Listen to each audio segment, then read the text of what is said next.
think we need to put that one alongside your stare from the combine. Yeah. Gosh, about 5-6 years. Can we roll it forward just a little when he's looking straight at us? I think. There it is, right there. Stop it. Stop the tape. Yeah, right. I think he was surprised to find out. Wait, we're picking today? We took yesterday off. We got some picks to make today. Yeah, I like it. Minnesota Vikings. You guys are going to be here throughout the day, correct? We're going to be checking back in with you? They don't know. They have no idea. You're staying. You won't be here. I'm out of here. Yeah. All my bags are packed. I'm ready to go. I hate to wake you up to say goodbye, to okay? say goodbye, yeah. I'm out of here, though. It's been a blast. Rich Eisen, Daniel Jeremiah, Peter Schrager. Yeah. We're going to see Ian Rappaport today. We're going to see all the folks. Joel Klatt as well. Did I leave Joel Klatt out? I can't leave my guy, Joel. Oh, he's gone. Never mind. Charles Davis. I'm sorry, Charles. Please don't. CD. We are going to throw it to Detroit. The NFL Draft, Day 3, about to begin. The crowd is hyped.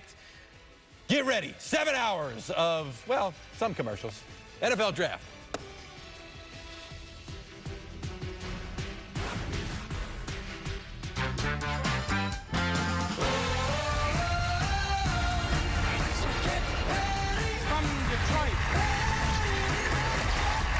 Tonight, there's a new sound, a new energy, and these stars embody what Motown does best and look to take their homegrown greatness to a national audience. To my city. This is Detroit, and this is the 2024 NFL Draft.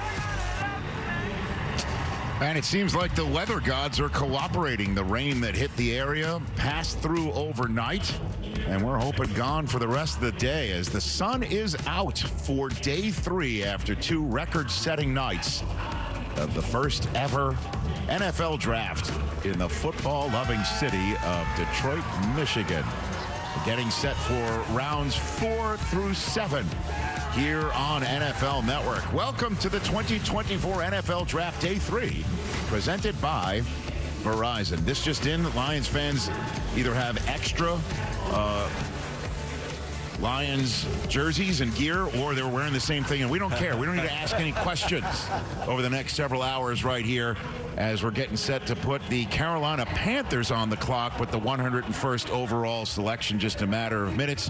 Rich Eisen here with you. Thrilled that you are with us. And same thing with Peter Schrager of Good Morning Football. Good to see you. Hopefully you slept in for a change. Yeah, this was nice. And Detroit slept in as well, and they're ready to go. Let's rock. Good to see you again, Charles Davis. How are you, sir? You must be sitting up with pride as Detroit's been crushing it all week. They have. I was here for the official announcement. They said they were taking dead aim at the record that Nashville established. They've got a heck of a shot at it. And by the way, Rich, don't worry about those jerseys.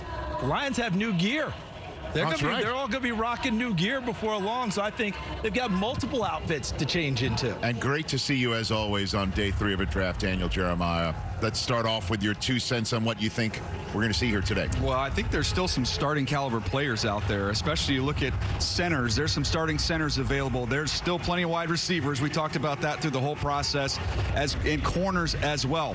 Haven't seen a ton of tight ends. I think we'll see a little bit of a run on those. But I'll be honest with you guys, we always would say Day 1, Day 2, coaches, general managers, those are yours. This is the scouts' day. This represents 150 to 200 plus nights on the road, going out trying to find guys in these rounds that can help your football team. Guys like pick number 199, Tom Brady, Mr. Irrelevant, Brock Purdy. There's dudes out there. Now you got to go find them. And if you don't mind, this day's also for us here on NFL Network as we show off how voluminous the people behind the scenes actually amass the information and how deep we go with the Stump the Truck. That's coming up later on. We're going to raise money for St. Jude Children's Research Hospital, and we're going to rescue some dogs. Oh, yeah. And hopefully get you through this untouched. Dry. Daniel Jeremiah. Yeah, the rain is come and gone. The rain is come and gone. Yeah, I'm not talking about the rain. The extra shirt's right there. It's hanging back there. So he's Is that ready to right? go. He's ready to go. All righty then. So let's get the clock started. Welcome back to Day 3 of the 2024 NFL Draft. Thank you, Detroit, for making this such an incredible and memorable weekend. With 550,000 fans in attendance so far, we are going to break the all-time draft attendance record here today.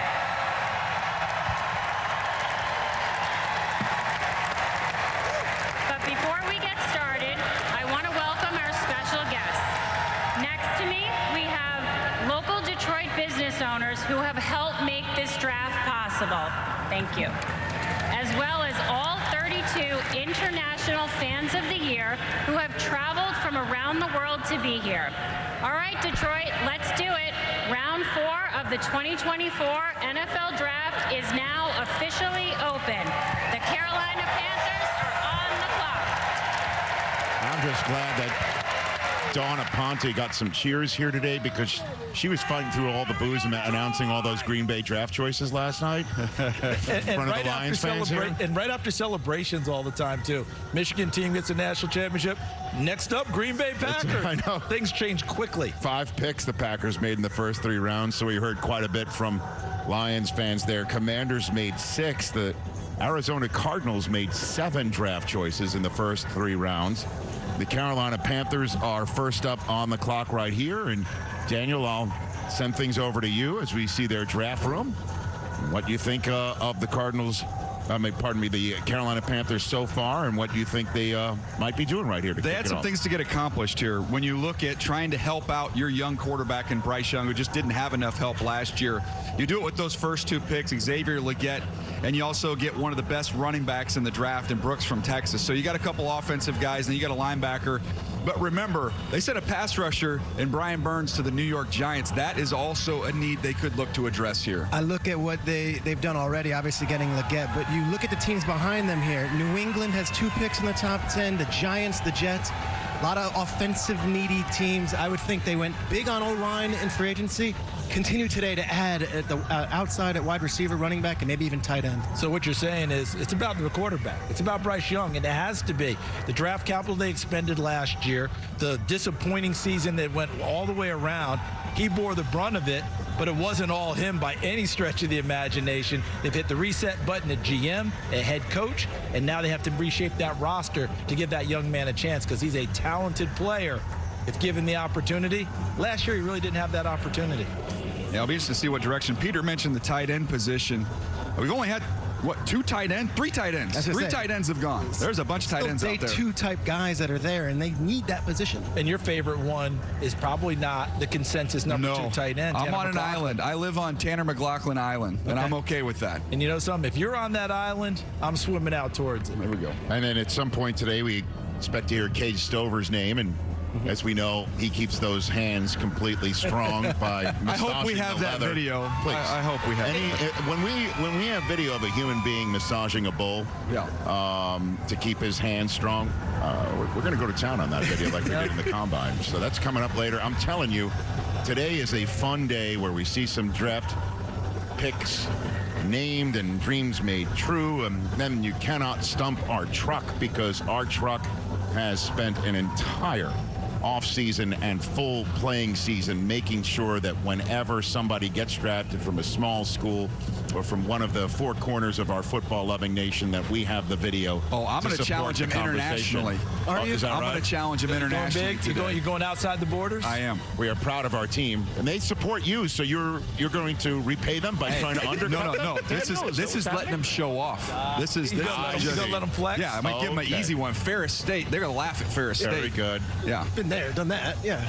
And then, of course, the NFL also has a little bit of fun by having the picks on day 3 be announced from all different 4 corners of the earth, and also trying to lend a spotlight to so many different initiatives that the league has, especially internationally.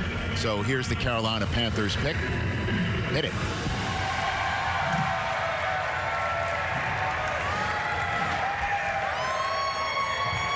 Guten Tag, Detroit from Germany.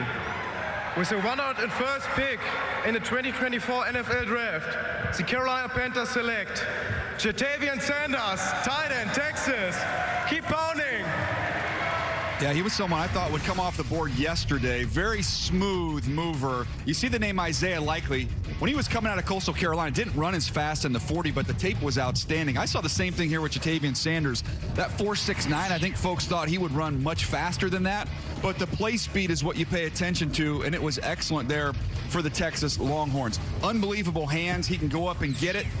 The catch and run, here he is against Baylor, working down the seam, the one-handed pluck and go. So he's a playmaker. You're drafting him for what he's going to give you in the passing game, not so much in the run game. But down here in the red zone, again, you see some of that route feel and route polish, be able to get into the end zone. He's going to be an asset for Bryce Young at third down weapon, middle of the field weapon, red zone weapon. You look at those guys right there. There's Dave Canales, the coach in the polo. He's jacked up. That's Brant Tillis, their new team president. He's there with the checkered shirt. And this is what they want to do in the draft. Offense. Let's draft some offensive players that can help Bryce Young. And look, Legette, Brooks, Sanders, you already done that with 3 picks. And then, of course, the offensive line was addressed with free agency. Yeah, and remember how short Bryce Young is. Being able to make those throws across the middle, those easy sightline throws, get the ball out of your hands into someone else's and let them go. And if Adam Thielen is not the leading receiver this coming season, that's exactly what they wanted, right, Peter? Deontay Johnson coming in from Pittsburgh. Xavier Legette is a power forward, gone wild out on the perimeter. Now you're bringing another tight end to help things down the middle. All those guys are run after catch players. So you've Good got luck getting Bryce them on the ground. Think about Bryce with all the wideouts he had at Alabama and just getting the ball out and letting them go. They're trying to assimilate a similar roster there in Carolina. And Sanders was the 70th ranked player in your top 100, so there's value on that front. The Denver Broncos just moved up from pick 121 to get to pick 102. And Seattle gets a 5th and a 6th later on today for moving down, and Denver moves up and also gets a 6th round choice from Seattle. What do you think they're up to on the screen there in Englewood, Colorado, sir? Yeah, when you look at the Denver Broncos quarterback, they took care of that. They took care of the edge rusher. You could add a wide receiver, a corner, a defensive tackle. This is a roster that needs some work, so there's a lot of different directions that the Denver Broncos could choose to go here. If you're looking at the wide receiver position, the best 3 available are Franklin from Oregon, Walker from North Carolina, and Washington from Virginia. That's how I have them. And don't forget the receivers for them have taken a few dings along the way. Cortland Sutton has battled through. Tim Patrick. Jerry Judy's gone. Jerry Judy's gone. Marvin Mims is much more their punt return guy. So a receiver there wouldn't be out of line to continue to help. So let's hear who Denver is choosing. The Seattle Seahawks have traded the 102nd pick to the Denver Broncos. With the 102nd pick in the 2024 NFL Draft, the Denver Broncos select Troy Franklin. Gets to join his teammate, Rich. There you go. They spent some time. Sean Payton spent some time watching the Oregon Ducks this year. You've got Nix throwing the ball to Troy Franklin. You're going to see it on all these highlights. A real lean frame. You see the 176 pounds, but he can get up top. Big time vertical speed receiver. Ran 4.41, but quite honestly, I thought he played even faster than that. Wins right at the line, and then off he goes. The ball's up in the air. He tracks it really well over the top, down the field. Working in some of the traffic areas, there was some issues at times there, but you want to play over the top of coverage with Bo Nix lofting that ball up in the air. He tracks it like a center fielder. After the catch against USC, here's the speed where you can see him really open it up as he turns the Trojans inside out on a long home run early in that ball game. But they're not going to have to worry about chemistry when you've got your quarterback and your receiver with a long history of playing together. You don't have to ask for his number, do you? Ian, I know you're up next. Go ahead, man. The Denver Broncos, it makes sense for them to reshape the receiver room. Talked about the Jerry Jeudy situation. Of course, he was traded to the Denver Broncos. Tim Patrick took a big pay cut. And then Cortland Sutton, who certainly is one of their top returning receivers, has stayed away from offseason workouts, wants an adjustment to his contract, wants more guaranteed money. Makes a lot of sense for Sean Payton to look a little bit for the future, and I would expect teams to inquire about Sutton. I asked a few GMs yesterday as we went to bed, like, why isn't Franklin taken yet? And apparently his combine route performance was not ideal. And there were some red flags about his ability to run routes because of the combine. But I assure you, if Sean and Pete Carmichael and all those guys up there in Denver are taking him, they're quite comfortable that they can get the best out of him, and those route running techniques can be cleaned up. Was it the routes itself, Peter, or was it the gauntlet? Because the gauntlet got so much attention where he was all over the place instead of coming down the line. And we had the contrast in Keon Coleman, who didn't run the 40 very fast, but was straight down the line and strict. How much of that played into it? I would imagine it's a combination of it all, and it just goes to show you that you have to do the film, you got to do the combine, but guess what? Day 3 pick, he's in a good place, and he's with his college quarterback. Couldn't imagine a more comfortable situation for him to end. Probably already texted about a throwing session. So, I mean, it just depends on an evaluation, right? I mean, what somebody takes a look at an evaluation, they'll downgrade here, and the other ones will say, it doesn't matter to me, and then there's the way Chris Ballard feels about certain things. We saw that video, Chris. We saw that. By the way, real quick to put a button on Franklin. Yes. Rich, you're a Yankee fan. Mariano Rivera threw one pitch. Pretty good. Yeah, I know, right? Yeah, you can get vertical with Troy Franklin. He does that quite well. That's his pitch? Absolutely. Fantastic. By the way, thank you for Juan Soto. Yeah, he's not bad. While we're on that subject, just while we, now we veer back into our lane right here. Pick 103 is in. New England Patriots went ahead and drafted Drake May, as we all know, and then went Jalen Polk and Caden Wallace to protect the quarterbacks, whoever that may be. We were assuming it's going to be Jacoby Brissett this fall.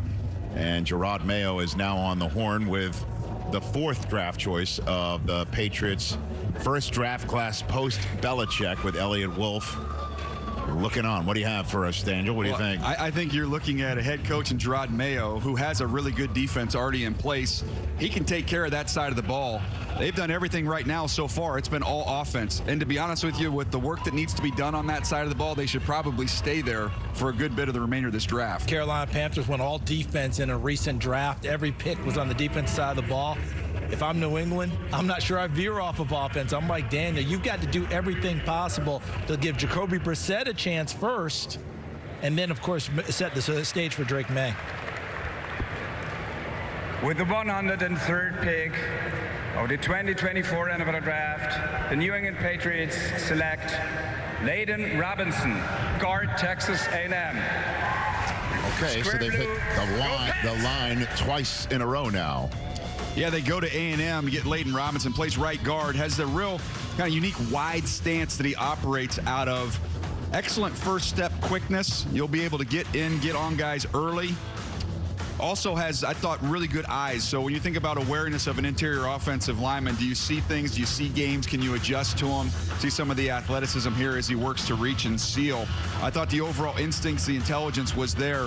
Also had real strong inside hand. So I think he's got the capabilities of being a starter as a guard in this league in the 4th round. There's value there. And if he shows that capability, Peter, Michael Wenu, who's been their fix-it guy, play everywhere for them. Right now penciled in at guard, but he had a lot of success as a right tackle as a rookie in this league. Maybe you kick him out there, even though they drafted Caden Wallace earlier in this session. Robinson is versatile, so he played guard those last years, and can move along. So I think for your New England, it's give me the pieces, we'll figure it out. And to your point, the depth chart, it is fluid, and we'll see how it works out.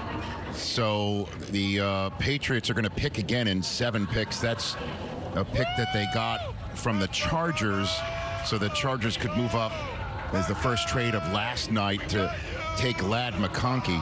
Now the Cardinals are on the clock. This is their 8th draft choice. Mark Dalton, the outstanding SVP in media relations of the Arizona Cardinals, also very famously for once upon a time telling us Matt Leinart would be next. He put out a tweet that was fantastic, and I definitely saw it, and I want to bring it to you here. The Cardinals' 7 draft choices that they made in the first 90 picks of the 2024 NFL Draft. First team to do that since the Cowboys used some of their picks from the Herschel Walker trade to take 7 of the first 90 in 1991. He also pointed out their current general manager, Monty Osiport, was 13 years old at the time, and their coach, Jonathan Gannon, was 8 the last time that happened. Thank you for the content and information, Mark. No one related to Mike Lynn, though, correct? I don't know. I didn't see that. The GM of the Vikings. Oh no, it wasn't a thread. I didn't see any more information here. Mark's fantastic. So that's 7 pick. They're going to go for their 8th choice right now in the first 104, and I guess the pick is in fact in. So we'll see who the Arizona Cardinals add. Right. It all started, as you know, with Marvin Harrison Jr., and then they went later on in that first round and took Darius Robinson out of Missouri. And now we'll see who they add right here. Max Melton, Trey Benson. Your guy, Tip Ryman's going down there. Come on. So we're about to get this pick. It's an international pick. Where's it coming from? Okay, Mexico. They're going to have to reserve the entire hotel for rookie minicamp. Yeah, I was going to say 7 picks. Okay. What do you think they're going to do? I mean, when they've had this many picks and you go through all the list of additions they've already had, they really are in a position to take best available player. So whoever they view as the highest rated player on their board at this point in time, I mean, they're covering a variety of needs. This was part of the reason why everyone's saying they're going to trade out of 4 and collect more picks. Made no sense. They have so many picks this draft. They had 11 coming in. So at the 4 spot, and DJ, you were great in the draft lane. Like, you take the blue chip player, and then now if you want to move up, move down, but you really could take anybody you want. And I think at this point, if you're the Arizona Cardinals and the talent on the roster, you know your spots that are of strength. Maybe you build up in areas that are not where you have depth. And think about who's coaching them now. And Nick Rollis on defense, Drew Petzing on offense, guys who can move around, do multiple things so they don't have to come on and off the field. All right, so we're going to throw to the public address announcer, Alan Roach, known in the NFL as the VOG. Voice of... Yep. Here he is to introduce who's about to introduce the pick. The Arizona Cardinals selection, live from Estadio BBVA in Monterrey, Mexico. Please welcome Hjalte Froholt and Daniela Solis. Hello, everybody. Hjalte Froholt here, live from Monterrey, Mexico, in the beautiful BBVA Stadium, House of los Dorados de Monterrey. Hi, this is Dani Solis, player of Las Rayadas, with these amazing kids here for the Cardinals Cheerleaders Clinic. We are honored to present the newest member of the Arizona Cardinals. With the 104th pick in the 2024 NFL Draft of the Arizona Cardinals, select Adrian Taylor Demerson, defensive back, Texas Tech. A big-time playmaker here. They've added some speed and playmaking ability in the back end in the draft. This is a center fielder. The production is excellent. 4 interceptions this year. Very rangy and also has that ability, CD, you were referencing it, to be able to do multiple things. You can drop him inside. He can play in the nickel as well. So when you have that 4.41 speed, you have the ability to make plays on the football, and you have the versatility. That's a nice chess piece there, Peter, when you're looking at trying to upgrade a defense that, as you look at the stats from last year, 31st in points per game, last in third down, 30th in sacks, 27th in takeaways. They weren't good. They weren't good. They were not good. And if you look at who their head coach is, it's JG, who's not only a defensive coach, he was a defensive backs coach for a long time. So when you see these picks of Melton and Jones and now Taylor Demerson, I would assume the head coach has a very big voice in that, as he is a defensive back expert. And this is an area of need on the Cardinals roster. And think about your division, what you have to do with these defensive backs. You add him into the safety spot, you've got Jalen Thompson, Buda Baker. But we play a lot of three safety looks now in the NFL for that guy who can drop down, control the run, and defend against the pass. What does San Francisco do? Run the heck out of it and throw it. What Seattle do with those big wide receivers? What the Los Angeles Rams do? They discovered their running game again, and of course, we know they can pitch it around. This is a pick for your division and who you have to deal with. So Jim Harbaugh just passing the phone after talking to the latest Chargers draft choice, and he gestured with his arm moving in, so it might not be a Michigan guy, because he would be punching the air singing Hail to the Victors like he did for Junior Colson last night if it was a Wolverine. We'll see. When the Chargers are on the clock, I go with the Hamp philosophy. Highest available Michigan player, and right now that would be Drake Nugent. So I'm keeping an eye on that every time they come on the clock. Let's say if it's not Hamp, what do you think otherwise here? Well, look, they have needs along on the defensive side of the ball. They did some nice things for Justin Herbert in this draft. You got Colson, the linebacker, but the defensive front, they could go inside defensive tackle. They brought Bosa and Mack back, but some more depth along the interior of that front. Okay, so we're about to find out. As you can see, the Titans are on the clock with the 106th pick overall. We've had a player from Texas, Texas A&M, and Texas Tech chosen so far. Let's see what this is. Hey, how's it going? How are you? Bloody unreal. Hey, Detroit, who's got it better than you right now? All right, here we go. With the 105th pick in the 2024 NFL Draft, the LA Chargers select Justin Aboibe, defensive end, Alabama.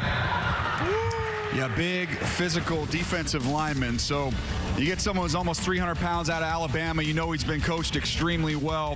He can play as that defensive end. They'll also use him as that tilted nose, so he'll just be a little bit on the edge of the center. I thought this was a high-effort player. I didn't think the ability blew me away when I watched him, but the motor and the effort was outstanding. He can really beat up tight ends on the edge, and he can really chase plays down with effort from the backside. This is a temperament-picked style of player here for Jim Harbaugh. I just think real quick, Harbaugh, he saw Alabama, he saw Georgia, he's seen Notre Dame. The pick so far seems like Jim has seen these guys at the college level.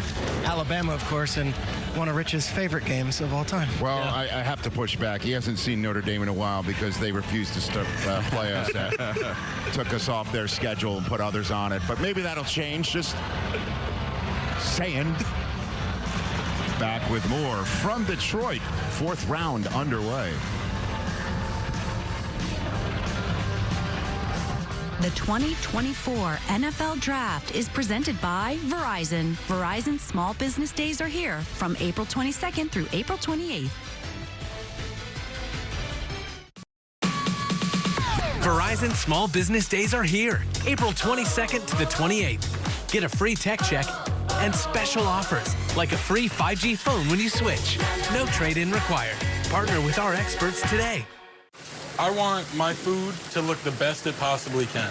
I want my customers to look at that meat and say, wow, like real meat is something that you can taste the difference in. Raised without antibiotics, all that stuff is good. It's quality food.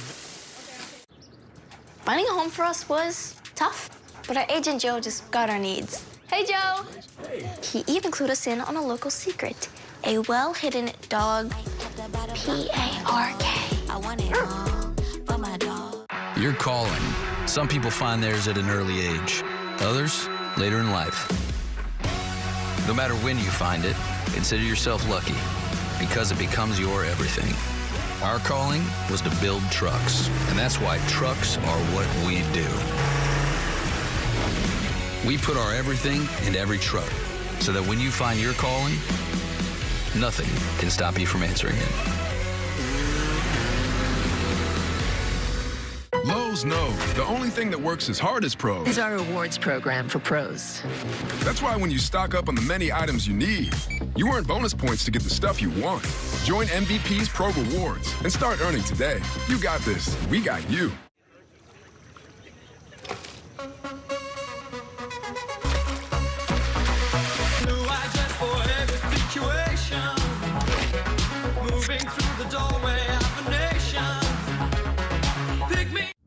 The future is here. We've been creating it for more than 100 years. From the most advanced technology to the broadest, most reliable network of sales and service dealers. Always moving forward. We lead, others follow. Catch all your favorite off-season content on NFL Plus Premium. Stream exclusive off-season coverage from the NFL Draft, free agency, and more. Relive the biggest plays from the season with full and condensed game replays. Stay connected through the offseason with 24/7 football news and coverage on NFL Network. Don't miss any of the offseason action. Access NFL Plus Premium today on the NFL app.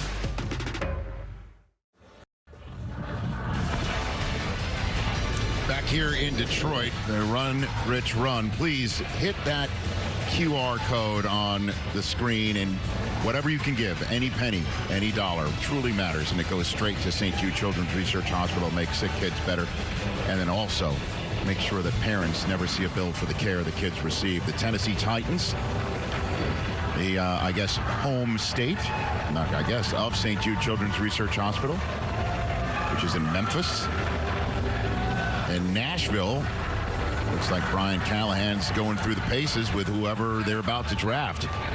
They hit the line, offensive and defensive, on both nights. And this is just pick 3 for them. Again, the Cardinals are 8 picks in to their draft. This is just pick 3 for Tennessee. Well, they're sitting on 700 pounds and 2 picks. So we need this to be over a 300-pounder so they get the 1K.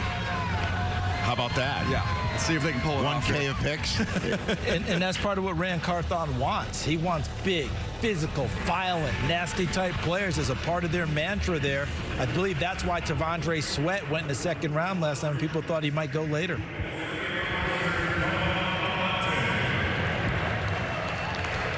With the 106th pick in the 2024 NFL Draft, the Tennessee Titans select Cedric Gray, I like him. linebacker, UNC. So they didn't get to the 1K, but they got a pretty darn good player. Yeah, he's the best linebacker available. I thought he would be gone last round. I'm a little surprised he's still sticking around. Excellent cover ability.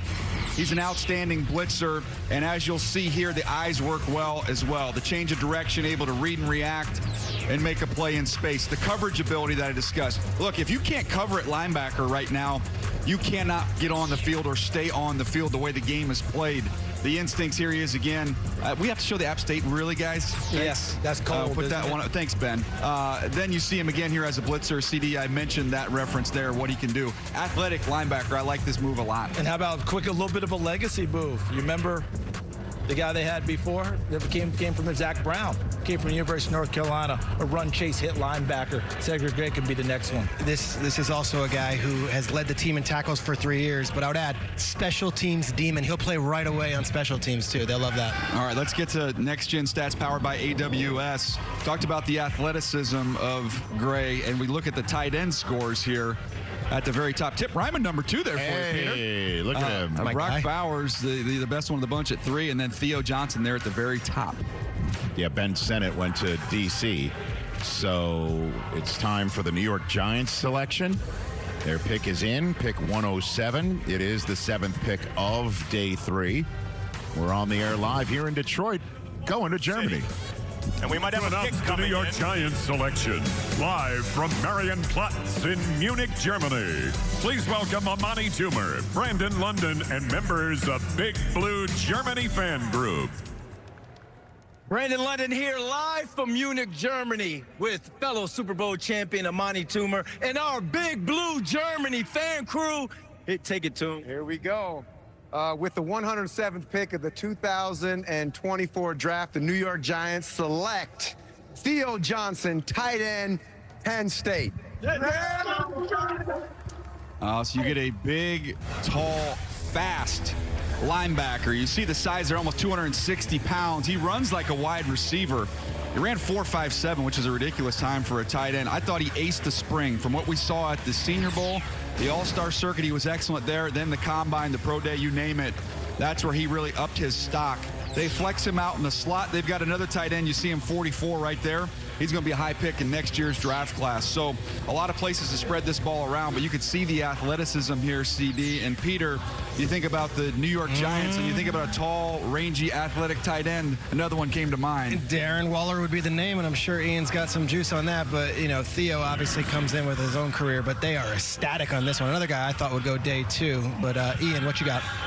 Important pick for the New York Giants. You guys mentioned Darren Waller. He is now considering retirement and has actually been considering it since the end of the season. His status very firmly up in the air. Has not given the Giants an answer on whether or not he will return, so they took a tight end. Got a lot of similarities to Waller, potentially take over for him.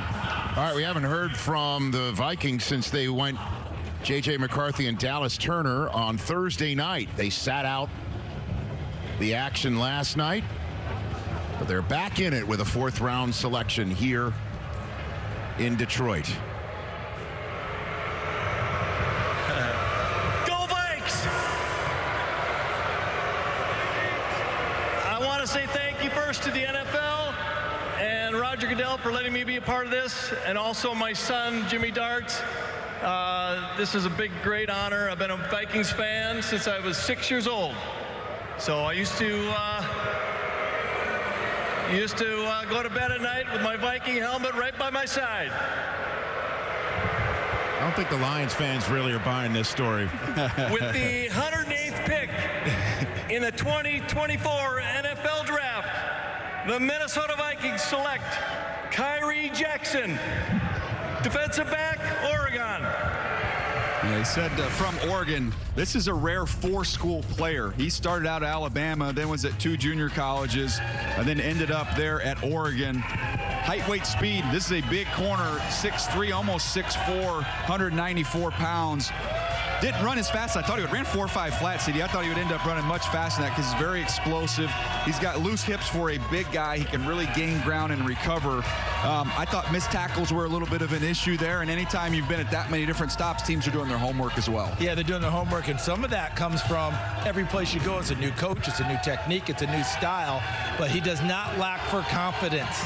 He wants to step up and play all the time. And you got the Lions fans booing Peter, but this is a kid that right now would walk into that room and say, I want to defend Amon-Ra St. Brown on 3rd down. Let's go. And he's the type of guy who wants to jump out there and give it an opportunity. Yeah, they held on to that 23rd pick, which everyone thought they would have to mortgage to move up to get McCarthy. They move up and get Turner, and now they get a corner on day 3. That's a sacrifice. You move up a couple picks, but they'll be very happy with those 3 in their first 3 picks. So here come the Atlanta Falcons. Their pick is in. I mean, they set the football conversation world aflame with the choice of Michael Penix Jr., 8th overall, not because of Penix's ability at all. It's just because of the fact that they signed Kirk Cousins to a large contract just in March. And then they chose Rook Orororo out of Clemson, traded up to go get him in the 2nd round. Braylon Trice, the edge rusher, out of Washington. And now we will find out who's the latest Atlanta Falcon. Another international fan. Einen wunderschönen guten Tag, Detroit. Greetings from Germany. First, I want to thank Atlanta Falcons to awarding me NFL International Fan of the Year. Thank you so much. Second, I would like to say thank you to my family to give me the opportunity to celebrate my passion, my second love. Third, I want to thank Jamal Anderson to make me Atlanta Falcons fan 30 years ago. And fourth, greetings to the Atlanta Falcons Germany fan club. I love you all. This is for you. This is for you here. Okay, that being said, with the 109th pick in the 2024 NFL Draft, the Atlanta Falcons select Brandon Dorers, defensive end, Oregon. Let's go. Another Oregon player. I'll tell you what, I like Brandon Dorless a lot as a player, but I think I might like the way it rolls off his tongue even better than what I saw on the tape. That was fantastic. Very twitched up, a little bit of a tweener. It's interesting that he goes to the Atlanta Falcons because Grady Jarrett, that's what he would aspire to be, an inside penetrating defensive tackle with outstanding quickness. So that's a great fit for him. Also, I thought there was a chance the Atlanta Falcons, CD, they might take Byron Murphy at pick number 8. This is like the next level down, but a similar style of player they got here with great value in the 4th round. Let's examine this very quickly. Grady Jarrett has been good for so long. If they win the Super Bowl against New England, he's likely the MVP. He wrecked them that day. Rook Orororo was a little bit of a surprise pick for them in the 2nd round. Kind of raw inside player. David Onyemata is there. Whoever the defensive line coach is in Atlanta, Peter, he's got his work cut out for him because he's got some guys coming in that need to learn how to play that position, but they have the tools to do so. Next pick. That's the New England Patriots selection. Live from Frankfurt Stadium in Germany, please welcome Yunus Saru. Hey, my name is Yunus, and welcome to the Frankfurt Stadium, where the Patriots played their first game in Germany and hosted the largest international fan march in NFL history, organized by these fans behind me, who represent all the loyal Patriots fans from Germany, Austria, and Switzerland. And together, we are proud to announce a new face for the Patriots. With the 110th pick in the 2024 NFL Draft, the New England Patriots select Javon Baker, wide receiver, Central Florida. I love it here. Or UCF as they like it. Yeah, you can go UCF as well. I thought the play speed was a little better than the time speed. He could high point the ball down the field. Had a bunch of chunk plays when you study that UCF tape. Began his career at Alabama, was a 4-star recruit, then ends up down there at Central Florida.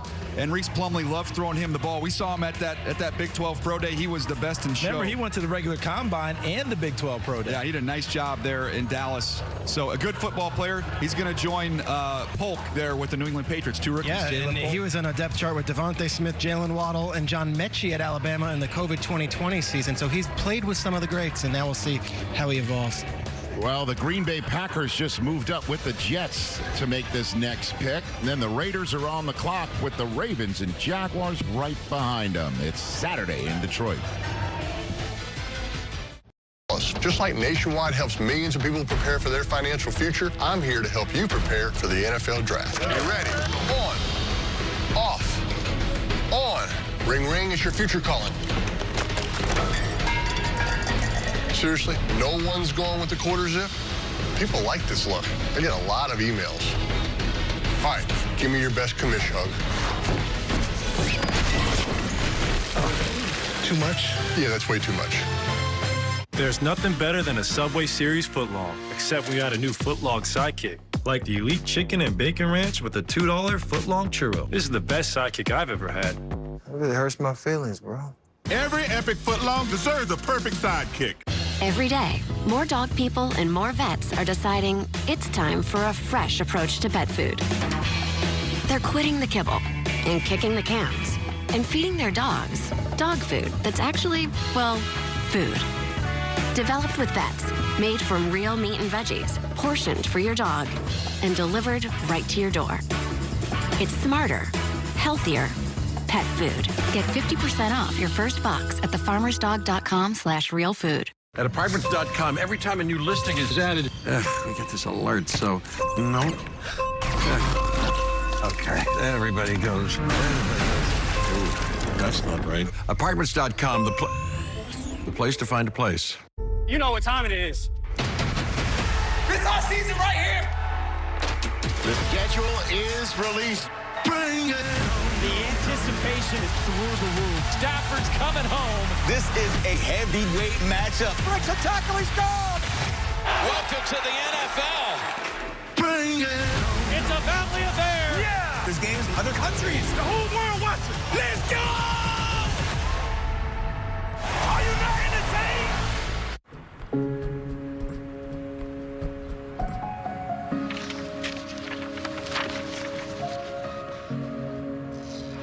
Dear moms and dads, we know it's not always been easy, and it's been a lot of hard work. It's not worth trying. What you have achieved here today is going to help us and our futures. It is why we are coming up on stage to collect your diplomas. Everything I do it for you. Mom, love you all. No, it's true. Everything I do it for you. When you graduate, they graduate. Visit finishyourdiploma.org to find free and supportive adult education centers near you. Oh, yes. Beautiful Belle Isle. That's from Fletch Lips, I think, was Belle Isle. Is that right? Yeah. Good pull. Great pull. Good pull. You can pack it up with the rest of this crap and send it down to my mansion in Belle Isle. The Packers just moved up 15 spots to get this cheesehead dancing. And they flipped a 6th-round selection, 190, to the Jets, who now will choose 3 times in this round. Pick 126, 129, and 134. So you're going to be hearing a lot about the Jets in about a half an hour. And it's interesting, I guess, a lot of folks think this is a more top-heavy draft. So the Jets just got an extra pick later on in the rounds. They might see the board a little differently, I guess, than Green Bay, who have a ton of picks later on this afternoon. This is their only 4th-round selection, so they're making it count, I would imagine. And there's Brian Gutekunst, very pleased with the result that we're about to hear. Okay. Oh, yeah, baby. Another international fan.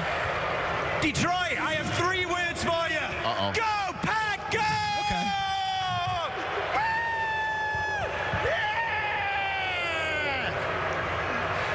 The New York Jets have traded the 111th pick to the 4-time Super Bowl champion Green Bay Packers.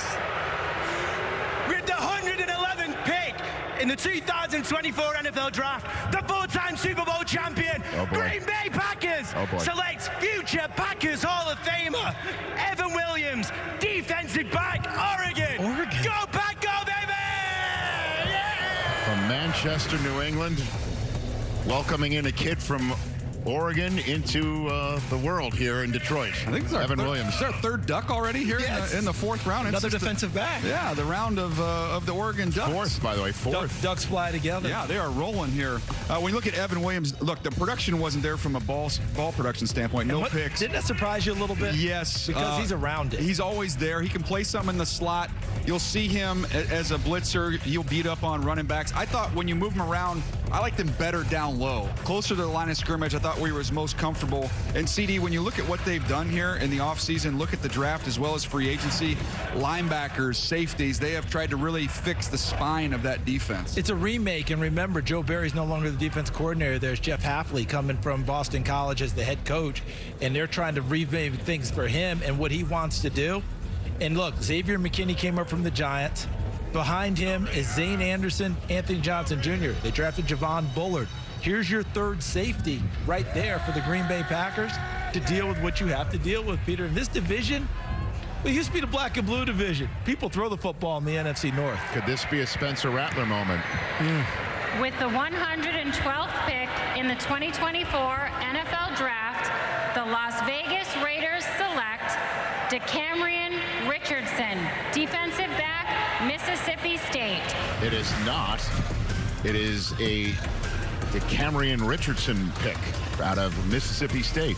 Yeah, this is a very raw player, but we've already seen it with Kyrie Jackson. The height, weight, speed corners, upside type players. This is what you're getting in round number 4. He ran 4.34 at over 6'2", so outstanding height, weight, speed here, but very raw in coverage. That was a rough day at the office against Neighbors and LSU. After getting a record amount of quarterbacks chosen in the first dozen picks, 6 in the first 12, never happened before.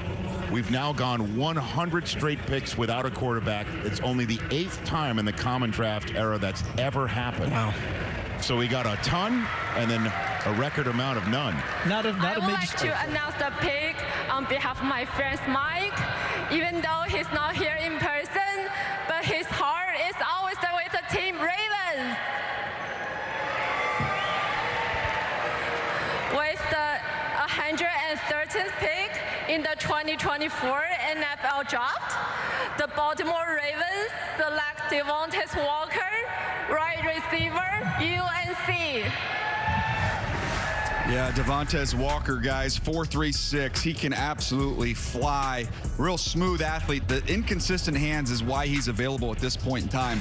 Catching balls from Drake May, that was something that you watched as he got there halfway through the season after he'd been suspended. A lot of stop and start for his season. Wasn't a fair situation. Well, I was about to say, we're congratulating Des Walker for not only being drafted by the Baltimore Ravens, but officially no longer being in the clutches of the NCAA. No question. Congratulations to you. Welcome to professional football, sir. Now go catch passes from Lamar Jackson. That's a good way to be welcomed to the National Football League. Back with more in a moment.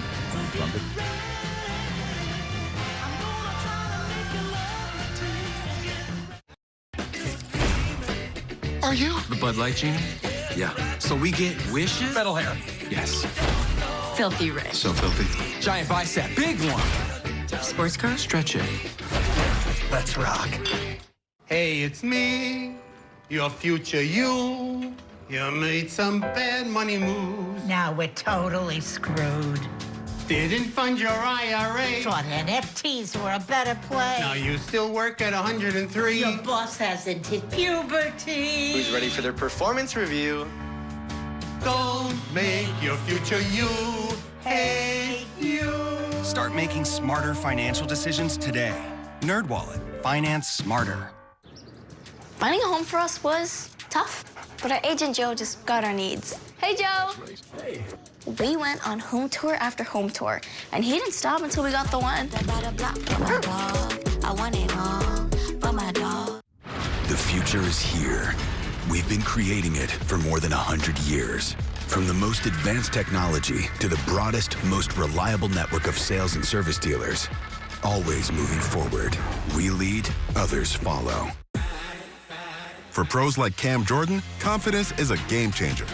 Just like doctors all over the world, Cam trusts Invisalign aligners to improve his winning smile. My confidence is at an all-time high. Invis is trusted by the pros. Lowe's knows the only thing that works as hard as pros is our rewards program for pros. That's why when you stock up on the many items you need, you earn bonus points to get the stuff you want.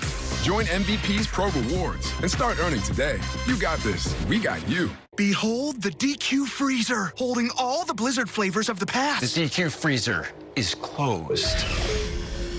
It's actually opening. We're opening the DQ freezer and bringing back frosted animal cookie and brownie batter. Hurry, before they're gone.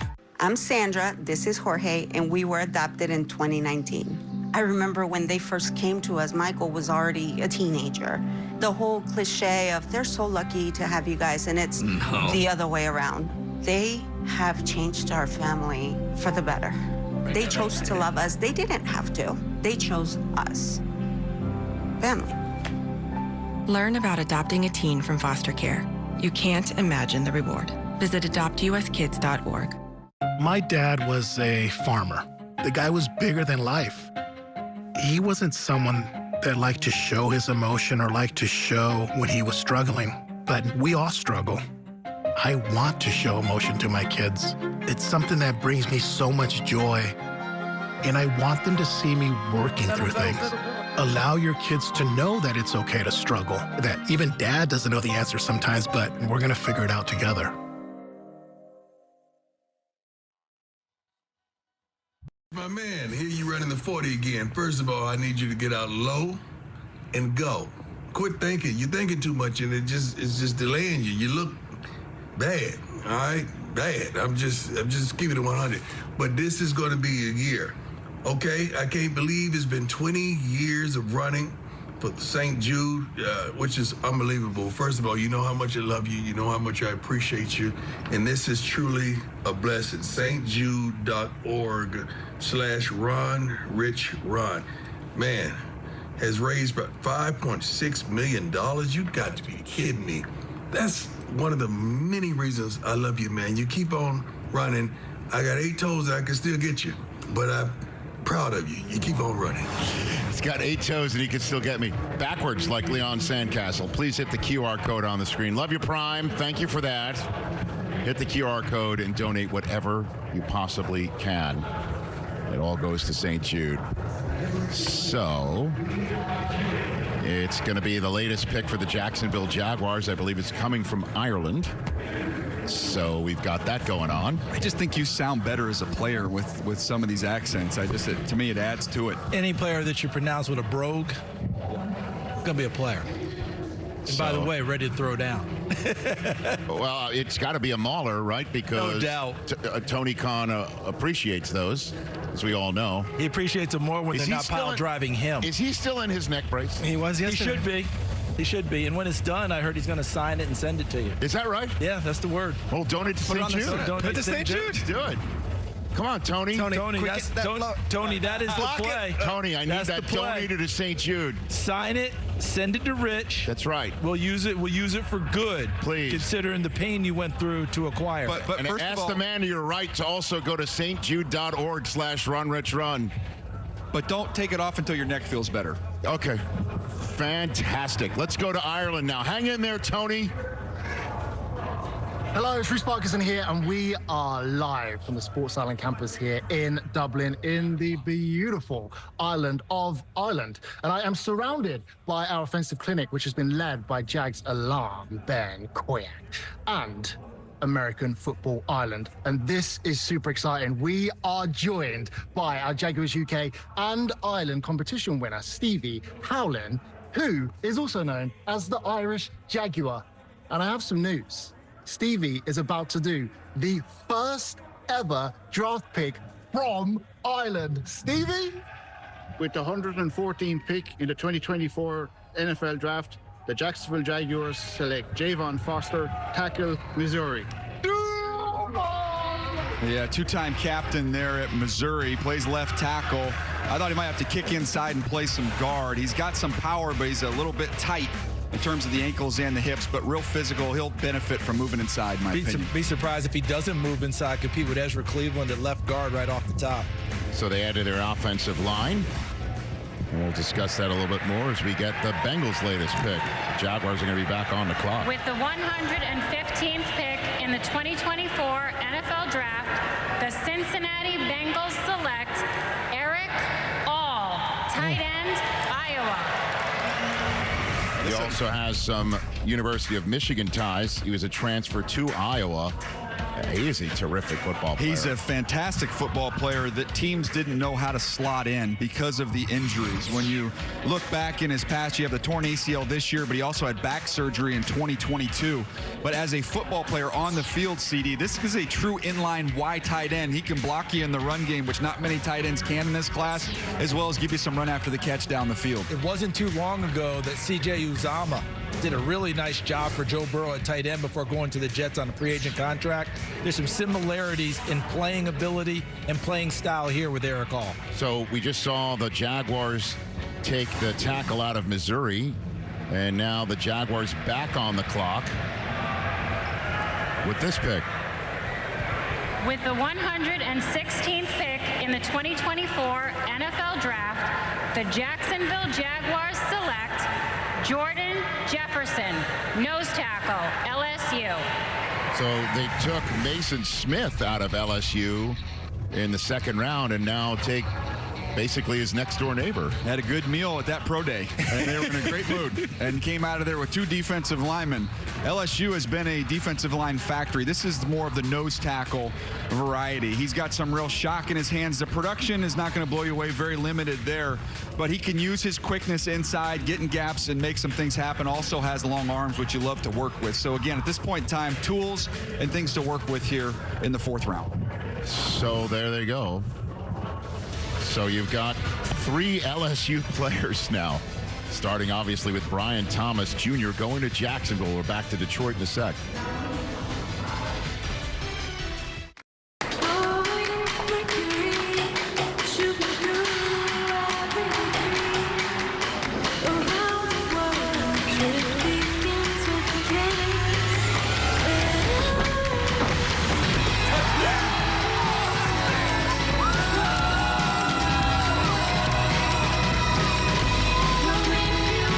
Follow your passion with Courtyard by Marriott.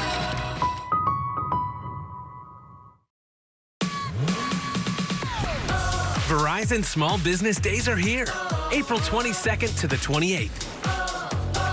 Get a free tech check, personalized advice, and special offers and deals, like a free 5G phone when you switch. No trade-in required. Don't miss out. Get more for your business. Partner with our experts today.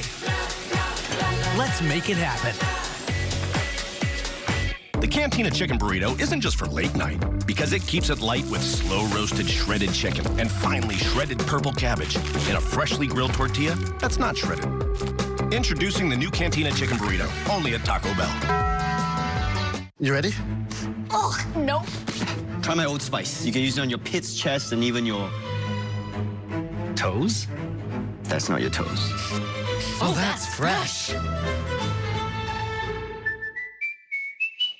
If you feel like things don't add up right now, you're not alone. So we've lowered the price on hundreds of your favorite products.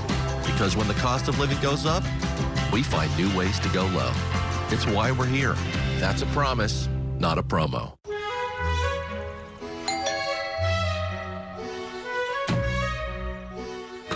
Hi, I'm Grok, your new roommate.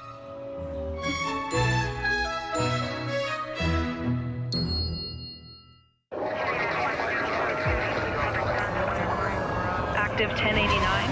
The threat says bombs will blow up tonight. Jews will die. They deserve to die. Get everybody and just come to our church.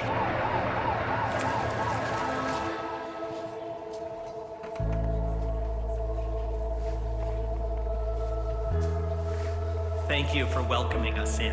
And now we call Elliot to the Torah as a bar mitzvah. You know what time it is. This our season right here. The schedule is released. Bring it on. The anticipation is through the roof. Stafford's coming home. This is a heavyweight matchup. Breaks a tackle, he's gone. Welcome to the NFL. Bring it on. It's a family affair. Yeah. This game is other countries. The whole world watching. Let's go. Are you ready to take? Back here in Detroit, those are Daniel Jeremiah's best available. We're now expanding the field to the top 200 here. It's time for the Indianapolis latest pick, and we'll find out who they have right here in the 4th round, middle of it. TL headquarters in Cologne, Germany. Please welcome Bjorn Werner.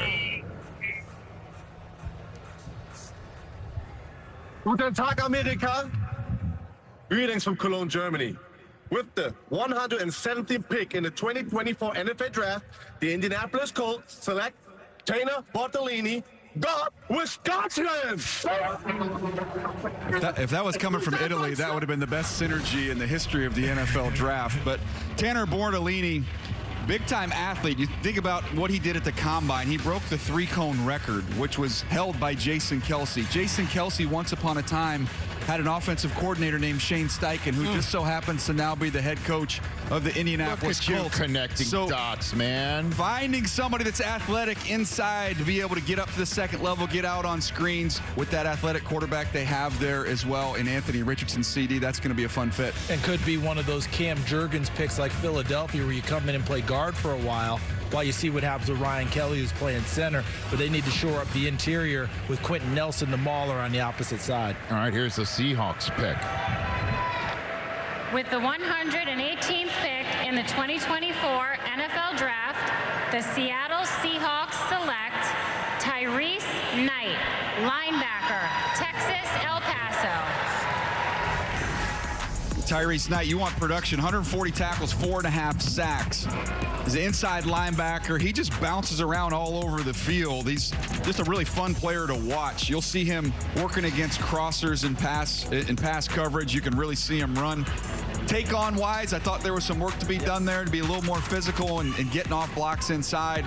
But, man, he is fun to watch. A ball of energy at the linebacker position. He's one of the guys that I had in my Pound the Table article, guys that I think are going to make someone's team and make them better, whether they're a high draft pick or not, because you're right about the take-on ability. But we see that a lot in college linebackers, don't we, DJ? Their ability to slip blocks and go make plays because they're better than the guys they play with in college. He'll learn that a little bit more. But the biggest thing is sometimes production matters. Look at his tackle numbers at UTEP the entire time. Every time you looked up, he was attached to a ball carrier. I love his story. Independence Community College for 2 years, then goes to UTEP, plays 2020, 2021, 2022, 2023. This is a guy who's played a lot of football. Look at those tackle numbers, Peter. 200 tackles in high school. So this is a tackle machine. Just let's see what happens in that Seattle team. Is there anybody named Wilson left for the Steelers to draft? They went Roman, and then they went Patrick. I mean, they have Russell that's there. Johnny Wilson from Florida State's still on the board. Okay. Yeah. All right. Send it in. Send it in. I hope he's in the weight room, right? Working on that tight end. Mike Tomlin is slated to join us later today. Should we seriously use that real estate to say, were you choosing the best Wilsons available? With him, you know you'll get a heck of an answer. So the Steelers pick is going to be announced shortly. The Eagles are still on the clock next. 49ers and Bucks. 49ers. Pardon me. After the Eagles choose, then Seattle goes again because, again, Denver started the day by trading up from 121 all the way to 102 to take Troy Franklin, the Oregon wide receiver. That's one of 4 Oregon players that have been chosen in round number 4 on day 3. Pittsburgh Steelers are one of those teams that they have a style of player. Usually when they make a pick, you look at it and go, okay, yeah, that's a Pittsburgh Steeler. There's teams like that, and they tend to be the most consistent teams because they know exactly what they're shopping for. By the way, the Eagles just traded out of pick 120. Miami is on the clock and making a pick. They used the 3rd round pick from next year's draft to make the selection we're going to hear after the Steelers pick is announced.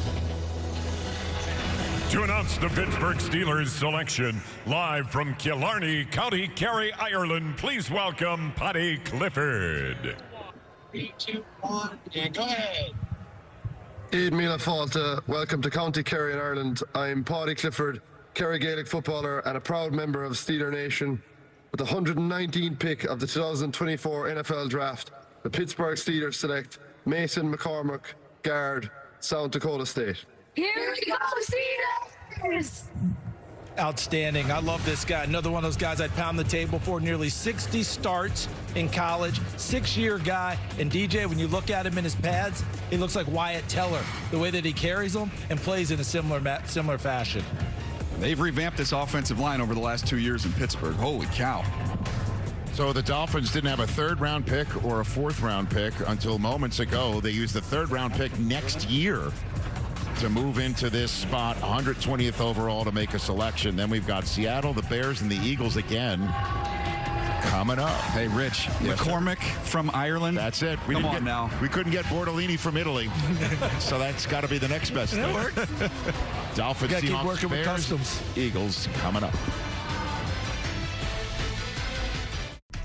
Tonight, after the conclusion of the 2024 NFL Draft, TA from LA, we're putting it all into focus. 257 picks, 32 teams, 7 rounds, 3 days, 1 question. Who won this thing? We've got answers after the draft. No, the only thing that works as hard as pros Is our rewards program for pros. That's why when you stock up on the many items you need, you earn bonus points to get the stuff you want.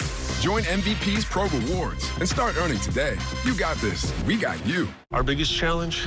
Uncertainty. Hidden fees, surcharges, who knows what to expect. Turn shipping to your advantage. Keep it simple with clear upfront pricing. With USPS Ground Advantage. Why choose a Sleep Number smart bed? Can it keep me warm when I'm cold? Wait, no, I'm always hot. Sleep Number does that. Save 40% on the Sleep Number limited edition smart bed plus free home delivery when you add an adjustable base. Shop now at sleepnumber.com.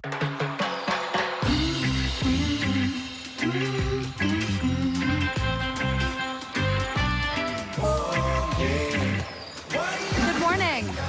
We just changed our Southwest flight to stay an extra day. Didn't have to pay a fee. Beautiful. Our kids won't miss us. They're with Mima.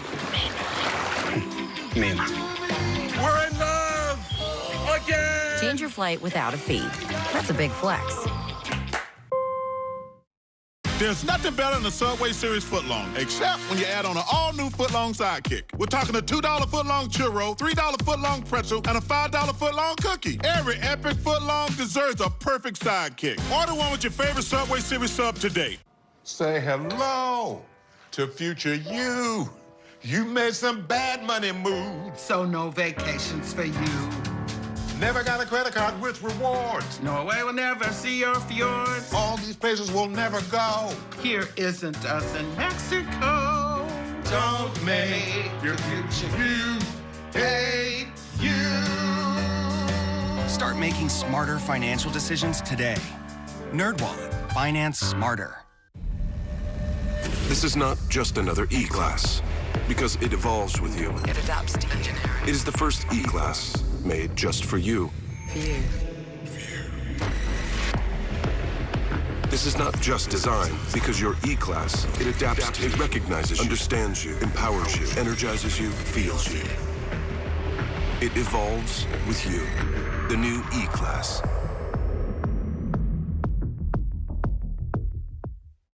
The game-changing lead for tomorrow's stars is OT7. It's all going down on NFL Network and streaming on NFL Plus. Right off the rip.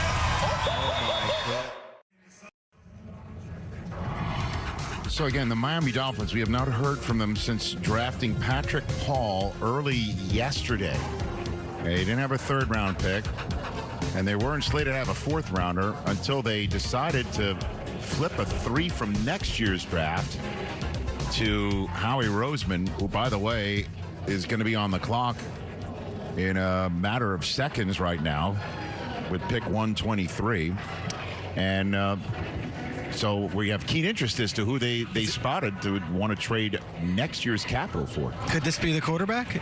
Is this like Spencer Rattler? We haven't seen Rattler go to trade up next year's third-round pick. That's typically the type of play that That's a team when makes, you see right? that. That's Remember when last you see year, those things. day Start 3. flipping So things. just a thought. Who knows? But DJ and Peter and Rich, what I want to talk about with Miami is that speed can be so blinding on offense, right?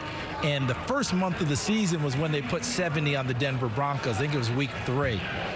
My theory about that is preseason isn't preseason anymore. Preseason's the first month of the season, and people were having a tough time adjusting and catching up. As the season went on, when they played better competition, things got stickier for them. People would adjust in game, and the speed wouldn't be the same. I'm eager to see what Mike McDaniel does this year, DJ, with the change up on that. What's the next iteration of this speed first, and then how do you sustain or come up with something else? Because Baltimore adjusted that last game of the season, and the whole game flipped. Well, they need to stay healthy, and they need to get a home field advantage. They remind me of the Indianapolis Colts Peyton Manning teams. They're a different team at home versus playing in Cincinnati or Kansas City. Thank you so much to the Miami Dolphins, and thank you, Dolphins Nation Mexico. The Philadelphia Eagles have traded the 120 pick to the Miami Dolphins. With the 120 pick in the 2024 NFL Draft, the Miami Dolphins select Jalen Wright, running back, Tennessee. All right, Charles. So the Miami Track Club adds another sprinter. You see what DJ put down there. Home run hitter, skinny in traffic means when you're trying to tackle him, he's tough to get to. And once he gets going, folks, he can roll. And remember, DJ, didn't he have less than 200 runs last year, 200 touches? The guy's averaging over 7 yards a touch. Some people attribute to the type of offense Tennessee runs, how fast they get to the line of scrimmage, Peter, kind of run people into submission. But this kid, you know what I love most about him, DJ? Not a lot of tread off the tire, okay? Not a lot of touches during his time there at Tennessee. And someone's getting a guy who will be healthy and ready to roll. Yeah, what I loved about him is he hits his head on the goalpost a lot after he's finished about a 50, 60-yard run. You talked about the track team. This has to be the fastest running back room in the NFL and the fastest wide receiver room in the NFL. That is a track squad. I would imagine that's Mike McDaniel voicing an opinion in the draft room. That's what he likes. Those are his type of players, and I'm sure he was very convicted. We're trading a pick. That's my guy. Seahawks selection, live from Signal Iduna Park in Dortmund, Germany. Please welcome Karl-Heinz Riedel and Marcel Schmelzer. Hello, aus Deutschland. We are coming to you live from the beautiful Borussia Dortmund Stadium with the yellow wall in the back. I'm former striker from Borussia Dortmund, World Cup winner and Champions League winner, Karl-Heinz Riedel. And I'm Marcel Schmelzer, former BVB left back and two-time champion. We are very delighted to announce the Seahawks next pick for 12s everywhere. Was the 121st pick of the 2024 NFL Draft, the Seattle Seahawks select AJ Barner, tight end, Michigan. Go Hawks!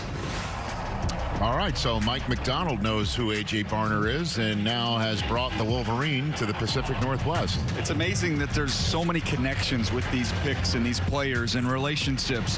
That matters because everybody can watch the tape and see what you see there, but knowing the person and having that intimate knowledge of them can really help you assess the proper value and put them in the right spot. This is a physical blocking tight end. He's someone who can put his hand in the ground and can move you. This is going to be a friend to the running backs and the quarterbacks in Seattle. Yeah, Disley's no longer there, correct, in Seattle? Yeah, he's now with Jim Harbaugh with the Chargers. So that makes perfect sense for that. And don't forget, he started his career at Indiana.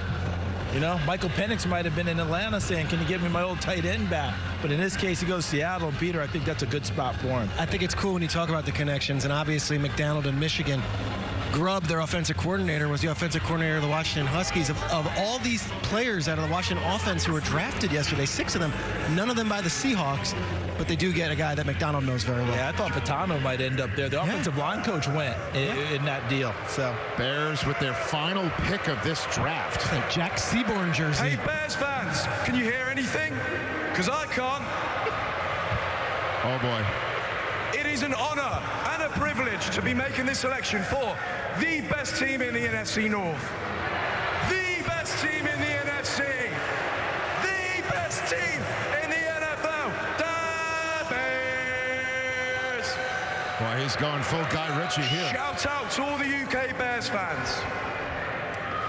With the 122nd pick in the 2024 NFL Draft, our Chicago Bears select Tory Taylor, punter, Iowa.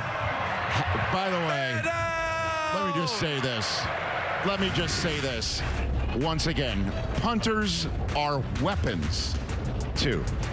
This guy might have been the best offensive weapon Iowa had on the field, and that is not being a troll job right here. I can't believe his leg didn't fall off. I will just tell you this. He's one of the best out there, and the Bears saved the best for last. I know we're all focused on what they did with Caleb Williams and Rome Odunze, but Ryan Poles wasn't getting out of this draft without choosing Tory Taylor out of Iowa to make sure the defense puts Caleb Williams back on the field on the plus side of the field. And you want to talk about troll jobs, to have an Englishman say the word punter? Oh my goodness gracious. Ryan Poles probably doesn't even know what he's done. And an Australian punter. That right there is next level material out of you, sir. Well done. It's called 3 phases of the game: offense, defense, special teams. Hey DJ, you know what? Well done. BL last year, the special teams coach for screamed, "Punt team, get ready." And if you don't know that reference I just made about a Brit saying punter, go ahead and Google it. Make some noise! Come on! This is football! Come on! It's sketch, people. Love this guy. The Philadelphia Eagles have traded the 123rd pick to the Houston Texans.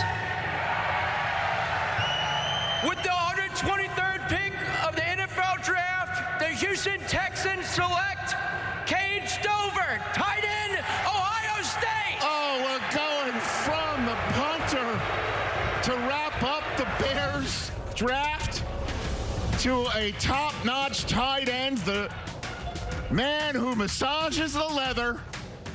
Show it to me. There it is. Talk about strong hands. That's the way you get it. You tell a bull, rest easy, kid. I got your back. And I'm strengthening my hands. And you asked him at the combine what he was doing. And what did he tell you? He said, I'm kneading the leather. K-N-E-A-D-I-N-G. He's massaging it, man. Well, don't rub that bull too hard, or you're going to have Chris Ballard's favorite word on the ground. As we look at his highlights here, you see the ruggedness, the run-after-catch ability, the sneaky athleticism. First time so far in the draft we're going to use that one, CD. Sneaky athleticism from Cade Stover. Multiple positions, too, right, in his college career, DJ? Yeah, you can move him around. Remember Inline play in the wing as well. He's played on the defensive side of the ball. Going to break tackles. High school running back and linebacker. Started out on the defensive line. And let's get another look at that here. Can't see it enough. Look at that bull. That bull saying, you know, you all want someone to massage you like Cade Stover is massaging that guy. Look at that. Life's good. So there's Mr. There they Calvin go. there. The Houston Texans. I mean, the logo is it does make a sense. bull. Toro, right? Toro, right? And, so they got new gear, too. They're rocking new unis. Of course you're going to take a kid from a Mansfield, Ohio farm and put him in Houston, Texas and say, son, we know what you like. We know what you're He's going to have to show up like Vince Wilfork when he gets there for training camp. Throw those overalls, embrace it. And by the way, no shirt. We talked about how Bo Nix doesn't have to have chemistry with Troy Franklin. C.J. Stroud knows exactly who his new tight end is there. The 2024 NFL Draft is presented by Verizon. Verizon Small Business Days are here from April 22nd through April 28th.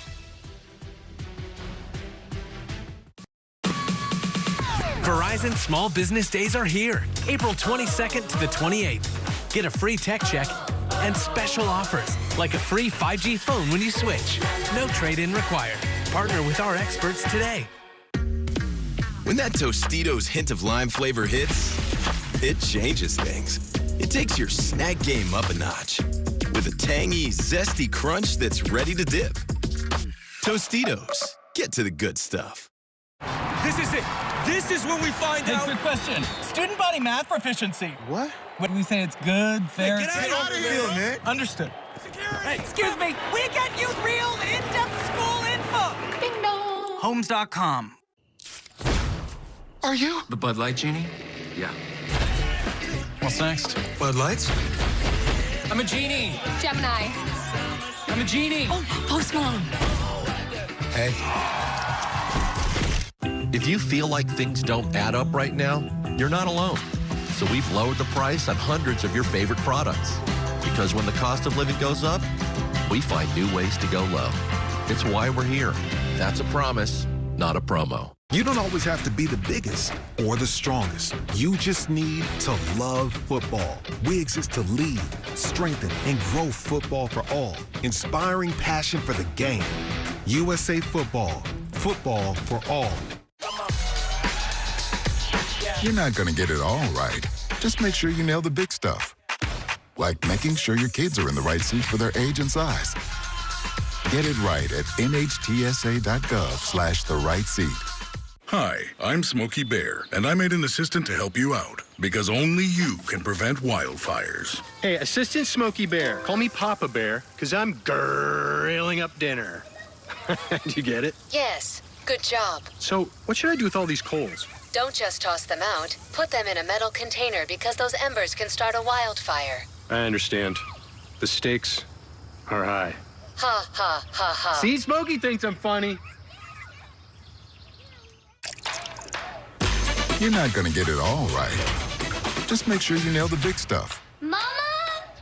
Like making sure your kids are in the right seat for their age and size.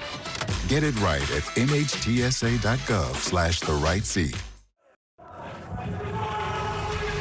All right, as if a British man saying the word punter to send the best punter we've seen in a while to Chicago to wrap up their draft wasn't enough. Then we get my favorite piece of video, which is Cade Stover massaging a bull to go to the Houston Texans because the Texans logo is a bull. And then after that, the Detroit Lions trade up with the Jets, which is why everybody is now running towards the stage away from our set position. And the Jets get a third-round pick in next year's draft for it. So they move down into this slot to get a sixth later on today and then flip out of that spot for a 3 next year. And they are on the clock still at 129 coming up.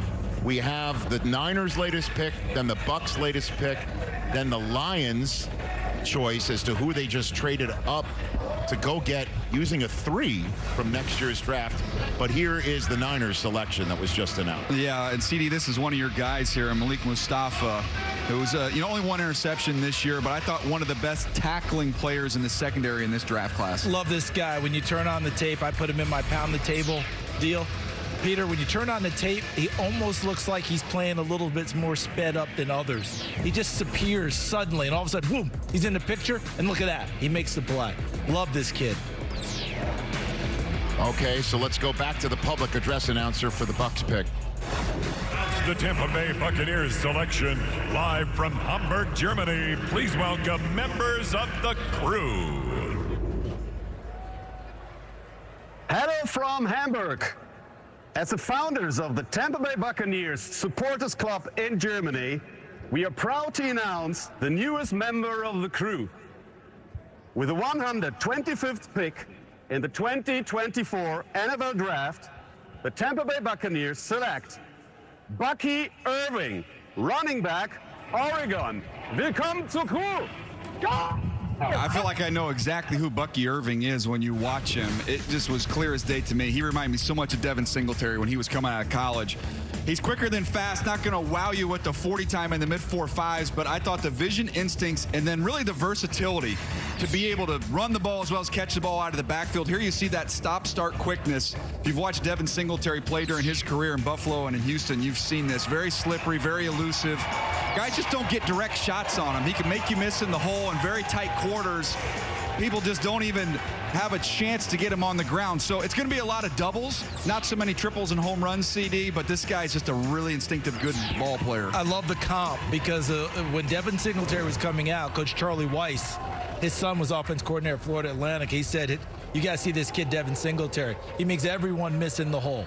And everything DJ showed up there, Peter, is exactly what we're talking about, because Bucky Irving on tape looks really fast. Then we got to the combine, and we found out he was quicker than fast, yet he's extremely productive. You think about Liam Cohen, the new offensive coordinator. He gets the guard in Barton, smart out of Duke, McMillan, smart wide receiver out of Washington, and in Irving, both the Minnesota people and the Oregon people say smart, intelligent, can learn the offense, put him into your lineup. Got to think that Liam Cohen, the new OC, as Dave Canales moves on, has some weapons to work with now. And they couldn't put him in, couldn't call him Bucky when he was in Minnesota. Tell that story. Because their big rivals, Wisconsin, is Bucky Badgers. They're like, look, you got to go by your given name. It's amazing. So again, the Jets were in this spot because they traded down with Green Bay, got a 6th rounder later on today, and then Detroit said, we'll give you a 3rd rounder next year if you let us use this pick, and the Jets said, you bet. They're all wearing Dan Campbell jerseys. I love that. Oh yeah. How much you want to bet that's Brad Holmes inspired? Look at right Brad. There. When you think, Peter, I bet Brad Holmes came in, threw those jerseys to everyone in the room and said, pop these on for our head coach. Is there a room you'd rather have a beer with than this one right here? No. You got John Dorsey, Spielman's loaning around, Campbell. This is a... You notice how Spielman always avoids the camera now? Yeah, but he has had a heavy hand on what has gone on there, helping hire Dan Campbell, helping hire Brad Holmes, and being a great sounding board and conduit. He stays out of the spotlight, but he's there, has a presence, and really has a big-time role in Detroit. So if you're one of our head coaches, like a D'Amico Ryans, are you out there like, hey, guys, why aren't we wearing my jersey? What are we doing here? The Detroit Lions on the clock. Hit 2 back-to-back corners. We got a little flash mob. They got 1st-round draft choice Terrion Arnold lit up this place on Thursday night. And then last night, Ennis Rakestraw Jr., another corner out of Missouri. Now this pick that they traded into the draft to go get, using a 3rd rounder next year. They've got a 5th, 2 6s, and a 7, so there's not going to be too many flash mobs left. What a fun city this has been for the draft, and a perfect time. The Lions are a rocket ship taking off in the NFC North. How about it all coming together, Rich? This was announced 2022. Dan Campbell, there were still more stories about him biting ankles than him having success. And in that 2 years' time, it all married up really well. The Lions got back to the top of the division. And here is Detroit, the epicenter of football right now on draft day. And you're seeing on our bottom ticker one of the reasons why, right? I mean, we just showed you Jahmyr Gibbs and Sam Laporta's last season totals. Jack Campbell was drafted in between those two. I just saw a Jack Campbell jersey in the crowd, and that's the coolest part. There's so much young talent. Brian Branch is a great young player. This team drafts, and last year there's a lot of criticism for the Gibbs pick and for the Campbell. Running back, inside linebacker. Brad Holmes, through convention to the wind, said, give me football players, and they are building something very real here. One of the things, too, you see all these jerseys around here. I remember when I went to work with the Cleveland Browns, and I knew we were in trouble. When I went to the stadium, I looked at all the jerseys, and they were all guys who used to play there that don't play there anymore. They used to just be Barry Sanders jerseys when you'd come around Detroit. Now you look around, and you'll see 10 to 12 different players on their current roster. Were you rocking the Lou Groza back then, the Marion Motley, the Otto Graham, and now you're starting to get those players again where people have those jerseys. I love that analogy, DJ. You know how that good, tells you where city's going. Do you know how good the Jahmyr Gibbs pick is and was? Is that you began to hear as soon as it happened, boy, we were trying to trade up for him, and then by the end of the season, that became a fish story. I heard like 15 teams were trying to trade. Everyone wanted him, right? By the end of the season, but at the beginning, it's kind of like, well, wait a minute. We knew about Bijan Robinson and how many people wanted him, and the Falcons did go top 10 with him, and then the Lions going ahead and putting Gibbs way before a lot of folks thought he would go. You know what else was cool last year? When Brian Branch, who was there's a lot of talk about him potentially being 1st round, and he was part of the green room and the red carpet and the whole thing, did not go, and lasted a lot longer than maybe people thought. Yet when his pick came up, he wasn't in the suit anymore. He was in regular gear and came out rolling out just like it was no big deal. happy to be there. And it told you about his character and who he was. And, boy, he played to that level. Detroit knew exactly who they're getting when they drafted him. Fans are going crazy here, and we're about to finally get this pick. So we'll send things to the public address announcer here for the latest Detroit Lion to be announced. To announce the Detroit Lions selection, please welcome Michigan Governor Gretchen Whitmer, also known as Big Gretch.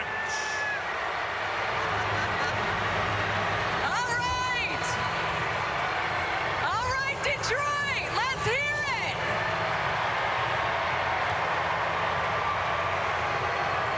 It has been a historic week here in the great city of Detroit. We have shown the world what the Motor City is all about. And it is my honor to announce that the 2024 NFL Draft has now broken the all-time record.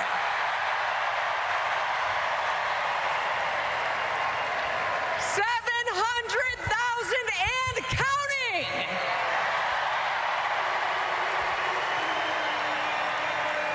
So thank you, NFL fans, and thank you, Detroit.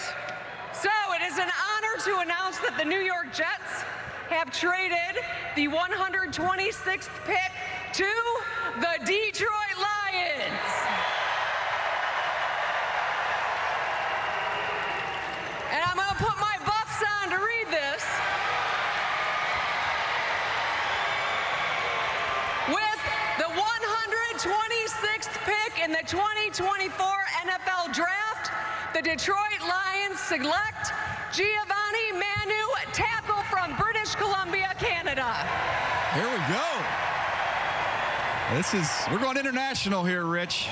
British Columbia. So the Thunderbirds. This is the first player that wasn't at the Combine. Yes, Thunderbird. And a massive human being.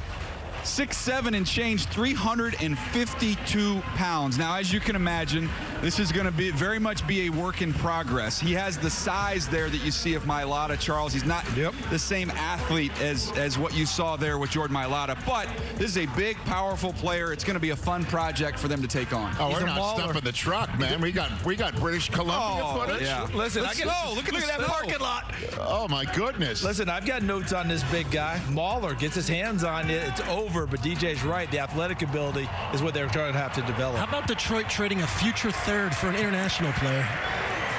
With the 127th pick in the 2024 NFL Draft, the Philadelphia Eagles select Will Shipley, running back, Clemson.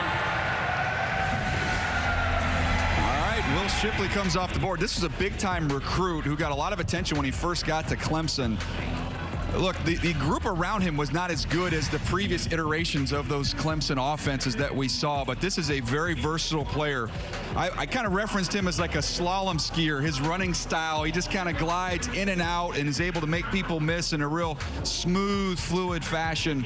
And when it comes to contact, CD, I thought more kind of absorb contact than deliver contact, but he's going to have a lot of value on third down. Think of who just walked out of that door at the running back position. You bring in Saquon Barkley. Now you also get one that can catch the ball out of the backfield to sprinkle in after they lost DeAndre Swift. And plenty of snaps at Clemson. I mean, a guy was almost a 4-year starter there. Had injuries his last year that put down his production.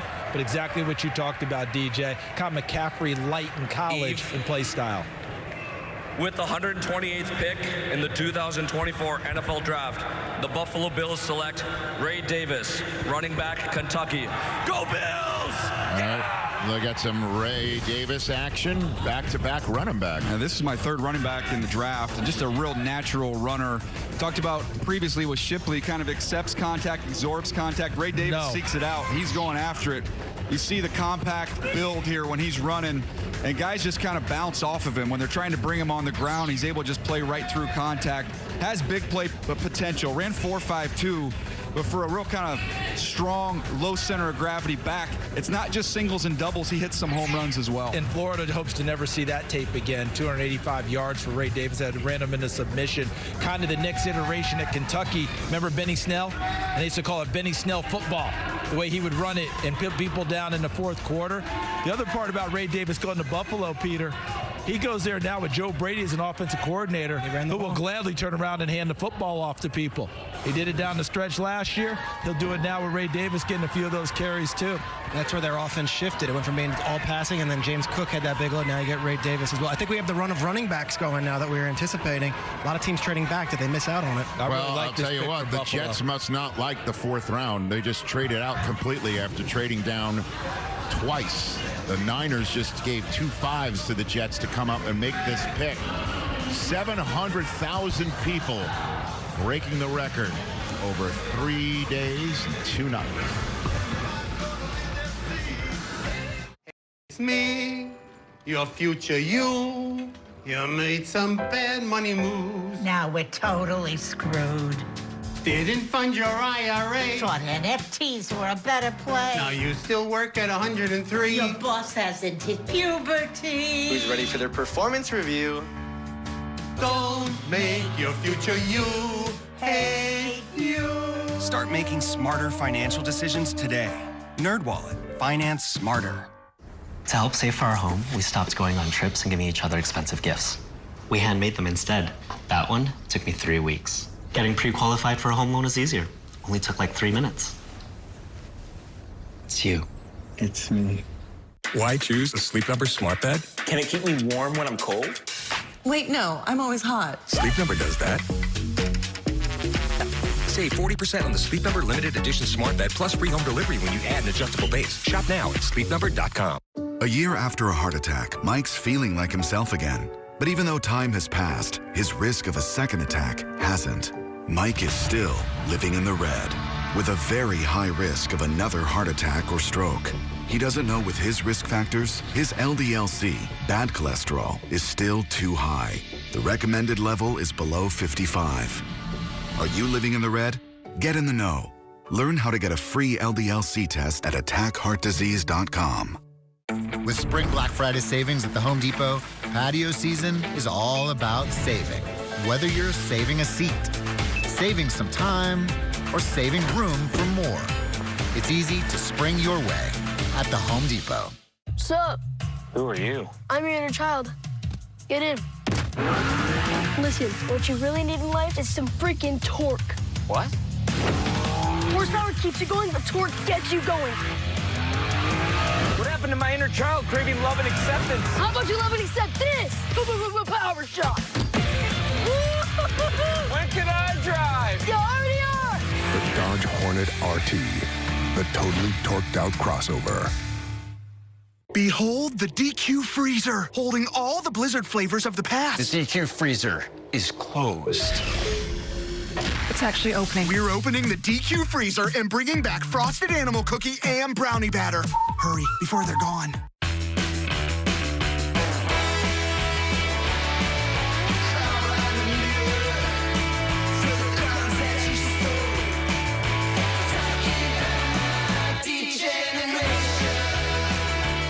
You know what time it is. The schedule is released. Bring it. The anticipation is through the roof. This is a heavyweight matchup. Let's go! Are you ready to take? We are back here on NFL Network Live. Those are the last 10 picks. When you have a bunch of internationally announced picks and somebody trades up, it takes a while to, I guess, get the zoom up and scramble the Jets, I guess. So the Jets trade out. He has to scramble this pick for the Niners. Selection live being from the announced. Mexico National Football Federation headquarters in Mexico City. Please welcome Sergio Dip. Welcome to El Centro de Alto Rendimiento, home of the Mexican national team in Mexico City. And now, with the 129th pick in the 2024 NFL Draft, the San Francisco 49ers select Isaac Guerrero, running back, Louisville. Vamos Niners y viva Mexico. Vamos Niners! Yeah, we've seen some running backs roll off the board, and this is one with outstanding size and speed. Ran a 4.3340. That tells you about the burst that you're going to see when you watch him on film. A downhill, aggressive style runner. Runs with those high knees, like old school high knee runner. You don't see that very often. I think there was a ton of wiggle and make miss there, CD. But this is someone who can hit home runs, and also I thought he had good balance in pass pro as well. Yeah, really good contact balance as he goes through traffic. Ben Fennell, one of our great teammates here, was working with me about Isaac Arenda. And my first thought was, is he an Isaiah Pacheco light type of a guy? And Ben gave me a better comp, Justin Fargas. Remember him coming out of USC in Michigan? Home run hitting guy. Go ahead, DJ. Yeah, that's your Next Gen Stats presented by AWS. See him right there at the very top of the athleticism score. I just love seeing Sergio Dip back on our screen. Sergio Dip, shout out. Just let you know, you can make it back. With the 130th pick in the 2024 NFL Draft, the Baltimore Ravens select TJ Tampa, defensive back, Iowa State. TJ Tampa, I expected him to go yesterday. I thought you'd see him go potentially even in the second round. I thought he was more of a third-round player, but here they get him with great value at the bottom of the 4th round. Big physical corner. He's got a basketball highlight where you can see his overall athleticism. It's ridiculous. Go ahead there. I'm sorry. I'm not a tape guy. Yeah. Are you saying there's a cornerback named Tampa and he wears the number 2? Am I understanding He's a that? Tampa 2 guy. Does he play that style? He's more of a press man. Oh, come on, man. Yeah. Well, it's like Bordolini getting out from Germany. Oh, well, that was a dunk. I called you. Okay. I told you let's see it again, please. Does he press? Does he press? 40 minutes of hell? Look at this. There it is. Oh. That was off of pressure, Rich. 40 minutes of hell. Nolan Richardson. And it's right from Germany. With the 131 pick in the NFL Draft 2024, the Kansas City Chiefs select Jared Wiley, tight end, TCU.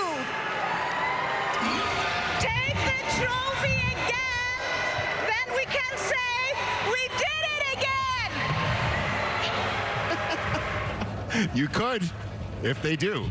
Yes, that is a truth. They got a pretty good tight end there he can learn from there in Kansas City. Jared Wiley, high school quarterback, actually used to throw passes to Quentin Johnston, who's a receiver for the Chargers. So very long, athletic, a seam stretching tight end. Speed, Kansas City Chiefs. Peter, that seems to always make sense. It sure does. And they have a good tight end room. They've got some depth there with Noah Gray and some others. But tell you what, when you add Worthy and Hollywood Brown and then another offensive piece here, Chiefs, they keep loading up. Yeah, he has the frame to be a good blocker as well in this, so he can be a good combo guy for them as he learns that downfield dexterity and keeps increasing it. Hey, the Lions just traded back in.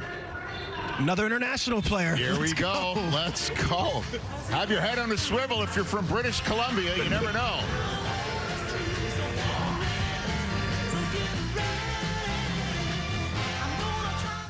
We say it'll be on time, they expect it to be on time.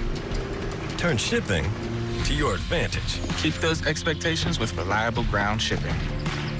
Thanks, Brandon. With USPS Ground Advantage.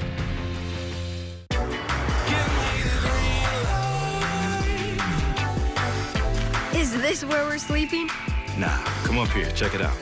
Live up to it. The all-new Lexus GX. Where'd you learn to serve? Oh, I didn't serve, but if your spouse, parent, or grandparent served in the military, you can join USAA. Yeah, my grandpa did, so I'm already in, but I was talking about your serve. Oh. USAA, for the military community. I find it hard to believe you don't know. I've got to go, okay? Bye. Beauty you are. But if you don't, Thanks, put Mom. down your hands. 'Cause I see you.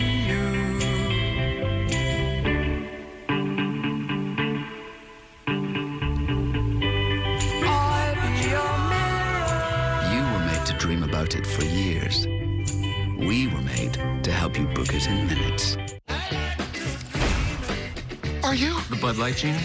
Yeah. So we get wishes? Metal hair. Yes. Filthy rich. So filthy. Giant bicep. Big one. Sports car? Stretch it. Let's rock. So, how long have you lived here? And how are the restaurants around here? Are they good, bad, meh? Marcy, we've got to go. I'm sorry. Got 17,000 more parks to visit. We bring you the best neighborhood info. Ding dong. Homes.com. If you feel like things don't add up right now, you're not alone. So we've lowered the price on hundreds of your favorite products. Because when the cost of living goes up, we find new ways to go low. It's why we're here. That's a promise, not a promo. How you holding up? Nothing wrong with getting help. If I promise to look into it, will you drop it and help me build this fence? Now you need my help. If you or a veteran you know needs support, don't wait. Reach out. Find resources at va.gov/reach. I'm an actor in an ad that was given 12 seconds to remind you that if you're high, just don't drive. Because if you feel different, you drive different. It's illegal to drive high everywhere anyway.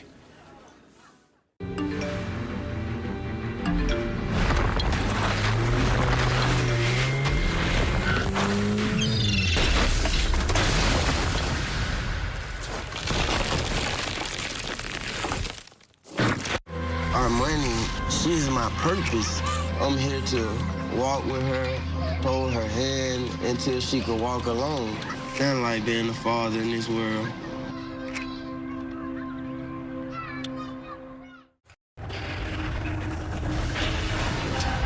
Okay, so the Lions just moved back in, trading with the Philadelphia Eagles, and part of the trade involved a draft choice that the Eagles sent the Lions for DeAndre Swift that the Eagles just got back from the Lions. I guess, is that how do you keep this straight? Is it? Well, Jack Andrade is the guy, and I did say that right, Jack? I mean, he's constantly giving me draft information in my ear. Is that like when you play chess and you keep your finger on the piece, and it still is until you take your finger off it? It's still yours. Is that what it was? I mean, I don't know. I was more of a shoots and ladders kid. Nicely done. Knight to E4. So was I, by the way. Hey, Peter. I was too. Peter. Yeah. How much fun is it to come here each year, and over the course of the 3 days, DJ as well? I love when Rich plays draft pick serendipity. Oh, it's the best. It is awesome. The connecting of dots, the threads, but the threads and how it dates back to something, and the provenance of these picks, it can yield some really fun facts, and you bring them all out. When the Niners drafted Malik Mustafa about 20 minutes ago out of Wake Forest, that wasn't a pick from the Cowboys in the Trey Lance trade. Wow. And they turn into humans eventually, you know?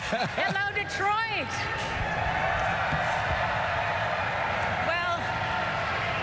You get a better job than announcing a Detroit Lions draft pick when the draft is in Detroit. Let's go Lions! The Philadelphia Eagles have traded the 132nd pick to the Detroit Lions. With the 132nd pick in the 2024 NFL Draft, the Detroit Lions select Sione Baki, running back, Utah. Running back. Did we not talk about this? He's played the whole safety. combine. He's played running back. Running back, what?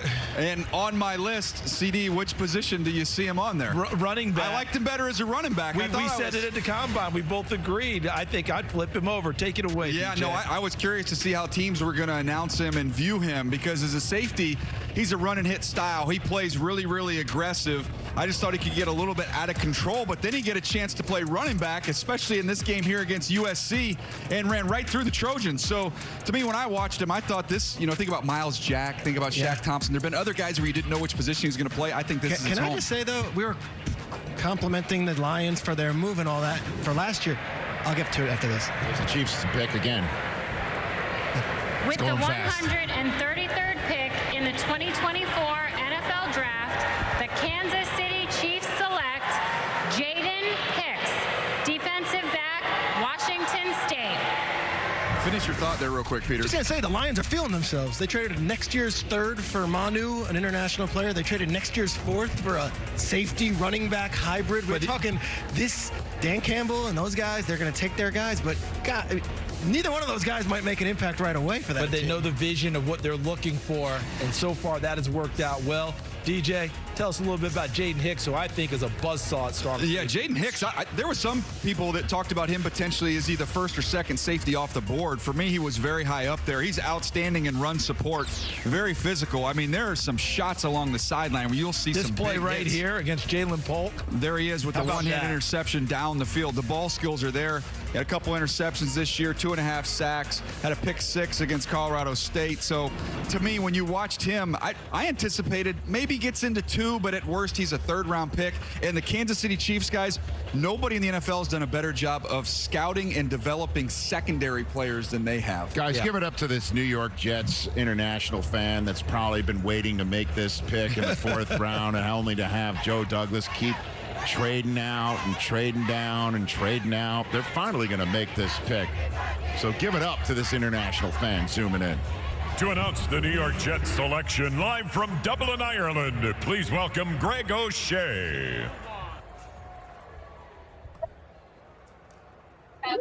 From sunny Dublin, Ireland, I'm thrilled to announce that with the 134th pick in the 2024 NFL Draft, the New York Jets select Braylon Allen, running back, Wisconsin. Now, this was the next best running back available on the board. The way I looked at it, big time size, very nimble. Again, we've used this phrase a few times today. Are you one who delivers contact? Do you absorb contact? He runs a little bit upright, but he's very strong and powerful CD. So when guys hit him, they just kind of bounce off of him. Yeah, no doubt about it. Time for a player comparison presented by Homes.com. We've done your homework. And my comp for Braylon Allen is a big runner in Green Bay, came out of Boston College. You talk about somebody who can rumble. A.J. Dillon. All right. And, you know, you're talking about the absorbing contact. The one criticism I've heard about Braylon Allen is some scouts and people want him to run to his size even more. You know, you see the nimbleness there. He's a little upright. They'd like to see him get lower and just run people over, because not many people want to take on a guy his size anyway. But A.J. Dillon, he has no problem with doing that and adding the nimbleness as well. So I see the comp very, very well. Wisconsin, Green Bay guy, even though Dillon came out of Boston College. Okay, already they're good. There you go. Ready to get into the weight room and get after it. Look at the comp. You know, that means we'll be hearing from Saquad soon, won't we? Yeah, What will Saquad want to get in on this? Yeah, he'll want to get. Interesting with the Jets. I mean, Allen was awesome 2 years ago. That was his big breakout season. But you have Breece Hall, and they love Izzy Abanikanda, who they took last year out of Pitt, the Brooklyn kid. So this is now a third running back into the room. Remember, they traded Michael Carter during the season. Yeah, but when you look at that tree, different types. When you look at the Shanahan-McVay tree, they have a stable of backs. Right. All those teams in that tree, just they want to keep guys fresh and keep rolling. Different types of running backs, too. True. Different body types, different styles, and they plug them in and play them. We're about to get through the 4th round. This is the last pick of the 4th round. We've got crazy prospectors here in Detroit. Crazy prospectors. That's the only way I could think of right there. San Francisco 49ers about to wrap up this 4th round.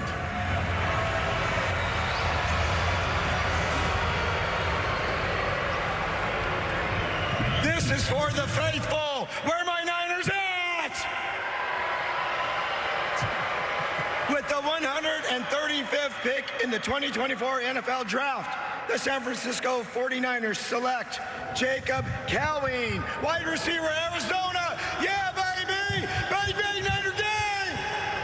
I thought they might take Xavier Worthy. There was a chance that could happen in the 1st round, because when you look at Tank Dell and how he did in this exact same offense in Houston, that maybe Kyle Shanahan would want a player like that. Well, this is a similar vibe here. Bobby Sloak, offense coordinator of Houston, came from Kyle Shanahan. Yeah, exactly. They run the same offense. So, to me, this is a guy who, at that size, at only 168 pounds, started 57 straight games, and he also caught a pass in each of those 57 straight games. 4.38 speed, big-time burner, big-time speed. So it's only fitting that we wrap up this 4th round with a guy named Cowing. You know what I'm saying? Rich, you're good, man. I'm just saying, because in this round. Bring it on back. Hey, stick with us, though. We're about to move on to the 5th round. That's what we're doing. Because, with all due respect to Jacob, this is cowing. Speaking of cowing. This is cowing. All right? This is how you cow. There's one way to do it. This is Cade's way of doing it. Fantastic. Fifth round on the other side. We're live in Detroit on NFL Network on the draft day. Hi, kids. Subway wraps are packed with delicious ingredients in a pillowy Levice wrap. Finally, a refreshing lunch that tastes perfect for pro athletes like me, right? Can I finish? Buy one wrap, get 50% off in the Subway app today. Apartments.com has helped millions of renters find their places, and they all have a special place in my heart, which is why I keep a picture of each and every one of them in my wallet. Oh, holy cats. Apartments.com, the place to find a place. There's nothing better than a game and great tasting Miller Lite. It's less filling, Miller Lite. Tastes great. And how'd you get up here? It's less filling. Can I use my arms? Never understood this argument. Miller Lite is both, right? Isn't that kind of its thing? There's a door? I've given this a lot of thought, guys, so just bear with me. Let it be both, all right? Now, there's a security guard coming by. Just be cool. Where am I sitting? Sitting? A lot of guys in this suite. I was standing, you were there, two worlds collided, and they could never tear us apart.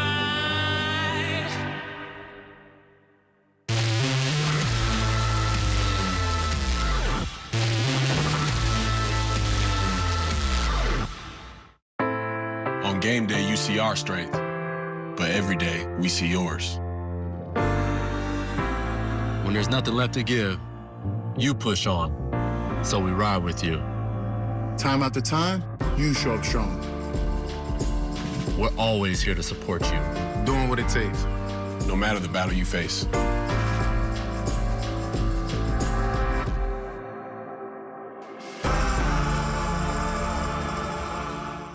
No one cares about me. So why should I care about myself? I'm scared. I'm hopeless. Even when I'm with my friends, I feel alone. I feel like a failure every day. These are the stories of kids struggling with mental health. Anxiety affects nearly a third of them. That's why the NFL is working to give kids the tools to be stronger and more resilient. Millions of kids feel alone. We can show them they aren't. Catch all your favorite off-season content on NFL Plus Premium. Stream exclusive off-season coverage from the NFL Draft, free agency, and more. Relive the biggest plays from the season with full and condensed game replays. Stay connected through the offseason with 24/7 football news and coverage on NFL Network. Don't miss any of the offseason action. Access NFL Plus Premium today on the NFL app.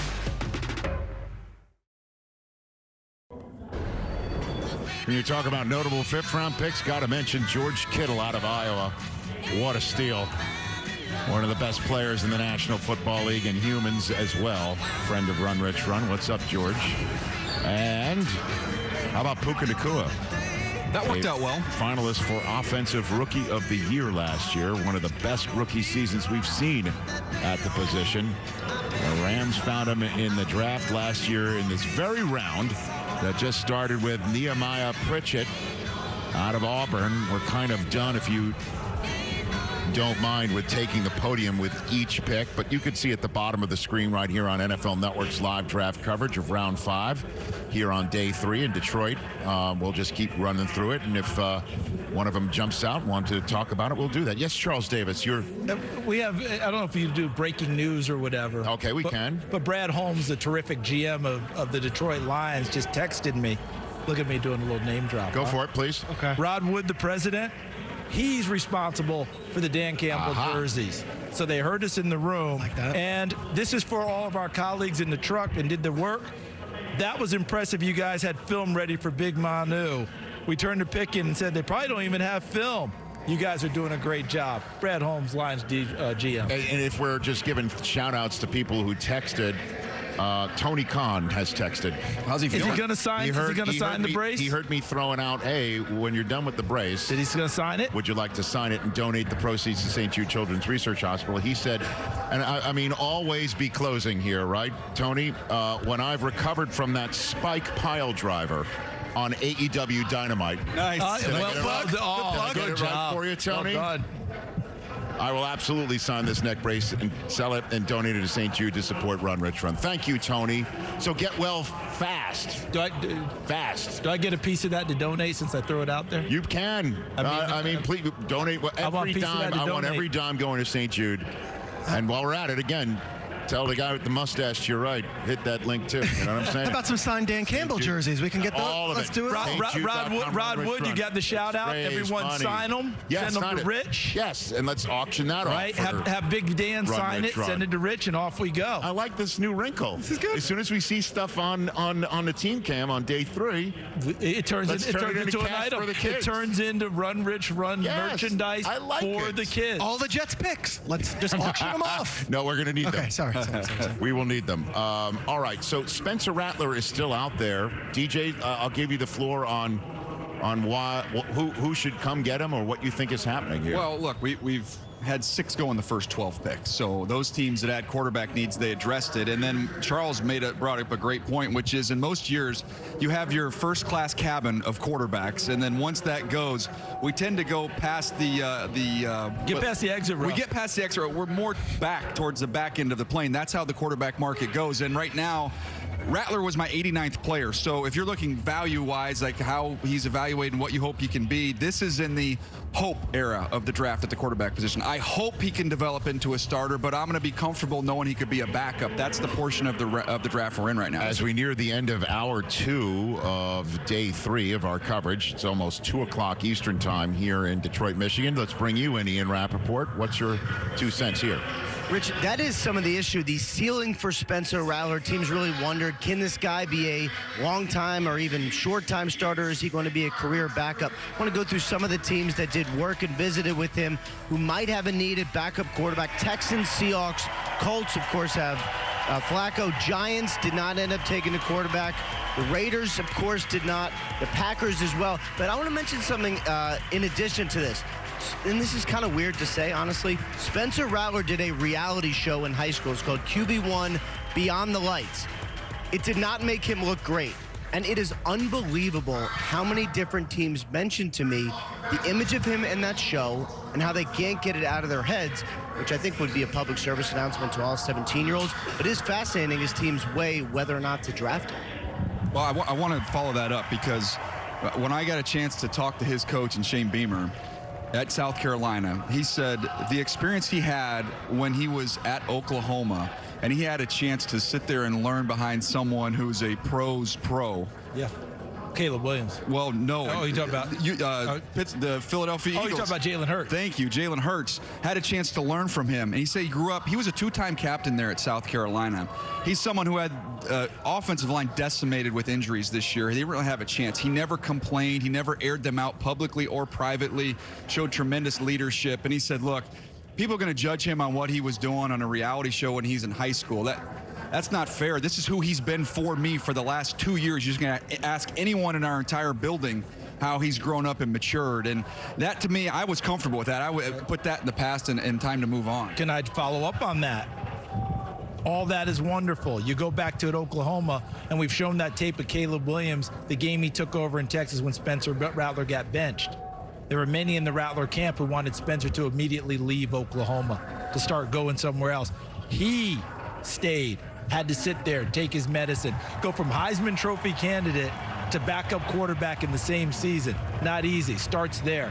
I meet him, Peter, for the first time in a summer camp, and he walks up to me. I didn't think he'd know who the heck I was. Walks up to me, introduces himself, looks me in the eye, firm handshake. Hello, sir. My name's Spencer Rattler. Got to spend time with him during the week, watch him go, and watch him mature, and stayed in contact with him his entire time in South Carolina. I put him in my Pound the Table article. A guy that I thought had gone from that Netflix special to figuring it out, starting to mature, and the talent was there. I'm really rooting for this kid. I don't know who's going to take him, but I'm really rooting for him along the way because I think he's done the transformation on and off the field. I had a lot of conversations leading up to the draft about the quarterbacks, and it was, you got these 6, and then there's Rattler. There's 6, and then there's Rattler. Well, the 6 went, and they went to all the QB-needy teams. So there's still Rattler. So there wasn't a 7th table at that, and there was with the Raiders, and the Falcons kind of took that seat. So if the Raiders aren't taking him, I don't know if quarterback's a position of need anywhere else for these teams. Ian?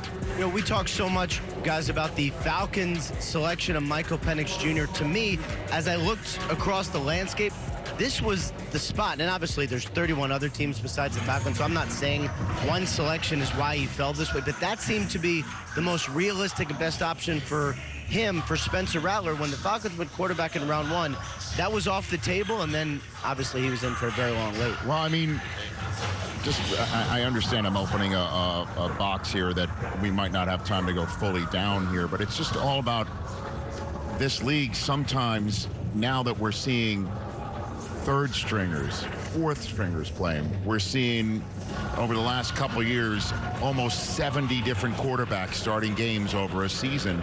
You'd think that this would be a position that you'd want to build depth on with young players. And the problem is, though, is how do you get these young players coached up under the new collective bargaining? You can't even call it new anymore, but the way that things go, that you can't get players in the building until certain times of the year, and then reps are so hard to come by that I'm just wondering if this league has a quarterback development problem. Well, you better have a good needs to be relationship. addressed. DJ, I'm going to turn it to you, but you better have a good relationship with their personal quarterback coach.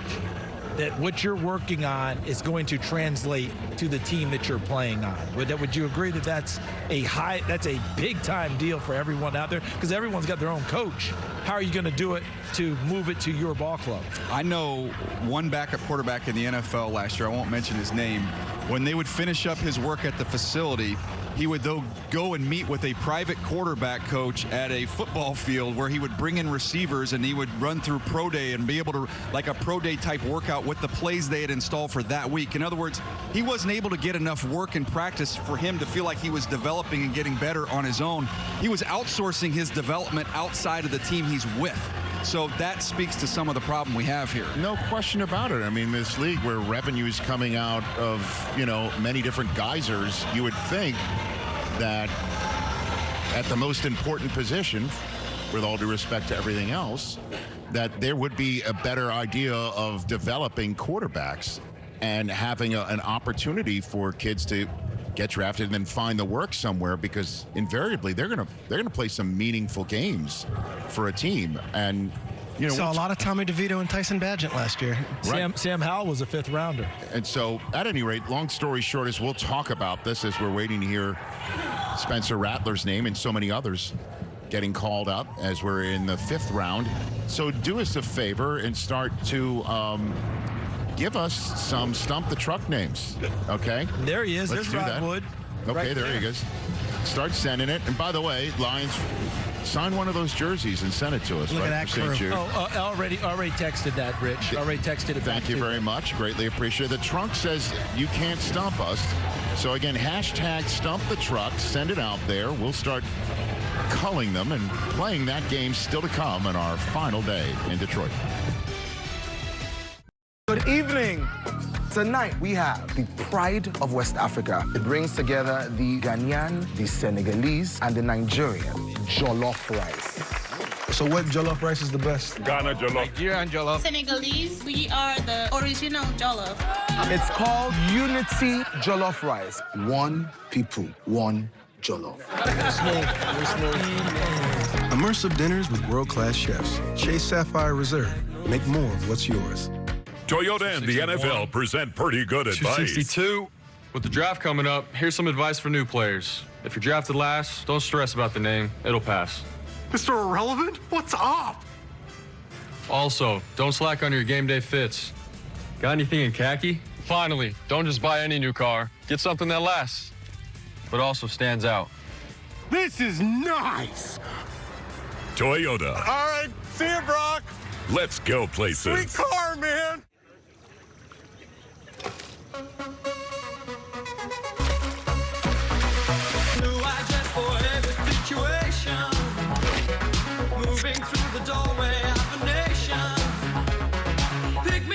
If you feel like things don't add up right now, you're not alone. So we've lowered the price on hundreds of your favorite products. Because when the cost of living goes up, we find new ways to go low. It's why we're here. That's a promise, not a promo. Behold the DQ freezer, holding all the Blizzard flavors of the past. The DQ freezer is closed. It's actually opening. We're opening the DQ freezer and bringing back frosted animal cookie and brownie batter. Hurry, before they're gone. Say hello to future you. You made some bad money moves. So no vacations for you. Never got a credit card with rewards. Norway will never see your fjords. All these places will never go. Here isn't us in Mexico. Don't make your future you hate you. Start making smarter financial decisions today. NerdWallet. Finance smarter. See, Home Quote Explorer lets you easily compare home insurance options so you can get what you need without overpaying. Yeah, we spent a lot on this kitchen. Oh, yeah, really high-end stuff. Sorry, that's our ghost. Yeah, okay. It's more annoying than anything. Too bad there's mold behind the backsplash. Yep, there's mold. Well then, let's see if we can save you some money with Progressive. Guess how much I originally paid for this fireplace? $23. Materials and labor. Just ignore him. You got bamboozled. Tonight, after the conclusion of the 2024 NFL Draft, TA from LA, we're putting it all into focus. 257 picks, 32 teams, 7 rounds, 3 days, 1 question. Who won this thing? We've got answers after the draft. So here's our last 10 players. Daniel, what do you think? Yeah, there's a couple names on here really interesting to me. Xavier Thomas, I saw him at a high school camp, and he was a big-time 5-star recruit, and we were thinking he's going to be the next one there at Clemson. He's going to end up being a first-round pick, top half of the first-round pick. He's had kind of an interesting career just navigating through those waters, CD, but someone who still has all that twitch and explosiveness there in his body. Jordan McGee going to Washington will find a way to be a starter within 2 seasons there. Interesting. Yeah. See some of the video here, Xavier Thomas. Again, tenacious effort. You never question that. The production doesn't really match the talent, though. He only had 3 sacks, but when you put together his cut-up, if you want to just watch his pressure reel, you'll see some real big-time explosive stuff from him coming off the edge. You see him here working against the run. He can do it as a pass rusher. He had a lot more disruption than production, but look at the burst. You can just see how athletic he is, be able to stack a move on top of another one right there. For this portion of the draft, to get a guy with those traits, I think it's a really good pick. And then another interesting one, we talk about connections all the time. The Los Angeles Chargers, with their next pick with Jim Harbaugh and Joe Ortiz, they go to Notre Dame and get Cam Hart, who is going to be coached by the same secondary coach he had there at Notre Dame. So when you bring not only a college head coach who also adds some other college position coaches, this familiarity with a former wide receiver who's played corner. Jim Harbaugh, Stanford, once upon a time had a former wide receiver named Richard Sherman who moved to corner, and that worked out quite well. So everyone's history, their past, shapes some of their present decisions. So Hart is the latest pick, and we're checking to see if Xavier Thomas just set a record for most Xaviers drafted in a single year. As we all know, we saw Worthy and Leggett wrap up round 1. There's another Xavier out there as well. There's a Xavier wide receiver from Colorado. Any players from Xavier? Are we getting ready to stump the truck? I don't know. He's an Orlando kid who ended up out there, transfer from USF. So there you go. Everybody's wondering where Harbaugh is going to get his players from in his first draft back. You got 2 Notre Dame players right there. Yeah, got some familiarity. That's right. 1 from Michigan, 1 from Alabama, 1 from Georgia. Rich, I've got some Run Rich Run news. What do you have for me? What do you have? Just got this back from Brad Thomas. Brad Holmes of the Lions. Yes, sir. I asked him for a favor for this, and he said that he, Dan Campbell, Chris Spielman will sign their jerseys and donate to you for Run Rich. Fantastic. We will get on that right away.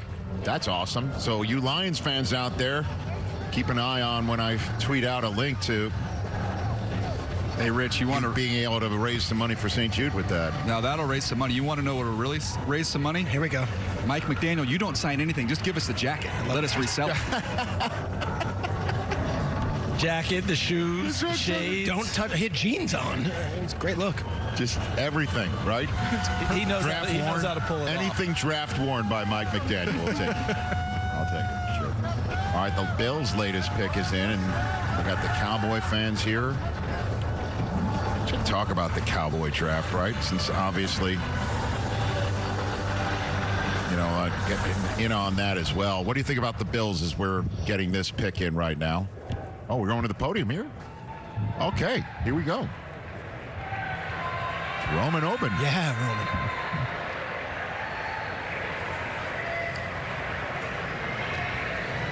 With the 141st pick in the 2024 NFL Draft, the Buffalo Bills select Cedric Van Prengranger, center, Georgia.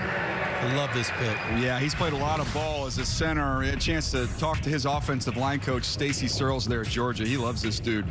Big-time upper torque, plays with a firm base. One of the reasons I think he's available now is teams didn't view him as a guard. They viewed him more as a center-only player. But he could create movement. In Buffalo, apparently there's a little bit of a change there. Stephon Diggs is gone. We've talked about some of the additions they've made in that receiver room. But there's been a little bit of a commitment to run the football with some of these additions they've made today. Joe Brady started running the football last year. Peter made that point where James Cook got the carries down the stretch. In fact, you could make the point should run it even more against Kansas City. Might have gotten out of that ball game. Oh, goodness. But this Van Prengranger, he's got a chance to move right in as a starting center. Mitch Morse no longer there, who held down the center for a long time. Connor McGovern is in the spot now. But a natural center, a natural leader, 3-year starter for Georgia. Got bypassed a little bit by some other talented people in terms of public knowledge, but he can flat out play. So the Bears are, unless they trade back into this draft, they're done. So you're just watching. What's up, guys? How are you, ladies? Good to see you. Bears fans were done with Caleb and the By the way, receiver. they're the first team to ever take a quarterback first overall and then later on in the same draft choose a punter. And apparently both of them have texted each other. According to this tweet right here, Caleb Williams told Torrey Taylor, you're not going to punt too much. That's amazing. Well, it's all relative compared to Iowa. I mean, that's for sure. It's the exact opposite of experience. In college, his leg almost falls off. The special teams coach, special teams coach lost his voice last year yelling, punt team, get ready. Yeah, and then the pros, smoke him if you got him. Yeah. Okay. That's fun, man. Bears are going to be a fun team to watch. That is for sure. Watch it all unfold. Caleb Williams telling his new That's hilarious. You're not going to punt a lot, so see you in training camp, kid. I like it. I got you, kid. So the pick is in for the Indianapolis Colts. What do you think of the Cowboys draft so far, guys? Let's talk about it. We're waiting. They don't have a 4th-round selection. They started with Tyler Guyton, the tackle out of Oklahoma, to go next to their other Tyler from Tulsa. Marshawn Nealon, the edge rusher from here in this state, Western Michigan. Cooper Beebe, guard out of Kansas State. And then Marist Leofau, the linebacker out of Notre Dame. What do you think? Well, if you're in the NFC and you want to chase a Super Bowl, there's one team in your sights. Well, maybe two now with Detroit, but San Francisco is still the North Star right now, and that is a physical ball game. And when the Cowboys and the 49ers have had their meetings, they've been out physical. So it's interesting to see them really investing here in this offensive line with guys like Guyton and Cooper Beebe. And then you look on the defensive side of the ball, Nealon, someone we talked about being a real rugged, can set the edge, physical type player. You go to the point when you keep winning 12 games every year, but then you don't have anything to show for it at the end of the year. You got to figure out what you're missing and who you're chasing. And they're chasing the 49ers, and they're missing some physicality. They're also chasing job security in a lot of ways, and you're chasing the ghosts of the last few years where they've had really disappointing losses. I think the Packers loss in the wild card round was far more disappointing than those two 49ers losses, and you're looking at it with Dak having a contract looming, CD having a contract looming, final year for McCarthy on his there's pressure, and they didn't exactly blow anyone away with picks. And they turned down runners. In that Packer game, they ran the ball down their throats. They did. Green Bay did. Pick 174 is the next Cowboy pick. Just wanted to sort of preview that. Saw some of the fans in the crowd. Here's the latest Colts selection. With the 142nd pick in the 2024 NFL Draft, the Indianapolis Colts select Anthony Gould, wide receiver, Oregon State. He jumped on my radar when I actually flipped on the East-West Shrine Bowl. And he was running that one back. Took that punt back for a touchdown. That was the first time I had a chance to really dig in and see him, and then jumped into his tape. He's a really quick player. He can close the cushion in a hurry, catches a ton of those quick tunnel screens and just quick hitters, and then he's able to make some things happen after that. There were some drops on occasion as you see him here as a returner. This is what his real value is going to be, especially as we see the kickoff return rules change a little bit. He'll be big time on special teams. But there's times where he jumps for balls when he doesn't need to, and that led to some drops, CD. But to me, this is a special teamer who's going to work his way into the offensive mix. And doesn't it feel like with Shane Steichen, he's always thinking, how can I use this guy on offense to help Anthony Richardson? He could be a jet sweep guy for you. You can throw in some option game stuff where he's coming around in orbit motion.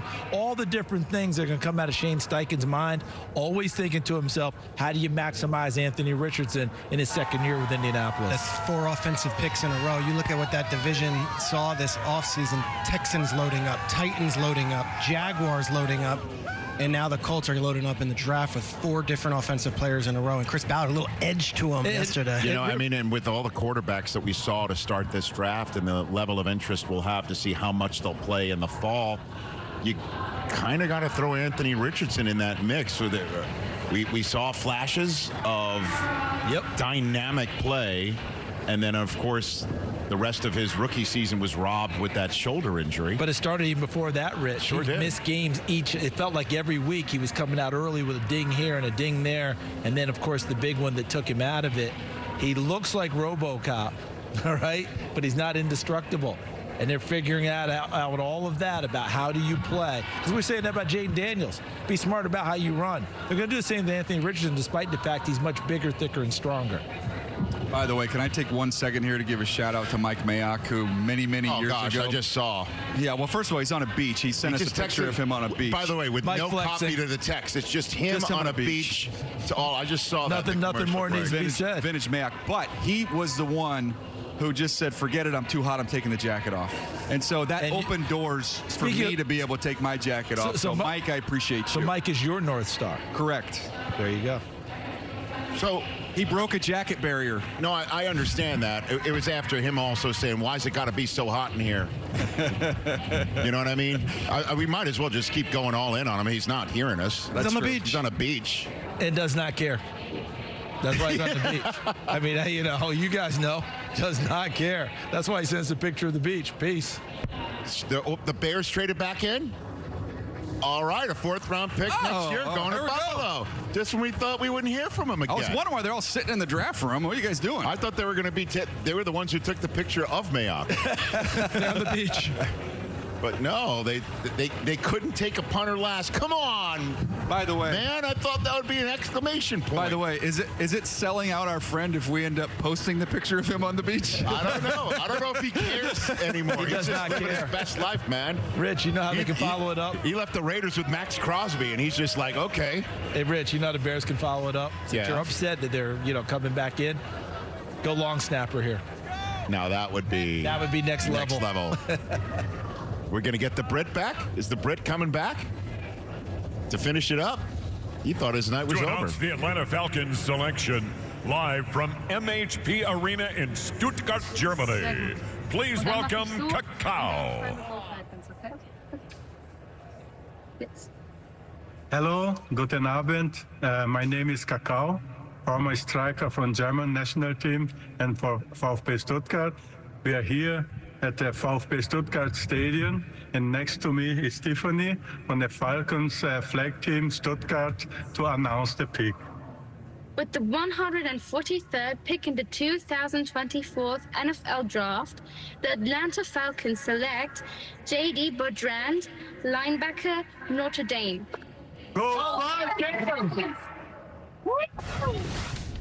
Yeah, J.D. Bertrand going to the Atlanta Falcons here. Someone just got tackled. Yeah, no kidding. You look at the production there, it is ridiculous, off the charts. I mentioned Drew Tranquill earlier as kind of the guiding point here for these two Notre Dame linebackers, is someone who's going to earn his time on defense by what they do on special teams, but plays off the ball. He will attack and thud off blocks, where some of these guys want to dance around, try and beat blocks with their feet. He will take them on. He's got really good football instincts inside there. The range was good, not great. But to me, this is a physical player, not a finesse player. I like his style of play. So there's the Falcons draft room celebrating their latest selection. We'll find out who the Bears traded back into this draft to select. When we return, a beautiful day here in the state of Michigan. The 2024 NFL Draft is presented by Verizon. Verizon's Small Business Days are here from April 22nd through April 28th. I own a lot of businesses, so I wear a lot of hats. My restaurants, my tattoo shop, and I also have a nonprofit. But no matter what business I'm in, my network and my tech need to keep up. Thank you, Verizon Business. Now our businesses get fast and reliable internet from the same network that powers our phones. All with the security features we need. Because my businesses are my life. Man, the fish tacos are blowing up. So whatever's next, we're cooking with fire. Let's make it happen! Switch to the partner businesses rely on. This will be a gold mine of local So income. tell us about this corn festival. Oh, you got your corn pudding. So is it safe around here? Sometimes. No eyebrows? Think of how light it'll feel in the summer. We gotta run 11,000 more neighborhoods to go. Ding dong. Homes.com. This year, get your spring delivered. The Home Depot has free delivery on over 2 million items and fast same-day delivery from our store to your door. Get spring delivered your way only at the Home Depot. You know what time it is. This our season right here. The schedule is released. Bring it. The anticipation is through the roof. Stafford's coming home. This is a heavyweight matchup. Breaks a tackle, he's gone. Welcome to the NFL. Bring it. It's a family affair. Yeah. This game is in other countries. The whole world watching. Let's go! Are you not entertained? My biggest fear in the middle of my addiction was that I would never be able to get over it and that my kids wouldn't have a father.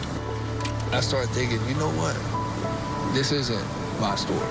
For the longest time, fear held me back from ultimately being who I wanted to. I had to become a better man to be a better father. It's important to me that my kids are empowered and truly believe that if they can think it, they can do it.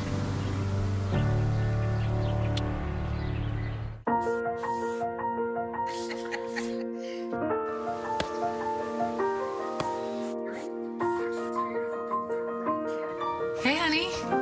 We thought we'd try something new. Family art hour. What do you think? You got jokes. You're funny. Learn about adopting a teen from foster care. You can't imagine the reward. Learn more at adoptuskids.org.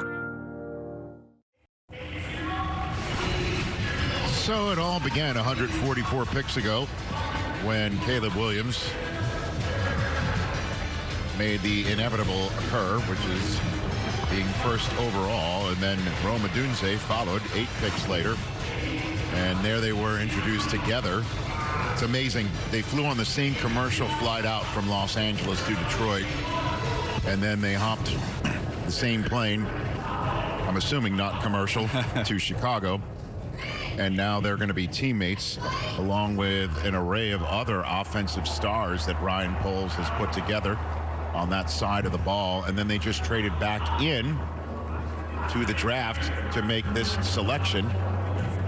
And they did it for who, Daniel? I believe they said in my ear that it was Booker, Austin Booker, the edge rusher from Kansas. And it's funny, we were just talking about Mayock. To me, he was Max Crosby light when you watched him. I actually used the phrase he was the Kirkland brand Max Crosby. But he's very long, he's very loose, he can really finish as a rusher. Has not played a lot of football, has not started a lot of football games.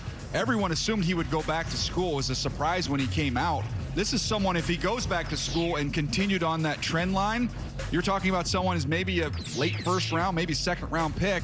But here he is sitting here as we're in the 5th round. You're just getting next year's pick this year. That's the way I look at him, as a developmental player. And for their sake, hopefully he's as good as Marty Booker was there on the offensive side of the ball. Well done. Let me ask you, DJ, as someone who's been in the front office, when you're done with the draft, like, is this a guy that you have to have, that you're trading back into the draft to get the Kansas linebacker? Is this something where they're like, hey, we want one more guy, we want one more bite at the apple, we have to go get this guy? There's two things that happen. One is the talent of the player. You just like, hey, I don't care about it. He's too good. Let's go get him. And then there's the need on the roster, where you get a position coach say, hey, guys, you want me to rush the quarterback? We didn't go get me one. Because they came into it. And remember when we talked about in the first round, the pick at 1 and 9, When the whole process started, 1 and 9 was quarterback, get one of the top receivers. As time went on, there's a lot of momentum about getting a left tackle at 9. And now you look at it there's one other one. Pass rusher at 9. Guess what? The pass rusher didn't come at 9. He wears number 9 coming from Kansas. A one-year starter there because he had transferred from Minnesota where he didn't play a heck of a lot. That's why Daniel's talking about if he goes back to school, applies that polish, maybe his draft stock goes up, but he was ready to come out now. Matt Eberflus hopes he can help Montez Sweat on the other side.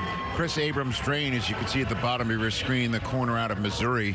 He is now a new Denver Bronco. So that is the stumping pick here from Detroit. We're going to send things to our Los Angeles crew for a brief bit, but don't you worry. We'll be back here with some trunk stumping and dog rescuing and fundraising. That's how we're rolling through the final day of the first ever draft in Detroit.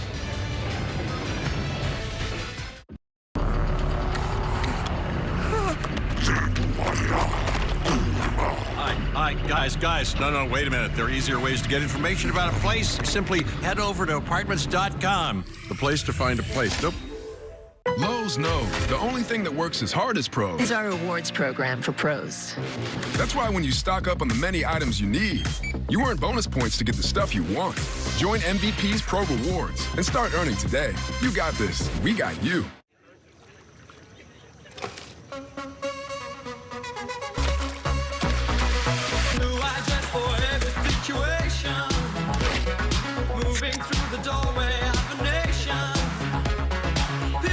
Toyota and the NFL present pretty good advice. 262.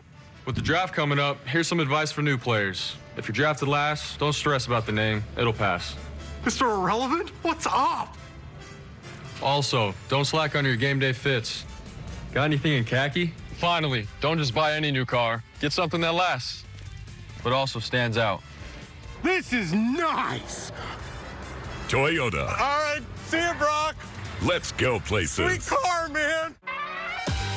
Fun fact, Tostitos scoops are made to hold delicious salsa, queso, really anything. It's the chip that begs to be dipped. Tostitos, get to the good stuff. For pros like Cam Jordan, confidence is a game changer. Just like doctors all over the world, Cam trusts Invisalign aligners to improve his winning smile. My confidence is at an all-time high. Invis is trusted by the pros. Why choose a Sleep Number smart bed? Can it keep me warm when I'm cold? Wait, no, I'm always hot. Sleep Number does that. Save 40% on the Sleep Number limited edition smart bed plus free home delivery when you add an adjustable base. Shop now at sleepnumber.com.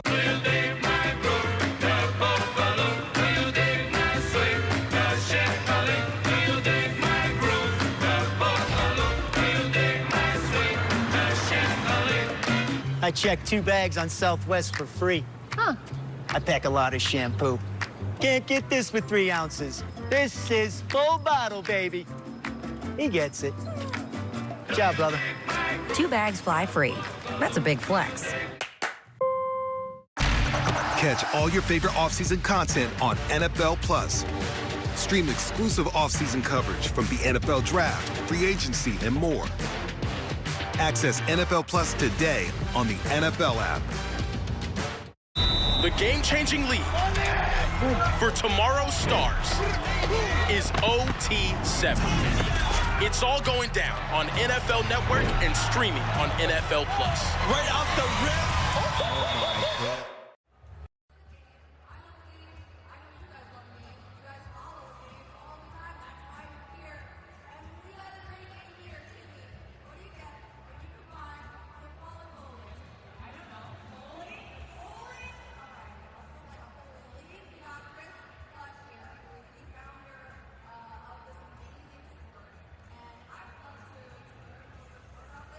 Brett Lewis here with you from our Los Angeles NFL Network studios here with a couple of second-round draft picks, 60th overall selection in the 2006 draft, Maurice Jones-Drew. Hey, man. 48th selection in the 1994 draft, Bucky Brooks. Gentlemen, Great to be back here with you. Oh, you want to talk trash? No, I'm not talking trash. I'm not saying anything. Okay, I'm not saying anything. Well, Bucky was the reason you didn't go earlier, right? He's one of the 5 teams that didn't want to. He didn't fit the profile. I get it. Fit the profile. I get it. Lightweight speed. They didn't want to be Quarterbacks, winners. fellas, fit the profile to go early and often in this 2024 NFL draft. We set a record for 6 quarterbacks going in the top 12 picks, fastest we've ever seen 6 come off the board.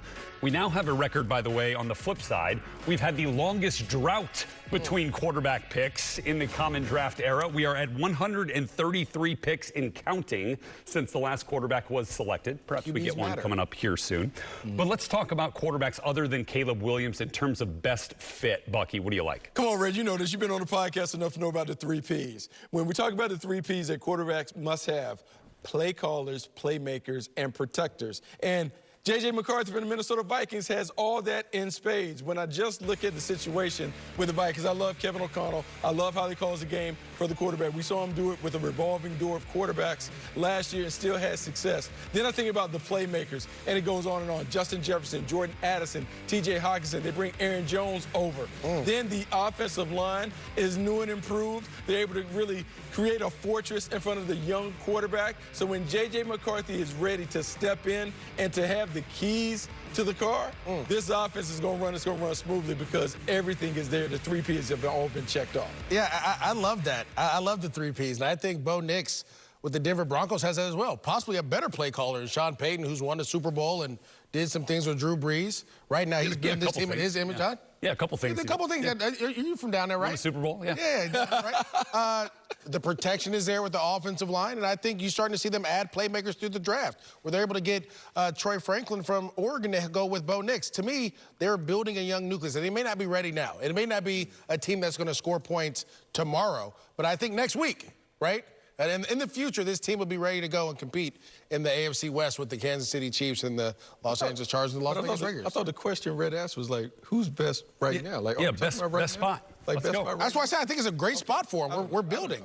Right? We bought the house. Now we're going to renovate. We've got to put a couple more dollars into it. Right. But be better later on. Maurice, you know where championships are built, right? That's in the running back room.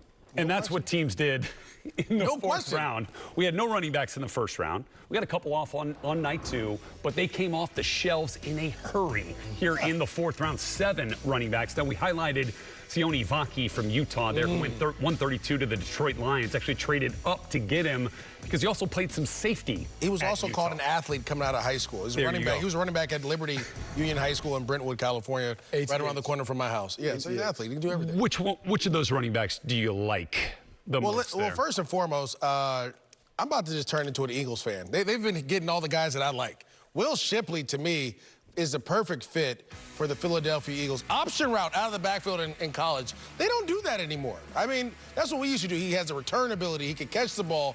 He can run in between the tackles. He has the speed to go the distance. He can do everything you want. You put him back there with Saquon Barkley, to me, that's a great fit there. Love this guy. He was my top guy coming out, especially like just the way he plays. Look at that. He's just making guys miss. He was Clemson. Pretty much all they had offensively.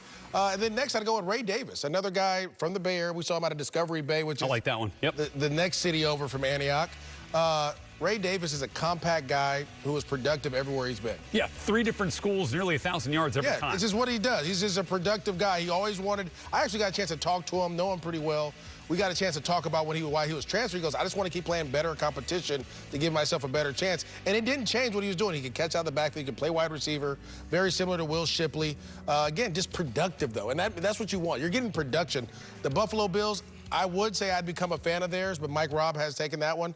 I'm going to go ahead and add the Eagles to my 6 teams now because they've done a great job in this draft. So the Eagles will be number 6 or 7 that I like. Oh, I mean, like everyone likes all these different teams. So I'm going to go. I'm not going to take Rex guy because I know Rex has an affinity for Isaac Garindo. Yeah. I'm not going to take that guy. So I'm going to take Sione Vaki, Utah, going to Detroit. And what I love about it is the size, 5'11", 210 pounds. I know he's a conversion guy to play linebacker and safety, but he had to, in an emergency, he had to go go to running back for the Utes, and he did it in outstanding fashion. Had 150-plus against Cal. Physical, can get downhill. And when I think about what the Detroit Lions want to do, they don't necessarily need him to be a key contributor right away at running back, but to have someone like that in the stable while you also get this special teams ability, 2-for-1 player, maybe a 3-for-1 player, a throwback.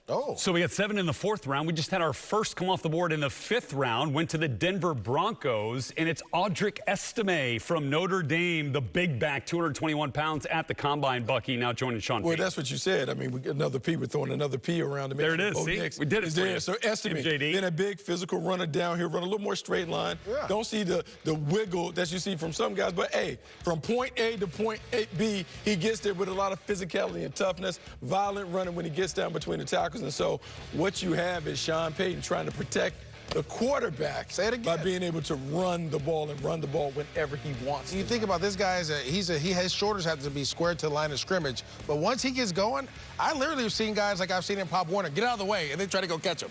Like, hey, you go by, then I'm going to try to go catch you, because they don't want that smoke, and that's what you want. You want to have that physicality. If you saw the way the Las Vegas Raiders beat the Kansas City Chiefs, the way that the Denver Broncos beat the Kansas City Chiefs last year, late in the season, it was physicality, and that's what the Denver Broncos are trying to get to. 29 touchdowns over the last 2 seasons for the Fighting Irish. Knew how to put the ball in the paint. Combine time in the 40 was a little bit slower than you'd like, but improved that quite a bit at his pro day. And also for the running backs, like let's be honest, like most of the time you don't see these big explosive. You're not running 40 yards being able to run in the box. Yeah.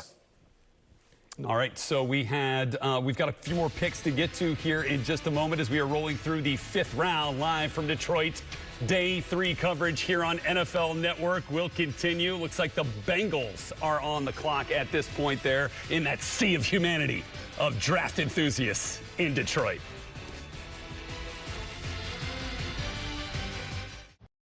Just like Nationwide helps millions of people prepare for their financial future, I'm here to help you prepare for the NFL Draft. Are you ready?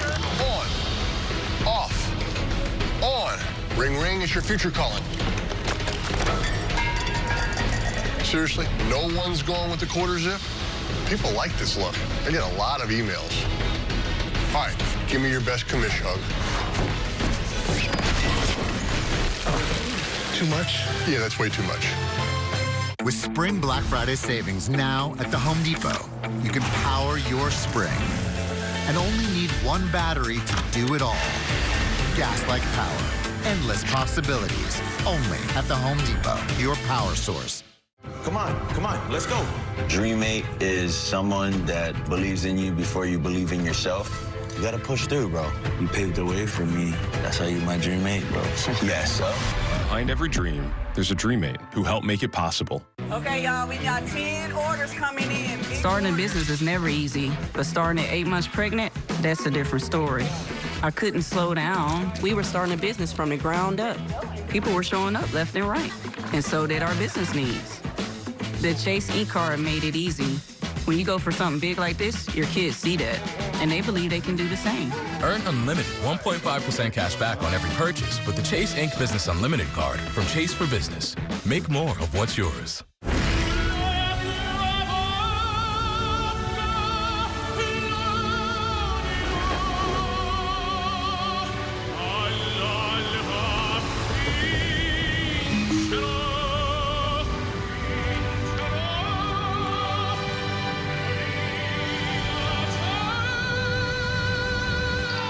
You were made to find inner peace. We were made to track flight prices to paradise. From the brewers at Blue Moon, a beer that's crafted bright with tangerine peel and crafted light with only 95 calories. Blue Moon Light, made brighter. Behold the DQ freezer, holding all the Blizzard flavors of the past. The DQ freezer is closed. It's actually opening. We're opening the DQ freezer and bringing back Frosted Animal Cookie and Brownie Batter. Hurry, before they're gone. Catch all your favorite off-season content on NFL Plus Premium. Stream exclusive off-season coverage from the NFL Draft, free agency, and more. Relive the biggest plays from the season with full and condensed game replays. Stay connected through the offseason with 24/7 football news and coverage on NFL Network. Don't miss any of the offseason action. Access NFL Plus Premium today on the NFL app.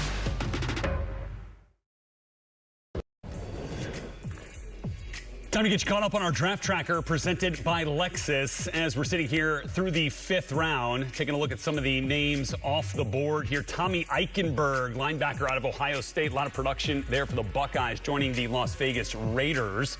The Cincinnati Bengals followed that up at pick 149, taking Josh Newton, player we saw at the Big 12 Combine down in Frisco, Texas, going from TCU now to Cincinnati. And the New Orleans Saints are ready to make the 150th pick of this draft. We go back to the draft hall. Check out who's from where next.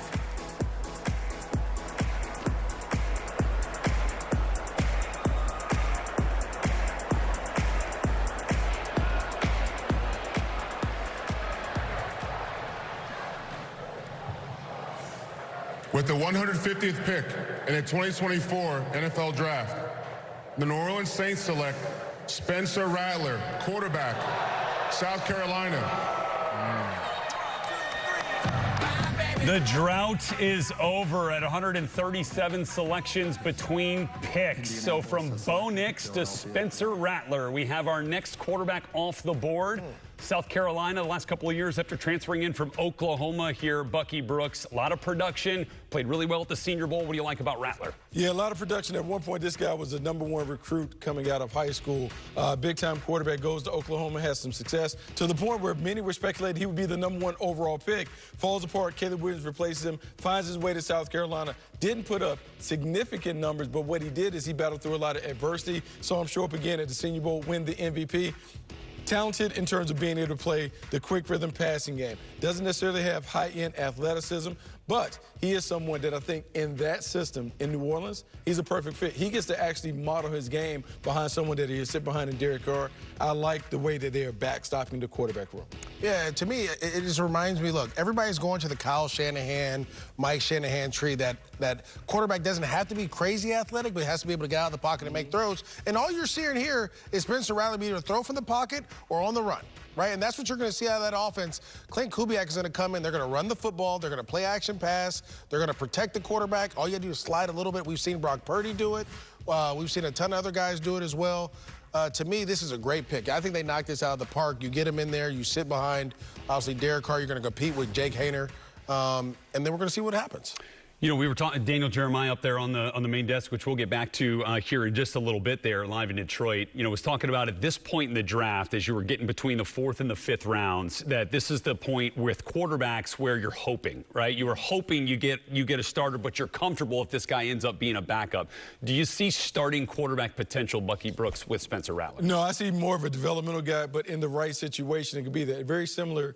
Not saying he's going to be Brock Purdy, but very similar to how Brock Purdy evolved. Right situation, right crew around him. Yeah. The system kind of works for his talent. It could be that. The thing about Spencer Rattler and what you're looking for from any player when we're in these rounds, what are the redeeming qualities? What are the traits that will allow them to not only make a roster, but to potentially thrive? So with Spencer Rattler, I'm thinking instincts, IQ, he has enough arm talent to be able to get it done. So in that system where they really make the game easy for the quarterback, Spencer Rattler could thrive as a short-term starter and maybe become more in that system. And let's also remember this. I always go back to this. The reason there were 6 quarterbacks taken in the first round was because 60 quarterbacks played last year. Yeah. I need you to be able to win a game or 3. Right? If I can sneak you in for a game or 3, which I think Spencer Rattler's played enough football, he's been through enough adversity, enough different situations to be able to win you a couple games in the National Football League. So to me, you're taking this pick saying, yes, he may be a starter, but can he win us 3 to 4 games? Well, look what Gardner Minshew has done for his career as a kind of spot starter, maybe more of an extended spell. That's actually a nice thing. The fact that Gardner Minshew is a starting quarterback for the Las Vegas Raiders has kind of bounced around a little bit, but he has shown flashes of being able to win games. That is actually someone that Spencer that is valuable. That is a very He also just got paid about $14 million, a year there with the Las Vegas Raiders. But, looking at Rattler, too, I think, got a bad rap, right? There was a negative narrative surrounding Spencer Rattler from that documentary. What was that show?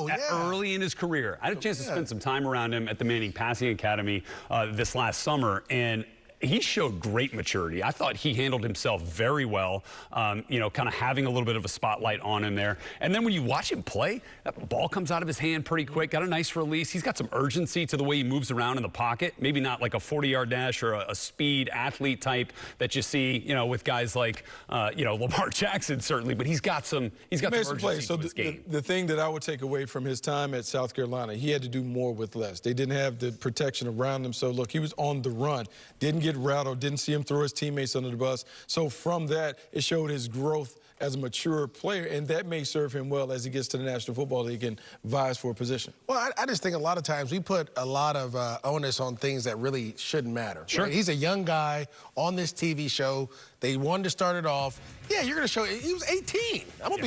I'm sure we all were immature at 18 at one point, right? And so I think then that kind of went on to Oklahoma. He had a little adversity. You had Caleb Williams behind him. Then that switch happens, and then all of a sudden it's like, oh, he can't play anymore. Yeah. I don't think that's it. I think there was a confidence issue when that happened. You have to build your confidence back up. Understandable. If you get, understandable. Well, that might be the first thing, because the other part you got to understand, #1 high school quarterback. Never had any adversity. Dominated every game all the time. So now you go to Oklahoma, you're replaced by Caleb Williams. That is a very humbling experience. He had to kind of claw his way back into contention as a draft pick. Yeah, look, I mean, he set school records for completions this last year, 275. Completion percentage at nearly 70% in terms of completing passes, and he had 5 games with over 300 passing yards. And look, maybe early in the season, he got beat up, right? I mean, I think back to that UNC game, Buck, against the Tar Heels. Yes. You know, and definitely fought through, you know, some adversity there. So I'm excited to see what Spencer Rattler does here down in New Orleans, you know, behind a player, you know, like Derek Carr. I think there's and let's be honest, Derek Carr was beat up a ton last year. Sure. Right? So you have a chance. Again, this is about insurance. A guy like, I just go back to seeing how many quarterbacks played last year. Yeah, I think it was 66, 68. Yeah. Can you win us a couple games, especially in a division that we have a chance to win? Yeah, interestingly enough, the next quarterback off the board, likely one who played his collegiate ball in New Orleans, Michael Pratt. Tulane. So we shall see when that name gets called. Here's a look at DJ's best available right now. Christian Jones has been sticking around here for a while. If you're looking at DJ's value chart there at 55, 55th overall player, we're getting close to the 155th pick, so that'd be a plus 100 value in DJ's eyes. Tanner McLaughlin, a tight end.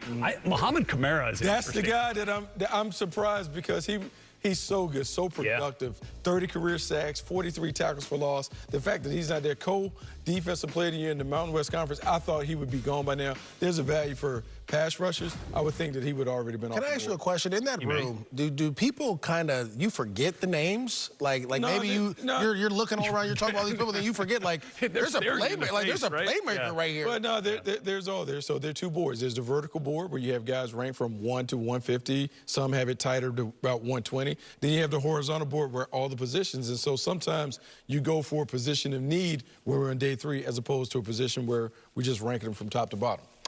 Okay, so Jalen Carley's safety from Missouri just went at 151 to the had 10 guys get drafted Colts. today. Missouri was a good team. Yeah. They've had 3 of their starting DBs gone. Ennis Rakestraw went in the 2nd round, and then you had Chris Abrams-Drain go earlier today. So, yeah, we've seen the Georgia secondary guys go on night 2, and now we've seen the Missouri secondary players really start to come off the board as well. The Philadelphia Eagles pick is in. This was a selection that was originally in the hands of the Seattle Seahawks, went to the Washington Commanders, and now belongs to the Eagles. You'll love where this is coming from if you're spending some time there. Accra, Ghana is where we are headed. The Philadelphia Eagles selection, live from Heritage Restaurant in Accra, Ghana. Please welcome students from Imhotep Charter School. Go. Hi, I'm Shirley Posey from Imhotep Institute Charter High School in Philadelphia, PA. I am here with the incredible STEM ambassadors from Imhotep, who some of them play on our football team. We are here in Accra, Ghana, building water filtration systems and prosthetic limbs using our 3D printers. And now for a special moment, combining the 2 continents, Kenny will do the honors. With the 152nd pick in the 2024 NFL Draft, the Philadelphia Eagles select Anaya Smith, wide receiver from Texas A&M University.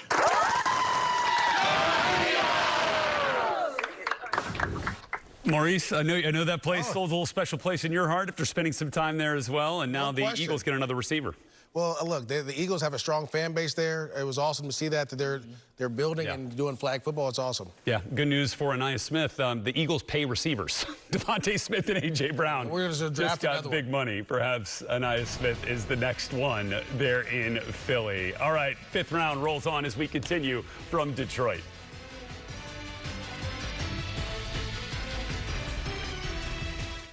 Man, the arena. The roast of Tom Brady, live on Netflix. No helmets, no mercy, no Brady rule. No f***ing problem. The greatest roast of all time, Tom Brady, live. Hosted by me, Kevin Hart, with a lineup of surprise guests. We're coming for you, Petty Boy. I'm unroastable. Let's go.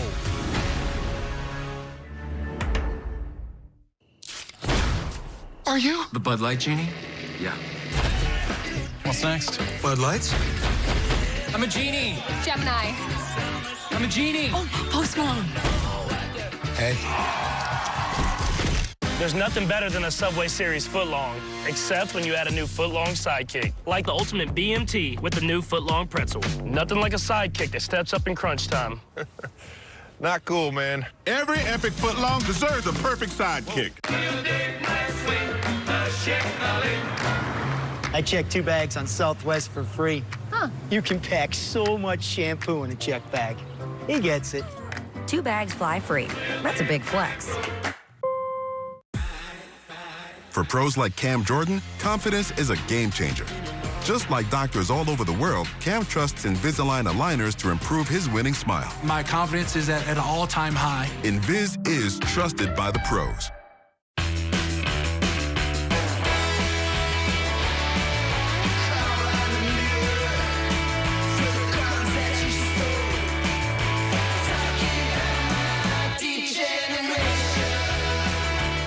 You know what time it is. The schedule is released. Bring it. The anticipation is through the roof. This is a heavyweight matchup. Let's go! Are you ready to take?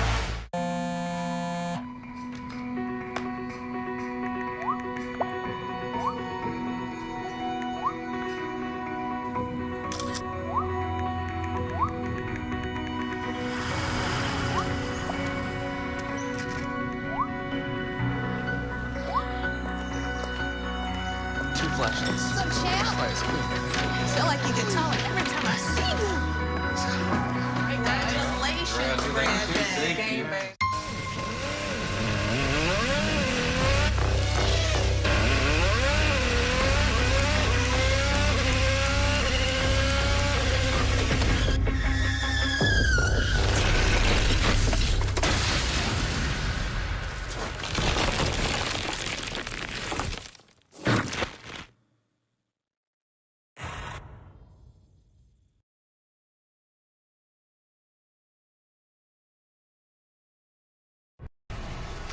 They get ready for the 2024 NFL season with NFL schedule release presented by Verizon. Every game revealed, every rivalry, every rematch, and every rookie debut coming up in May. Watch on NFL Network and streaming on NFL Plus. Additional coverage on ESPN2.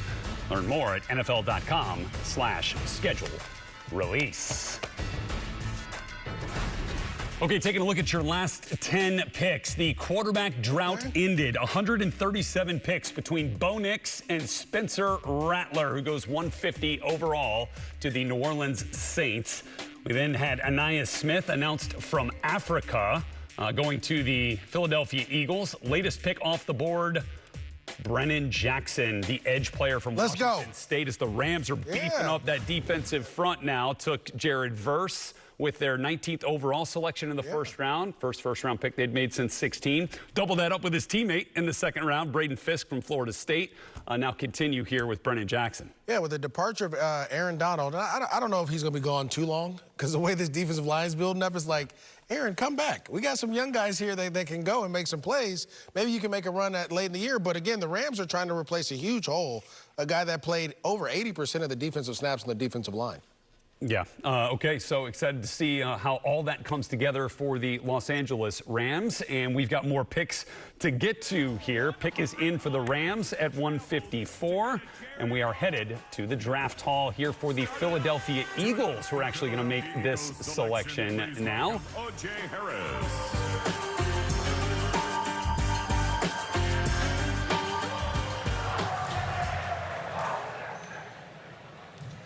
What's up, Detroit?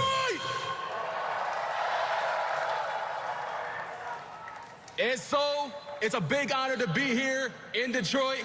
My first time ever in Detroit.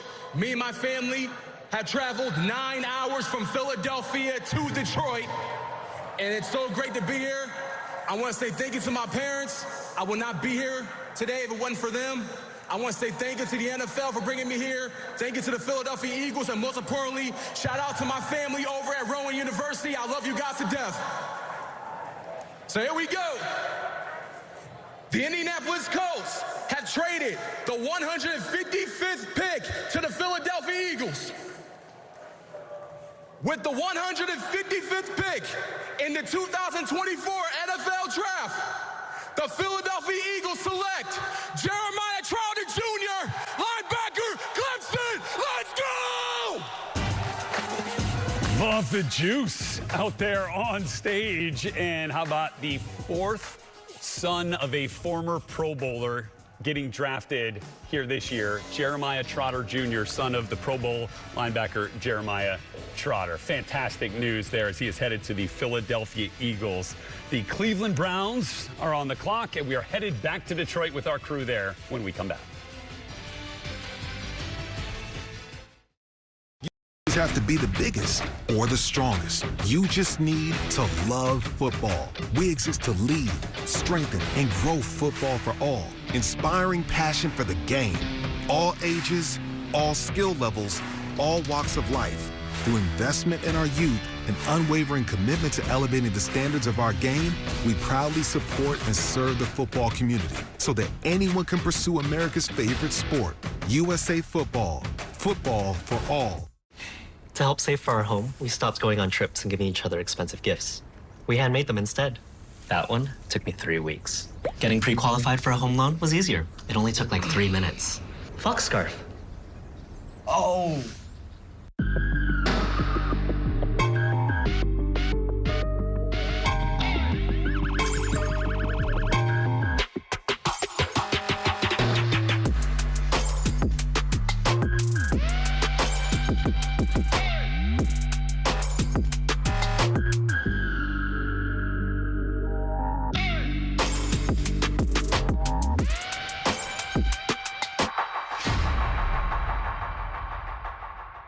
You can't leave without cuddles, but you also can't leave covered in hair.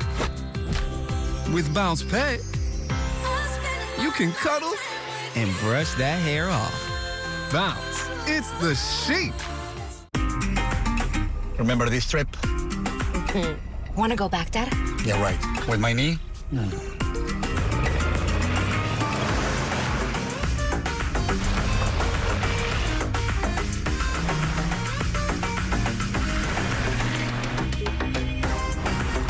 So, Dad, want to make this a tradition? Live up to it. The all-new Lexus GX.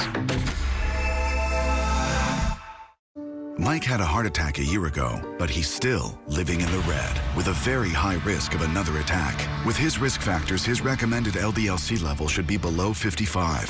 Find out if you're living in the red. Learn how to get a free LDL-C test. Every day, more dog people are deciding it's time for a fresh approach to pet food. Developed with vets, made from real meat and veggies, portioned for your dog, and delivered right to your door. It's smarter, healthier pet food.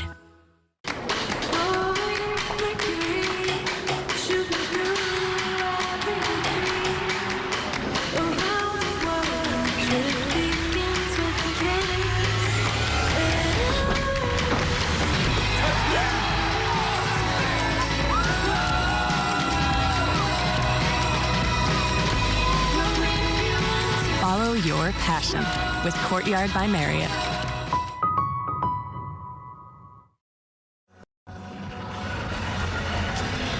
here in Detroit. And of course, you know, in the first extended break for us,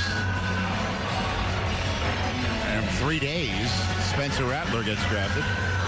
We'll talk about that. Spencer Rattler is a New Orleans Saint, but we're back here. The cover band is going to stop. They're going to bag it up. I like the way you work it. And then we're going to get to some more internationally announced picks. First up for the Cleveland Browns, the last team to make a pick in this draft. See what they've got. To announce the Cleveland Browns selection, live from Lagos, Nigeria, please welcome Ozo Chukwu. Ndewo, Sanu, Bawani. My name is Ozo, live from Lagos, Nigeria. With the NFL Global Market designation awarded to the Cleveland Browns for our great country, Nigeria, the Browns have become the first and only team in Nigeria. And you know, say for Nigeria, we know they carry last. Well, that being said, with the 156th pick in the 2024 NFL Draft, the Cleveland Browns select Jamari Thrash, wide receiver, Louisville.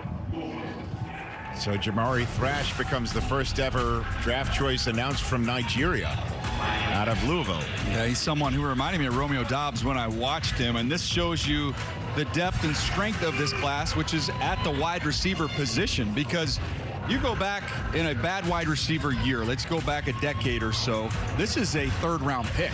Right. And just because of the sheer numbers that the college game is giving us, you get a quality player like this who's going to get on the field and have a role next year, I believe, as a fourth wide receiver, and you can go up from there. But he's got burst off the line. He can make you miss. Hits a lot of home runs, a lot of those slant and goes in this offense.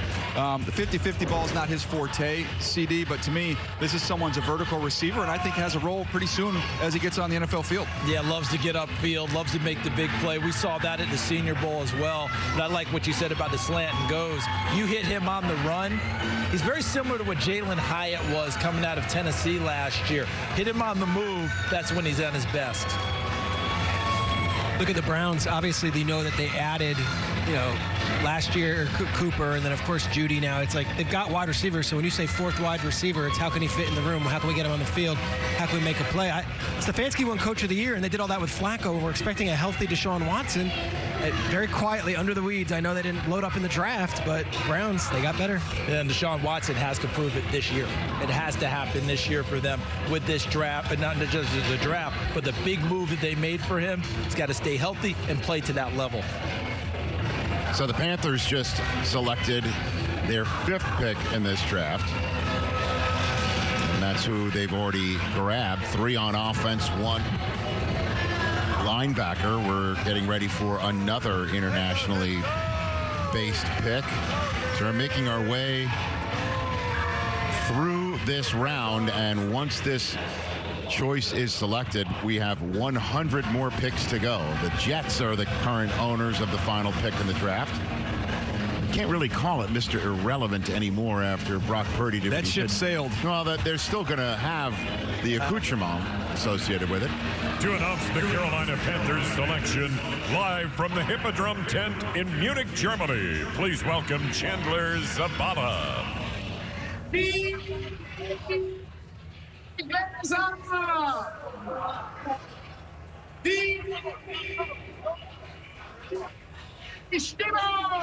All right, here we go. I don't know if are we getting the pick?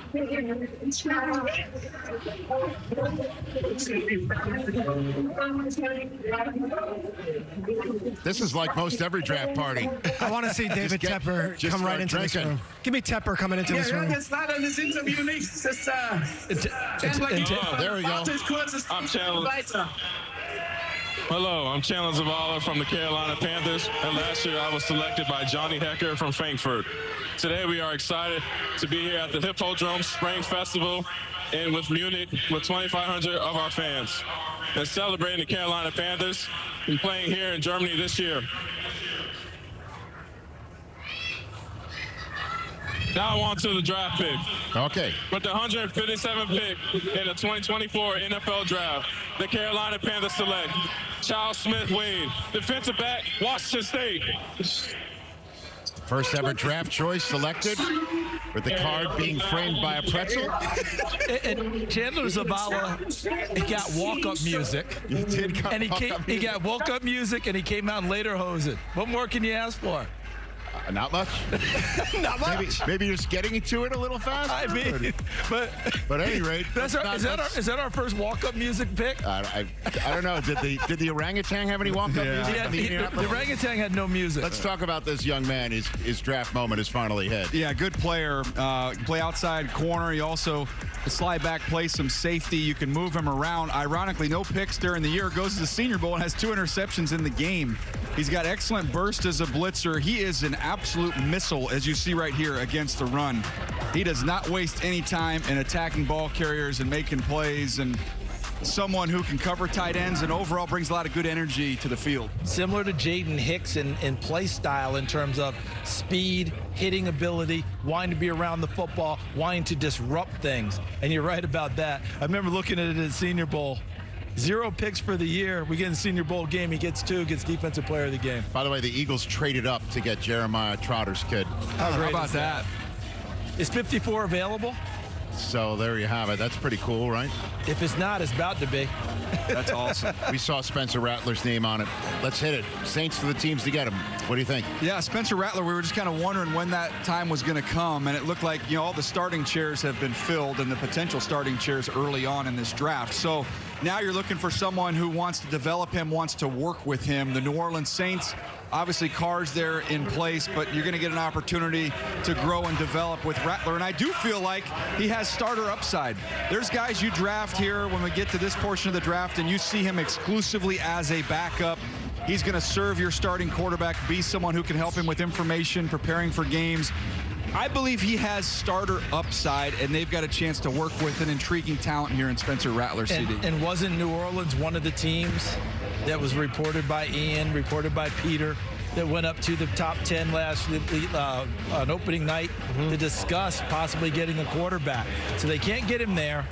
We mentioned before, once the big run goes, there's usually a gap. Usually not this much of a gap, Peter, but there's a gap. How about that? All right, there became a chasm, all right? So it happened, but now here comes Rattler. I'm with Daniel on this one. I think this is an ideal spot for him. Carr's the acknowledged starter. You get a chance to get your feet wet, learn as you go, potentially have starter upside. And let's face it, we are getting ready, guys. We've got 17-game season now. 18 is pretty much inevitable, and I think we all believe that. If you're going to develop these quarterbacks, have them ready to play, you're going to have 3 nowadays. And you got to start finding ways to do this. I think we better get started on this now. Then let me hit it then, guys, because is he the 5th quarterback that they have? They have 5 quarterbacks on their roster. So they got 5 quarterbacks on their roster, and clearly they're not going to be able to keep all of them. So the question is, and by the way, I mean, that's how crazy is that the draft starts for the first time with 6 quarterbacks going in 12, and then we have the longest drought without another one being taken. Is Peterman there because Gruden's somehow involved? I mean, so... Well, I don't think they're bringing 5 to camp, Charles. I think he's following John to Italy. Guys, so John's over in Italy now. So the now. question is, again, is how do you... You're like, hey, it's a great spot for him to go and develop. I just can't get out of my head, speaking of international games, we had the Titans-Ravens game in London this year, and Kurt Warner and I were doing the game in the booth. And the coach, I can't believe I'm saying at the time, Mike Vrabel, I asked him in our production meeting, I'm like, how's Levis looking? And he basically was like, I don't know. I mean, because he's got to get reps for his starter. And the training camp, they saw him in preseason, but he was hurt in preseason. Other than that, right? So he was hurt in preseason. He didn't play much. He had no. Malik Willis took almost every snap. Now, obviously, Levis came out and balled out. To his credit, when he did get on the field. The question is how is the NFL set up and equipped to actually develop a quarterback or even keep a backup, battle ready? How is it equipped? Can I give you one example of how you can do it? you can travel down to Baton Rouge and go visit LSU and figure out how cutting edge they are with the virtual reality setup that they have there. You want to talk about Jaden Daniels and the monumental leap he made from his time there at LSU? That's a big part of it. We talk about getting mental reps, and that's not closing your eyes in this case. This is putting on those goggles, being able to see the stadium in which you're playing, being able to see the coverages, being able to see your reads. Technology is a way where you can help bridge a little bit of this developmental gap. You know who use those things, Ian? I'm coming to you in a second. You know who use those things a lot? Fighter pilots, point guards. They do this, and these people who make decisions, heavy decision makers, virtual reality is a big, big deal, Ian. There is some institutional Saints knowledge here. Spencer Rattler pretty close with Archie Manning. The two still stay in touch, so maybe they kind of turn to one of the greats of the organization to get a little bit of scouting report here. But this actually is a really good spot for Spencer Rattler. Some of the other quarterbacks on the roster, Peterman, Mon, I'd say more guys who were fighting for the roster. This is really about Jake Haener and fighting for the backup job. Haener, remember, was suspended at the start of last year. Certainly an opportunity for Spencer Rattler to come in, make a good impression, and end up being the backup by the time training camp ends next year. I think coaches have a responsibility here. I like what Washington brought in this offseason. Cliff Kingsbury is the offensive coordinator. They keep Trevita Pritchard, who was there last year, bring in Brian Johnson from the Eagles. Hired David Blau, who was a longtime quarterback. He's there. Now you got Mariota. It's like, all right, if the quarterback is the most important position, let's invest in the coaching staff so that it's not just QB1, but the other quarterbacks can get a chance too. And I do think the coaches do have the onus on them to find time, make it work. I can't take an excuse of just can't get on the field. That's a great point. I'm going to finish it with this. Keep an eye on Denver and Davis Webb. I think things are going to be revolutionary there about how they're developing quarterbacks. The model that's going to come out of there may be one we start following per your suggestion. Cautionary Davis Webb, tale. Denver. Cautionary Carolina tale. last year? Carolina. That was a lot of voices in Bryce Young's ear. I know. We'll be back to Detroit in a minute. Same page there. Good talk. Good talk. The 2024 NFL Draft is presented by Verizon. Verizon Small Business Days are here from April 22nd through April 28th. Verizon Small Business Days are here, April 22nd to the 28th. Get a free tech check and special offers, like a free 5G phone when you switch. No trade-in required. Partner with our experts today. It was 1995, and something was brewing at Coors Field. What a bright sight. Do you see this? This is history. A player this good only comes around once in a blue moon. Blue Moon was born in a ballpark, brewed by the spirit of baseball. Lowe's knows the only thing that works as hard as pros is our rewards program for pros.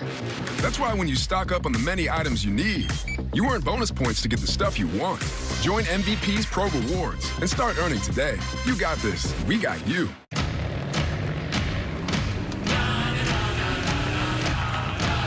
Tacos.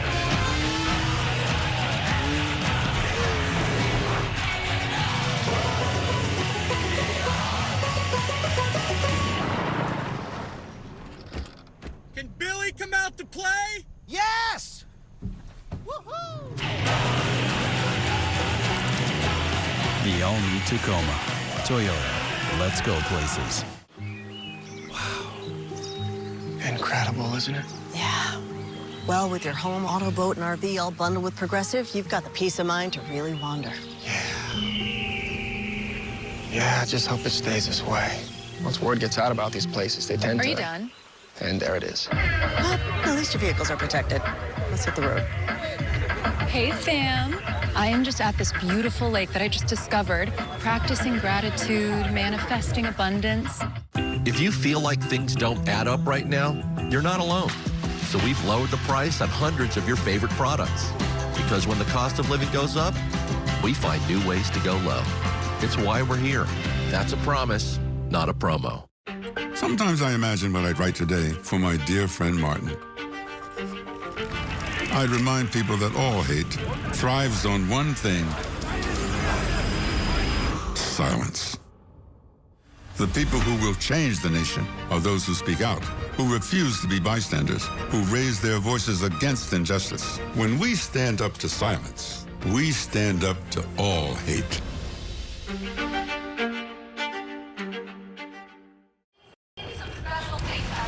time for Smarter Picks, presented by NerdWallet. It all started 162 picks ago, starting with 3 quarterbacks to come out to start a draft for only the 4th time in the Common Draft era. And then we saw 4 out of 8 for the first time ever. And then we saw 5 out of 10 for the first time ever. And then we saw 6 out of 12 for the first time ever. And then for the first time ever after that, we saw 137 picks without a quarterback. That's the quarterback story of the 2024 NFL Draft, essentially, just in terms of when they were picked. Daniel?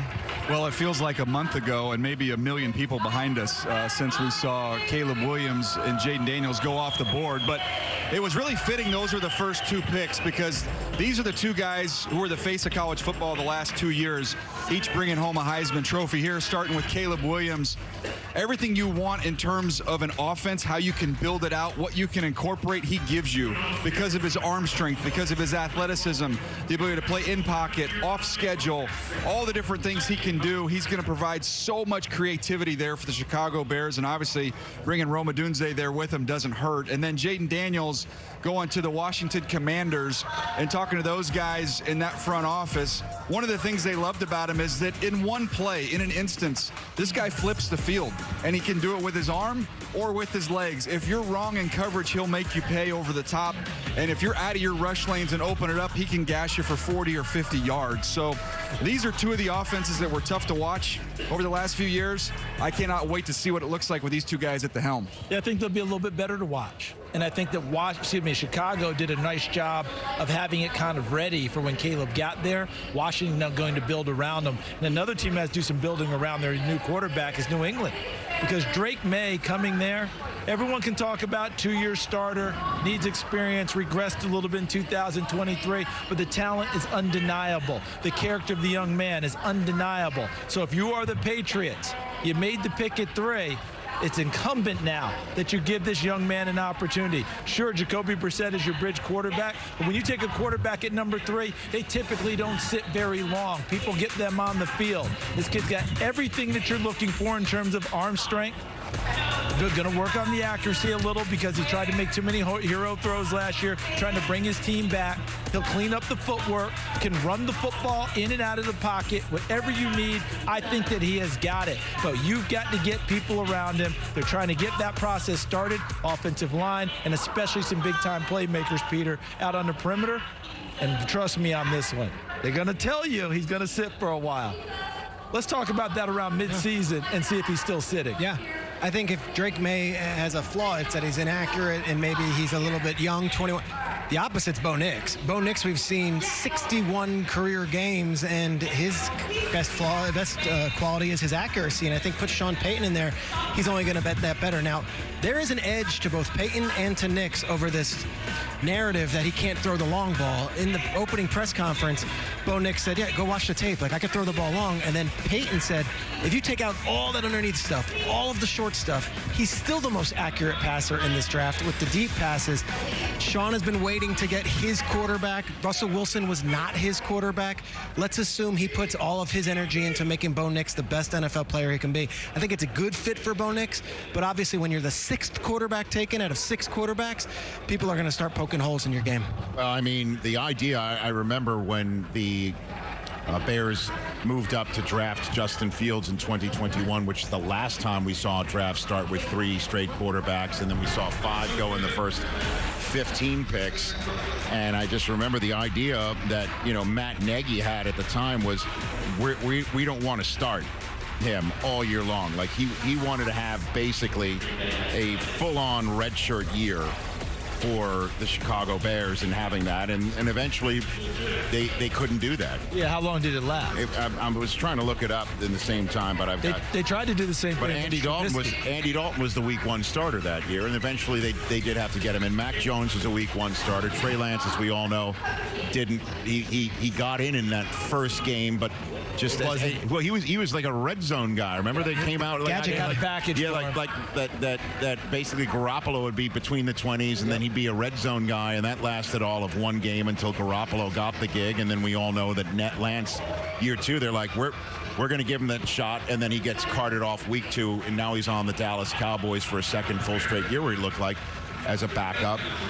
You take a look at picks 2 and 3 are currently on other teams, with Lance being one, and Zach Wilson's a guy that's going to have to battle for a gig with Bo Nix and Jared Stidham.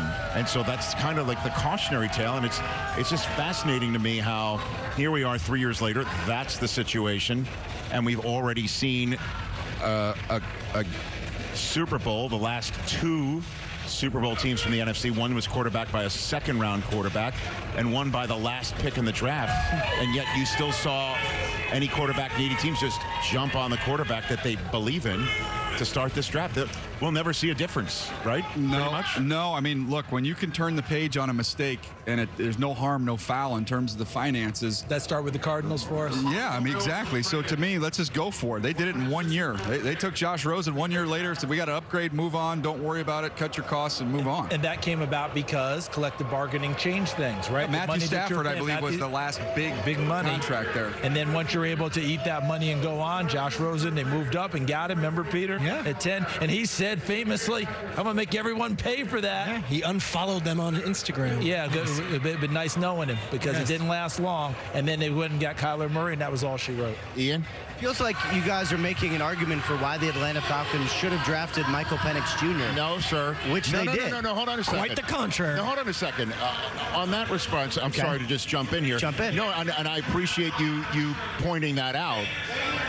The issue isn't drafting Penix 8th overall, and the issue isn't drafting Penix to make sure that you have a quarterback for the future or you are broadening out your roster. It's doing it after you sign somebody for the amount of money that they signed him.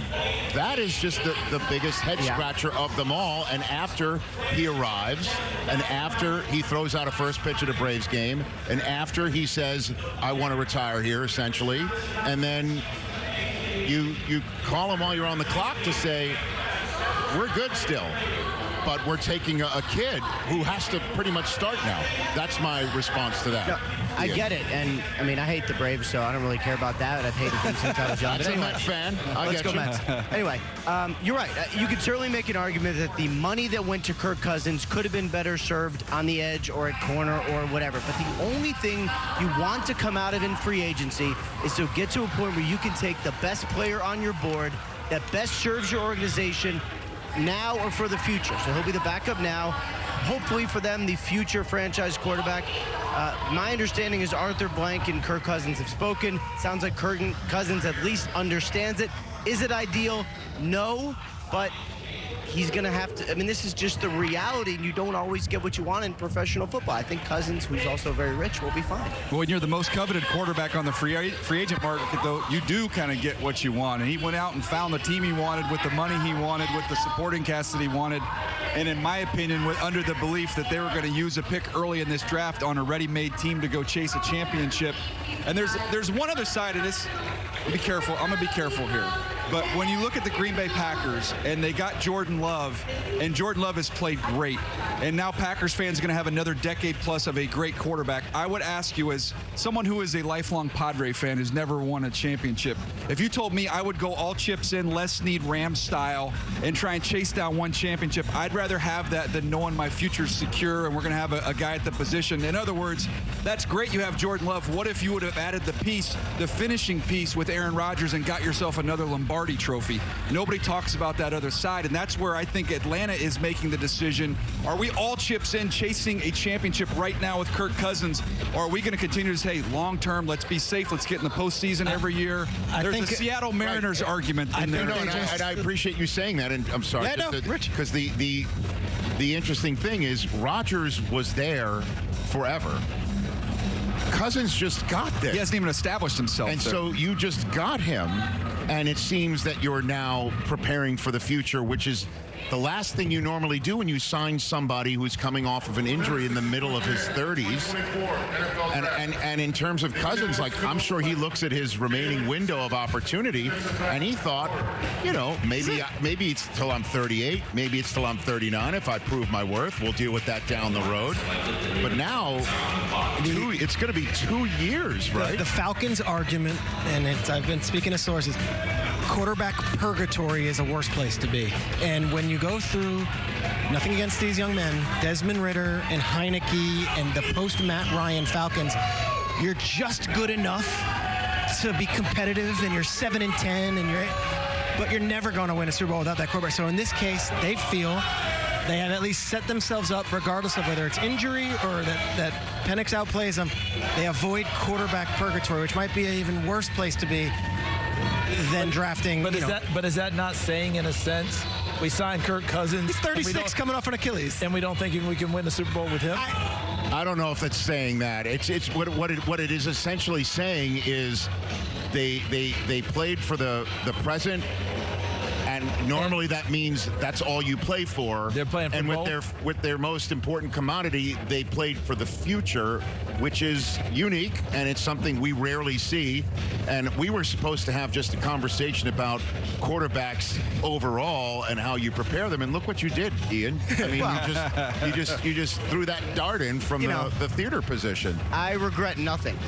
I regret nothing. I'm here for all of it. Let me bring up one other point. Okay. Sure. So you want to talk about Rodgers and Jordan Love? Cool. Let's talk about it. Rodgers was real mad, and probably still is mad when Jordan Love got picked, even though Jordan Love is a great guy.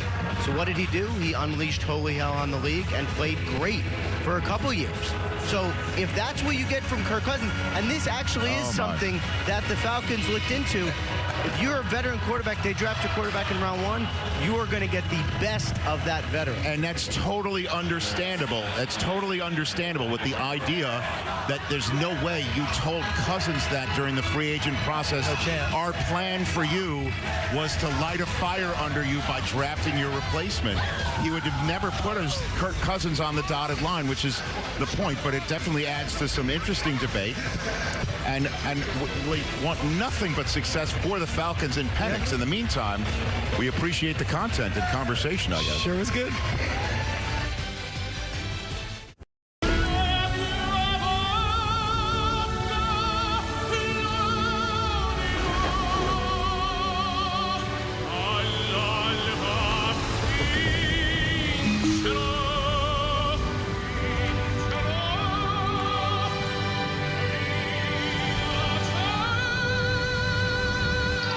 You were made to find inner peace. We were made to track flight prices to paradise. I'm adding Downy Unstoppables to my wash. Now I'll be smelling fresh all day long. Still fresh. So fresh. Get 6 times longer lasting freshness plus odor protection. Try for under $5. Chipotle's braised beef barbacoa might be our best kept secret. Slow cooked, responsibly raised beef, seasoned with garlic and cumin. Hand shredded for fall off the fork tenderness. Chipotle's braised beef barbacoa. If you know, you know.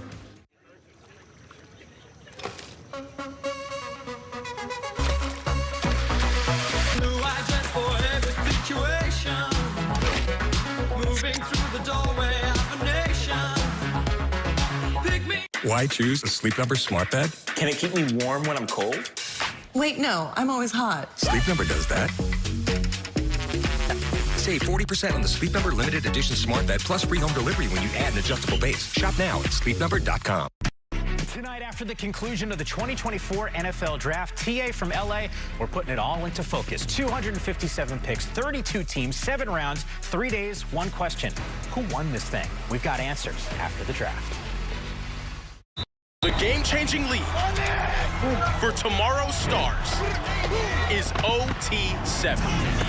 It's all going down on NFL Network and streaming on NFL Plus. Right off the rip.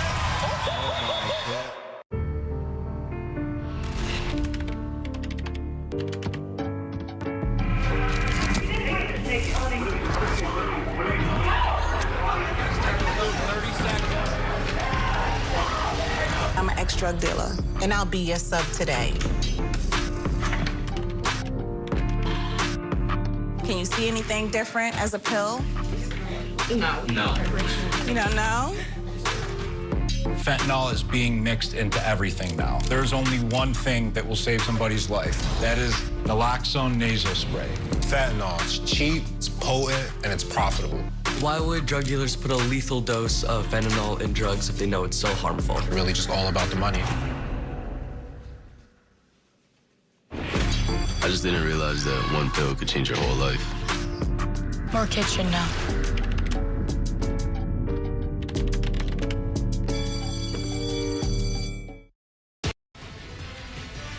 Beautiful scene in Detroit, Michigan as day 3 of the 2024 NFL Draft presented by Verizon continues here as we are closing in on the final picks of the 5th round.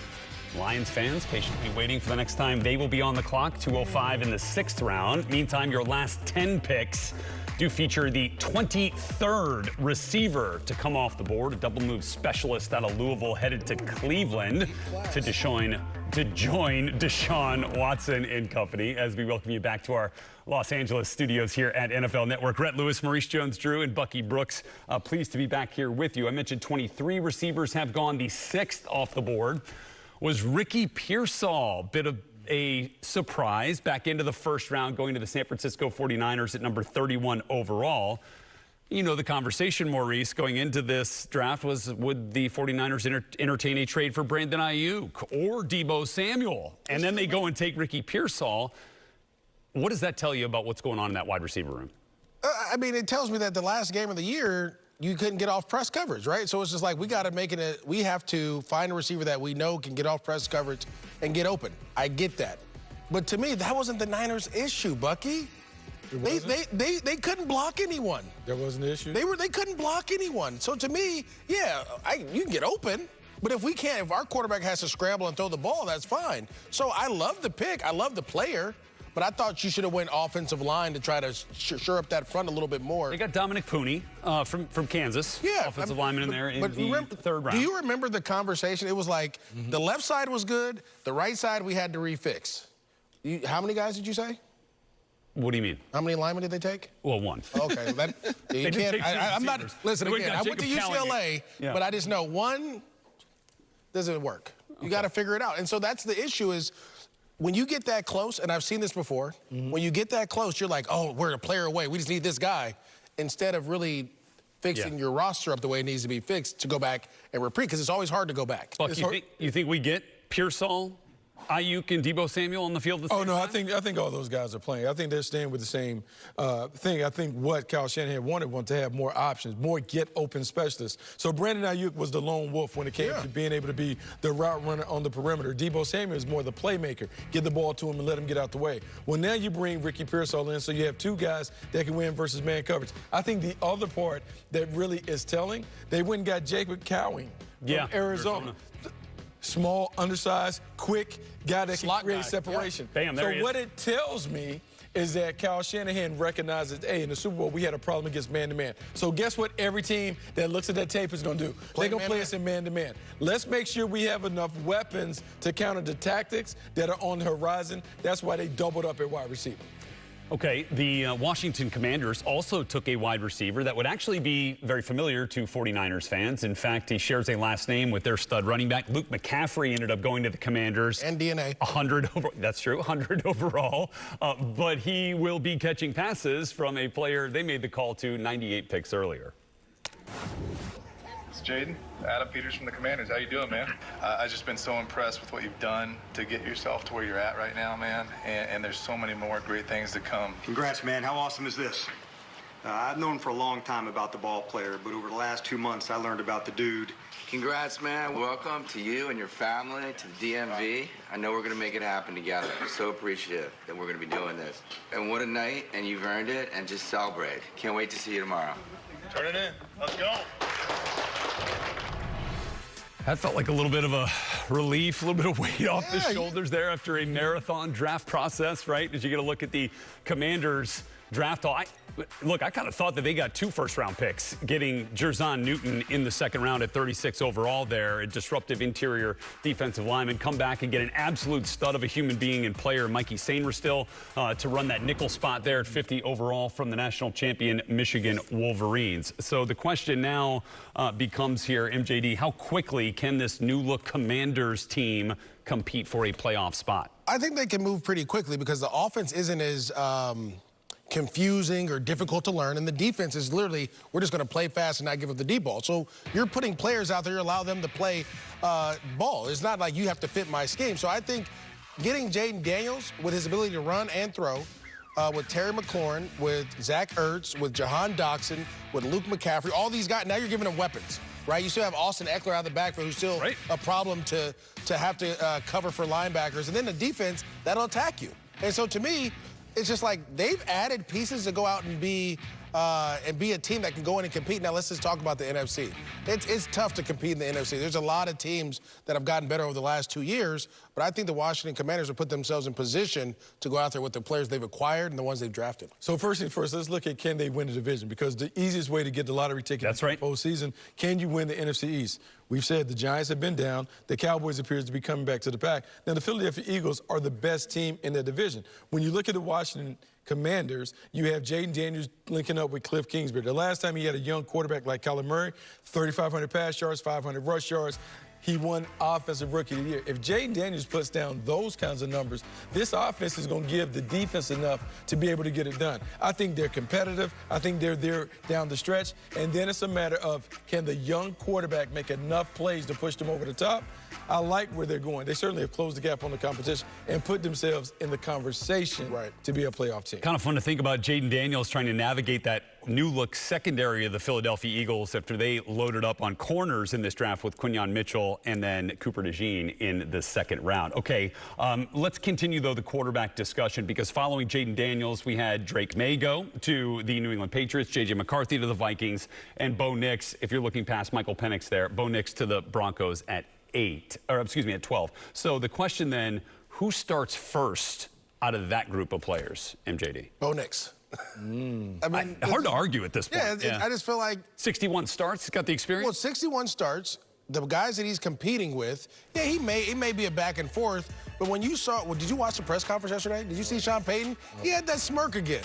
He had that smile. Hey, this is my guy. I tricked the Vikings to trade up to go get a spot. Yeah, so to me, it's saying they want him to be the guy to go in where J.J. McCarthy has to compete with Sam Darnold. We heard Sam Darnold is the guy that we're okay with playing him. And Drake Mays compete with Jacoby Brissett. I don't really see that same guy in that Denver quarterback room. So to me, Bo Nix is going to be a guy that I expect to play early and often. Okay, look, I'm going to say this. This is the Brock Purdy effect. The Brock Purdy effect has led a lot of general managers to look for the experienced quarterback in the draft. Bo Nix is the most experienced of them all. Also, let's put the Sean Payton factor in. Sean Payton has boldly put his chest out there and said, Bo Nix is going to be my quarterback. In this league, ego is everything. And so the ego is going to lead Sean Payton to put Bo Nix out there and prove to us that he's right about the quarterback. So I expect Bo Nix to be out there soon. And I know Zach Wilson got over there, but I would tell him, lease, don't buy. Because this is going to be a... No. We're going to lease. Lease the apartment, don't buy the apartment. No, we're going to put Bo Nix on the field. And I know Jarrett Stidham is going to be in pole position, but Bo Nix is closing fast. Yeah, you can buy. We just go... No. Don't buy the top one. Buy the second floor. Well, month-to-month lease. We went and got him a big-time receiver, too, that he knows very well, right? His former Oregon teammate, Troy Franklin. Vertical threat certainly coming today to the Denver Broncos following that Bo Nix pick on night one. Rich Eisen is running the 40 for the 20th time, benefiting St. Jude Children's Research Hospital. Upload your 40 using hashtag #RunLikeRich, and you may be featured here on NFL Network. Visit stjude.org/RunRichRun to donate and see Rich run today on the NFL Draft coverage here on NFL Network. And we will be running back to Detroit. We got the Lions on the clock. Hometown team ready to make another selection. It looked like it there with the Lions logo in the draft hall, but we do have more picks to get to here on day 3 when we return.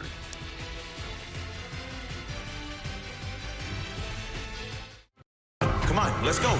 Dreammate is someone that believes in you before you believe in yourself. You gotta push through, bro. You paved the way for me. That's how you're my dreammate, bro. Yes, sir. Behind every dream, there's a dreammate who helped make it possible. In here, you can expect to find crystal clear audio, expansive display space, and more comfort for everyone. But we still left room for all the unexpected things you'll find out here.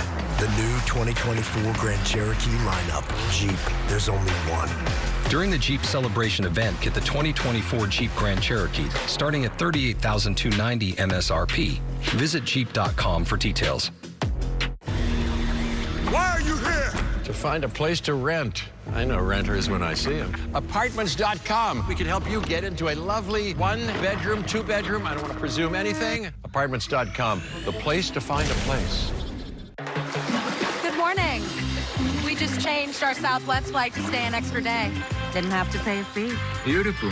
Our kids won't miss us. They're with me, Ma. Change your flight without a fee. That's a big flex.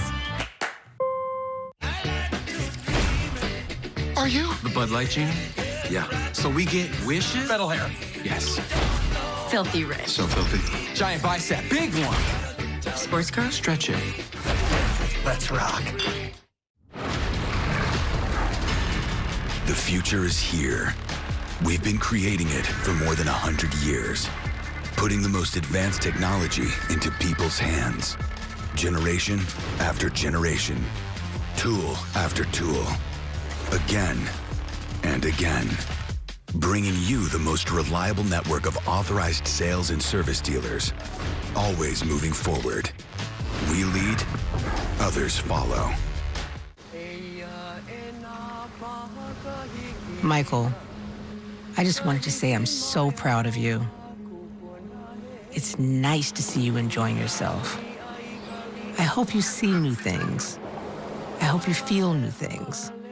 But most of all, I hope you understand that this time is yours. Love, Mom. See the world like an insider with Chase Sapphire Reserve. Make more of what's yours.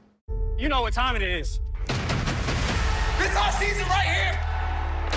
The schedule is released. Bring it. The anticipation is through the roof. Stafford's coming home. This is a heavyweight matchup. Breaks a tackle, he's gone. Welcome to the NFL. Bring it. It's a family affair. Yeah. There's games in other countries. The whole world watching. Let's go. Are you not entertained? All right, back with you on our coverage here of the 5th round on day 3, live from Detroit. It's been a phenomenal 3 days in the Motor City, and it continues as we work through the 5th, 6th, and 7th rounds still to come as well. Last 10 picks off the board. We had running backs come off quite a bit here, back to back to back. In fact, starting with Rasheen Ali from Marshall going to the Ravens, and JD, know you like that. He's a Baltimore Raven. Wide receiver turned running back from Purdue goes to the Giants at 166. Tyrone Tracy. Yep. And Keelan Robinson from Texas. Return specialist, receiver, a third down back, can do a lot, especially with the new special teams rules. I was expecting a lot of guys that have the return ability to go right now. Time for Next Gen Stats, powered by AWS, as we look at wide receivers who had a 92-plus production score since 2020. It's a pretty good group of wideouts. Jamar Chase, Devontae Smith. Devontae Smith just got paid. Jamar Chase coming soon. Will Malik Neighbors be the next right up there with that crew? Rhett Lewis, Bucky Brooks, Maurice Jones-Drew, back here with you. Let's talk about a wide receiver team fit that we are most excited to see unfold here, Bucky Brooks. Yeah. Okay, so this is weird because Jim Harbaugh has done everything to take wide receiver out of the mix. He talked about the offensive line being weapons and how they need to do all that. But I'm going to say the best wide receiver fit is Ladd McConkey going there. And the reason why is because he has all the qualities and traits that Jim Harbaugh covets in a football player. Tough, aggressive, has the physicality, has some versatility. But this dude is an outstanding route runner and playmaker. And even though everyone is worried how they're going to replace the production that walked out the door when Mike Williams and Keenan Allen left, Ladd McConkey is going to help that, because when they run the football the way that they run it, he is going to have one-on-one coverage on the outside. He's going to win those one-on-one matchups and have a lot of production, even though he may have minimal opportunity. Yeah, to me, it's going to be Brian Thomas Jr. to our Jags. Bucky, weren't you excited about this one? I was very excited about that. I mean, Calvin really, does the okie doke in free agency, respect, go get your bread. But now all of a sudden, you lost a deep threat. So you go get Gabe Davis, but now you go get a guy who's long, can run down the field, great ball skills, and then kind of stretches the defense, allows your quarterback to be able to work the middle of the field. You have to respect that speed that he has out there. I also liked Roman Wilson, Jim Harbaugh's former receiver, ending up in Pittsburgh. We know they've had a knack for finding receivers outside of the first round. Love that fit there as he's going to run some routes for Russell Wilson and or Justin Fields. Also, just thought the Steelers have had a phenomenal draft in general. They're back. Well, yeah, we'll have more on that coming up throughout the day here. We are going to get back out to Detroit because the Jets have made a trade and are now ready to announce their pick. Jets, who, of course, took Olu Fashanu in round 1, followed that up with the Yak King, Malachi Corley. And now we are ready to have their pick here in the 5th.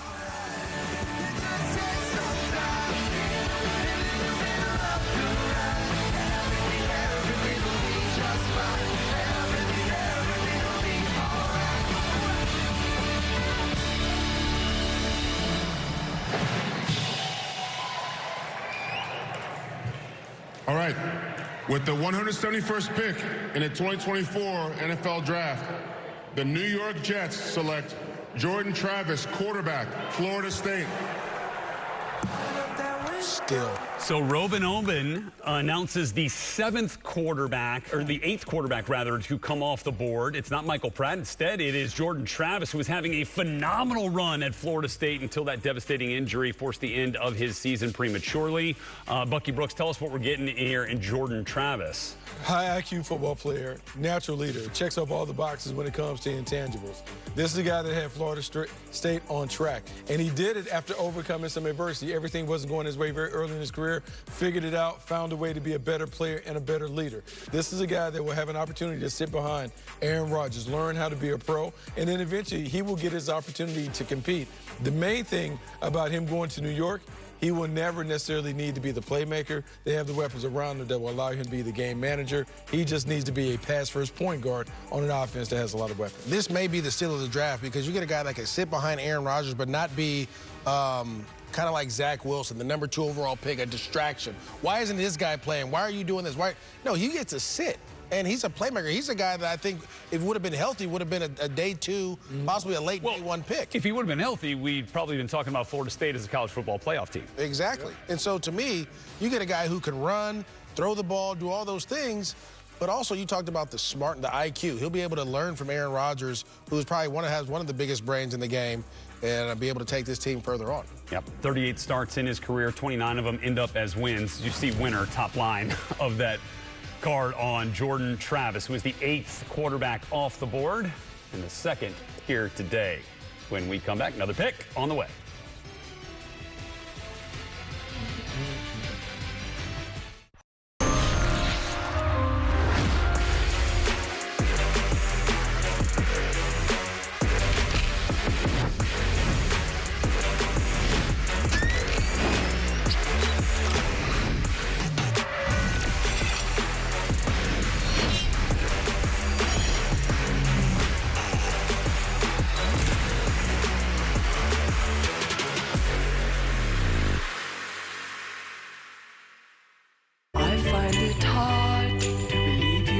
I've got to go, okay? Bye. But if you don't, thanks, put down your hands, 'cause I see you.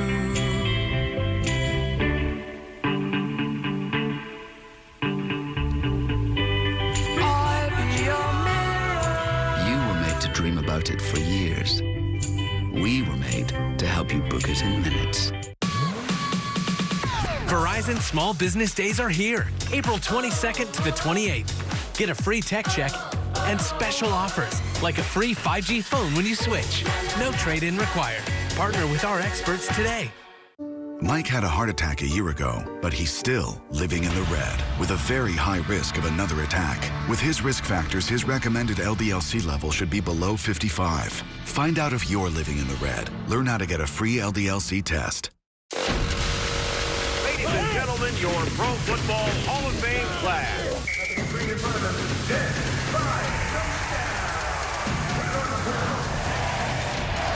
Congratulations, your Super Bowl champion. With the first pick in the draft. In season, off season. It's always football season. You know you don't have to wear your PT gear anymore, right? It's comfortable. So how's civilian life treating you? It's fine. When I got out, I didn't want to admit that there was anything wrong because I felt like a failure. And then I realized, like, there's nothing to be ashamed of. So I started talking to someone. Maybe you are fine. But if you're not, it's okay. Thank you. If you or a veteran you know needs support, don't wait. Reach out.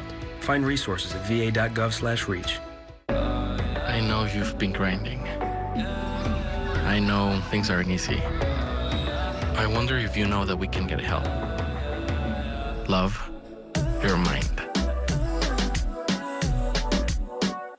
Families affected by disasters urgently need support. Help the American Red Cross provide help and hope to those affected by disasters, big and small. Please donate to Red Cross Disaster Relief.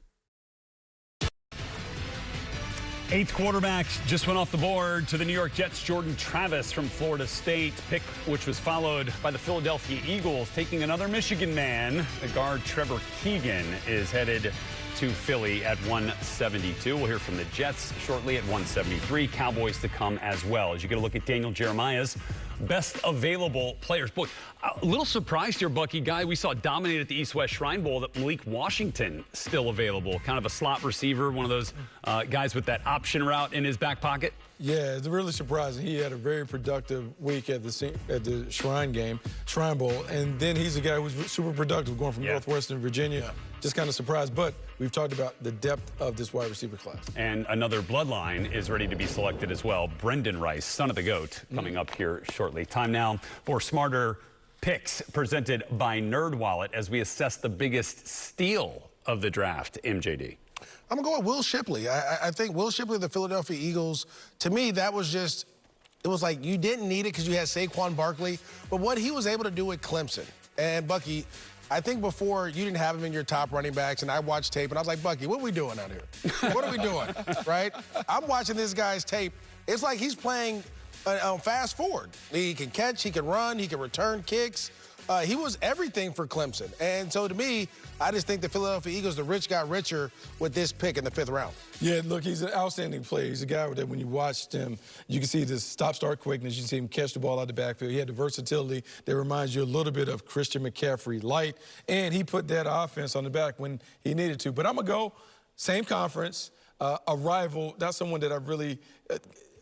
You love NC State so much. It troubles me, but I'm going to say this. Peyton Wilson is an absolute stud. And I could have picked a number of guys from the Pittsburgh Steelers draft class and talked about being a sleeper. But this is the sleeper. The fact that he's a 3rd rounder, to me, doesn't speak to the talent that he brings and what he's going to bring on the field if he's healthy. This dude has instincts, awareness. He can rush the pass. He can play in coverage. He is always around the ball. And more importantly, he has some of that dog, that feistiness that you normally get when you encounter the Pittsburgh Steelers. I don't know if there is a better match in terms of player fitting the culture in the locker room than Peyton Wilson and the matchup with the Pittsburgh Steelers. Well, the best match is going to be when Peyton Wilson and Zach Frazier, their 2nd-round pick at center, get on the wrestling mat. Oh, well, that's what we got to do. Look, we're going to clear the locker room out. We're going to make sure, hey, boom, boom, go. Yeah, well, I was joking. This isn't college, right? We're not. What are we doing there? We're not doing it. Why can't we do that? Too much money. Listen, I will say this. His speed jumps off on the tape. I mean, he's running down receivers. He's flying around. Yeah. He's blitzing off the right side, making the tackle at the left numbers. Pittsburgh needs a guy that can play that Tampa 2, cover the middle of the field, that middle linebacker. That's what they've been missing this whole time. Yeah. I mean, this defense has been ready to really take off. They've just been missing that linebacker that'll take away that whole shot. Now you have Minkah Fitzpatrick, who doesn't have to cover that. You have a great chance to go somewhere with this one. Steelers, I thought, have done a phenomenal job in the draft. Rams right up there for me as well, just overall winners. But now we're going to flip the script here a little. Yeah, Ramley, baby. There you go. I know. We'll flip the script here a little bit. A little bit. No direct connection with the Rams. Just such a funny thing. I got a Super Bowl ring. What are you talking about? You do. You absolutely do. Let's talk head-scratching drafts here a little bit. And look, it's hard at this point, right, to kind of identify some of those picks. You're like, oh, man. I mean, obviously, the Michael Penix to Atlanta, we've talked a lot about that. Anything else, Bucky, that kind of fits that bill for you? You know what, man? I feel bad. I feel bad for Dakota. I know he's probably just walking around the neighborhood trying to figure out how am I going to prove it. Dak Prescott is probably just wondering, like, what are we doing in Dallas? He doesn't have any weapons. Like, CeeDee Lamb hasn't been signed to his new deal. They're talking about bringing back Zeke Elliott because they don't have a running back in the building. Michael Gallup is not there, so now they need a playmaker, and he's just trying to figure out what I'm doing. Sure, we got the offensive line protected. I'm protected. I won't get hit. But I have no one to throw to. I don't have enough weapons to be able to do it. And then you have management basically saying, hey, man, you know what, Dak? We just kind of want you to prove it all over again. Prove that you can be whatever. And Dak has to be out there saying, with what? What am I going? Who am I proving it to? Help me. Help me. You got tight ends. I just think, to me, it all started with the all-in thing, right? When Jerry Jones came out and said all-in, and then it created expectation, right? Yeah. From fans, people in the media, expectation. We just haven't seen that all-in type of movement that we thought we would see. Well, hold on. Let me just play devil's advocate for a quick second here, because the Cowboys, when they started making that resurgence, 5 to 7 years ago, right, it was all about investing in the offensive line again, right? Well, that's what they did here. They went and got Tyler Guyton, went and got Cooper Beebe. Okay, I didn't sell that very well, I guess. All right, we're going to head back to Detroit here shortly. The Cowboys pick is in at 174, so you'll hear that, plus a conversation with Gerard Mayo, new head coach of the Patriots, on the way with our crew live in Detroit when we come back here on NFL Network. Get Dak some help. Help. Tonight, after the conclusion of the 2024 NFL Draft, TA from LA, we're putting it all into focus. 257 picks, 32 teams, 7 rounds, 3 days, 1 question. Who won this thing? We've got answers after the draft. Time it is. The schedule is released. Bring it. The anticipation is through the roof. This is a heavyweight matchup. Let's go! If you feel like things don't add up right now, you're not alone. So we've lowered the price on hundreds of your favorite products. Because when the cost of living goes up, we find new ways to go low. It's why we're here. That's a promise, not a promo. Just two best friends trying things that are new. We got this guy and this guy too. It's taco. I don't think the sitcom's working. Yeah, I agree. At least we got these Cantina chicken tacos, though. Old Spice Gentleman Super Hydration Body Wash. Vanilla and shea. 24/7 moisturization with vitamin B3. Are you using all the Old Spice? Oops. Are you? The Bud Light Genie? Yeah. What's next? Bud Lights? I'm a genie. Gemini. I'm a genie. Oh, Post Malone. Hey. Your calling. Some people find theirs at an early age. Others, later in life. No matter when you find it, consider yourself lucky, because it becomes your everything. Our calling was to build trucks, and that's why trucks are what we do. We put our everything into every truck, so that when you find your calling, nothing can stop you from answering it. This is it. This is when we find out. Quick question. Student body math proficiency. What? What do we say? It's good, fair. Hey, get out of here, man. Understood. Security. Hey, excuse me. We get you real in-depth school info. Ding dong. Homes.com. With Spring Black Friday savings at the Home Depot, patio season is all about saving. Whether you're saving a seat, saving some time, or saving room for more, it's easy to spring your way at the Home Depot. Say hello to future you. You made some bad money moves. So no vacations for you. Never got a credit card with rewards. Norway will never see your fjords. All these places will never go. Here isn't us in Mexico. Don't make your future you hate you. Start making smarter financial decisions today. NerdWallet. Finance smarter. Back here in Detroit. Yes, agreed. It's worthy of an ovation.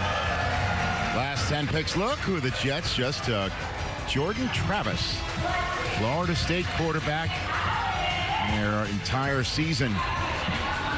was upended in a way. Certainly not for any other doing. Travis got hurt, and then we all know what happened with the committee's thought from the backup quarterback.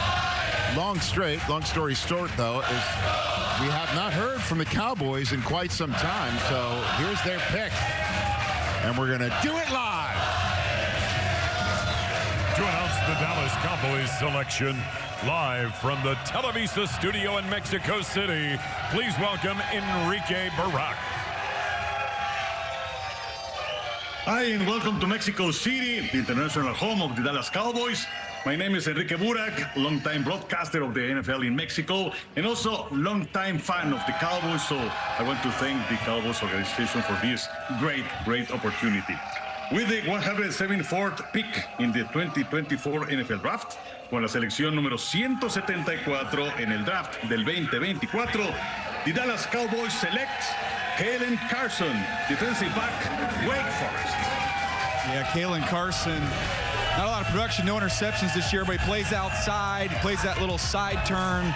Every now and then he'll get up nose to nose and press. You'll see some of that physicality, but a player with some traits you can work with and some toughness to go along with it.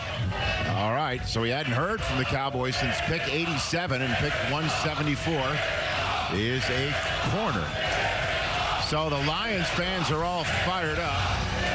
We're taking a break. When we come back, the New England Patriots head coach Gerard Mayo will join us when we return from Detroit.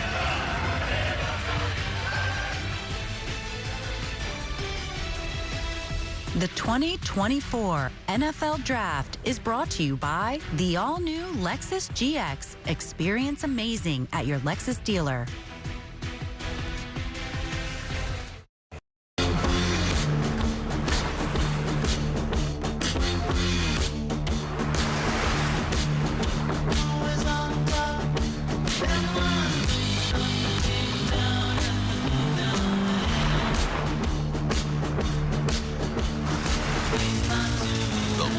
Take on luxury. Take it wherever you go. Live up to it. The all-new GX.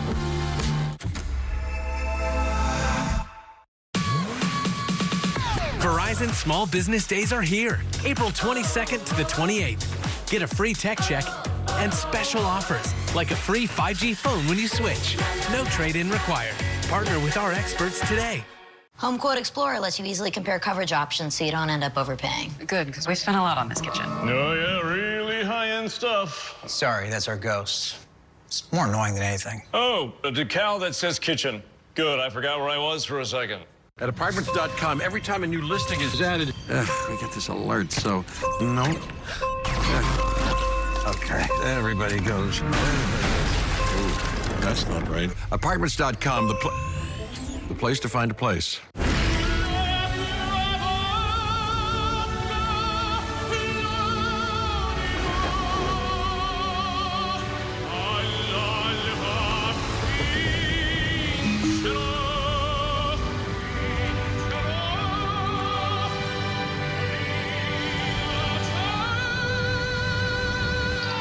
You were made to find inner peace.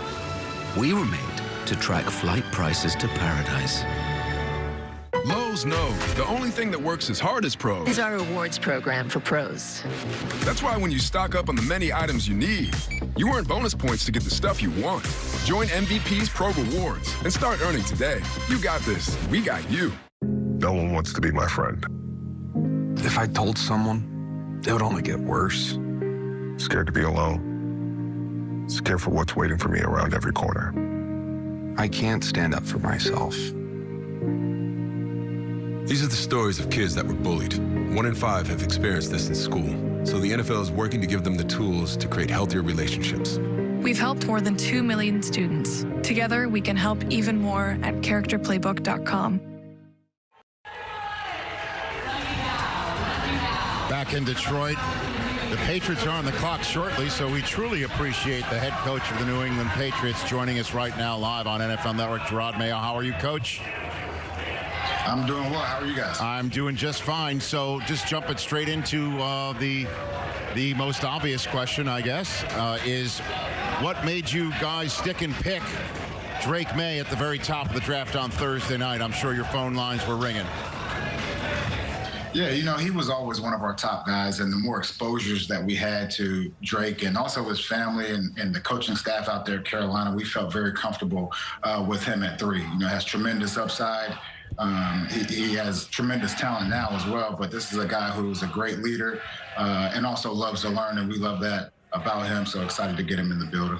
Coach, it's been all offensive players so far here. Was that a function of the philosophy coming into the draft, or is that the way the board fell for you guys?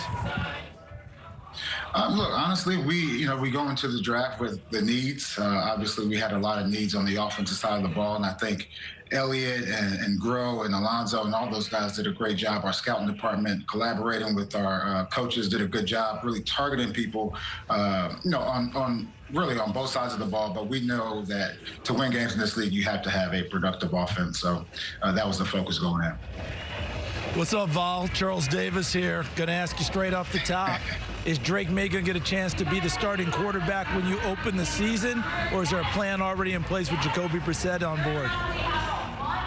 You know what? Talking about quarterback or any position, our philosophy is, look, we're going to compete in everything that we do on and off the field, and we'll put the best players out there that give this organization the best chance to win. So we'll have to see.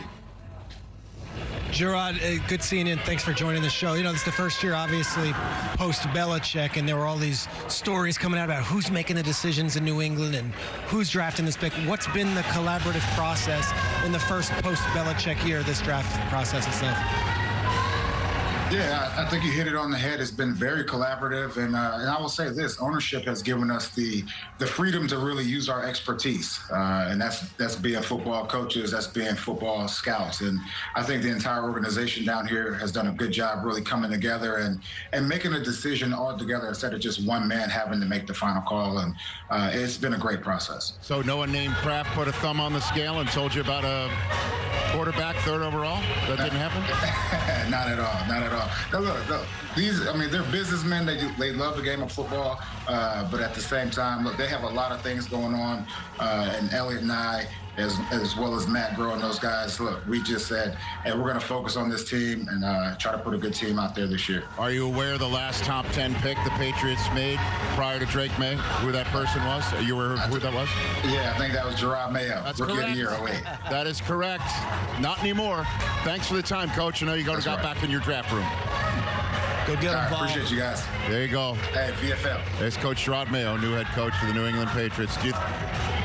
I understand the concept of competition, but every single evaluator I've heard says Drake May's got to sit. I mean, it's not just our network also. I don't necessarily agree with that in terms of the environment he would have gone into. I think in this particular setup, Coach mentioned there's a lot of holes on this offense. They're doing their best to fill them with all these offensive selections staying on that side of the ball.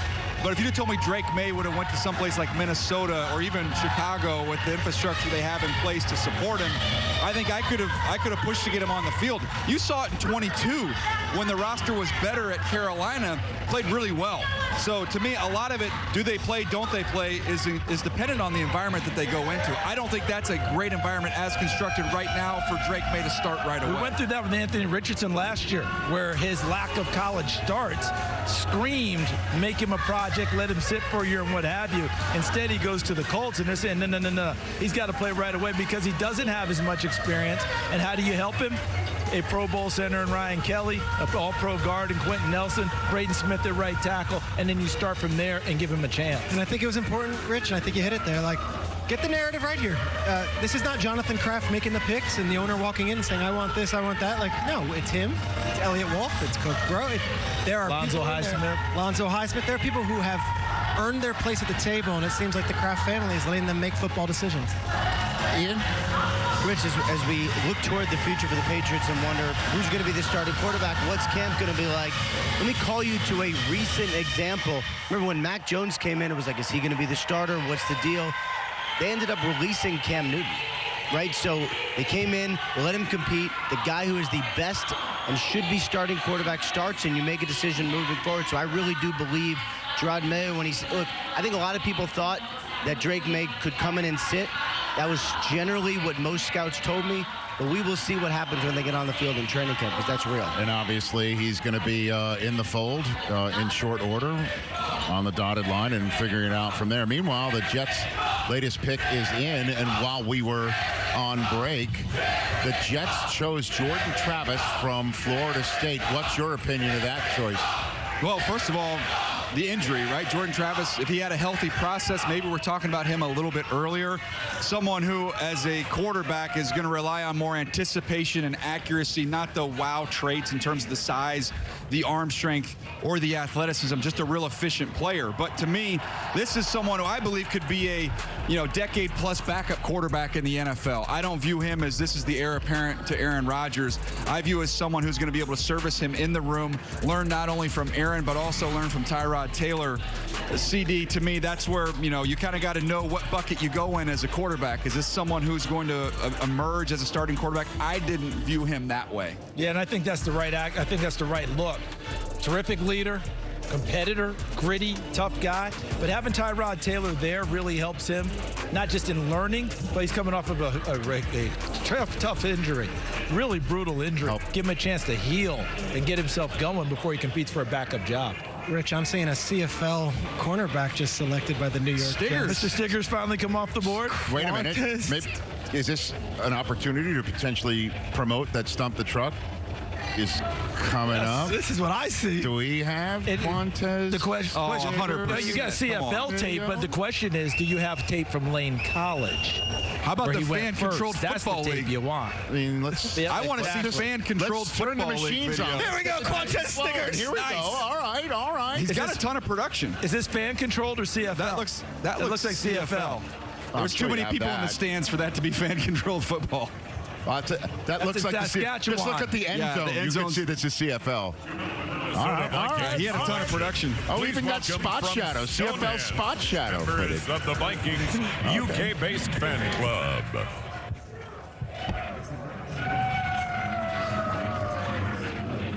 The Vikings fan club, live from Stonehenge. Now back to Detroit for the Vikings pick. Go!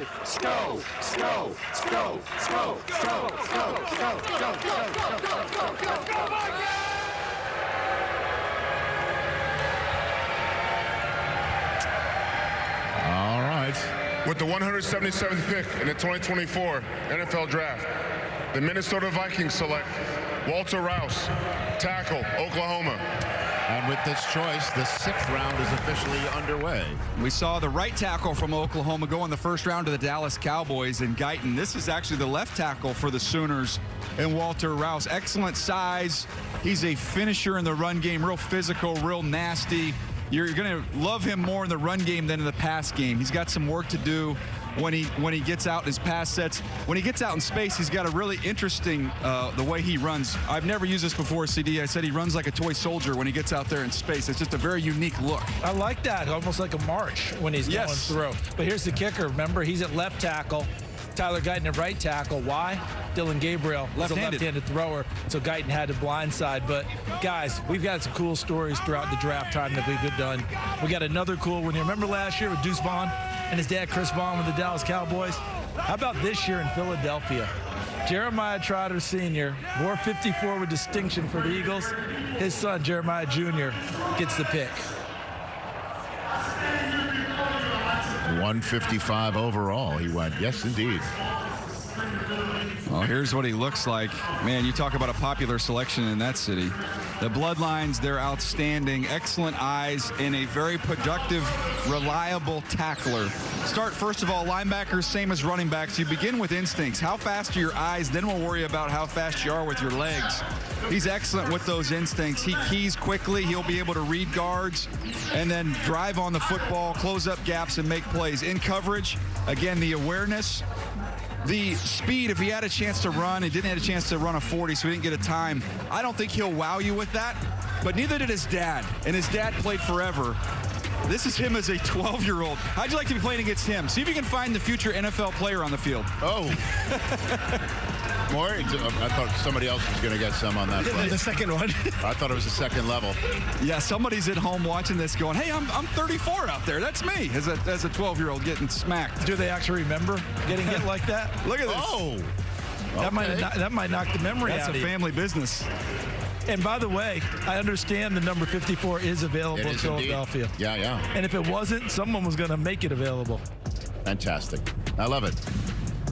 That's great. It just works for a team, and it works. I love it. Just in terms of football as family, welcome home. Great tweet from @Eagles right there. Okay, that's Jeremiah. That's Dad's celebration. His son is. Oh, okay. That's awesome. I think they're going to go nuts when he trots out of the tunnel for the first time. Right, exactly. Love it. Outstanding. So we're at pick 179 right now, working our way towards pick 257. That's the Jets later on. Yes, somebody's going to be in the stands drunk for a preseason game between the Eagles and the Steelers, and they're going to go, Joey Porter and Jeremiah Trotter are still playing? They might do it sober, too. How long have I been here?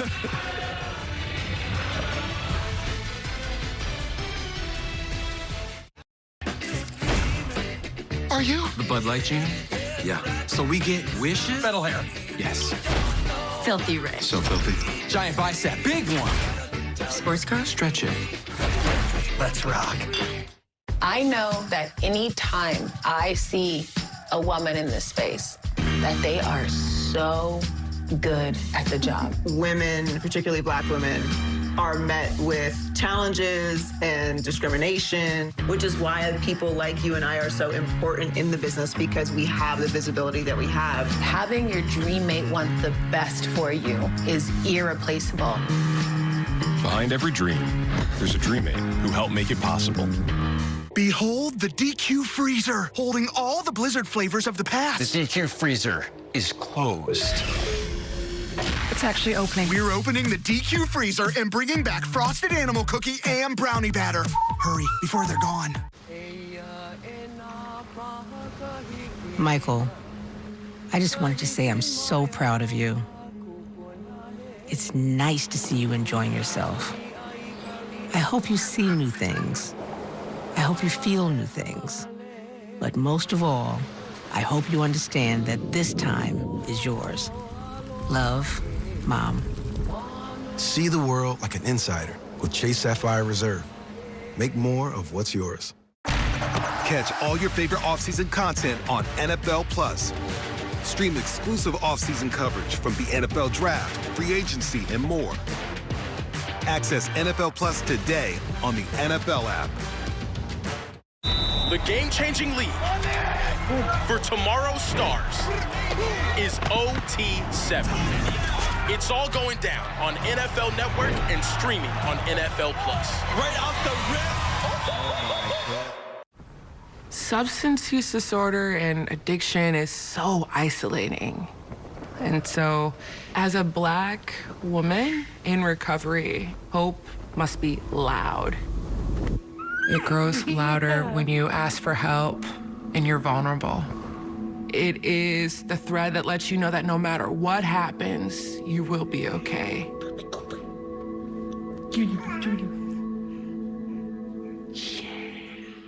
What I thought was a complete life was nowhere near complete.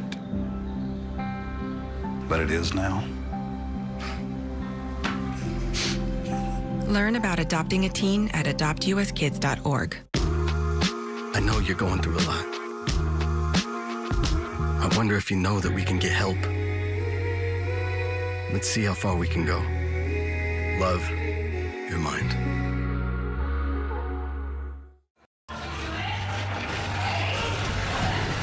Verizon Small Business Days are back now through Sunday. Don't miss out. So, famous 6th-round pick. I wonder who we're going to talk about. Gee, I wonder. I don't know. Let's see. Okay. The Saints currently own the 199th pick. They got it from Philly in the C.J. Gardner-Johnson trade. So, I don't know if you're aware that Tom was 199th overall back in the day. Heard that once or twice. We even include another 6th-rounder? My guy Jason McCourty. Leave it at that. Get my guy Jason McCourty. All right. We know. It's a darn good pick. I'm looking down there at the bottom of that list, guys. Go for it. They got themselves a running back. You're wondering, Rich, if it was going to be Blake Corum for the Chargers. They waited here all the way to this portion of the draft and still got a quality runner who's an interesting player in Kamani Vidal. When I was looking for comparisons, I was like, gosh, he kind of reminds me of a mini Josh Jacobs. You see the height there. He's only 5'7", but he's 213 pounds. He's really quick getting in and out of the hole with big time production, including against my alma mater, who he tore up. So got a chance to see him run during the fall, watching a little TV, as well as when you get in the chance to really dig in and study the tape. He runs low to the ground. He's got a violent stiff arm. There's no surface to hit with him. No, he doesn't give you a whole lot, and we got to see him at the Senior Bowl as well. And Rasheen Ali from Marshall was doing very well before he got hurt. Vidal picked up the baton from him and carried it through the rest of the Senior Bowl. And occasionally he might hit a home run, DJ. You know where I'm going with this, right? The great nephew of the great Hank Aaron. Hey, that's good. Good to know. Home run hitter. And so there they are. The hammer. Fantastic. What a great picture that is. That's cool. Hank Aaron, diehard Browns fan, and then when Ozzie Newsome joined the Ravens, became a diehard Ravens fan, and was at the Super Bowl when they beat the Giants. So there's a football connection as well. Jim Harbaugh's a big baseball fan too. He brings his glove to the game, which I respect. Right? I respect as an adult. Yeah. Does he do the scorecard as well? I don't know that. I actually shared a dinner table once with Hank Aaron. It was one of the greatest nights of my life. You know what I got out of him? No. Pass the salt. That was it. That was it. Did you do it? Did I? Okay. I put a napkin on my arm, Rich, before I passed him the salt. Touch That's them Mr. all, Hank Charles. Aaron. Touch them all. Pick 182 is now in. So the Miami Dolphins just made a pick. So we're waiting for them. The Dolphins got things started with Chop Robinson for them on Thursday night. Chop Robinson's speed. We saw him go get the Tennessee running back Jalen Wright's speed. There seems to be a little bit of a trend of how they've built that team. I touched on it earlier, guys. We didn't get a chance to flesh it out, but I believe they have the most riding on playing at home in the postseason of any of the playoff teams. They are built for their environment. They had it. By the way, I got to just jump in. I'm wondering if Mike McDaniel really was celebrating a pick or decided whenever I'm going to be on camera, I'm going to act like I've just celebrated a pick. He's texting you now, Rich. He's going to let you know. I'm just wondering, because that would be like him. Like as soon as he got on, he started pumping his fist. First of all, and I'm wondering if that's what's up. Britney Spears thinks he does a lot of wardrobe changes, by the way. Every time we go to the war room, he's wearing a different outfit. That was yesterday. You want to wear the same outfit again? Is it one per round? Is that what you're accusing? I don't know. I just feel like he's got something new on every time we cut over there. Guarantee you he's fully sponsored. It's just sponsored. but in the state of Florida, it's still the same neck brace for Tony Khan, yes. right? Until it's signed and in your possession, yes. I'm sorry, I didn't mean to interrupt you. I was just no, but back to the other thing. I mean, when you look at them, I was going to say though, they had it. They just need to finish it off, and they were in there. They were home against Buffalo, and Buffalo was all banged up, and they didn't win. Yep. But to me, they needed to stay healthy themselves too. The Miami Dolphins were a little bit beat up, but they are not. They don't need to be playing in sub-zero temperatures. That's not the answer for how they're built. I mean, you remember Jalen Phillips? They lose him in New York at MetLife. Lost their whole pass rush, and then they lose Bradley. They lose Bradley Chubb getting blown out by Baltimore in the last 2 minutes of the ball game. I think they were down people, and they couldn't do a lot of substituting, and he blows out his knee. They also lost Wilkins and Van Ginkel. And don't forget the hip drop tackle that took Tyreek out of that Monday night loss to Tennessee. He wasn't the same ever since. Yeah, wasn't himself. So, I mean, those are all, I think, facts. But, others might call them excuses, but that's what happened. To announce the Miami Dolphins selection, live from Estadio Civitas Metropolitano in Madrid, Spain, please welcome Fernando Torres. Hola a todos, soy Fernando Torres del Atlético de Madrid y estoy en el Civitas Metropolitano donde estamos disputando nuestro partido. Estoy con los Miami Dolphins. With the 184th pick of the 2024 NFL Draft, the Miami Dolphins select Malik Washington, wide receiver from Virginia. Go Dolphins. Au Paletti. What a season this guy had in Virginia last year. 10 of his final 11 games were 100-yard contests. He was 4 years at Northwestern, transferred to Virginia, and then look how set a record for the school. He was a fun one. If you're going to ask me who is a pick in this portion of the draft that has a chance to really put up solid numbers next year, this would have been my player. How about that? I think he is super quarterback friendly. He just gives you so much space. He creates tons of separation. He can win in traffic, and he's not afraid of contact. Some guys, you'll see him flinch. You'll see him back down, alligator arm. He'll go full extension in the middle of traffic. So extremely tough, and again, someone I think you'll see as a productive player. That's a crowded room he just went into, but that is a really good player. His vertical at the combine was the largest ever by anyone under the size of 5'9" since we've been recording it at the combine. Well, this just in. People are wondering how fast I ran my 40. This kid just beat me. Nice. I'm talking about the one that's going all over the place. Atta boy. Good finish.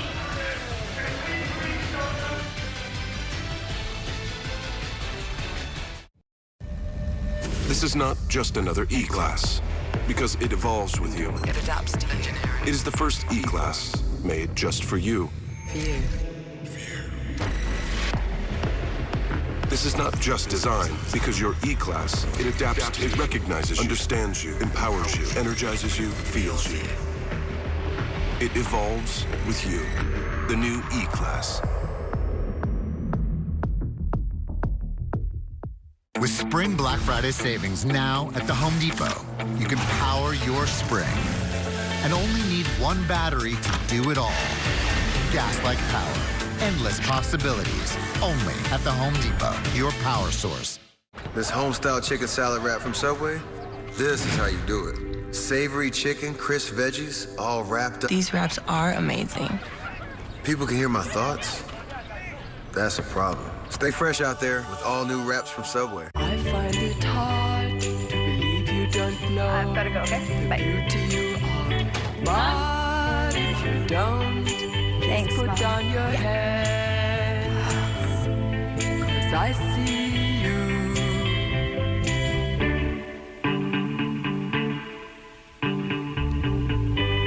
I'll be your mirror. You were made to dream about it for years.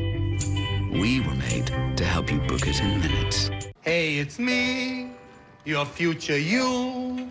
You made some bad money moves. Now we're totally screwed.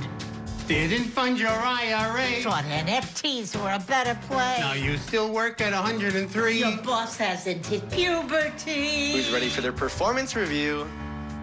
Don't make your future you hate you. Start making smarter financial decisions today. NerdWallet. Finance smarter. You know what time it is. This our season right here. The schedule is released. Bring it. The anticipation is through the roof. Stafford's coming home. This is a heavyweight matchup. Breaks a tackle, he's gone. Welcome to the NFL. Bring it.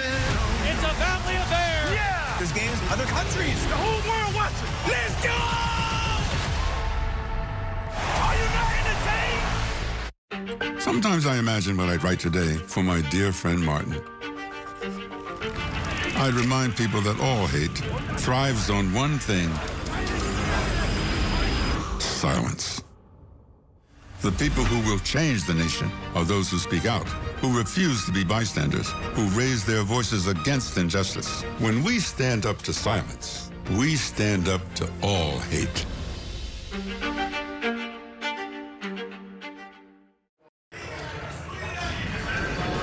Friendly reminder to keep up with every pick on NFL.com with the Draft Tracker presented by Lexus.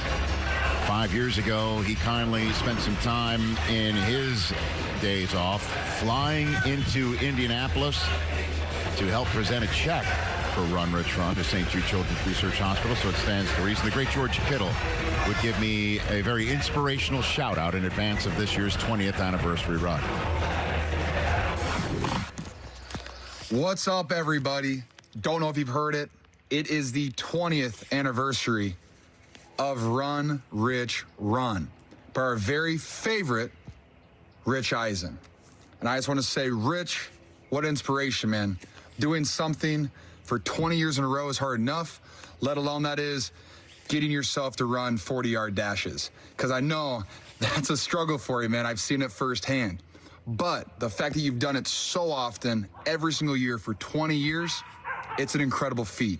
So everybody that's watching, everybody that's supporting, everybody that's seen Rich do this for 20 years, go over to stjude.org/runrichrun and help him out. We're going to raise more money. It's going to be great. And Rich is going to go out there. He's going to run his fastest time ever. Probably not, but I'm hopeful for it. So, Rich, keep practicing, keep grinding, and you're going to be great. See you. All right, thank you very much. Oh, God, we're really putting it up there? Yeah, it was 2005 when I was with Terrell Davis in the stands at the old RCA Dome, bored, waiting for NFL Total Access to start. I said, how fast you think I could run? He laughed. I cursed at him and then went down at my suit and lace-up dress shoes and ran a 6.77, having no idea NFL Network. The hard-working production staff was not on break, actually in the truck recording me. And then I started running. And then it was 10 years ago that I started running for St. Jude. That 5.97 stands out. So does that 5.94. 2016, that was it. I've been getting slower ever since 2020. And the question is, what happened this year? I don't want to spoil anything. You'll have to stay tuned later on. But, that's only in advance. Just, You'll see it, though. Well, it's pretty sweet, though. We did it at the Rose Bowl last Sunday, 6 days ago. That's very cool. I can't wait to see how much money we're able to raise going through this, and love that you do that. But if you'd have told me we got to the draft and one of our colleagues would shown up with a pulled calf, my money wouldn't have been on Joel Klatt. It would have been on Rich. I cut weight for this thing. I cut weight, and I was hoping that would be enough, but we'll see you later on. And part of the run is a whole host of shout-outs that, my wife actually helped really put together, and strong-arming people to actually do it. But Andrew Whitworth showed up to the Rose Bowl. So did Todd Gurley, and so did Jim Harbaugh. Nice. Pretty cool. His family. So that'll be later on. That's pretty cool. 6 o'clock. Please don't miss it, and let's use it obviously for good and raise as much money for St. Jude Children's Research Hospital. So in the meantime, more picks are in, and the Houston Texans are the latest to make a selection here. We're 12 picks shy of 200, 11 picks shy of, well, it's the first time we'll ever celebrate the Tom Brady pick here in the state where he played his college ball. That's coming up. That's kind of cool. Isn't it interesting that we talk about the Houston Texans, and for all the years we've talked about them, for a good number of them, it's how they're building up their roster, trying to get out there and compete. Now it's all about fortifying a roster that won the AFC South last year and got into the playoffs, and many think can contend for much higher honors this year. They are built to be a team that's going to be one of the top ones in the AFC behind that quarterback. But this draft is a whole different deal for Nick Caserio. Before it was all like, we've got to find players. We got to just, now it's like, we got to find players at key spots. We got to fortify. We got to add depth. They were because we are a good team. Destination this year. Yes, like people want to play in Houston. And Daniel, you always how a good quarterback can take you places. It's true, but you referenced 2 years ago doing a game there when it was empty. Yeah, it was no energy in that building. None. Now there's all this momentum and juice and buzz, and it matters. The quarterback matters. Will Anderson matters, and building a team with the right types of guys. How about adding Stephon Diggs to Nico Collins and Tank Dell? That matters too. I mean, this is going to be. We've already seen how dynamic it was. It's scary. That was year one for Stroud. He's just going to keep on climbing, and now you're giving him more weapons. And Joe Mixon at running back as well. He's down there now for the team that had that essential playoff game in Indianapolis. Danielle Hunter on defense. And Stroud's first throw to Nico Collins in that game looked like the combine. Yeah. It was right? The last time he threw in that building, it looked the same exact throw. It was beautiful with spin on the ball, and this one was for 6 in an actual must-have playoff game to end the regular season. All right, so we're 30 seconds to the latest pick, which means they're, by the way, the league's international Zoom build for this draft, if there's such a thing, it's off the charts. I think Zoom gave him a break. You think so? Yeah, I think they cut him a nice deal. Have they stopped singing in Germany yet? Maybe. To announce the Houston Texans selection, live from Estadio Universitario in Monterrey, Mexico, please welcome Edgar Martinez. Hello, I'm Edgar, Navy veteran from Houston, Texas, and we are here in el Estadio Universitario, aka El Volcán, the most passionate stadium in all of Mexico. And I'm here to announce that with the 188th pick in the 2024 NFL Draft, the Houston Texans select Jamal Hill, linebacker, Oregon. Yeah, Jamal Hill, this is going to be a special teams star here. He's an undersized linebacker. Maybe find a role as a nickel linebacker, someone who can play on those sub downs, on those passing downs, use him as a blitzer inside, cover underneath. But he is going to be a special teams guy, over 500 special teams snaps in college. 4.45 speed to emphasize your point. So you can fill around the edges at this point in the draft. You're trying to find guys who can get on the field any way possible. He's going to have a role on special teams and see if he can't craft a role as in his sub package as a linebacker as well. So that's the latest selection being made internationally here. When we come back, we'll probably be around pick 190. Are the puppies coming here? We got the puppies coming? Making a rain jacket? Building. No, sir. What you need is another shirt on hand. And the NFL present pretty good advice. 262. With the draft coming up, here's some advice for new players. If you're drafted last, don't stress about the name. It'll pass. Mr. Irrelevant, what's up? Also, don't slack on your game day fits. Got anything in khaki? Finally, don't just buy any new car. Get something that lasts, but also stands out. This is nice. Toyota. All right, see you, Brock. Let's go places. Sweet car, man. Behold the DQ freezer, holding all the Blizzard flavors of the past. The DQ freezer is closed. It's actually opening. We're opening the DQ freezer and bringing back frosted animal cookie and brownie batter. Hurry, before they're gone. Why choose a Sleep Number smart bed? Can I make my side softer? Can I make my side firmer? Sleep Number does that. Save 40% on the Sleep Number limited edition smart bed plus free home delivery when you add an adjustable base. Shop now at sleepnumber.com. Apartments.com has helped millions of renters find their places, and they all have a special place in my heart, which is why I keep a picture of each and every one of them in my wallet. Get in there. Get in there. Oh, holy crap. Wow. Oh, hey, I know all these people. There's Sally, and there's Billy. I'm thinking. Oh. You know you can put these on your phone, right? And miss all this fun? Apartments.com, the place to find a place. I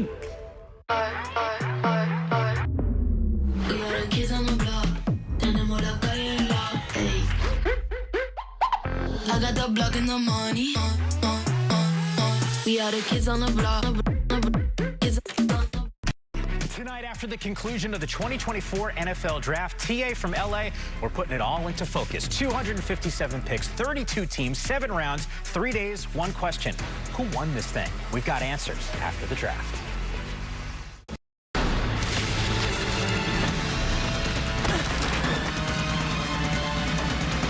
Even the mighty might not see it coming. It's prediabetes, and it captures 1 in 3 adults. But you can escape. Take the 1-minute prediabetes risk test to know where you stand and prevent or delay type 2 diabetes. Be your own hero on smartphones everywhere at doihaveprediabetes.org. Is that time yet? It's time. Fun start time for dinner. Oh, terrific.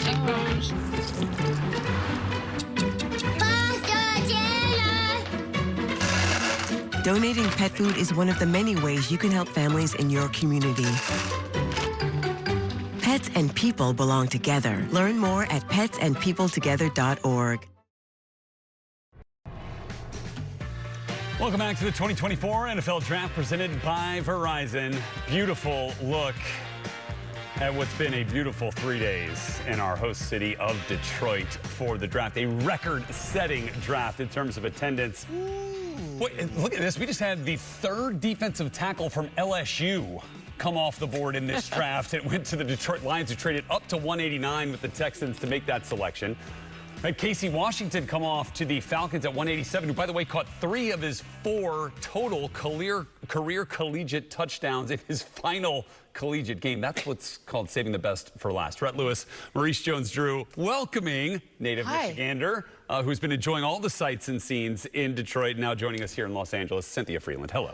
I'm so happy to be here, but I will say it was absolutely electric in Detroit. There were people out starting at 8 a.m. playing bags, participating in some adult beverage drinking, and having just so much fun. Kind of day. And by the way, we got all of the seasons in one. It started off being 40 degrees, and then today it's like almost 80, which is such a Michigan thing. It was raining earlier, too. It was raining, that it's sunny. You get all of the seasons all at once.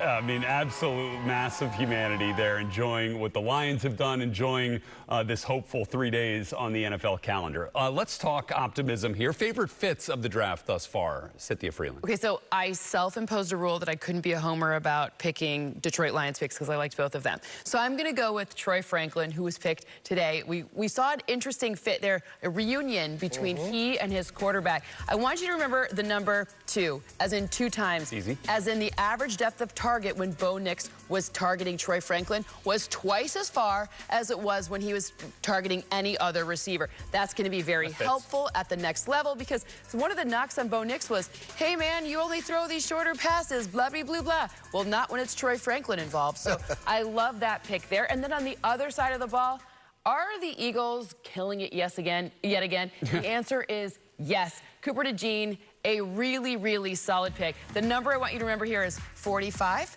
So in 800 snaps that he played, he allowed a 45 passer rating. That's solid. That's a really good. You should. Solid. You can win with you'd that. rather want to throw the ball into the ground than try to deal with him in coverage. And of course, he goes to the Eagles. How does he fall? I don't know, but they got Quinyon Mitchell and Cooper DeJean. I'm sorry. Did the rest of the league must have been asleep? Maybe they were outside partying in the crowd of 700 or 275,000 the first. I have no idea. I tell you what, Cooper DeJean, we've talked about him a ton on this show. He was one of my favorite picks too. So that's awesome. To me, going in the 5th round, it was Tyrone Tracy Jr. to the New York Giants. He was a sleeper for me, running back out of Purdue, who played. But started at Iowa. We can. Yeah, I was gonna say he played wide receiver at Iowa. So when I'm watching tape, I'm like, all right, this guy's okay, you know.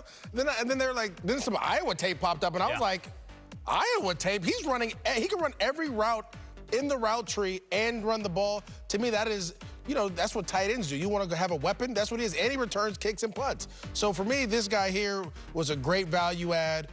He's a guy I thought probably would have won in the 4th round. You got him late. And then I have to be a homer. We haven't talked about him enough. First of all, Gus Bradley, thank you so much, because you know a true pass rusher when you see one. Laiatu Latu out of UCLA. Look, started at Washington, had the medical history. The first defensive player off the board is because he can get to the quarterback. Yeah. And in the AFC South, there's nothing but quarterbacks that we need to go get to. You have C.J. Stroud, you have Trevor Lawrence, Will Levis. You have to go and affect the quarterback. The Indianapolis Colts said, we're going to get the best guy that can do that. My guy can do it. By the way, on Tyrone Tracy, when he was coming out of high school, he had a college coach tell him, he's like, man, you're going to be a running back. He wouldn't have it. Went to Iowa, played receiver. Eventually transfers to Purdue. You know who his running backs coach ended up being? That guy that probably told him. Yeah, exactly right. It's great symmetry. Circle of life. Right there for Tyrone Tracy. All right, let's talk about division. You know, when you think about divisions, we see teams go from worst to first all the time, right? It's one of those kind of popular trends, you know, every year. So as we look at this year, is there a team that has the best chance in your mind, Cynthia, to go from best or worst to first based off what we've seen them do here in the draft? Okay, so best chance. MJD went first, so he stole my answer. But my answer for the second best chance would actually be the Washington Commanders. I think it's interesting, all the different moves they've made. They have added so many places. They got a really great value. Obviously, look, we all talked about Jaden Daniels. Sure, not enough, but we know, right? We know that that's really good. But when you get a defensive player where they got him, I mean, Newton from Illinois. Oh, he's been all over. Let's go, Johnny. Do you like him? 2 first-round picks. Yeah, okay, good. Yeah. That is an insane value right there. And then I love the corner from Michigan. I maybe probably think that he probably could have, at least in the 30s, he could have been an earlier second-round pick for me. So I think all three of those, just to begin the draft, are incredible. And then some of the shots that they've taken with potential upside guys late have also been great. So, and they even added to special teams. So I really like what they're doing there. It's a lot of, what are you saying? Why are you laughing at me? It's because I took the low-hanging fruit. You did. So, like, I get it. Like, I just said the Cincinnati Bengals because you have to protect your quarterback, and if Joe Burrow's healthy, you're probably going to win the division. I mean, this is how it goes down there in Cincinnati. I love what they did, though, attacking the offense and defensive line, though, really resetting that front. You lose DJ Reader, you go and draft 2 defensive tackles. You draft, obviously, Mims from Georgia, the offensive tackle. Now, all your O tackles are probably like 6'9", 6'8", 385 No, they're the biggest tackles in the league. And so, to me, it's the whole objective is to protect Joe Burrow. So that's what this is about. And when they did that, it was awesome. And then Jermaine Burton out of Alabama, I think that he is very special. Now, they've talked about some maturity issues, but listen, he can fly. Yeah. When you can fly and Joe Burrow can throw that ball on time with timing and anticipation, you're going to have some a nice weapon there for you. Yeah, and look, and then when got Eric All, a tight end from Iowa. Yeah. Those end up being pretty good picks generally. Now, he's been hurt, didn't play a ton at Iowa after transferring in from Michigan. But, man, when he's on the field, pretty dang good player.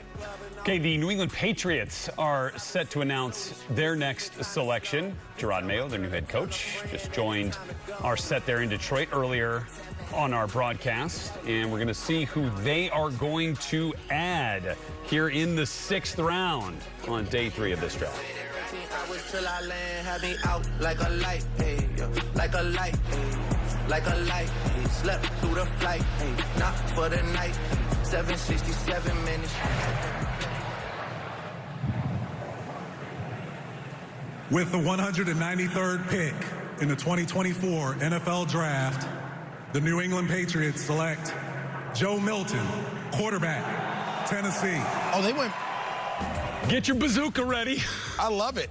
I love this. This reminds me so much of what Kyle Shanahan did when they drafted RG3 and then Kirk Cousins later in that draft. My goodness.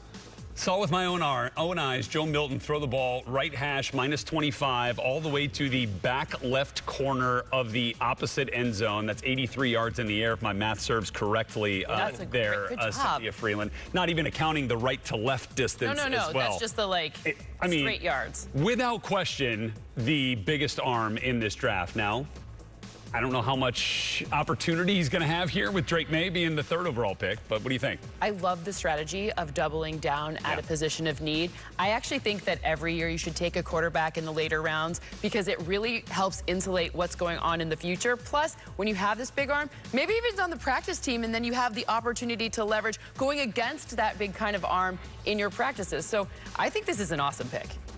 Joe Milton, who started his career Michigan, transferred into Tennessee, played behind Hendon Hooker, and then was given an opportunity to pilot that Josh Heupel offense there in Knoxville. A pretty dang good job of it, and is now the next New England Patriot. Okay, when we come back, we'll continue rolling through the 6th round, live from Detroit.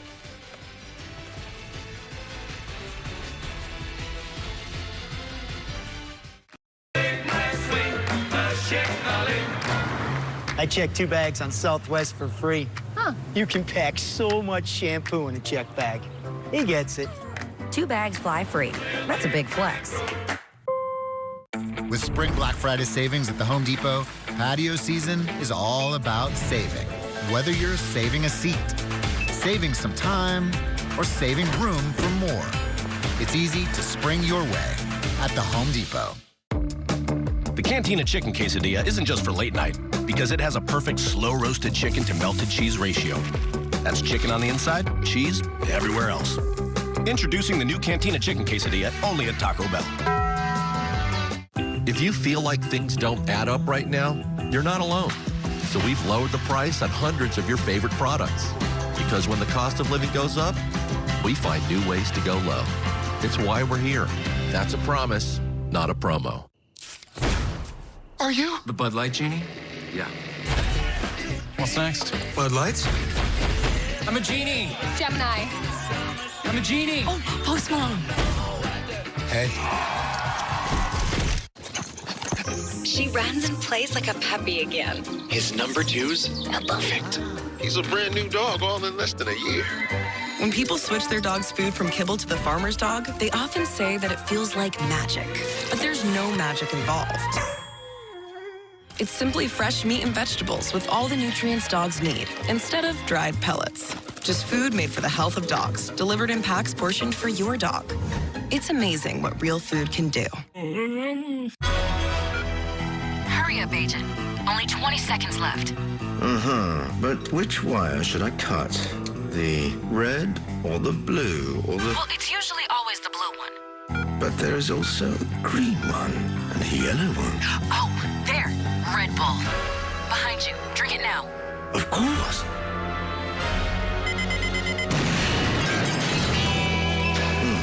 Too late. No Red Bull, no wings. Is that our luggage rack? I fixed that thing. Gorilla Tape. Of course. Double thick adhesive with a rugged outer shell for a hold that lasts. For the toughest jobs on planet Earth.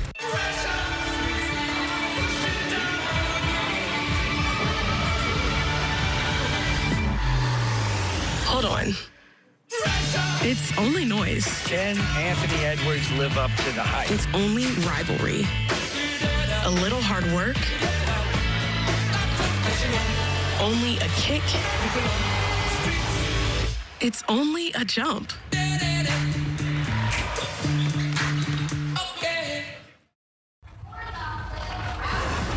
All right, two things. The dogs are currently on the stage. The dogs are on the stage. They're making their way here. Look who the Patriots just drafted at quarterback, Joe Milton. I was just thinking How back. about you? Oh, wait, here are the dogs. A little tease, they're coming here. Oh, nice. Oh, my God. Is that a lion? Dude, look, a literal one.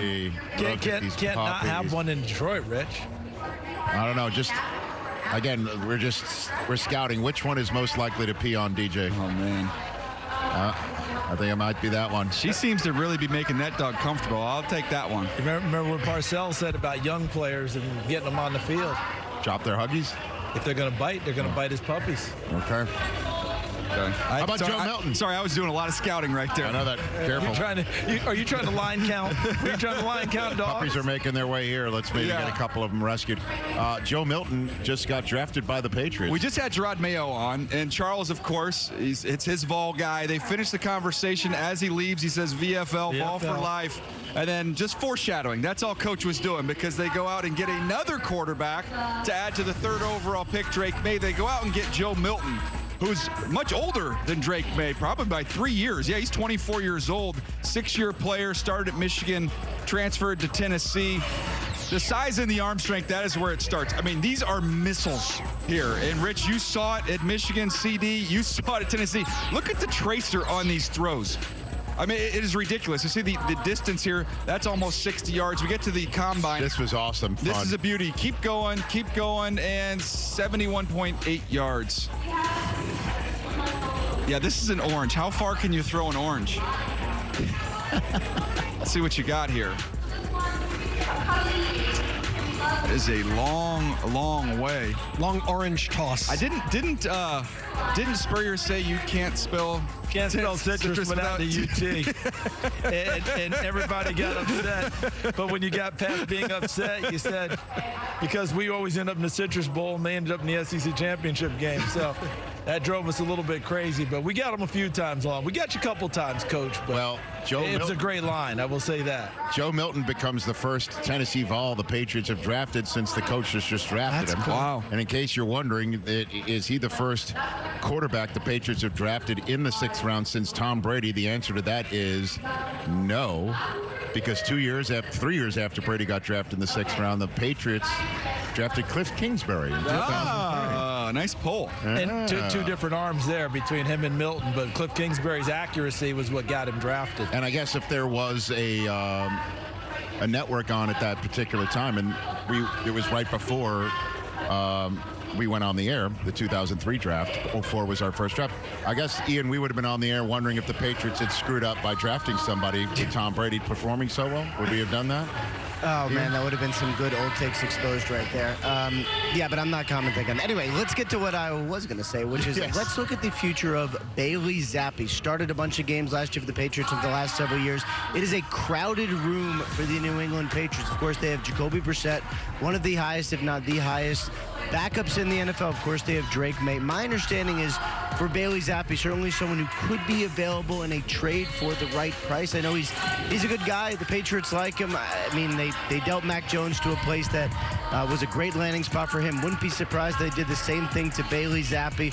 Ton of experience, pretty good guy. I'd say this is a situation to watch going forward for the Patriots as they turn the page in that quarterback room. I will say to the wide receivers of the New England Patriots who've been catching passes from Bailey Zappi and Mac Jones, you're going to need to turn the dial up a little bit with Joe Milton and May here. You better double glove it. Do you remember Brady once came out and they put Michael Bishop in at like midfield to just throw the Hail Mary at the end of the half? Is there a place for Joe Milton? Like, hey, that's a lot to ask if that's what your full strategy is. But the reason is that why you know? But the reason you have him is you look at who he is and look at that potential. You see that arm, you see that body, you see the ability that's out there. And like any good coach out there, you say, let me have a shot at it. Let me try. He had the starting job at Michigan, ended up losing it. Had the starting job at Tennessee, lost it to Hendon Hooker. But here's where the character kicked in. He and Hendon Hooker were roommates. They stayed roommates. Milton became his biggest supporter, bided his time, got his opportunity in Tennessee to try and do it this last year, played pretty well overall. I think that if he were, you had reluctant runner on there. If he were a full-scale runner in addition to what he does with the arm, I think that would increase his value and his opportunities more. This kid is built to be one of those guys, but that's not been his thing overall. I would have thought he'd be a 1,000-yard runner at Tennessee this past year. That just wasn't what he did. Accuracy, accuracy, accuracy is going to be the calling card for Joe Milton to make that jump. But I like the fact that the Patriots are willing to take a shot. I certainly would. I think it's very sound advice that you gave the Patriots receivers to get ready for somebody throwing much, you know, I guess tighter spirals, much more fastballs in their direction. I've got some, because that's some good sound advice. At least we're going to go one step further. How Patriots receivers could potentially strengthen their hands. Let's see it one more time here. There it is. Oh, nice. They should reach out to Cade Stover, maybe go visit his farm, right? And he's going gloveless. That's one way to get the hands ready. I can't get enough of this studio. And you really want to have pads on when you catch from those guys, don't you, DJ? Yeah. Remember when John Elway used to throw it, and they'd throw it without pads, and those guys would come back with that mark on their chest. They called it the Elway cross. Because he threw so hard, it'd get through your hands, get to your body, and you'd see the tip of the ball would make like a cross there. I just wonder what's going through that Bull's mind. Hey, man, you only dropped 2 balls last year. Did you see we're good here. Yeah. Did you see how that ball? Did you see how Bull was reacting? Bull was saying more. This is good. Cade's a perfectionist. I mean, we have video of him chasing down a pig too. Do you want to see that? Yes. Yes. Yes. Well.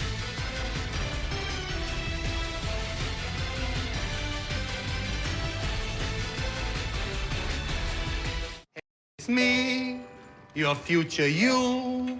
You made some bad money moves. Now we're totally screwed.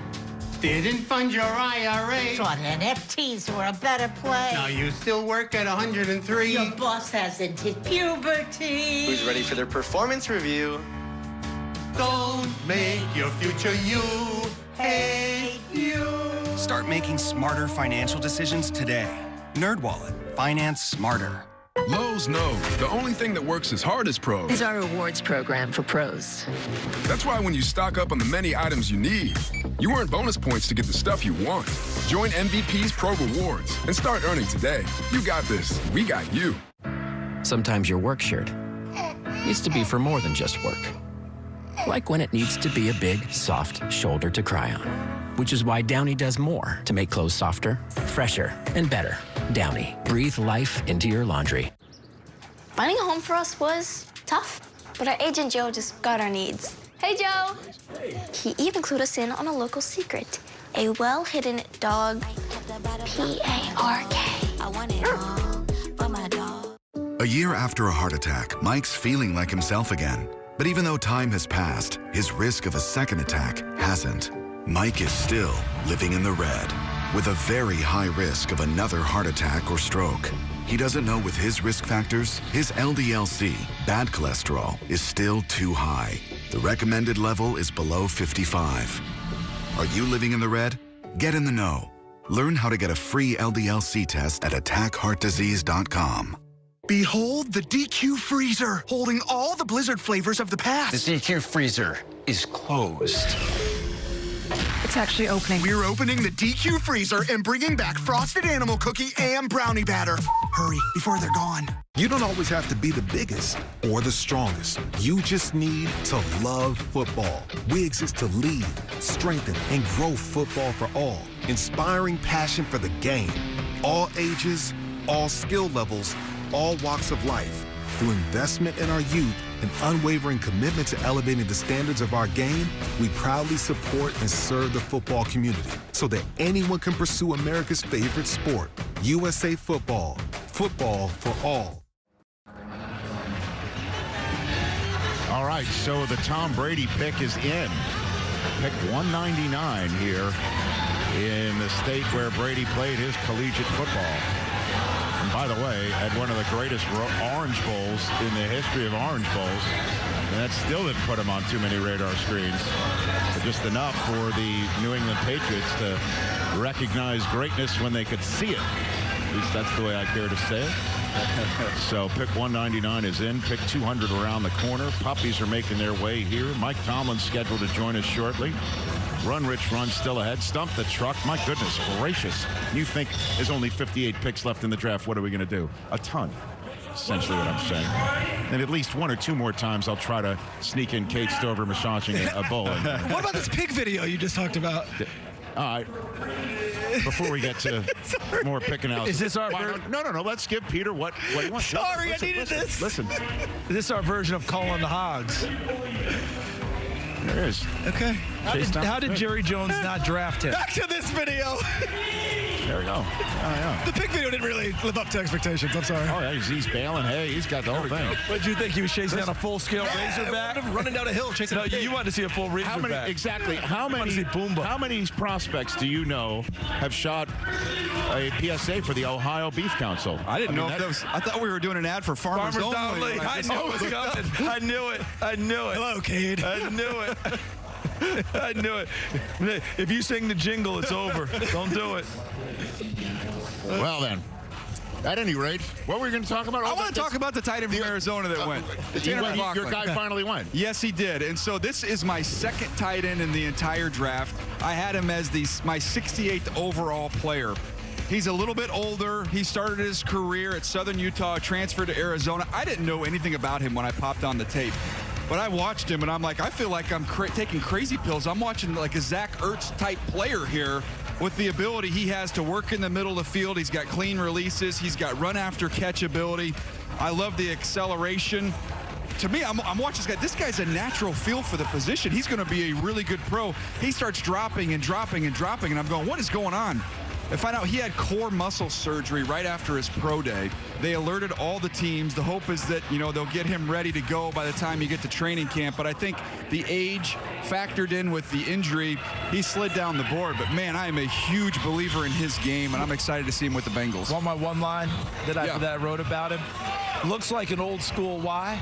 Excellent receiving chops. That's what I wrote down about Tanner McLaughlin. I had no idea at that time that you had him as your number 2 tight end, but you can see that it's there. You can see the movement, easy stuff. It's not Sam Laporta, but a much easier mover than you would anticipate getting down. Every now and then you got to be a salmon and swim upstream, and that's what I did on this one. Tom Brady, pick 199, came in from the Northern Iowa. So we're now in pick 200 right now, and look at some familiar faces to us here on NFL Network up on the stage. This is a neat moment we'd love to take live on NFL Network, which is only fitting. Today, the NFL celebrates the careers of 4 integral and longtime members of the NFL family who are working their final NFL draft. First, the Senior Director of Media Operations for the NFL Media Group. He's working his 13th NFL draft. Let's hear it for Adam Aconi. All right, buddy. The Vice President and Head of Media Operations for the NFL Media Group. He has a central role in the past 14 NFL drafts. Dave Shaw. Dave.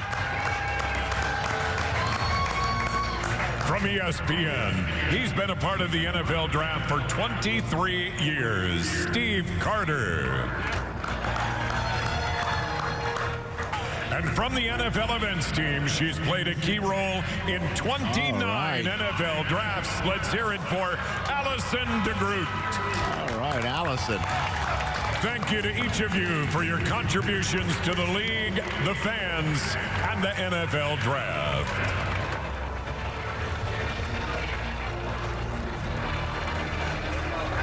Adam, look at Adam up there with his terrible towel. Always representing. Indeed. That's pretty cool that they gave them that moment. I love the fact we get to stay out here with our faces and our yapping. I love the fact behind the scenes these guys are recognized. That's fantastic. They deserve every bit of this. We don't get on without them. That is correct. And also to Steve Carter from the worldwide leader in sports. Uh-oh. He's got the lion. He's got the lion. Is it a dog Ian's lion? got the dog lion. Oy. Oh, that one's going home. Now. Oh, boy. Pee on him. I wouldn't do that. I wouldn't do that. Careful. Careful, Ian. The 2024 NFL Draft is presented by Verizon. Verizon Small Business Days are here from April 22nd through April 28th.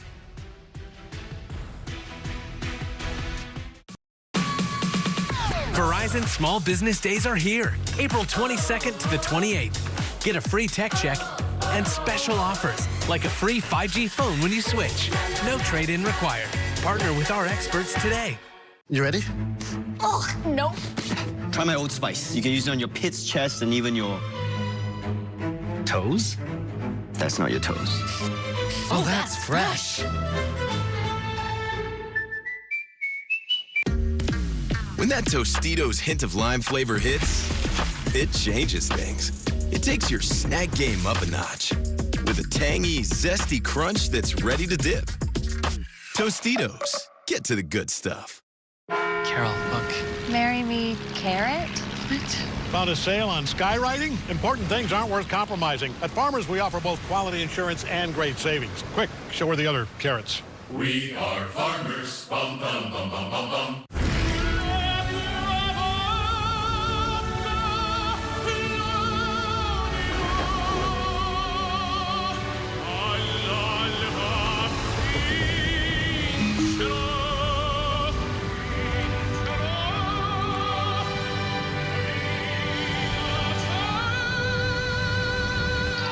You were made to find inner peace.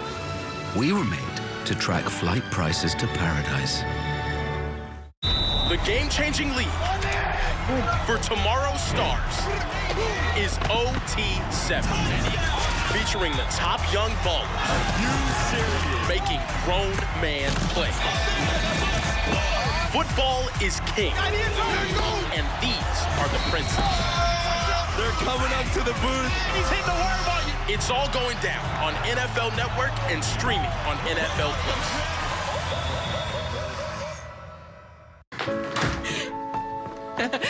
My baby's back from the West Coast. Here are those pictures that you asked for your school project? First day of school, cute as a button. So long ago.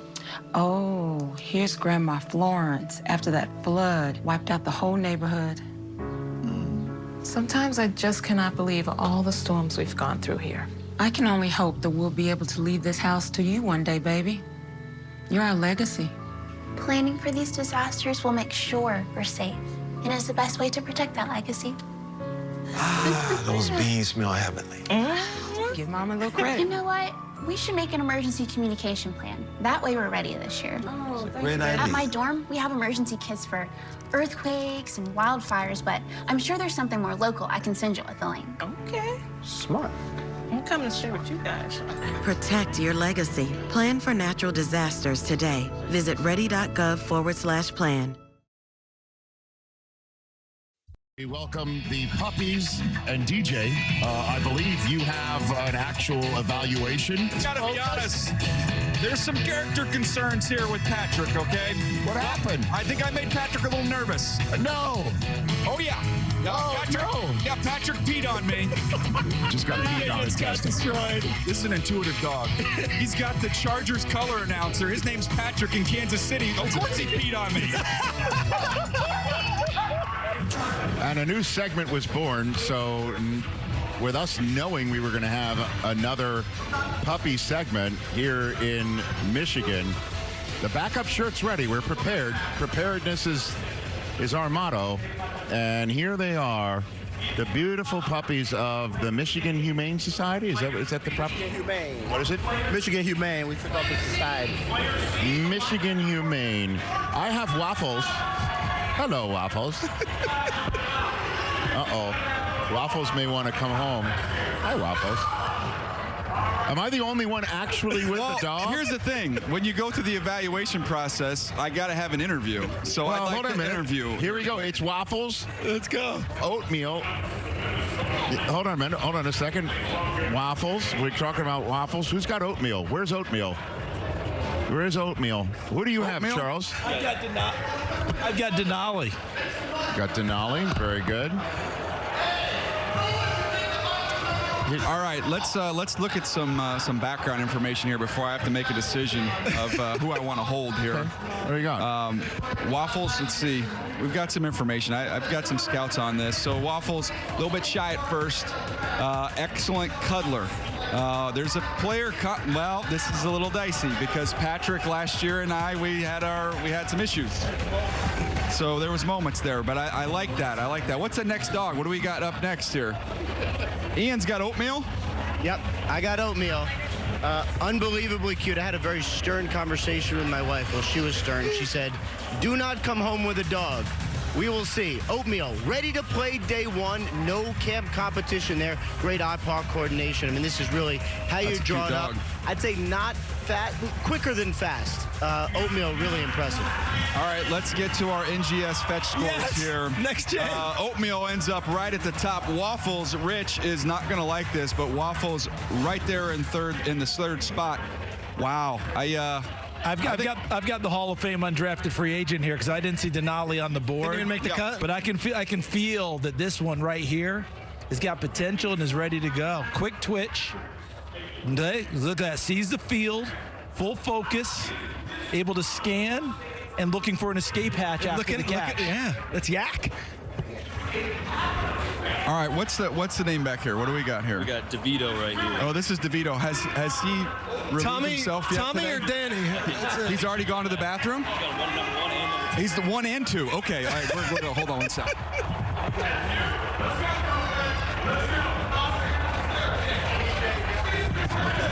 We're gonna see how this goes. I've got it back. You're good, right? You're good.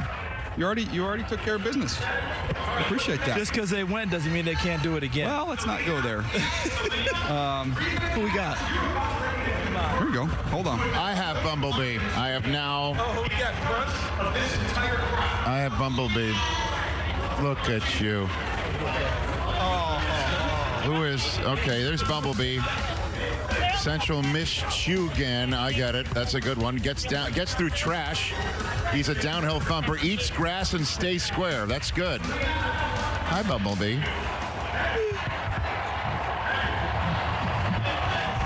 How can people go and rescue with you? So if they go to MichiganHumane.org, we have a whole section on adoption. We have 3 local sites here as well in Michigan. Thank you for doing what you do. Yes, absolutely. Thank you guys. Adopt, don't shop. You hear me, everybody? Look at these beautiful dogs that need homes.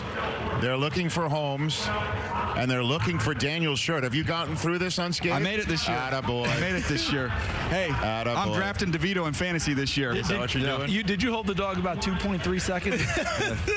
Thank you for coming, Bumblebee. All right, Stump the Truck's coming up next. Fantastic. Oh, look at Waffles. Good stuff. Everybody, go and rescue one of these dogs, please. They're beautiful. Back with Stump the Truck.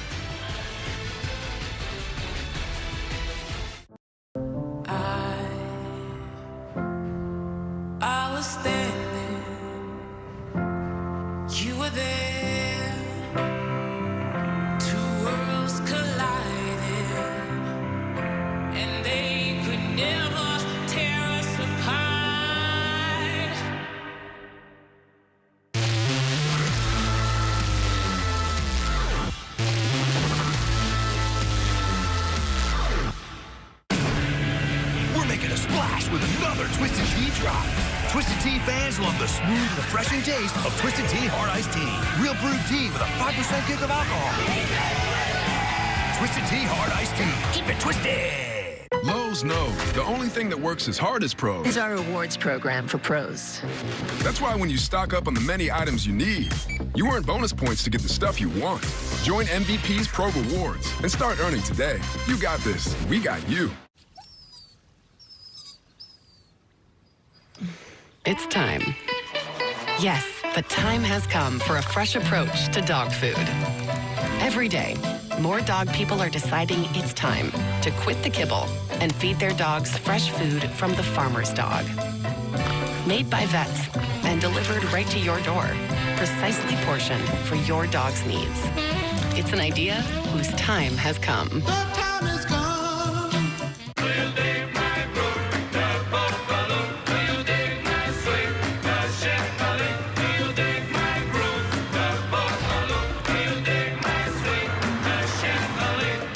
I checked 2 bags on Southwest for free. Huh. I pack a lot of shampoo. Can't get this with 3 ounces. This is full bottle, baby. He gets it. Ciao, brother. 2 bags fly free. That's a big flex. Fellas, just like Nationwide helps millions of people prepare for their financial future, I'm here to help you prepare for the NFL Draft. Get ready. On. Off. On. Ring, ring, it's your future calling. Seriously, no one's going with the quarter zip? People like this look. I get a lot of emails. All right, give me your best commission hug. Too much? Yeah, that's way too much. You know what time it is. This our season right here. The schedule is released. Bring it. The anticipation is through the roof. Stafford's coming home. This is a heavyweight matchup. Breaks a tackle, he's gone. Welcome to the NFL. Bring it. It's a family affair. Yeah. This game's in other countries. The whole world watching. Let's go. Are you not entertained? All right, back here in Detroit. What a week we have had here. A record-setting crowd. And we have just had a total blast here as we work our way through round number 6. All of us sitting here in Detroit. And joining us right now is the head coach of the Pittsburgh Steelers, Mike Tomlin. How are you, Coach? Can you hear me, Coach? It's Rich. All right. We'll work on connecting us one more time with the coach of the Pittsburgh Steelers. Meanwhile, we got a pick from Germany. That one I didn't see that one coming. We had no issues, no technical issues at all. We've gone all over the whole globe. I was wondering, wait a minute, did they just choose somebody from Germany? I don't know. Did that we pick checked in and everything during the commercial break. Did that pick get walk-up music and Steins and the whole deal? Well, I do like is it wrong for me to say that it was great to see the dogs? I'm disappointed none of them relieved themselves. Not one. Is that wrong to say that? Were you mentally betting on who it was going to be? I did feel at one point Waffles was... he was teetering on the edge. I was chicken with Waffles. You had a stare down?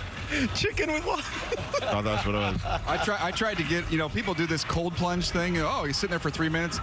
Cold plunge, I was about 10 seconds in and I got out of there. That was the same philosophy I had. Did you thought you went 10 seconds in your mind? It was 2.8. Yeah, I mean, it was like, dog, hey, back. So while we're waiting for Mike Tomlin, this was his first overall selection, learning that he was a Pittsburgh Steelers. Troy Fatanu from Washington. Well, he was fired up. I thought they got value. Just how I saw the players in this draft, every single one of them they took, I had tremendous value of having them ranked way higher, starting with that first one, who was my 11th overall player and went 20th. And they got my 37th player, 51, 58th at 84, 41st at 98, 101 at 119. I mean, I just thought, for how I saw players in this draft, I thought the Pittsburgh Steelers knocked it out of the park. Even beyond that, even beyond your rankings, don't they all look like guys you go, oh, yeah, that makes sense. That's a Steeler. 100%. That type of players. I noted it yesterday on the broadcast. I spoke to a GM who said, I don't know where he goes in the draft, and I'm not sure how all the other teams. Zach Frazier is the toughest you-know-what in this entire draft class. And, of course, he ends up with Mike Tomlin and going to Pittsburgh, where that seems like that fits the mold. And the Cleveland Browns have had the latest pick while we're trying to work our way to connect with the head coach of the Pittsburgh Steelers. One more time. Kevin O'Connell of the Vikings is making his way to his team cam as well. So we'll be chatting with the head coach of Minnesota shortly.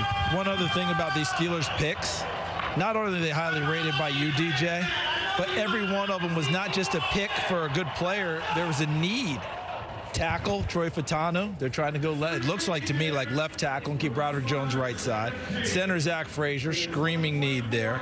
Wide receiver, needed to pump things up. Deontay Johnson no longer there. Linebacker, they've been trying to get that right since they swung and missed on Devin Bush. Guard, Mason McCormick, a tough guy, hard-nosed, exactly what you'd look for. Defensive end Logan Lee that got an aging defensive line.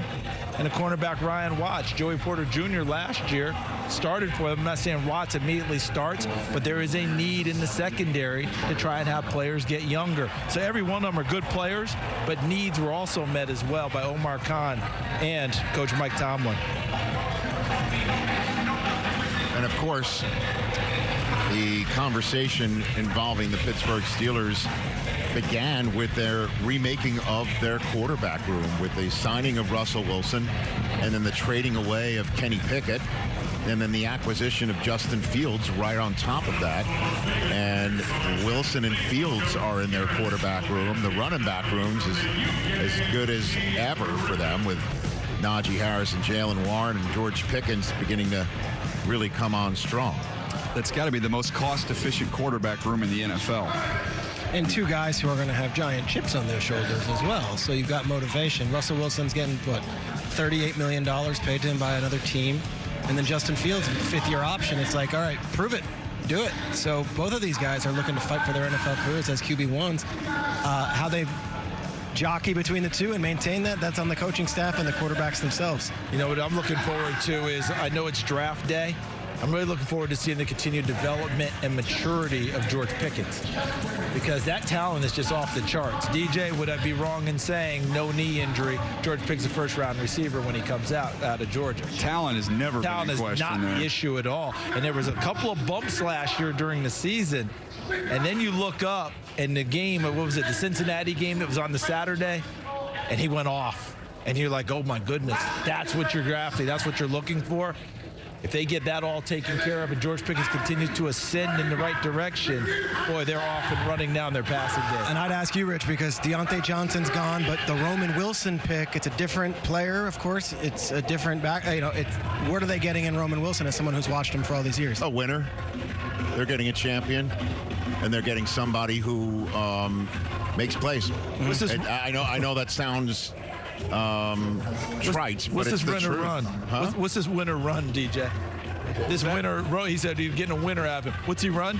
Oh, yeah, he runs in the 4.3s. Okay, so I like winners that run in the 4.3s, okay? Especially when you're trying to open up your offense. And last year, they kind of unlocked down the stretch the old Pittsburgh Steelers. Najee Harris came from off the pace last year and reasserted himself as their lead back, because for a while there, you were wondering if Jalen Warren had taken over that spot. But down the stretch, Najee Harris is back being that guy. Jalen Warren could be the second guy. Tremendous tandem. And if they're able to run it like the Steelers of old, look out. All right, I'm told that our connection is back. Can you hear me, Coach?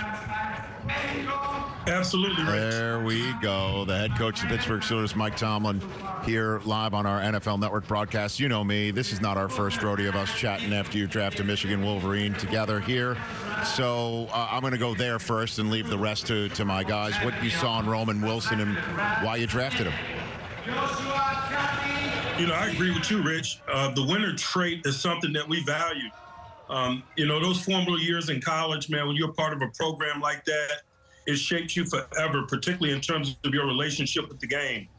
He is a competitor. He's really talented. He got really good top-end speed. He can separate at break points. And he's had a really good football experience in Ann Arbor. And we think all of that is value for us as he transitions to the league. Coach, you drafted 3 offensive linemen so far, including one at the very top there in Troy Fautano. All of them love football, all of them passionate, all of them real physical.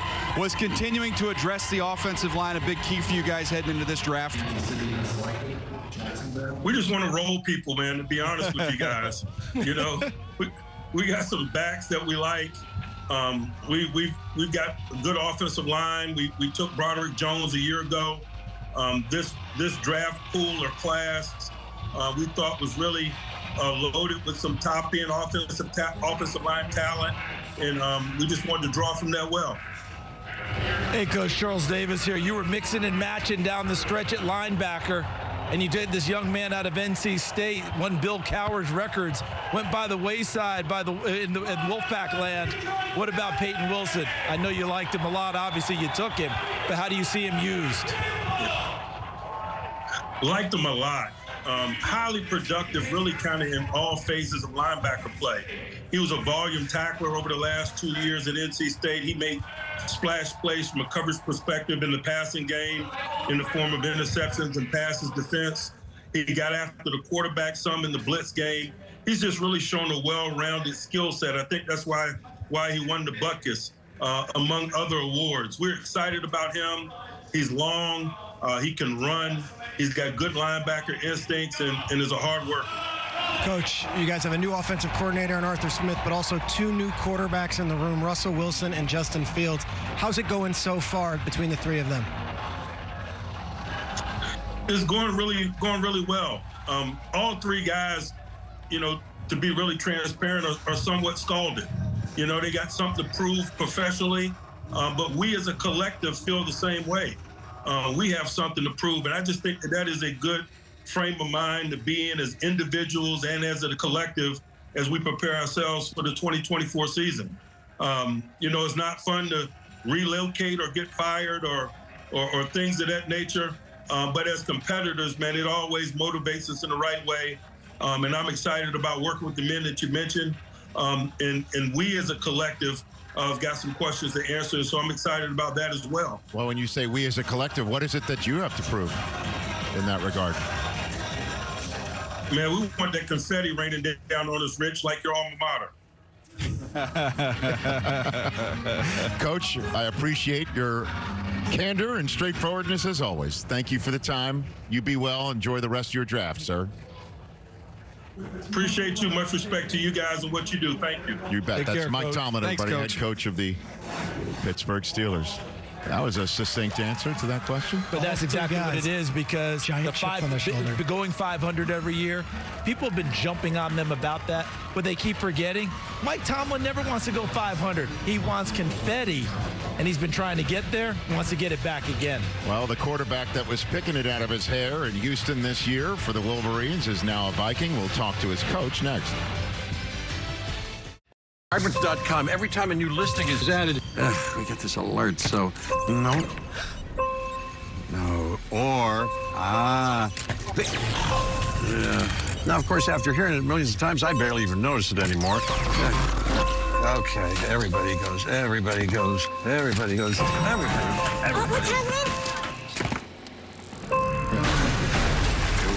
That's not right. Apartments.com, the place to find a place. Sometimes your work shirt needs to be for more than just work. Like when it needs to be a big, soft shoulder to cry on. Which is why Downy does more to make clothes softer, fresher, and better. Downy, breathe life into your laundry. To me, Harlem is home. But home is also your body. Last one, everyone. I asked myself, why doesn't Pilates exist in Harlem? So I started my own studio. Getting a brick and mortar in New York is not easy. Chase Inc. has supported us from Studio 1 to Studio 3. When you start small, you need some big help, and Chase Inc. was that for me. Earn up to 5% cash back on business essentials with the Chase Inc. Business Cash Card from Chase for Business. Make more of what's yours. Just two best friends trying things that are new. We got this guy and this guy too. It's taco. I don't think the sitcom's working. Yeah, I agree. At least we got these Cantina chicken tacos, though. Phone call from the boss? Sorry. Outdoor time. It's me time. I hear that. That's why we protect all your vehicles here. But hey, Nothing wrong with sticking it to the boss. Oh, Flo, you're gonna take that? Why would that concern me? Because you're aren't you the... Huh. We never actually discussed hierarchy. Okay, why don't we just stick to letting Dave know how much he can save when he bundles his home or auto with his boat or RV? Wait, I thought Jamie was the boss. It's funny because I'm not boss material. Introducing the most powerful Tacoma ever. Shut the front with door! the shut the front door handle. Also known as the Seriously Wrong handle. Or the Whoa, Whoa, Whoa, Whoa, Whoa handle. And even the No Me Gusta handle. Standard on the all-new Toyota Tacoma. No one cares about me, so why should I care about myself? I'm scared. I'm hopeless. Even when I'm with my friends, I feel alone. I feel like a failure every day. These are the stories of kids struggling with mental health.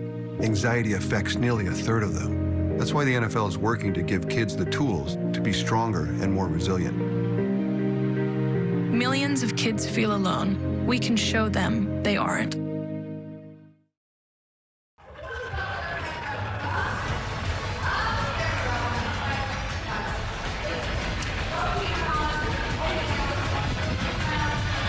Are we back on the air? We are. Very good. Okay. Sorry. We got the last 10 picks. 30% kickers. How about the Minnesota Vikings crashing the kicker party here and going out and get Will Reichard from Alabama? Big time leg. All right. Here we go. Look at us kicking video. We got it. I love, by the way, love that we spot shadowed the kicker in case you thought we were Zoom in on him. The video like with an alien invasion of the holder. Do we have spot shadows on the holder? Look at this guy. I like it. Yes, He's like an awesome kicker. Like we're gonna beam him up. Josh Carty from Stanford, another kicker. All right, very good. The Stanford kicker. Let's see, we had Reichard and Carty at the Senior Bowl. We got one more video. I was wondering who's the kicker. I'm glad we spot shadowed. Thank God him. we've got a blue light over So good. We're all buttoned up. Which one's Cam Little? And then Cam Little. Okay, hold on a minute. Beam me up. There he is. Beam me up, Cam. And for those who remember Arkansas Steve Little in the 70s, no relation with Cam Little. Fantastic. So those are the 30% kickers.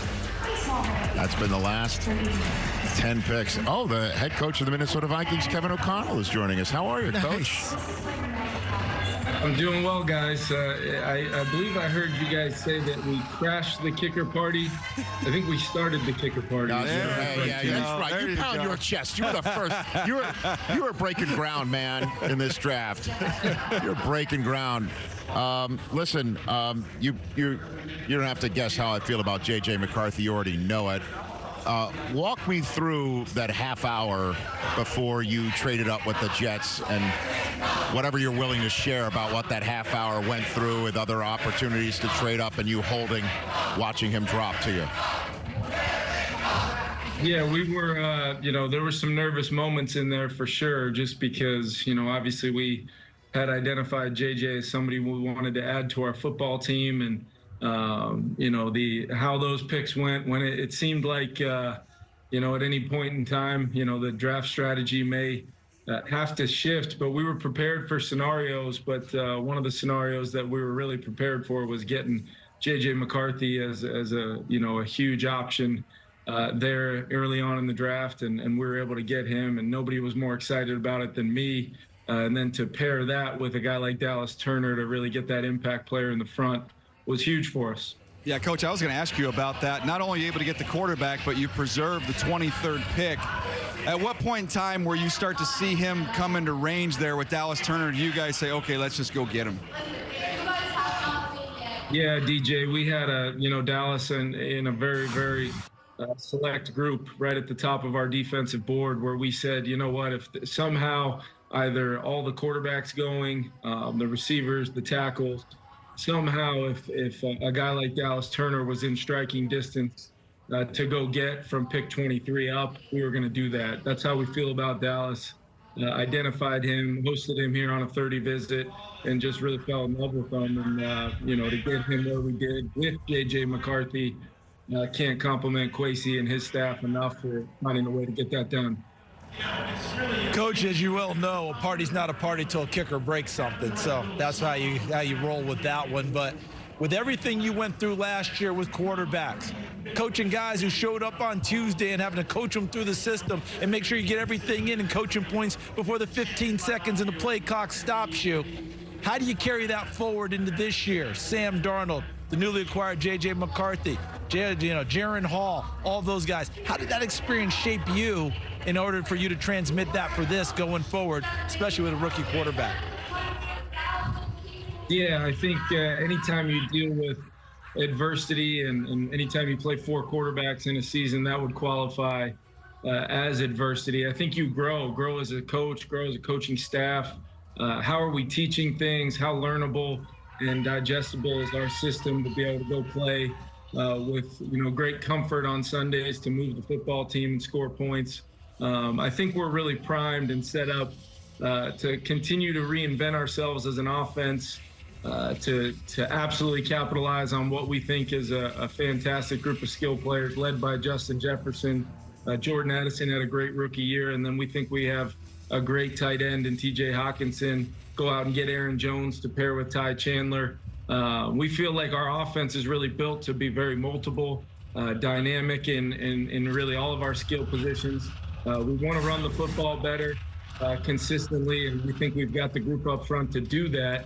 And all of that leads to the quarterback's job being, it's the hardest job in pro football or pro sports, but what it does is it leads to that job being a little bit easier when we can really rely on those other 10 guys in our system to help them consistently move the football by using their talents and abilities.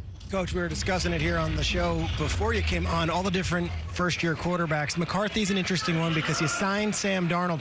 Will JJ have a chance to be the QB1? Will you let him fight for that job in training camp, or is this Sam Darnold's job with JJ McCarthy eventually being the next guy? Yeah, I think there's really at this point, Peter, there's no reason why we would put any kind of set standards or, hey, this or this is going to happen. Anytime you start making projections on what you think may happen at the quarterback position, you can run into some trouble. I think we set up an extremely competitive environment, but one in which is a quarterback-friendly environment for both Sam, JJ, Nick Mullins, Jaron Hall, all those guys, to really go out through the spring and really use this as a teaching, learning phase for our offense, and then make sure by the time we get to training camp, we're ready to really, as our offense develops throughout training camp, we want to make sure the comfort of all of our quarterbacks is growing on a daily basis, so that having been through what we went through last year, that's one thing, but also bringing JJ in, a huge part of it was making sure that we had set up a premier quarterback environment for a rookie quarterback to come in and kind of grow at his own pace. JJ is incredibly competitive, as is Sam Darnold. I expect our quarterback room to push each other and really help our offense reach its truest potential this year, for sure. Lastly, Coach, following up on the question I started with about the process of, holding on, not trading up, wondering if J.J. McCarthy would drop to you close enough, then striking at 10.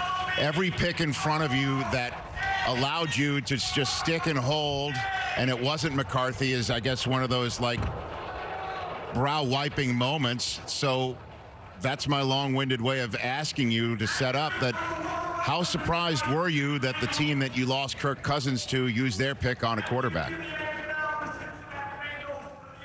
Yeah, it wasn't something I was expecting to see, but at the same time, I think the quarterback position, and especially what I said we went through last year, I think some teams have different philosophies on the quarterback position, but to have Kirk Cousins in your quarterback room, I know I benefited from that greatly over the last 2 years, and I'm sure Atlanta will as well as getting to add a good young player at the position. So I know they felt like probably they solidified their room in the current times and in the future. But really where we were picking behind them, that was just, another pick not being the guy that we really wanted to pull the card for, which I was happy about. Tell JJ I said hello. and good luck watching him throw to your other, JJ. You've got an. That's right. We'll do, Rick. Thank you, guys. Yeah, you're like an embarrassment of JJ's there in Minnesota, the head coach of the Vikings. Kevin O'Connell joining us live on our draft coverage that takes a break. And when we come back, let's see if you dare to stump the truck and live to tell the tale.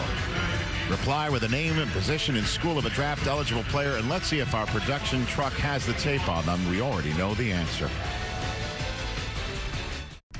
Tonight, after the conclusion of the 2024 NFL Draft, TA from LA, we're putting it all into focus. 257 picks, 32 teams, 7 rounds, 3 days, 1 question.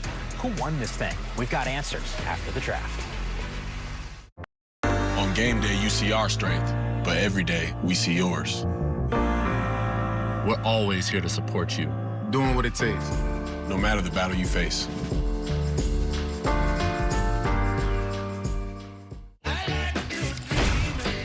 Are you? The Bud Light Genie? Yeah. So we get wishes? Metal hair. Yes. Filthy rich. So filthy. Giant bicep. Big one. Sports car? Stretch it. Let's rock.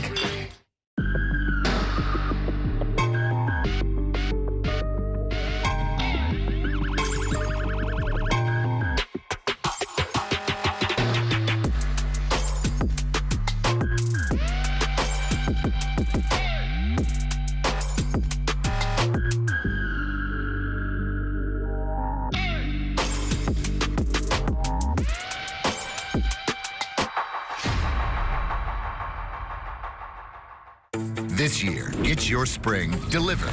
The Home Depot has free delivery on over 2 million items and fast same-day delivery from our store to your door. Get spring delivered your way, only at the Home Depot. If you feel like things don't add up right now, you're not alone. So we've lowered the price on hundreds of your favorite products. Because when the cost of living goes up, we find new ways to go low. It's why we're here. That's a promise, not a promo. And done. Can we just call my dad now? Gorilla Glue. Of course. Gorilla Glue is incredibly strong and versatile, even outdoors. For the toughest jobs on planet Earth.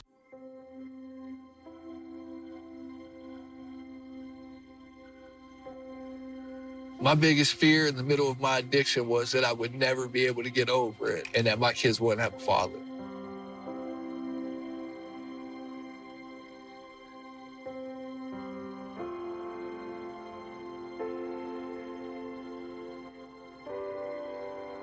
Crippling depression, anxiety, exhaustion.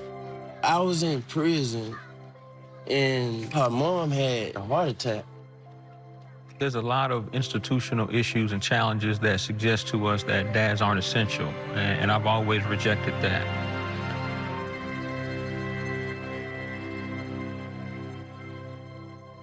Sometimes you don't have to know everything about being a dad. You just gotta be there.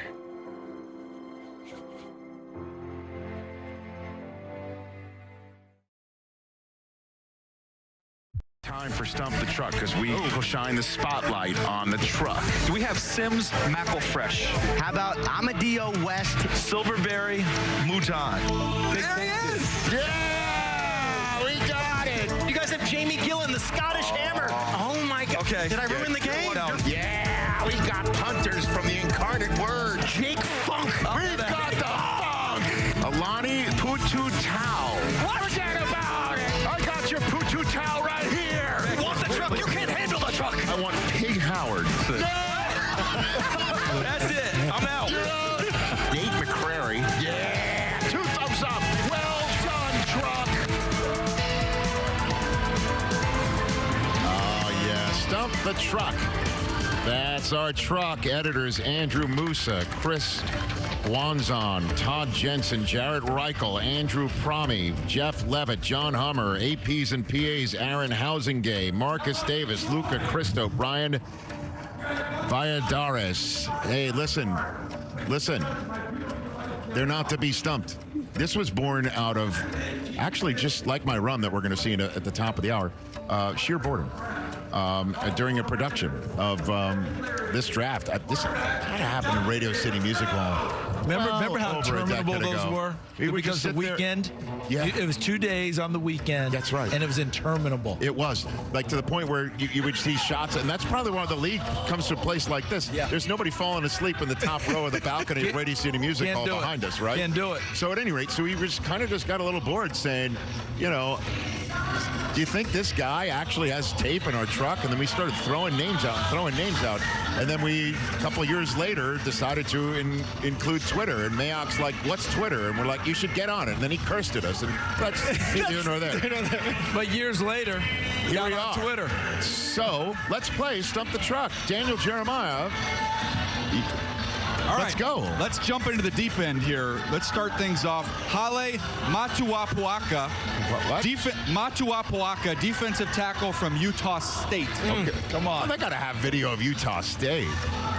That's an easy one to start off. Matuapuaka. How we doing? Oh, yeah, baby. Let's roll it. Roll some Matuapuaka tape. Oh, yeah. We got spot shadows. Yeah, defensive tackle getting after it. It's a good program up in Logan, as you guys know. Hold on a second. Whoa! Oh, yeah. Stop! We're going to get this kid drafted with this. Yes. Fire dancer. Can you imagine treating a quarterback like this? Is that 15 yards? You know what he looked like? No. The mascot was San Diego State. Yeah. Right? San Diego State, Hawaii. By the way, they're just showing off with that sort of video. I was going to say, the truck just flexed on us. It was incredible. It was a truck flex. Hashtag it. Was it? My All turn? right. Yes, Charles. It's your turn. I'm going to go to my Empire State, home of the Division III national champions this past year. Okay. SUNY Cortland State Dragons, Cole Burgess, wide receiver. Division III. Do we have this? Oh, yeah. SUNY Cortland. SUNY Cortland. The State University of New York system. Of course, yeah. They got it. Of course they do, yeah. Child's play. This kid can roll now. I mean, you watch him flash and go. The numbers he put up were stupendous. Watch him go here. Strictly on a go route. Tracks it. Look at this catch. He caught a ton of bubbles. You know what? That's State University of New York football in a nutshell right there. And by the way, You know what I mean? winners of the Cortiga Jug against Ithaca, so they're very proud people. That's a major rivalry. This one's close to my heart. We had Tommy DeVito. I'm going to give you a better name here, Truck. Kicker out of Tulane. Oh. Valentino Ambrosio. Well done, Valentino. Do you have Ambrosio? I thought that's who you were wearing tonight. Out of the truck. Oh, yeah. Val Ambrosio, as it's known. And he's spot shotted in case you think this tape might be about a holder or a long snapper. Valentino Ambrosio. Look at him, a big contributor to the Wave. Bravo. Wave won the Cotton Bowl 2 years ago. Back-to-back AAC champs. Got it rolling. Ian wants to stump the truck. It's 3-0. It's a blowout right now. Ian? Now, I got a good one. This comes courtesy of my good friend Tom Pelissero, who's probably 3 old fashions deep right now. Colorado School of the Mines quarterback John Matoka from the Ore Diggers, which I think is their real mascot, but I'm not 100% Colorado sure. School of the Mines. Didn't Ian make up a name one time and get suspended from that school? was kicked him out. Oh, that's true. He got kicked out. What's his name again? What are we doing? John Matoka. M-A-T. I get a win here. I want to say Ian. Yeah, let's go. However, let's go. He also, that year, this is when he got kicked out, he said a player that was not draft eligible. I know. So we need background on this to find out what we want to make sure he actually kicked out again. Oh, no, he's draft eligible. He just stumped the truck. Can we go off the He's books part again? of the world, by the way. Can we go to social? Can we go to Twitter? What do we got? Pop one up on the screen. Okay, Christian Cole, 93. Mookie Collier, a running back out of NC Central. Good ball player. All right, Mookie Collier. HBCU. Legacy Bowl kid. No, the truck has been stumped. It's now losing streak. It's getting close. Can we go off the books again? Sure. I got to do it. Saw this kid. He won the Connerly Award in the state of Mississippi this year, which is for the best college football player of all the schools playing in Mississippi. The Delta State quarterback Patrick Shegog, S-H-E-G-O-G. Shegog. Patrick Shegog. He won the award over the Mississippi State, Ole Miss, Mississippi Valley. He was the guy. Uh-oh, we might have a tie here. Oh, it's a hard no. It's a tie. We've never. Is this the first ever Stump the Truck tie? Wow. This is like Game 7. We got to go for one, right? Stats only go back so far. I've got one more. One more here. Let's go to West Florida. West Florida. John Giles. Not with a G, with the J. J-I-L-E-S. John Giles, West Florida wide receiver. I'm nervous. Come on. I know they've got him. 16 I know they've got him. touchdowns this year. I know the Truck's got this. All right. Nice. Giles, please. This was shot in like 5K. This is great. We got him. Look at that. Oh, wow. That is very nicely shot. Right? I think this is ump cam. This is like that looks like a movie. That was like Peter. I was shot like on Friday Night Lights. Throw him one more, Peter? You want one more? Right, me or social? Social. Okay, social. I think I just By the way, just in case you think that we're setting it up, a social Stump the Truck. Storm Duck. After Kool-Aid, the number 2 name in the draft. Oh, we got to have a corner out of Louisville. We got that. Storm Duck? Yeah, but he's been how many schools? He was at App State, wasn't he? He was at App State. There we go. Storm Duck's been around. Storm Duck. Come on. Can't stop the duck. Can't stop the truck. If it walks like a duck, runs like a duck, quacks like a duck, it's Storm Duck. We had a Clifton Duck once upon a time at App State. All right. Wrong duck. Look at the truck. Celebrate, everybody. Nice. Congratulations, Confetti. Truck. Duck the Truck. There we go. Well done. Well done. Well done to all of our hardworking crew. Daisy. There we go. All right. Yes, Daisy. Yeah. Elvis White. Daisy. At homes, draft rooms, and draft parties. Master of the Q point. Nice. Cannot be stumped. Well done, Daisy. She's got her own baseball card. I feel like the truck dumped a couple just to make it interesting. Do you think they did? I think they sandbagged a couple. They were tanking just to keep it close. Let's keep it nice. All right. Well done. All right, 10 minutes from now, let's raise some money for St. Jude Children's Research Hospital. For the moment, though, take a victory lap, Truck. Not literally. We need you to stay stationary to finish the show. The future is here. We've been creating it for more than 100 years, putting the most advanced technology into people's hands. Generation after generation, tool after tool. Again and again, bringing you the most reliable network of authorized sales and service dealers, always moving forward. We lead, others follow. Why choose a Sleep Number smart bed? Can I make my side softer? Can I make my side firmer? Sleep Number does that. Save 40% on the Sleep Number limited edition smart bed plus free home delivery when you add an adjustable base. Shop now at sleepnumber.com. Apartments.com has helped millions of renters find their places, and they all have a special place in my heart, which is why I keep a picture of each and every one of them in my wallet. Oh, holy cats. Apartments.com, the place to find a place. Verizon Small Business Days are here, April 22nd to the 28th. Get a free tech check, personalized advice, and special offers and deals. Like a free 5G phone when you switch. No trade-in required. Don't miss out. Get more for your business. Partner with our experts today. Let's make it happen. Behold the DQ freezer, holding all the Blizzard flavors of the past. The DQ freezer is closed. It's actually opening. We're opening the DQ freezer and bringing back frosted animal cookie and brownie batter. Hurry, before they're gone. Good morning. We just changed our Southwest flight to stay an extra day. Didn't have to pay a fee. Beautiful. Our kids won't miss us. They're with me, Ma. Change your flight without a fee. That's a big flex.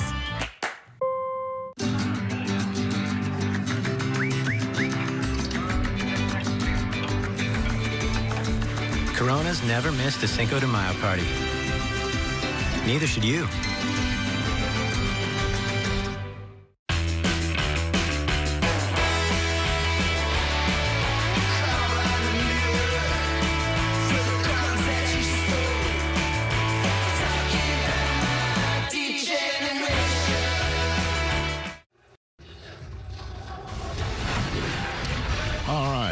So that's a shot of the NFL Draft Command Center led by Vice President Ken Fiore and his hard-working team of men and women with everything the draft has become at the end of the day. It's the selection process for 32 clubs, and this group conducts business in a streamlined, calm, professional fashion. Thank you to the Management Council team. I mean, I can only imagine, because when the trades happen, Jack Andrade, NFL Network Research, gets in my ear and says, there's a trade, and this is the pick, and that's the pickup, and that's this, that pick's going here, and that pick's going there.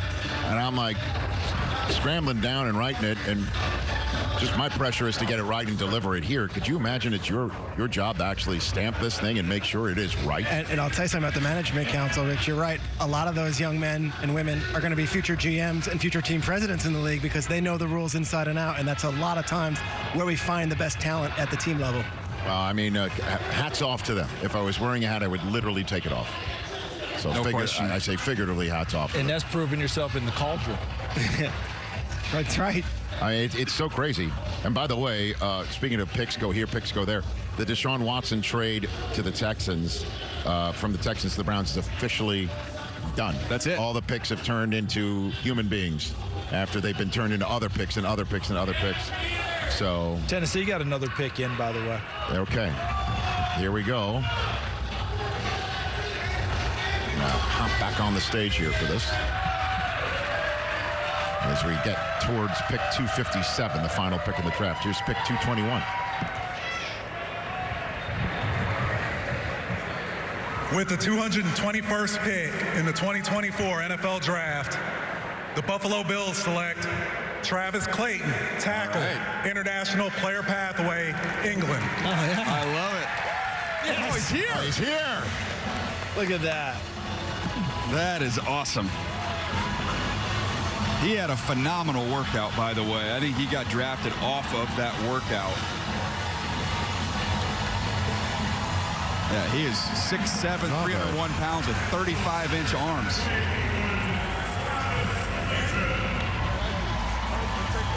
That is so cool. That is a great moment. Remember when Mailata got picked when we were in Arlington, Texas? He like stepped over the rail like the great Khali coming into the ring. It was awesome.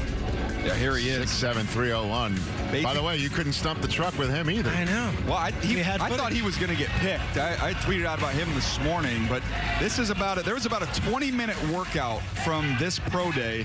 I went through that whole video. You watch him go through the bags and move around, and I'm like, I haven't seen this dude play football, but I would draft him late just based off of this workout, just how athletic he looked.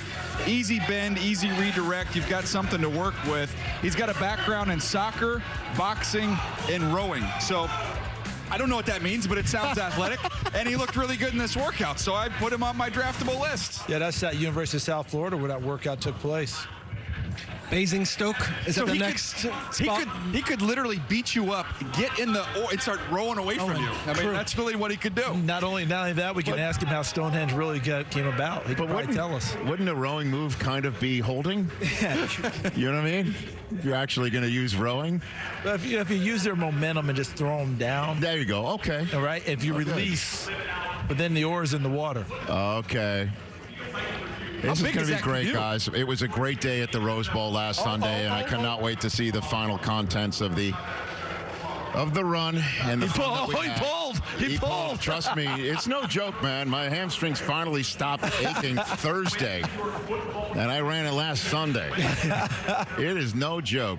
So when we come back, the 20th edition of Run Rich Run. My goodness, I've been running 2 decades. This is crazy. Let's raise money for St. Jude when we come back.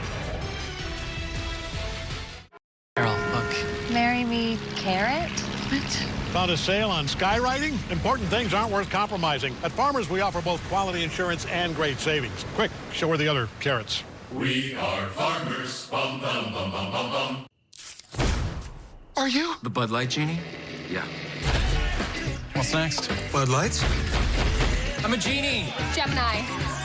I'm a genie. Oh, Post Malone. Hey.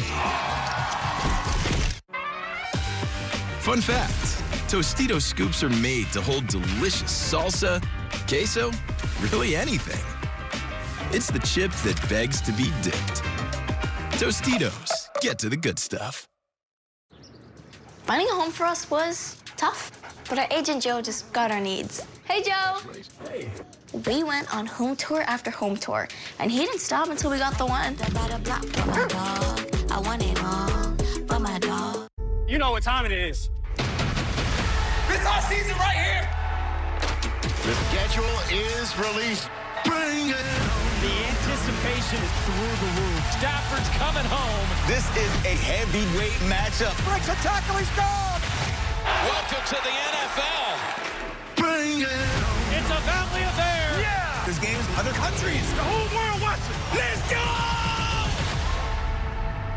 Are you not entertained? In here, you can expect to find crystal clear audio, expansive display space, and more comfort for everyone. But we still left room for all the unexpected things you'll find out here. The new 2024 Grand Cherokee lineup. Jeep, there's only one. During the Jeep Celebration event, get the 2024 Jeep Grand Cherokee, starting at $38,290 MSRP. Visit Jeep.com for details. Ladies and gentlemen, your Pro Football Hall of Fame class.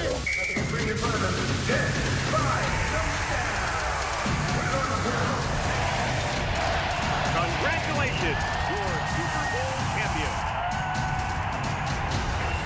With the first pick in the draft. In season, off season.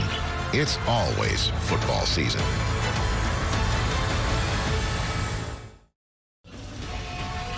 Welcome back to the NFL Draft here in Detroit, Michigan. What a 3-day affair we have witnessed here. It has been all kinds of awesome. Unbelievably, 20 years ago at the NFL Scouting Combine, out of a fit of boredom, waiting to shoot NFL Total Access with future Hall of Famer Terrell Davis, I looked down on the field. I have no idea why I thought to myself, I can run the 40-yard dash fast right now. I said it out loud. Terrell Davis laughed at me. I cursed at him. And then I went down on the field and ran my 40-yard dash in my suit and tie and lace-up dress shoes, having no idea that the NFL Network crew was recording it. And then they played it on the air. And then we did it again and did it again and did it again. And after 10 years of that, Sarah Swanson of the National Football League front office said to me, NFL Network front office, she said to me, do you want to add a charitable component to this? And I'm like, sure. And she gave me a list of NFL-related charities, and my children, who are now 15, 13, and 10. We're 5, 3, and 1 at the time, and St. Jude Children's Research Hospital and what it stands for, to make sick kids better, and parents who get the worst nightmare of a report from their doctors can send their kids to this place in Memphis, Tennessee, and not only have them get better, but they don't see a bill for anything, not for the health care, not for the travel, not for the food, not for the lodging. $0, 0 cents. All they have to do is focus on their child getting better. It is amazing. And so this is now the 10th year I've run my 40-yard dash for St. Jude Children's Research Hospital, and 20th year that I've actually done this silly thing, hoping to get through in one piece and raise as much money for charity. Here's the 20th edition of Run Rich Run.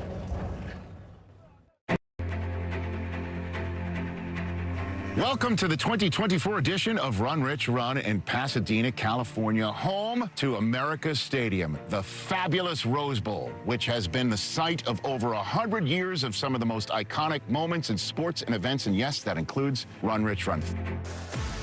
3rd year that we've done Run Rich Run from the Rose Bowl. 20th year that I've laced them up and run a 40-yard dash in my suit and tie overall. 10th year in support of St. Jude Children's Research Hospital. And today, yes, this run benefits St. Jude and also the NFL Play 60 program, which is all about getting kids out in the outdoors and running around and being healthy. And over the last 20 years, we have had a great time. Fastest man on the planet. The reign, undisputed 40-yard dash champion, Rich Eisen. It's time to nail this thing. The support from the NFL world, the entertainment community has been overwhelming, but most importantly, it's come from you. What a ride it's been. You are such a good man, a special man, and so willing to humiliate yourself in front of elite athletes. Hi, Mr. Rich. It's me, Madeline. Thank you for helping all of the kids at St. Jude. Last year, I had so much fun with you. I hope I get to see you again. I can't believe you've done this for this long, mostly because I think one of the more disturbing things anyone can ever really see in the modern world is a full-grown man over the age of 50 sprinting. Slow motion doesn't do any justice to me. It looks like I'm Andre Smith in there. Hey, Rich, it's Bailey. I just want to say thank you for all that you do for St. Jude. I appreciate everything you've done. Hi, Rich, and congratulations on 20 years of Run, Rich, Run. Your wonderful work at St. Jude has made it possible for me to be here today. Run, Rich, run. My new lucky jersey.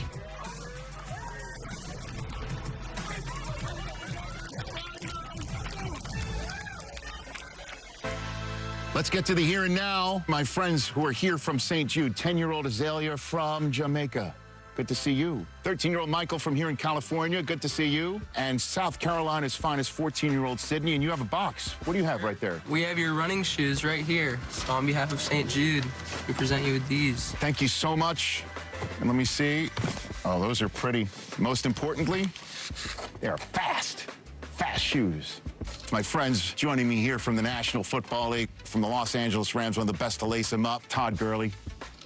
Walter Payton Man of the Year, Andrew Whitworth, and the head coach of the Los Angeles Chargers, Jim Harbaugh. You got this. You think so? Yeah. Okay. I've got a whole bunch of friends who are here to root me on and run fast here at the Rose Bowl. You ready to have some fun? Your first runner is paid. Oh, no worry. Go. Johnny, go Johnny! Come on, finish. That's it. Finish. Yeah! Push. That's it, buddy. Congratulations on doing what you do best, running very slowly. Don't stretch. Now, I know that sounds counterproductive, but you need tight hamstrings for acceleration. The work you've done is so admirable, even more admirable than your 40 times. Yeah, I know. You've been sprinting for 20 years. You're raising a lot of money for St. Jude, and I take my hat off to you. I think that's fantastic. I really do. But I'm sprinting. Just one of many things I'm doing. Sprinting's one of them. But you know what, Rich? I'm sprinting anonymously. I'm an anonymous sprinter. All right, let's go. Eisen, let's go. You ready to go? Yeah. Let's go. You got this. Yeah. Mind in a good spot? Yeah. You're the greatest. You're the best of all time. All right, I'm the greatest. Let her rip.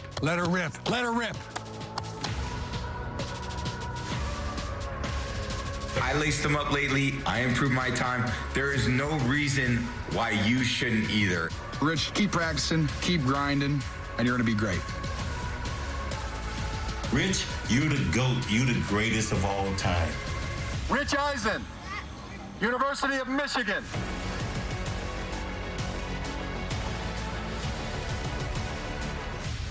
Great start. Out of the way, Rich. Woo! You got straight line.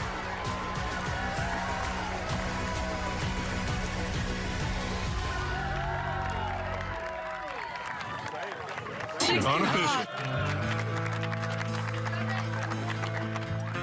Rich Eisen, you are special.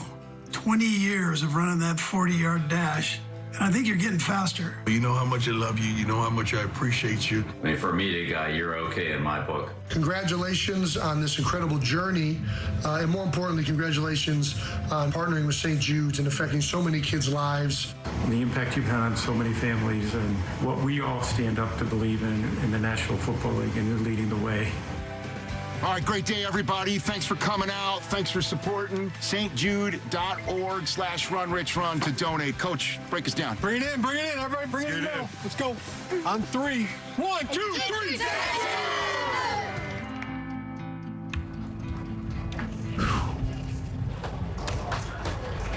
So please, stjude.org/runrichrun. Let's raise as much money as possible. I want to thank the people of St. Jude. I want to thank everybody here at NFL Network, Louise Carter's team and Dallas Hitchcock's team, and Jim Fabio, the director. Charlie Yook, you're a beautiful man to help out by giving all of these auspices to the run. I want to thank Deedon Brozino of the Rose Bowl as well. Everyone, as I mentioned, at St. Jude. And my family, my kids were there. My wife, Susie, who's the one who, I love you, Susie. You inspire me all the time to try and do better. And I just want to make sure that everybody matches donations that have already been out there if you can. And I want to thank Steve Bisciotti and his wife, Renee, of the Ravens, leading once again amongst NFL ownership to donate to this charity. Mark Lowry of the Timberwolves as well, very generous. And everybody out there, every dime, every cent, every dollar matters at stjude.org/runrichrun. And I appreciate everybody indulging the time here at the draft for some very important matters of life. It's getting bigger and bigger. Every year, I think it's kind of, where does it go from here? And yet, you find another level. Well, look at all of the people who just contributed on that piece for your run, Rich. And it's incredible you've been doing this for so long, and the passion has only continued to increase, not only from you, but from everybody that's involved in this great opportunity. I would say it's amazing seeing the Larry Davids and the Tom Bradys and the Paul Rudds, but what's it like, Rich, when you see the same kids that you helped out, and now they're the kids in Mississippi State? He was a kid. Saw them in college. Do you remember when he Yes, came by? Absolutely. And he was, recovering in his process of recovering. Now he's a grown man. It's pretty cool. I mean, that question hit me, Peter. But Rich, the biggest thing is all the things we can say. None of us are going to equate what you're doing, because you're leading with heart. This isn't just a contrived deal. Was it funny start? Yes. But once this got attached to it, you were all in. Right from the word go. And I guarantee if we ask you about every kid you've met, you'd know exactly who they are, where they are, how they've done, what they've done since then. Still in contact with them. They want to be in contact with you. That's not something where we go and we do something like we all went to camps when we were kids. You ever go to a big-time coaches camp, sports camp, and you show up and the coach shows up for one day, does a picture with you, and you never see that big-time coach again? Rich, you're not a big-time coach. You're there. I appreciate you saying that. I was remiss and did not mention the great GOAT of the NFL front office, Tracy Perlman, and all of her staff helping out with this run as well. Tracy, you are truly an angel and one of the best in the business in any league, in any business, anywhere.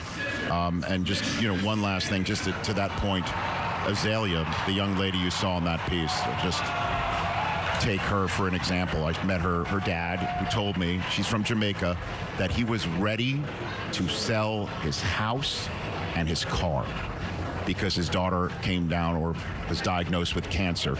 And St. Jude came in and said, we've got her.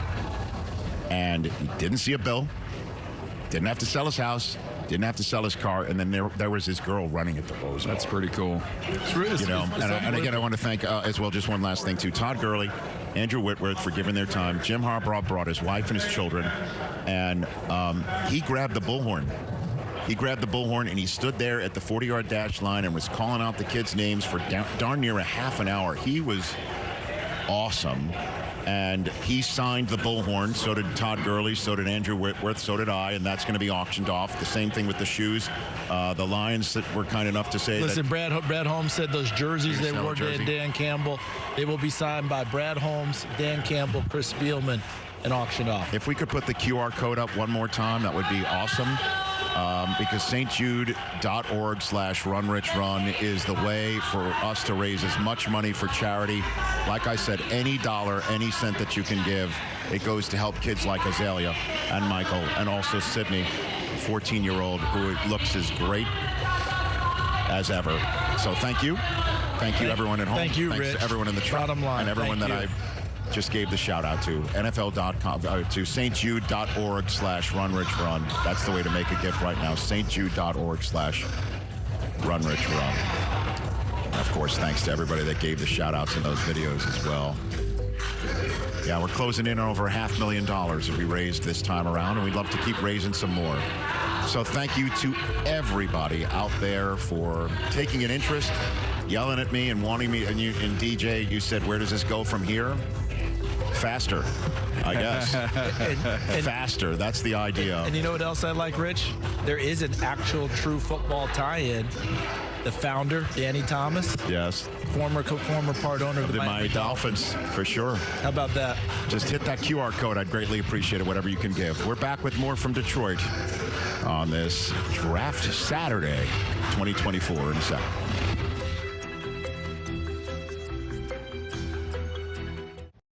Just like Nationwide helps millions of people prepare for their financial future, I'm here to help you prepare for the NFL Draft. Are you ready? On. Off. On. Ring, ring, it's your future calling. Seriously, no one's going with the quarter zip?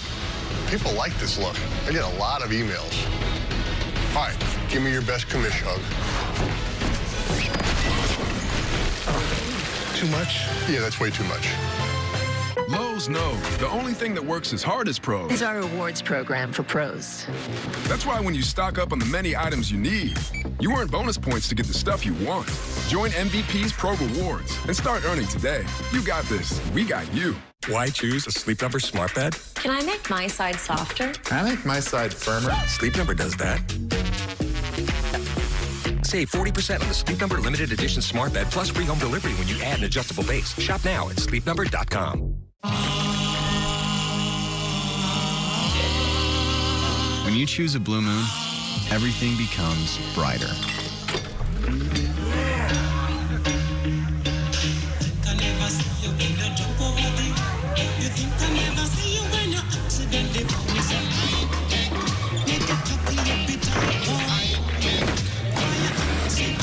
Crafted with Valencia orange peel and coriander, Blue Moon is made brighter.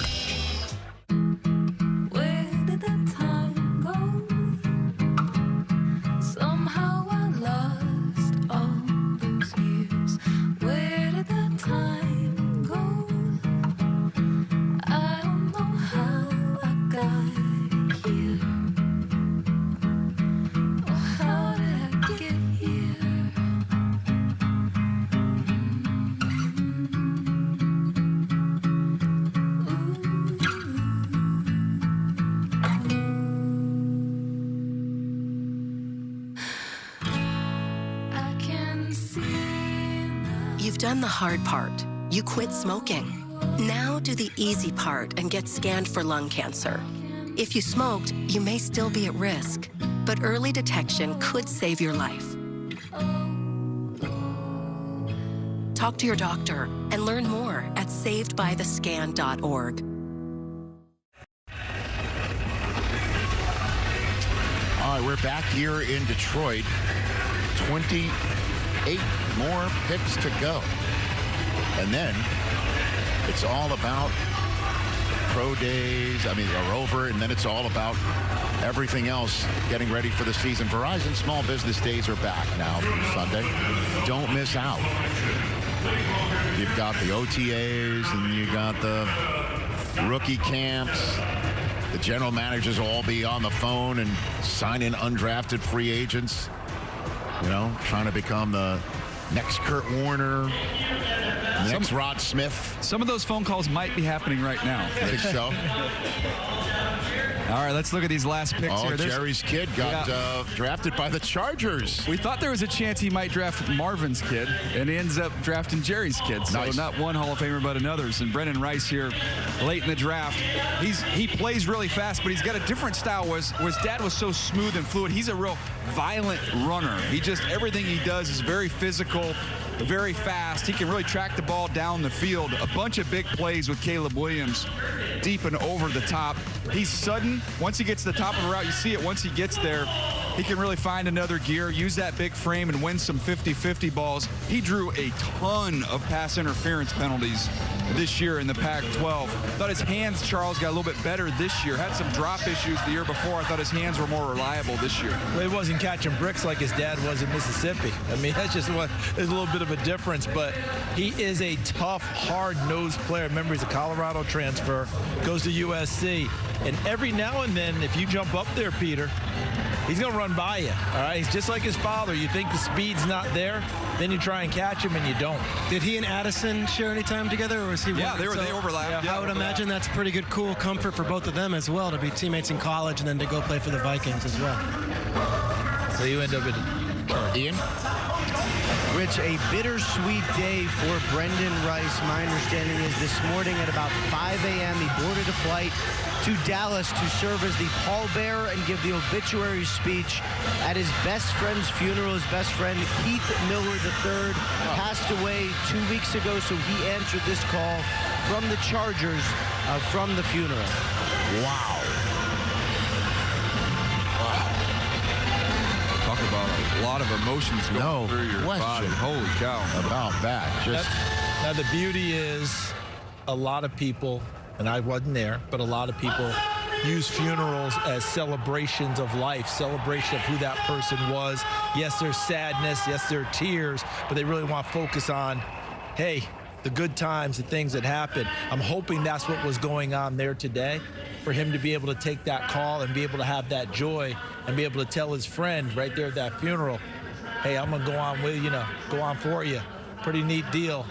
You can't always predict when the time comes when you're going to get the call, but he's able to do both today, honor his friend and then accept his next challenge. So we're here at pick 231 for the New England Patriots. It's being announced right behind us right here. And obviously we will be on the air till this thing wraps. Moments ago, the Pat Tillman pick, as it is known, got selected. To announce the Arizona Cardinals selection representing the Pat Tillman Foundation and the 20-year anniversary of Pat's sacrifice, please welcome Pat Tillman scholars Deborah Trimble, Jeremy Glastetter, and CEO and Tillman scholar Catherine Steele. Thank you for having us. In 20 years, the Pat Tillman Foundation has invested over $34 million in military veterans, active duty, and military spouses. To support Pat's legacy of service, visit donate.ptf.org. What's up, Detroit? On behalf of my Lord and Savior Jesus Christ, thank you very much. On behalf of the 900 Pat Tillman scholars all around the world, we thank you. We appreciate the opportunity to do this.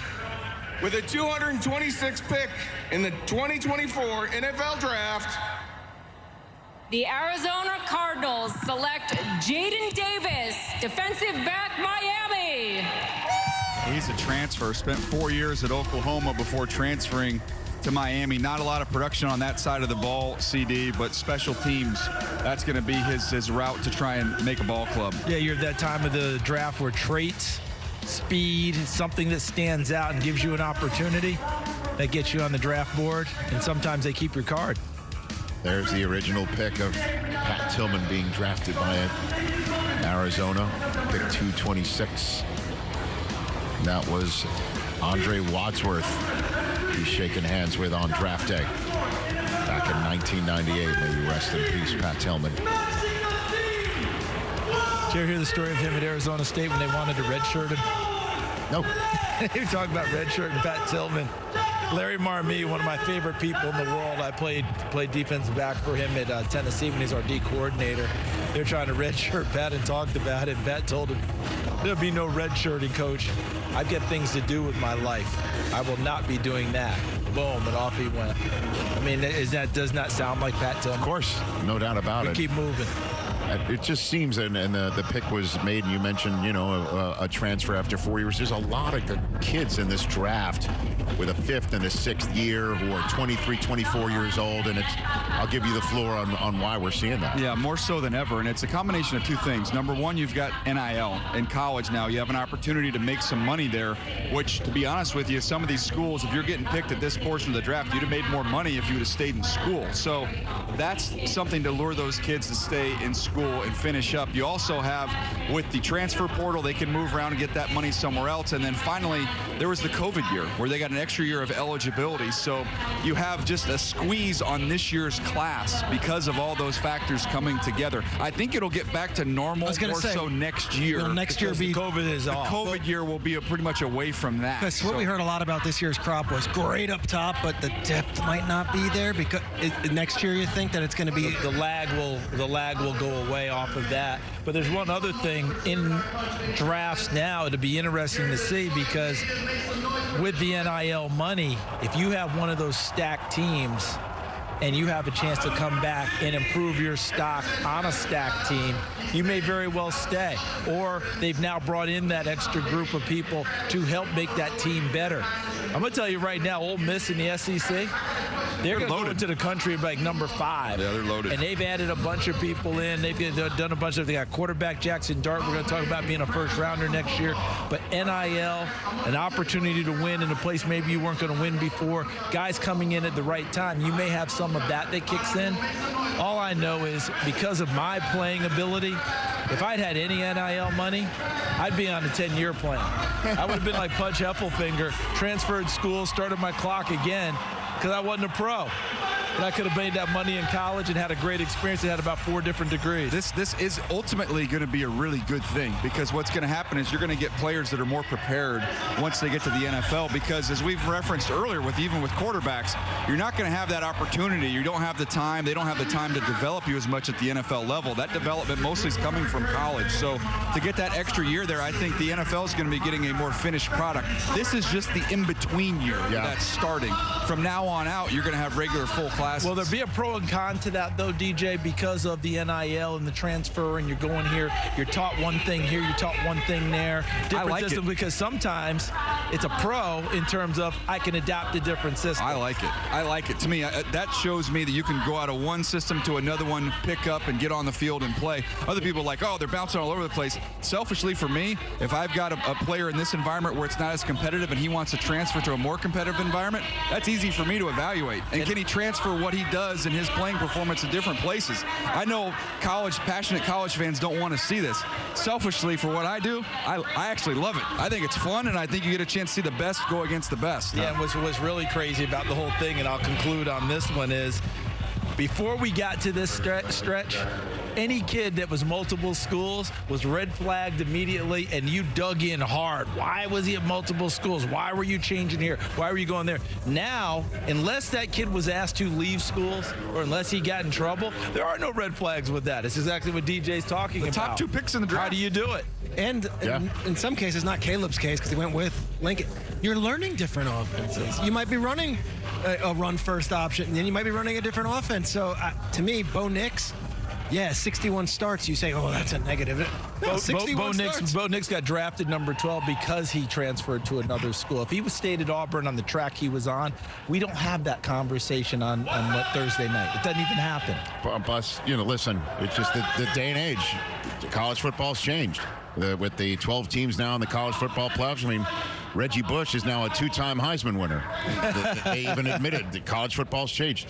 Dallas Cowboys international fan pick happened moments ago. To announce the Dallas Cowboys selection, please welcome back the inaugural Ultimate NFL International Fan of the Year from Mexico, Eduardo Flores.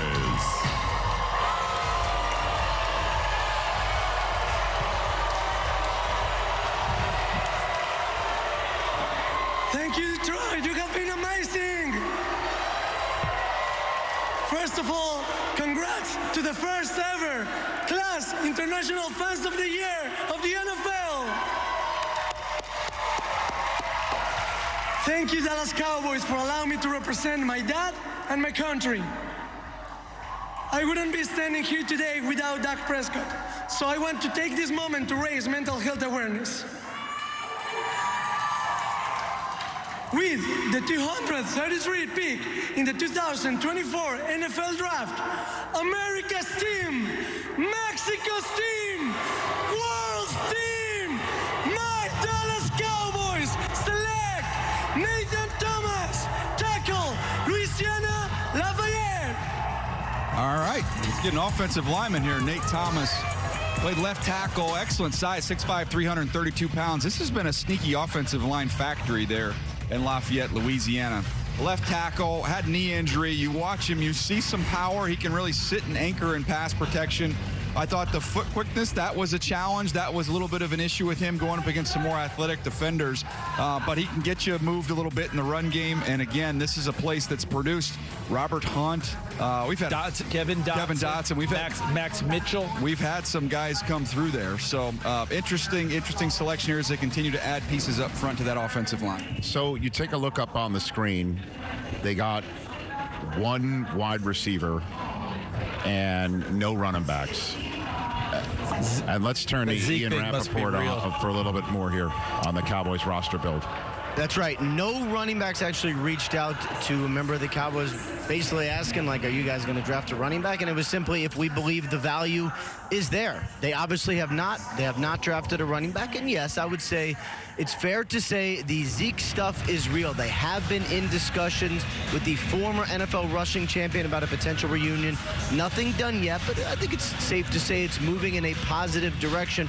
There are also some street free agents available as well, but so many people spend all this time waiting for the Cowboys to draft a running back. I don't think they're going to give in to us, guys. Well, it really is more than that, Ian, if you don't mind me keeping you here. It's about the contracts that have to be paid. One would think to the quarterback, to the wide receiver, and the all-world edge rusher. That's it. Like, and until those are done, the price is only going to go up. Yeah. And on top of it, one would think the ability to roster build around is going to get tougher too. But everyone on the screen knows that. It's just the question that's right, the man right there in the middle. When's he going to do it? Well, I mean, is it as simple as the way I just laid it out? Well, here's what I would say. Talk about team building, right? Running backs are cheap. I mean, I don't know if that's the right word, but they basically are, right? You have all the premium positions that really cost a lot of money. Offensive line, they've dug deep on the offensive line. Great way to have a good value rosters, to have cheap offensive linemen who are really good. So you pay the running backs in free agency. Zeke's not going to make that much if he joins, and you draft the rest.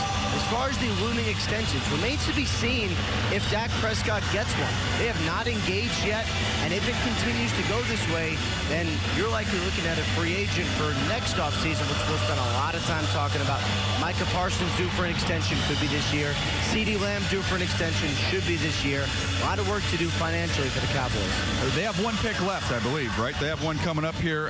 Dallas is picking at 244. Yeah. Blake Watson from Memphis. Come on down. We got Tony Pollard there. Let's go back to Memphis. Let's go shopping. Let's give the Cowboys a running back. Right. In all seriousness, though, you made a reference to before what I think is one of the most fascinating reactions to being one and done in the playoffs we've seen in maybe the history of the NFL Network. Jerry Jones's reaction to being one and done in the playoffs at the Senior Bowl, saying we're going to go all in, and anybody who plays, Texas Hold'em knows what all in means. He meant going all in on his current roster and making everybody feel like playing for the Dallas Cowboys or coaching for the Dallas Cowboys is in the balance, and how they react to that is the difference between winning and losing in January, which is a fascinating way to react. As if there's not enough pressure in Dallas anyway. And now we're all in, but we're not adding the players. It's all in on you. We're all in on the people who are here. Tony Pollard walked out that door. Gallup walked out that door. They have not done that big free agent signing. Of course, they're saving their money for the big signings with Rich. Like, Belichick's on the market. We're sticking with Mike McCarthy. We're, all these different. We're going to get rid of Kellen. We're going to last year. We're going to move on from defensive coordinator. Mike Zimmer's now in. Paul Gunther's still in. It's like they're all in on what they've had, and they're doubling down on it. And it'll be fascinating because, again, it's all going to be coming down to January, which I think we can all agree the Cowboys are currently built to make January. Won 12 games each the last 2 years. So what happens in January? That's essentially it. And the question is, did they put enough talent on the field or put enough talent in their draft arsenal to enhance? I mean, just taking a look. What's your opinion? I like what they did along the offensive line, but I mean, you can say the running back position's been devalued. You still have to have one. I just don't. I look at the roster right here. I don't see a starting caliber running back, and I'm not joking when I'm telling you. I think if they went out and drafted this kid from Memphis, I think he's better than anybody that is there anybody else building right now. Who else you got? He's my last one of the top of my running backs that I have left on my list. Yeah, Frank Gore's kid. I'll take Frank Gore's kid. By the way, the whole thing about the running back position being devalued. What happened when it was Indianapolis versus Houston in the end of that game? What did the Colts do? They basically handed the ball to Jonathan Taylor or threw it to him every single time, and then when it didn't happen on 4th down, everyone's like, "Where's Jonathan Taylor?" Why did you give it to Taylor? Right? What happened in the Super Bowl when the 49ers took the ball in overtime? McCaffrey touched it almost every single time. Look, so if you have one that is of significance, that means you should value the position. I don't understand it. Think about New England in their stretch runs with all the different runners, but at playoff time, those guys were hammers for them. Those guys meant something. Pacheco, Kansas City remade themselves last year. They became a defense running team first, and Patrick Mahomes played what I call apex level of quarterback, because it didn't have to be 500 yards. He played to what he had on the team and how he played to his defense. And Pacheco led him. And Andy Reid remade himself like, yep, I'm going to keep calling these runs. It's going to keep going. And they did it.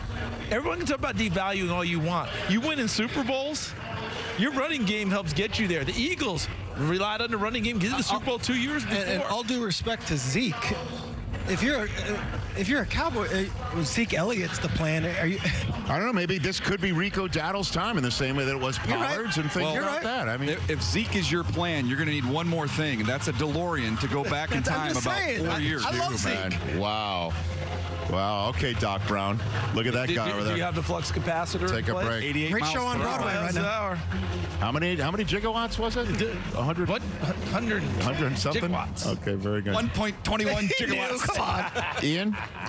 Rich, you really kind of started the point I was going to make here, that, we're talking about this draft and all the players coming in. The Cowboys have a bunch of young guys. You mentioned Rico Dowdle. This is a team that has drafted exceptionally well. One of the reasons they need to pay all these guys is because they've hit on all these guys, Micah Parsons and CeeDee Lamb and so many others. And I don't know if we're on in the Cowboys draft room. Obviously, we should be. But I think the argument they would make is this is why we're good, because we draft our own guys, we develop them, and then we play. And every year there's a bunch of young Cowboys that we've never heard of who are playing and making plays on the field in the fall. No doubt. They have been sticking and picking and hitting. And just the question is will the all-in definition lead to wins in January? And that's why we love talking about the Cowboys. Back to Detroit in a moment.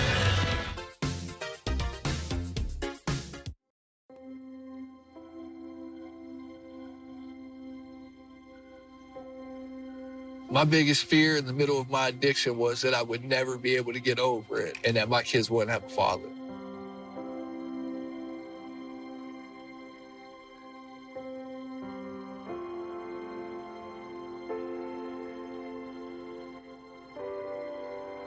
Crippling depression, anxiety, exhaustion.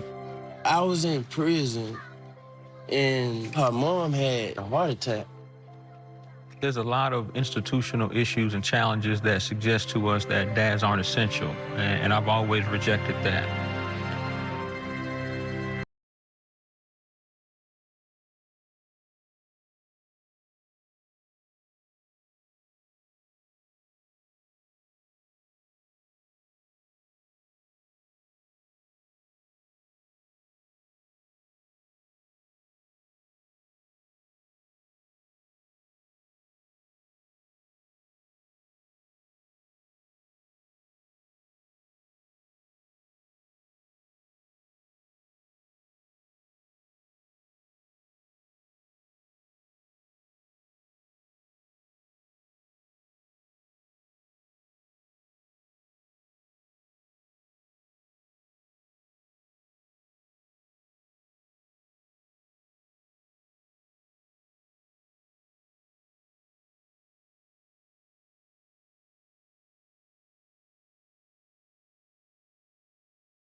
First ever event on Big Ten Network. I honestly don't understand this. It's just like I'm rubber, you're glue. Like, what is that?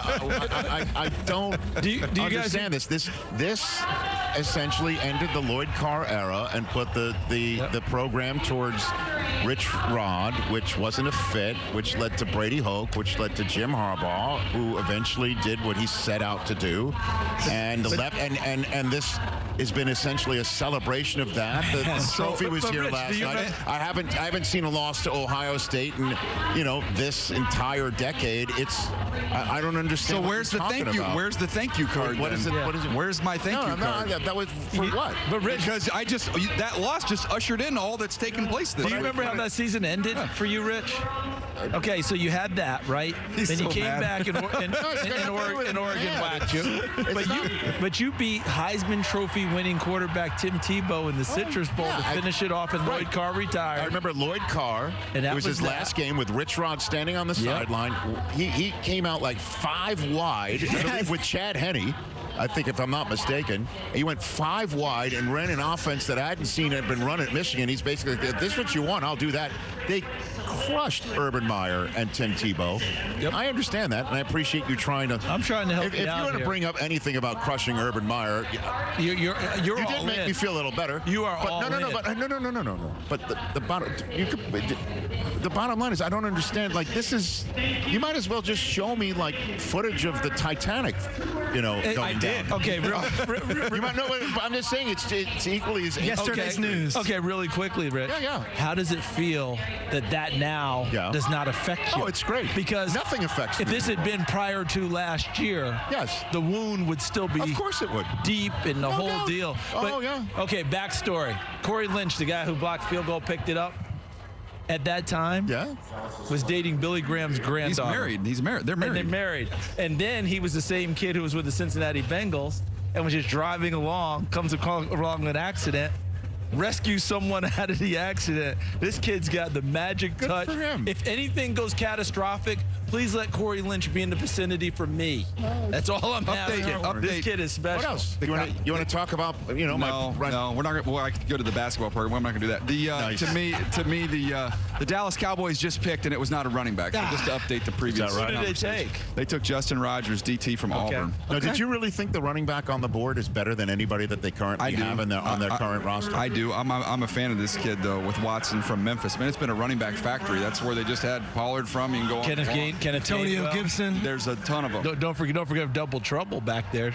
D'Angelo Williams, who just went to the College Football Hall of Fame. We must not be on in the Dallas Cowboy draft room. They weren't listening.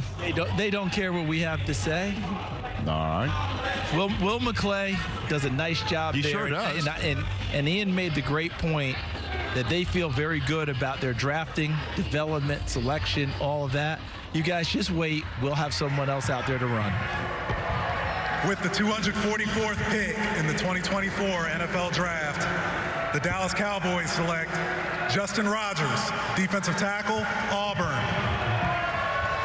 Yeah, he's a phone booth player. You see him at 330 pounds. Not really much of a plan as a pass rusher, but man, he is physical against the run. As a pass rusher, more of that kind of slow, steady pocket push is what you're going to get from him. But it's a lot of dude now.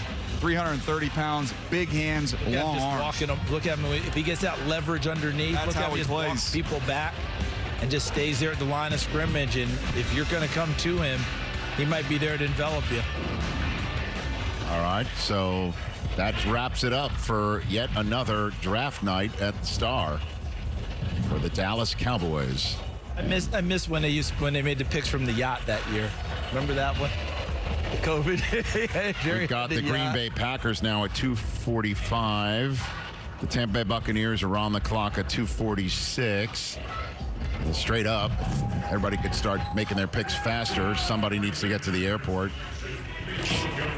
Is this thing on? Was that out loud? Favre's let himself go. Thank you. So I've been waiting for this for 40 years. Can you believe that? 1985. Shout out to my friend Tom, who's been to every one of them also. Tom Schmidt. With the 245th pick in the 2024 NFL Draft, the Green Bay Packers Raiders select with a touchdown pass in Ford Field, Michael Pratt, quarterback, Tulane. There we go. All right. They're trying to make Sean Clifford nervous. Michael Pratt, deep ball accuracy. The comparison, you see it down there on the bottom. Look, Ryan Tannehill started a lot of games in this league, been a successful quarterback, and had some good years. So, to me, I like the way he throws the ball. Throws a beautiful deep ball, has that nice lofting touch down the field. There's times where his reset accuracy struggles. In other words, he gets moved off his spot, has to reset. That can leave him a little bit. This was the matchup against Caleb Williams in that duel in the bowl game after the 22 season, ended up leading that comeback, and they end up knocking off the Trojans. Charles, to me, this is a fun guy to develop late in the draft here. Yeah, no doubt about it. And Rich talked before about what are you getting out of Michigan guys, and you're getting winners. Michael Pratt helped make Tulane a more than consistent winner. Back-to-back AAC champions and the Cotton Bowl against USC. Plays big when the spotlight's brightest. Let me ask you, and DJ, as someone who used to be in the front office, drafting a quarterback in the 7th round, is that like a waiver, let's just say, as opposed to rookie free agent having to bid for one with the other teams and there's a limited pool? Well, the prices now for these rookie free agents goes pretty high, as there's a lot of competition. It's not what we used to do when I was with the Ravens, where we promised them $500 an opportunity. Now these guys get a chance to get some money here as undrafted players. So you lock one of those in, you're not competing with a bunch of other teams after the draft. But you're also seeing Ron Wolf. They always took quarterbacks. The DNA of Ron Wolf always added in one. Green Bay. It continues. Every year they're going to take a quarterback. I'm wondering if these next few picks, we get a few of these quarterbacks, just so it's not some bidding. So not fighting. I wouldn't want to get drafted if I was a quarterback at this point in time. Pick, yeah. All right, pick 246 is in. So is pick 247. The Chiefs are now on the clock, and the 7th round pick they got way back on Thursday night as part of the trade to move up for Xavier Worthy. We'll be back with this information when we come back.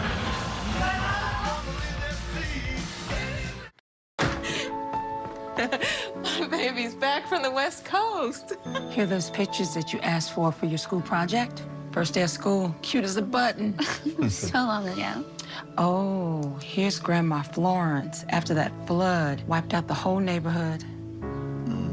Sometimes I just cannot believe all the storms we've gone through here. I can only hope that we'll be able to leave this house to you one day, baby. You're our legacy. Planning for these disasters will make sure we're safe. And it's the best way to protect that legacy. Those beans smell heavenly. Give Mom a little credit. You know what?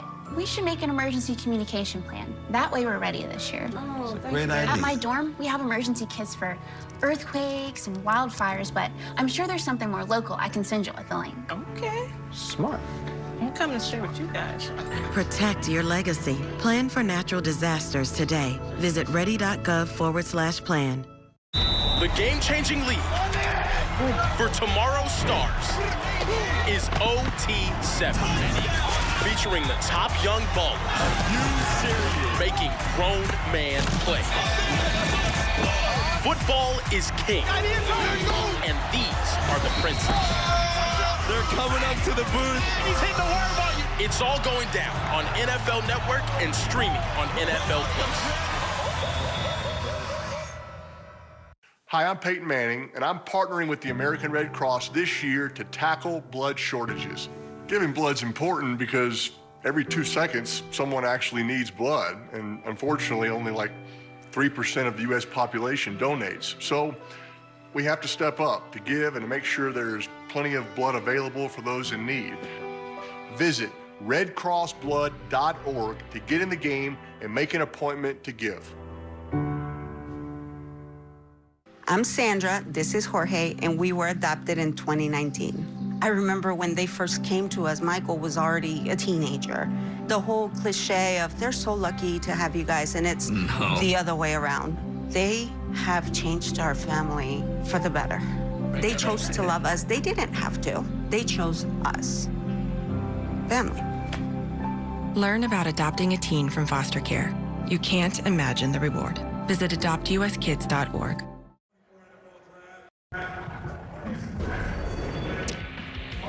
Famous 7th round picks. Julian Edelman, Super Bowl MVP. It's the old Boston knee party right there. And then Another one. Guy who could have been MVP of the Super Bowl this year. So if he wins the Super Bowl, do we go from Mr. Irrelevant, just call it the Purdy pick? Do we rebrand it? Maybe. He came so close this year. You have to ask the people who take him to Newport and give them money. Well, they can still just. I know. I'm just asking. Change the name. Same people can run it. Just give it a different part. Oh, you talk about us rebranding it? No. Well, you know they give him an award. They call it the Lozman Trophy. Award, yeah. You know. So this is the Chiefs draft board, and Xavier Worthy first up. They traded up 4 spots to go get him, and then added Jared Wiley, tight end, and then speed, and have gone defense ever since with an add of tackle in round 2, and that'll wrap it up for Andy Reid and the Kansas City Chiefs. Got a heck of a DB coach there, David Merritt Sr. You go to Kansas City, you're going to learn how to play defensive back with him in the room.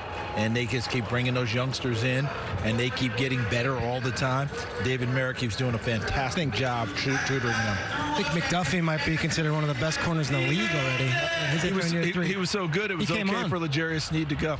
Totally. Well, didn't they essentially make a choice knowing they have to pay McDuffie? They're like, we're not going to pay Sneed. Can't do it. Send him on, and McDuffie's going to get those riches. The next time you can slip a piece of paper between McDuffie and the receiver will be the first. No, they just took a little Gene Steratore index card. Yeah, exactly. They took a Jersey boy, C.J. Hansen here, and a Holy Cross. Holy Cross kid. I love that. He started 38 games at right guard. He can really run his feet and get out on poles. So Holy Cross really played well these last few years. Head coach did a good job at James Madison. We threw this here without Rashee Rice, who, as we all know, is in the thick of things based on a speeding incident in the Metroplex.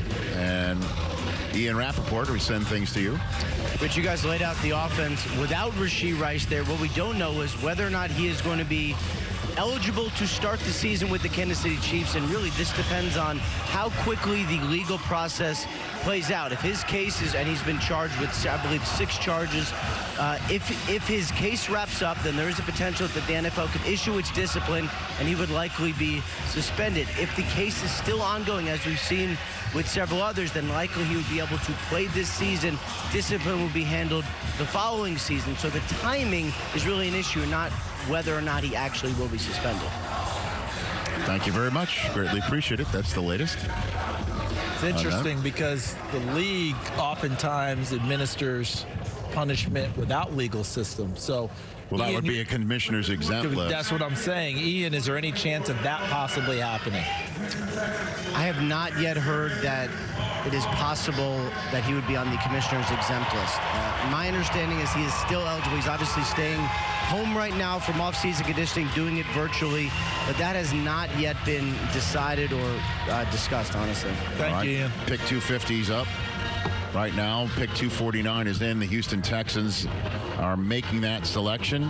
So the Ravens are currently mulling things over. Less than 2 minutes to go there. Then you got the 49ers, the Titans. One last Chargers pick. One last Rams pick. One last Packers pick. One last Broncos pick. And then the Jets. Another Michigan guy in, Rich. Oh, Ladarius Henderson. Great. Yeah. This is great. What's the grand total on that? Are we 11 now?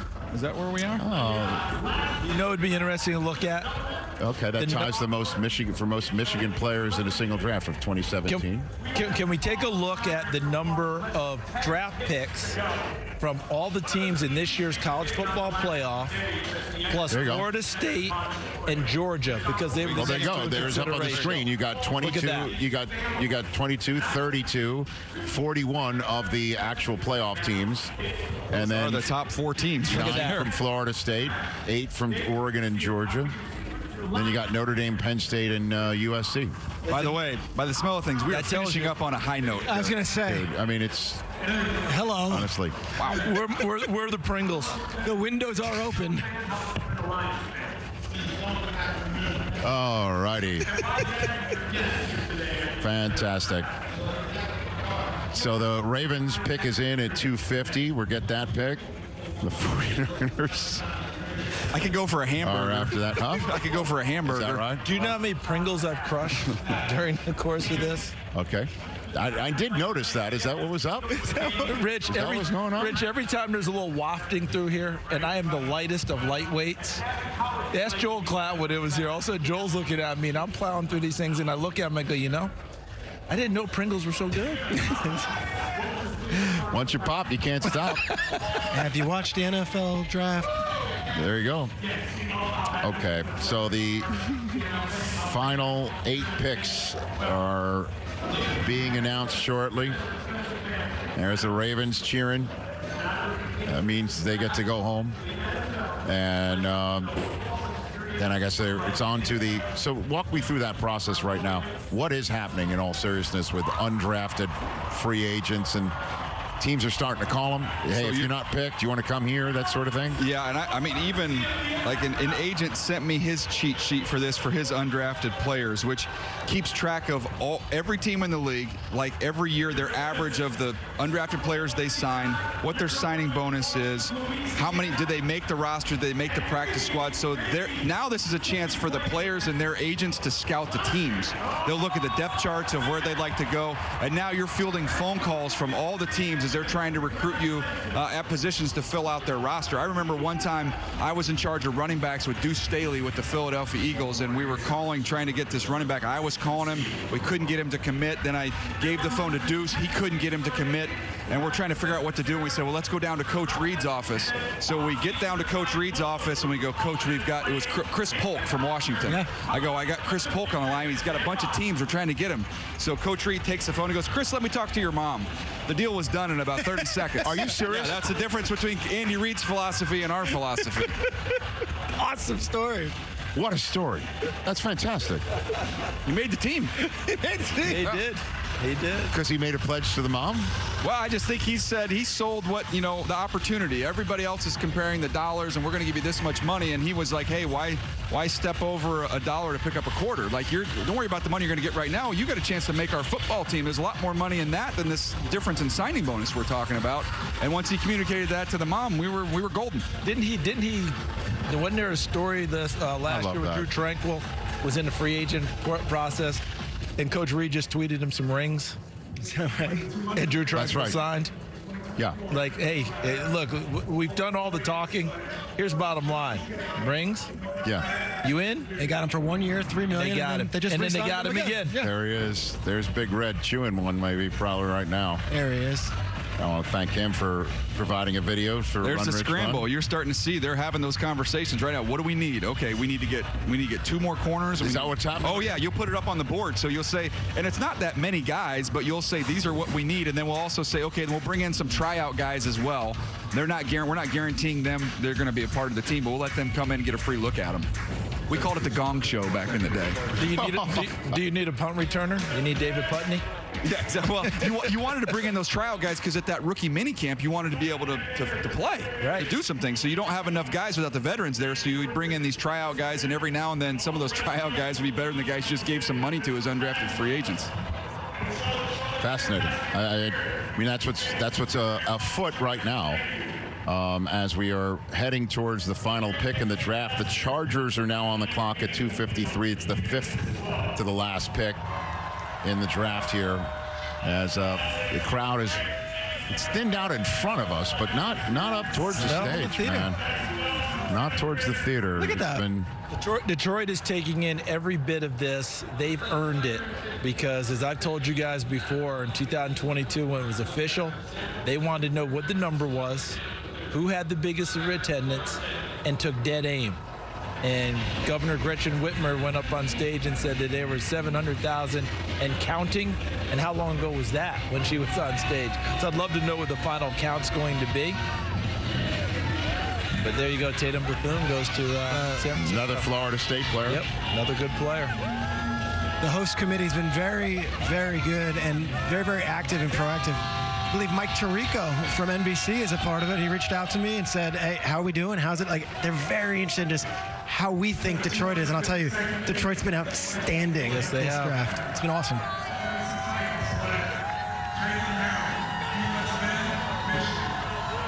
All right, so another Michigan man. That means that breaks the tie. That's the most Michigan players that's ever been drafted in a single draft.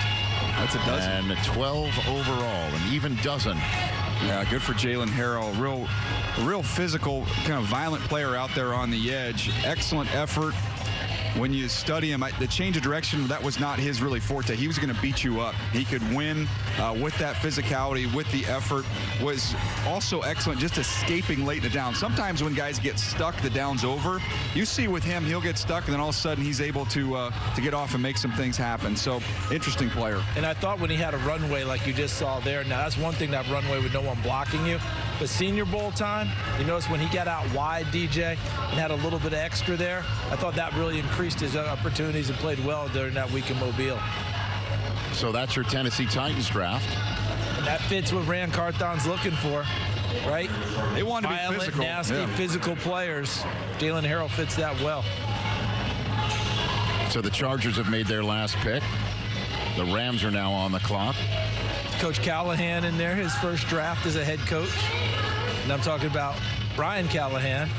Dad Bill Callahan also around there, probably getting ready to remake J.C. Latham from a right tackle to a left tackle. That's the right guy to be coaching him. No question about that. All right, we'll get the Chargers' last pick. Fans are all psyched behind us.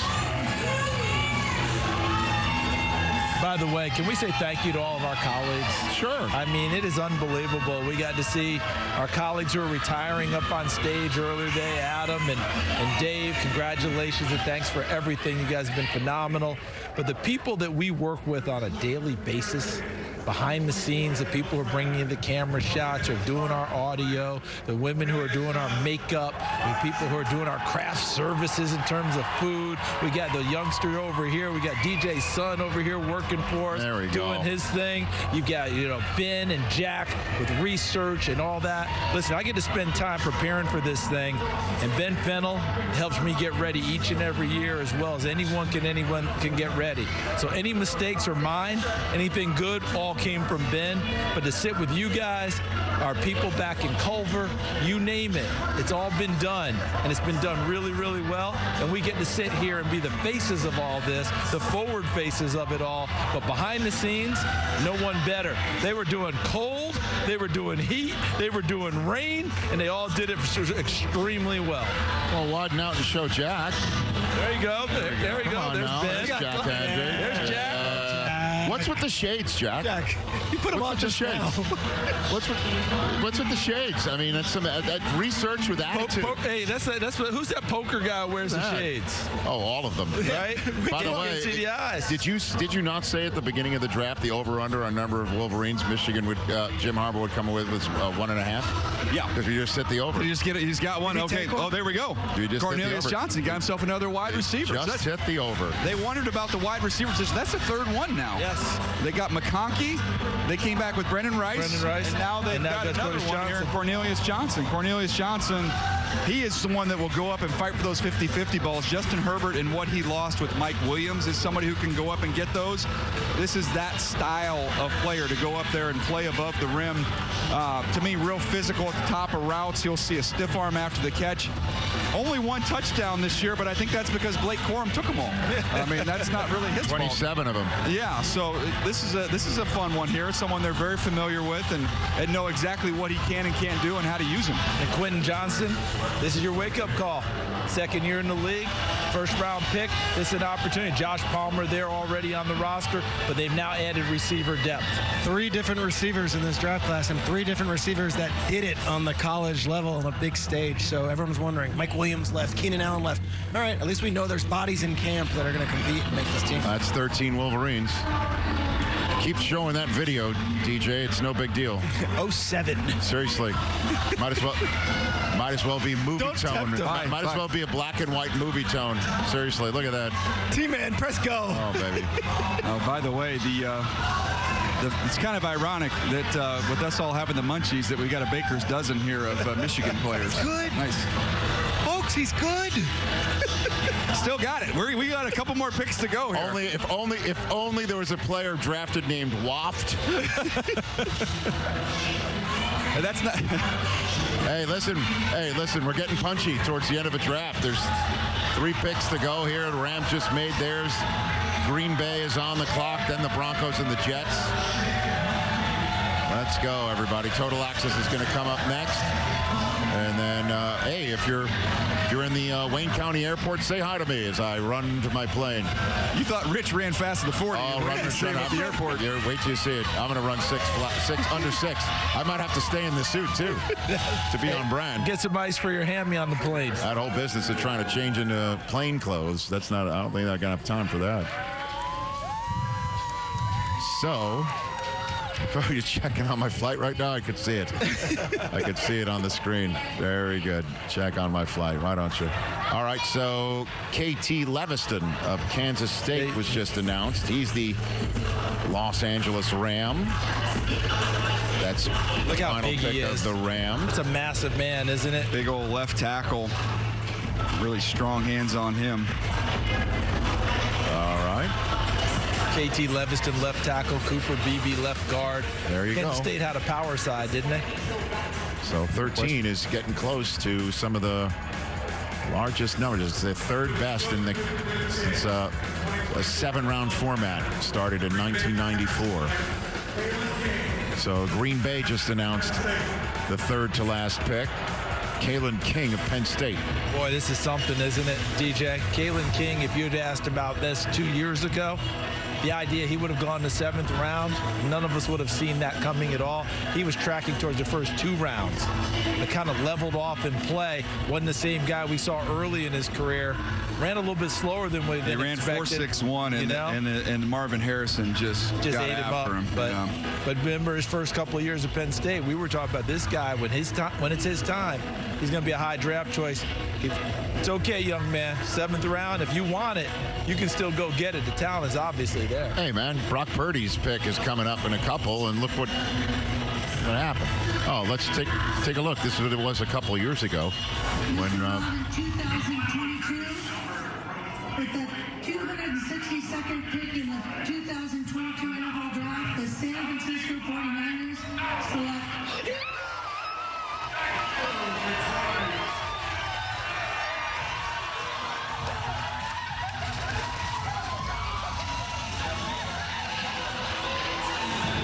Isn't that great? Hey, man, about a year from now, he's going to be able to afford a little bit better hors d'oeuvre selection probably than what I saw in the background there. You know? It not only changed his life, that's changed a lot of other people's lives. Yes. Think about Adam Peters getting a general manager's job. Like, we always used to joke about Tom Brady. Tom Brady paid for a lot of weddings and a lot of birthday parties and a lot of college tuitions for coaches and general managers. So, Charles, by the way, a beautiful statement you made on behalf of all of us up here and every other face-forward individual on NFL Network about everybody who works behind the scenes. You were here a couple of years ago for the announcement of the draft in Detroit, and you were taking aim at the attendance record. Absolutely. Look on the screen, the final numbers there, 775,000 people. Amazing. Absolutely for the amazing. 2 nights and 1 full day here in Detroit. And the people who were there for the announcement, they came back again. The mayor was there. The governor was there. Commissioner Goodell was there. Everyone came back to see how it was all going to turn out. Obviously, Commissioner an integral part of it. But Detroit, they have a lot to be proud of, a lot to celebrate. And I talked with a few of the police officers around here, and all the reports are this is going very, very well. Yes, obviously the crush the first night, the whole deal. But people come and have a good time. People don't come to get unruly. That's the beauty of these drafts. We've done these drafts. Been awesome. I mean, we've done these drafts how many times? Have we heard about one incident where we walked away and gone, boy, these people have gotten that? Never once. The draft is a celebration, happy time, and these fans interact well. All right, Jets draft room. I'll just say this. Very excited to hear who the Jets are going to add, and I'm sure it'll be a big moment for them. But with 2.5 minutes to go, let's make the pick. Let's make like the team name for me. All right? There's a Jet. I need to get on it.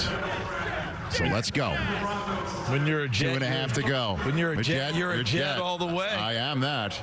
So the Jets are about to make the final pick in this draft. Nick Gargiulo. And by the way, look at the photograph of him up the screen that's the best right part. here. That's Can the you best show? part. Can you show the photograph that's up? Oh, they just took it down for the Jets logo. Like Nick. It was. He's a Strong Hudson stash. He's a homeboy, Rich. Yeah. Rich, he's a New Yorker, Hudson Valley There kid. you go. From Hyde Park, New York. Okay. I got the Gargiulo, huh? hockey hair and a nice stash. Great stash. I got the picture. There. Look at that. Yeah. Look at that, man. He's staring you down. He's like, yeah, I'm a center. He was Who are you? He was a captain at Yale. What are you looking at? And transferred to South Carolina and played there with Spencer Rattler. Who's their big offensive lineman who had the belly out always at the Senior Bowl? Look at We're that. talking about Look Quinn at that Miners. look. Him and Quinn Miners are quite a duo right now. I like it. I'm excited for that. I like that. All right. So the Jets are under 90 seconds now. Gosh, do you smell that? No. Hey, leave my Pringles alone. All right, they're on the phone. They're talking to somebody. That is Joe Douglas on the right. Is that Saleh on the phone with somebody on the left? I think so. Out there in Saleh's New on Jersey. the right. Saleh's on the cell phone. Oh, no, there he is. Yep. Okay. I got a glare on the TV. Is he going to Okay. yell out sauce again? All right, so the Jets are done. Their pick is in. And the final pick of the 2024 NFL Draft is about to be announced.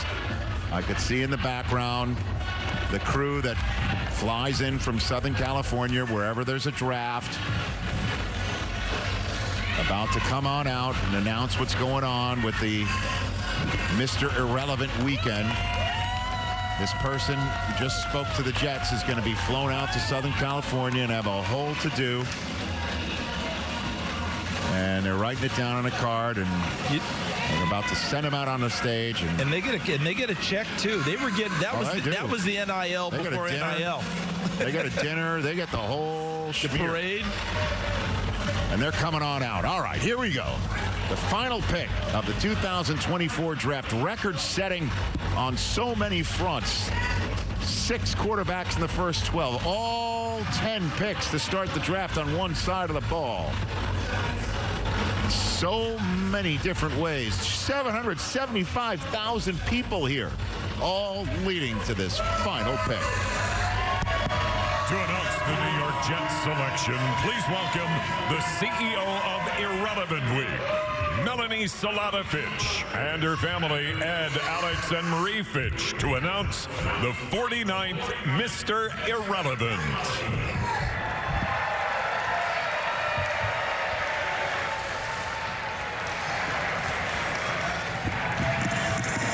Thank you, Detroit. Thank you to all of the Detroit fans. You've been fantastic. But no fans in Detroit are irrelevant. You guys are all relevant. So, There you go. yeah. Thank you to Lucretia, Uncle Roland, Aunt Glo. All fans can root for the underdog. So with the final, but maybe not irrelevant pick, with the 257th pick in the 2024 NFL Draft, the New York Jets select Jalen Key, a defensive back from Alabama. Good luck, Mr. Irrelevant. All right. Let's go, Jets. Woo! So Jalen Key Good luck, Jalen. of Alabama is the final pick of the draft. Yeah, kind of a cool story. Transferred from UAB, goes to Alabama with no guarantees. There was no guarantee. He had to earn his way onto the field there. Only one interception this year, but can do a lot of different things. Can walk down and cover over the slot, or you could play him as kind of that roam defender. I liked him better when he was matched up in man coverage. I thought that was where he was most comfortable. Excellent tackler, takes really good angles, but another versatile DB here for Robert Saleh. Great job, Daniel. Great job, Charles. Great job, Peter Schrager. Right Great back job at to you, Rich. all the men and women in the truck and who have been working for months to make these 3 broadcasts the best we could possibly make it on NFL Network. Honored to be speaking on their behalf by saying thank you for watching. I'm Rich Eisen. That'll wrap it up from Detroit, Michigan. What a great draft it was. All 257 picks now in the books. NFL Total Access starts right now.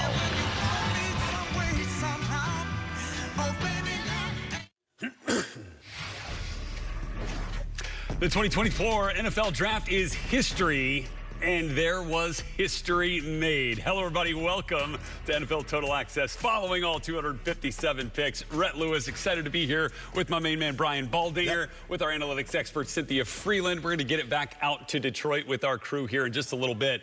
I thought this was really fun, right? I mean, obviously, we had a deluge of quarterbacks go in the first 12 picks, right? Made history there. 6 out of 12. 6 out of 12. Fastest we've ever gotten to 6 quarterbacks in the first 12 picks. And then we had the longest drought until the next quarterback Spencer went. Rattler. 137 picks later, we saw Spencer Rattler come off the board. Let's get it back out to Detroit now and the crew who presided over all 257 picks, led by Rich Eisen. Thanks very much. All right, they're playing us out. Daniel Jeremiah, your favorite pick of the draft out of all 257 is what? We've got all the quarterbacks we could go to, but to me, when you look at a guy like Peyton Wilson, the linebacker from NC State, who was a first-round player, had unbelievable tape, won every defensive award you can win in college football, but due to injuries, he was continuing to slide on down the board till eventually Mike Tomlin and the Pittsburgh Steelers said, that's enough. We're bringing this guy in. We're going to put him next to Patrick Queen and let him play some ball. I think the Steelers had an extraordinary draft, and in mine is Zach Frazier, the center from West Virginia, because there's a screaming need there, but there's also great talent there, and there's a great tradition of centers with the Pittsburgh Steelers, going back to the Ranger Ray Mansfield, through Mike Webster, Dermontti Dawson, Marquise Pouncey, and guess what? Zach Frazier has a chance to be that next one. Creed Humphrey transformed Kansas City as a second-round wrestling center. This guy's got a chance to do it as well in Pittsburgh. Speaking of Kansas City, I go Xavier Worthy going 28 to the Chiefs. The rich get richer. We saw Marquise Hollywood Brown come. Now Patrick Mahomes gets the fastest player to ever run at a combine since we've been broadcasting it. Xavier Worthy. 2 deep threats that might have added years on Travis Kelce's career. I wish I could choose one, so I'll just choose 13. 13 Michigan Wolverines at the draft here in Detroit. And on Friday, the national championship trophy was here. It was pretty neat. And all the Lions fans. But I'll say the best number is 775,000. All the fans that were here. What an incredible draft it was. And thank you for being here on the set. Thank you, Rich. And thanks to everybody else that had anything behind the scenes to do with this draft coverage. We're going to send things back out to Los Angeles and NFL Total Access. All right, Rich, thanks very much. Always just an absolute monster of a work that goes at work, you know, a whole piece that goes into all 257 picks over 3 days and 7 rounds. Incredible work from the entire crew, including the truck, who stumped the truck once again here in this 2024 NFL draft. I mean, there's never any question.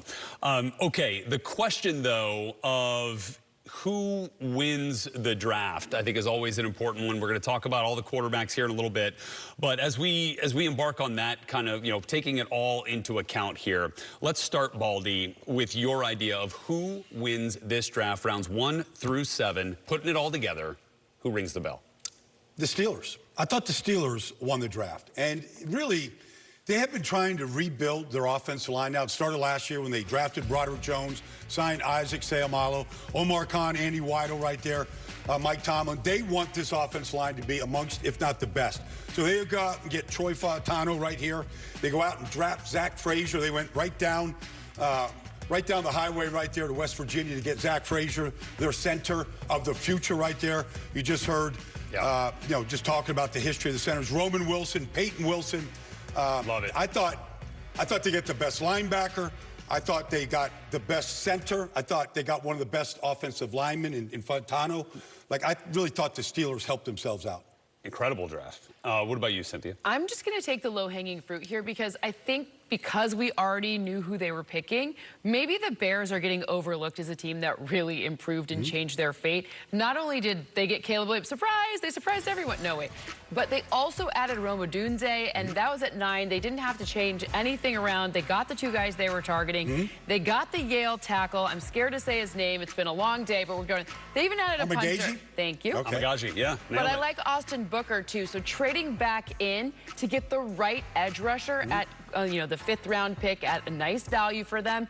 It all kind of fit together. And again, there's not 60 picks. There's not a ton of different things going on here, but 2 picks in the top 10, certainly worth saying that hey, you know, that's a pretty big win right there. The winners of the draft and might have had the best draft pick to fellow draft pick interaction as well. As Caleb Williams sent that message out to Torrey Taylor, the punting sensation from Iowa this year, said, hey, bud, glad to have you, but you're not going to be punting very much. By the way, but Charles Davis was like, hey, this is the leading scorer for... That was so funny. It was like, Iowa's leading scorer. Iowa's leading scorer, you know? yes. That's how they play football there. Well, I mean, actually, you could make the argument that Cooper DeJean was Iowa's leading scorer with all of his pick sixes. Very fair. Okay, Very fair. enough shrapnel sent to Iowa City. Congratulations to all of their draft picks, one of which actually ended up in Pittsburgh. Logan Lee, another wrestler there. So we'll get there. All right, so team that I feel like also won this draft, got to go to the Los Angeles Rams.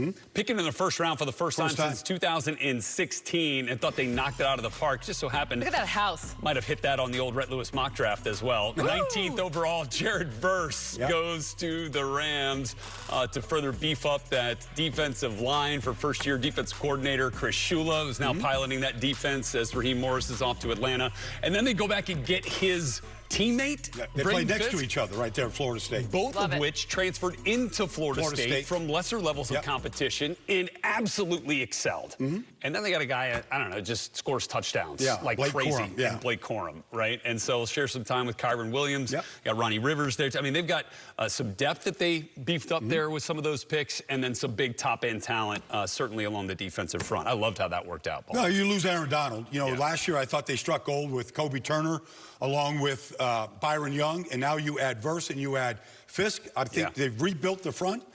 Aaron Donald will always be missed, but when you're going to replace a Hall of Famer like that, like just keep adding to your pieces right there. You can't go wrong when you win in the trenches. Yep, no question. All right, so we talked about it. 775,000 people broke a record for attendance at the 2024 NFL Draft in Detroit. I mean, Hometown and home state showed up. I'm really proud of my home state. For sure. They stayed. They didn't just come. They stayed. They were still out there partying like just 5 minutes ago. Obviously, they knew Rich and the crew was there, so that's clearly. There you go. And it was an incredible 3 days and 7 rounds from Detroit. So as we continue here on Total Access, we take a look back at what we saw. Detroit, what up? Let's go! What a scene for the first ever NFL draft in the Motor City. You ready to get the show on the road? In the first pick, the Chicago Bears select Caleb Williams. There is defense in the NFL. Wild. 6 quarterbacks in the first dozen picks. Detroit, are you ready for round 2? Go blue, all day, baby. Ladd McConkey, Jazon, Newton, Cooper DeJean, Kool-Aid, McKinstry.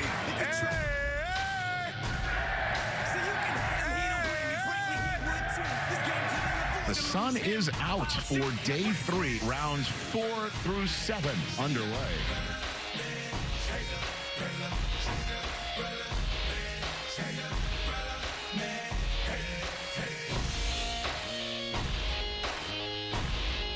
And that wraps up this draft. NFL Total Access starts right now.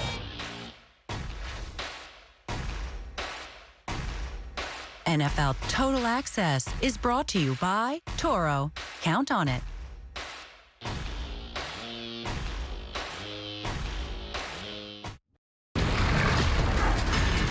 The future is here. We've been creating it for more than 100 years, putting the most advanced technology into people's hands. Generation after generation, tool after tool, again and again. Bringing you the most reliable network of authorized sales and service dealers, always moving forward. We lead, others follow. I was standing, you were there, 2 worlds collided, and they could never tear us apart.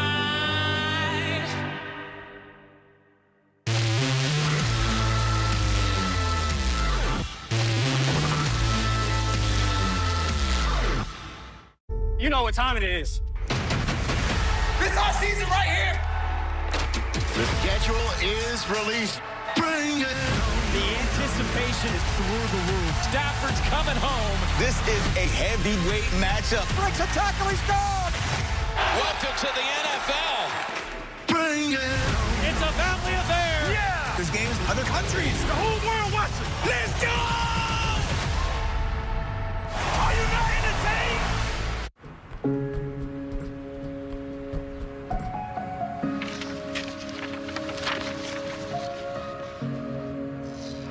Dear moms and dads, we know it's not always been easy, and it's been a lot of hard work. It's not worth trying. What you have achieved here today is going to help us and our futures. It is why we are coming up on stage to collect your diplomas. Everything I do it for you. Mom, love you always. No, it's true. Everything I do it for When you graduate, they graduate. Visit finishyourdiploma.org to find free and supportive adult education centers near you. All right, back here with you. NFL Total Access, as the fans had an absolute treat. Plenty of drama. We had mystery, we had intrigue, we had history made over the course of 7 rounds and 257 picks in this 2024 NFL Draft. One that saw 11 quarterbacks. I had to do some quick math there for you, Cynthia. 6 in the first round, 5 on day 3 of the NFL Draft. Started with Spencer Rattler, finished with Michael Pratt at 245 overall. Rhett Lewis, Cynthia Freeland, Brian Baldinger back here with you as we assess these quarterbacks and some of the fits that they had here on day 3. We're going to start with Spencer Rattler. First one off the board today, a little bit later, Baldy, than maybe we thought, but he ends up going to the New Orleans Saints. Well, I mean, it's going to be a crowded quarterback room in New Orleans, but it is a new offense led by Clint Kubiak, so everybody's going to learn it together. But you watch Spencer Rattler play at South Carolina. The only player I ever saw him throw to was Xavier Legette. Like, I didn't see anybody else. Or he was either throwing it or scrambling. Yeah. But he was highly competitive in games against Kentucky. There's a lot of good tape to watch Spencer Rattler in. And so why not get a chance to learn a new offense with everybody else together and then compete with the other 4 players right there led by Derek Carr? Well, it looks a little bit to me when I look at his stats like he's the kind of the opposite of Derek Carr, meaning Derek Carr is really consistent and you can count on him to kind of figure out and navigate when things don't necessarily go right. Spencer Rattler can have some really good stuff and he can have really not good stuff. So perhaps the opportunity to learn behind a Derek Carr will help even and smooth out some of those big ups and downs and show you the potential that he really does have. There's a reason that he in the past was so highly touted that all of those intangibles are there. You just got to put it together. Maybe Derek Carr can help it. And I also think like when a player gets humbled like he did, he's at Oklahoma and things are going great. He gets supplanted. You know, then you got to go, okay, like you got humbled. Like you were that talented guy at an elite program, Lincoln Riley. You get a chance to now go rebuild yourself at South Carolina. He had a chance to do that. I mean, was it through the social stuff where he like throws the ball behind his back? Yes. I mean, shall we see it then? Is this the humble or is this the pre or post humble situation? Okay, let's see. It's something that. Okay. Oh, yeah. In a game. Dude, there we go. It's nice. Yeah, not like just. It's just smooth. Oh. That's just smooth. Got to get like that confidence. The floater right there. I mean, I think if he could do the version of that on the field, it's going to be really good for the Saints. All right. I mean, we've seen some craziness from the quarterback position in today's NFL. Let's see if Spencer Rattler can continue. Okay, we continue now with the day 3 quarterbacks, looking at Jordan Travis, who was the next quarterback off the board, going to the New York Jets, 171 overall. They're in the 5th round. Look, Baldy, if he was healthy, we might have seen Florida State in the college football playoff. He was undefeated on the way to the playoffs, and who knows what would have happened. But there he is in Florham Park right now with A-Rod and Tyrod, right? I mean, there's only 32 years of experience right there. I mean, if you're Jordan Travis right now, coming back from this injury, what a way to just sit there and sponge, at least for this year. Like, just watch these guys go to work, watch the work habits, watch their study habits, and just learn and sponge from these guys. He was really good out of structure, but he did have some inconsistencies with velocity, even to the same level of a field, in the middle of the field, etc. That was the tape, even when they were having an unbelievable amount of success. But I do agree that he could watch and learn. But I do have to ask, though, Are we missing, like, is Aaron Rodgers getting a little spooked because there's a guy named Jordan that's on the, in the no? No, I think he's all right. I think he's going to be okay. At this point. He was a 150th player taken. Yeah. Just kidding. Just kidding.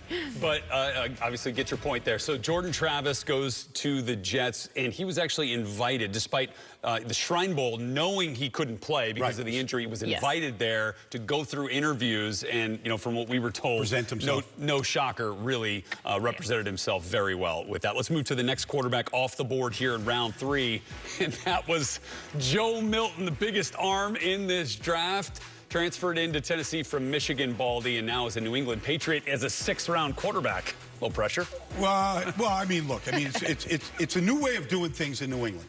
All right, Elliott's there, you got Gerard there. It's a new way of really conducting business. Drake May is there, like they're going to be grooming him, no question about it. I just think when you look at what they have in Jacoby Brissett, Bailey Zappi, the guys that are there, like Joe Milton just has to come and learn the NFL game. It's going to be, I mean, Tennessee has an offense, literally, the receivers line up outside the numbers. It's spread offense. They have a 4-man box. You're not reading a lot of defenses. He's going to get a chance to really learn the NFL game here. And with everybody else in a new offense right now. I freaking love this pick for a number of reasons. One, I think it's great to have multiple picks at the same position. You should always be taking a late-round quarterback if you have the luxury of at least 7 picks. But also, that big arm, you know who they see twice a year? A guy named Josh Allen. And you know what's pretty cool is even if he's on the scout team or running some other, situation. He can emulate Josh. Yes, and that's super valuable to have in their locker room, in their quarterback room. He just launched one of those rockets. It's coming to California. Oh, got it. Okay. Oh, okay, all right. And also, when good things happen, he can do a backflip. So, gymnast, add that to the resume. Bang. Look at, I mean, that ball hadn't landed yet. No. I think that's I think we're all going out there to training camp this summer just to see him throw that football right now. Oh, it'll be a sideshow for sure. Yes. Do you think he'll do a backflip for us? I don't think there's... Back together weekend. I mean, come on, let's get it rolling out there. You know how many fans show up in New England and in Foxborough to welcome the Patriots back to the field at training camp. They will love watching Joe Milton throw it around as they assess the starter worthiness of Drake May. Okay, so these are the quarterbacks that were drafted today. We now go backwards to the 6 that went off the board on night 1. With the first pick in the 2024 NFL Draft, the Chicago Bears select Caleb Williams. Caleb throws on the run. Touchdown! He is the best quarterback in the country. The Washington Commanders select Jaden Daniels. And there he goes again. Jaden Daniels, he's got another touchdown. The New England Patriots select Drake May. May taking a shot to the end zone. The Atlanta Falcons select Michael Penix Jr. The left side, Penix. Touchdown, Michael Penix. JJ McCarthy. McCarthy gonna throw on the run. Touchdown. Bo Nix. 6 quarterbacks in the first dozen picks. Bo Nix, give me 6.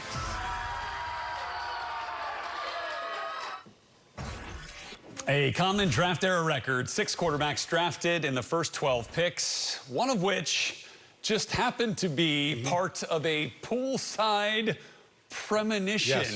A little meditation action from going our on. own crystal baller right here in Brian Baldinger. Let's take you back.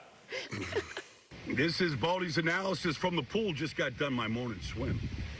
And today in South Florida, it's a strong wind out of the south. Every mock draft I look at, Atlanta's going defense. I feel like the Atlanta Falcons are in the market for a quarterback.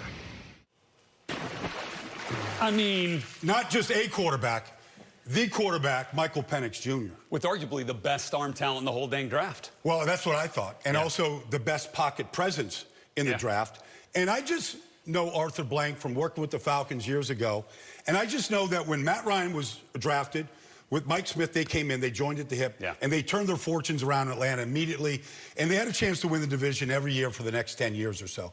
And I felt like even though they signed Kirk Cousins, and they gave him a lot of money, it seemed odd, but I felt like once they went on a private workout to see Michael Penix actually throw, and they sat and they met with them, and they said, even though we've made this commitment to Kirk, we can't turn this down. This is the future for Atlanta.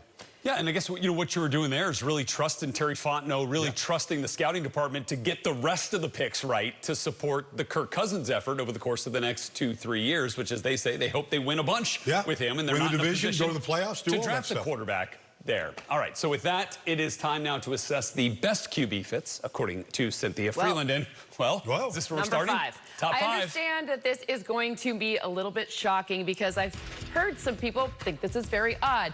I actually talked to a number of the analytics people who work for specific teams, not the Falcons, but we talked it through a lot because all of them were like, dang, that's the best pick in the draft right there. Wow. They loved it. They well, okay, not the best total pick, but the best pick best of the quarterback, first, right? Best quarterback fit. Because ultimately, what you're saying here is you're going to have the opportunity here to select for, you're going to have a good quarterback, even if it's Kirk Cousins or not. And remember, he is coming back from Achilles. It's not like things are going to be just perfect there right away. And I know that there's a lot of feelings involved, and I understand that, but they're adults. We'll get there. They'll figure it out, and he also has a chance to develop a bit This as well. kid elevated 2 programs. Your alma mater, That's right. Indiana, when he Better was there, believe up to 7th in the country. Washington, which was a moribund program before he arrived. And everybody benefited by his play. And I feel like he's not going to just sit. Like, that guy's going to go compete. Now, Kirk's job to... But that guy's not going to just sit and just take notes and wear a headset. He's going to be out there competing. And let's not forget that Kirk Cousins was essentially the plan B for Washington when they took Robert Griffin III, number 2 overall in the same draft. Okay, Cynthia, let's move to fit number 4. Okay, so number 4, I'm going to go with Drake May. I love Drake May. I love this pick. I told you that. This one has a little bit more of a future pick to it. I think that he has this opportunity to really develop and take the next step and be this really high-end guy, but I don't know what goes on there necessarily yet. This is a new regime. I understand Bill Belichick handpicked this entire regime, and I understand a lot of it's similar. However, let's hold the horses here. We don't necessarily have the formula for what we see they're going to do yet, so that's why he's number 4 and not number 3. Yeah, and let's see what the role of Jacoby is. I mean, is he going to have a chance to compete or not compete for it? Well, you don't really know. You'll know in training camp and how they conduct training camp if he's going to have a chance. Let's get to 3. Okay, so JJ. J.J. McCarthy is number 3. I understand what Kevin O'Connell is trying to do with a quarterback, and I understand that McCarthy has a resume that includes some things and doesn't include some other things. You know who else sees that? The entire Vikings staff, y'all. And they needed a quarterback. They wanted to get a quarterback. That was no secret. They didn't have to give up the entire farm for it, so it's a great fit there. They got to trade back up and get someone on the defense also in the first round. So they essentially got 2 great picks for what we thought was going to be having to trade up to 3, blah, blah, blah. You give up all these. No, this is a great fit for them. No, they sat tight. They got a guy that they coveted, and they got a guy that they can develop and groom for the future. Well, do you know what diamond hands means? No. Like when you just, I'll tell you later. It's it's a crypto term, but diamond hands, they were good at it. And that was the part, the value part was what I loved, is they didn't have to give up all the future draft assets to go up and get him. Okay. Let's move to your second favorite fit.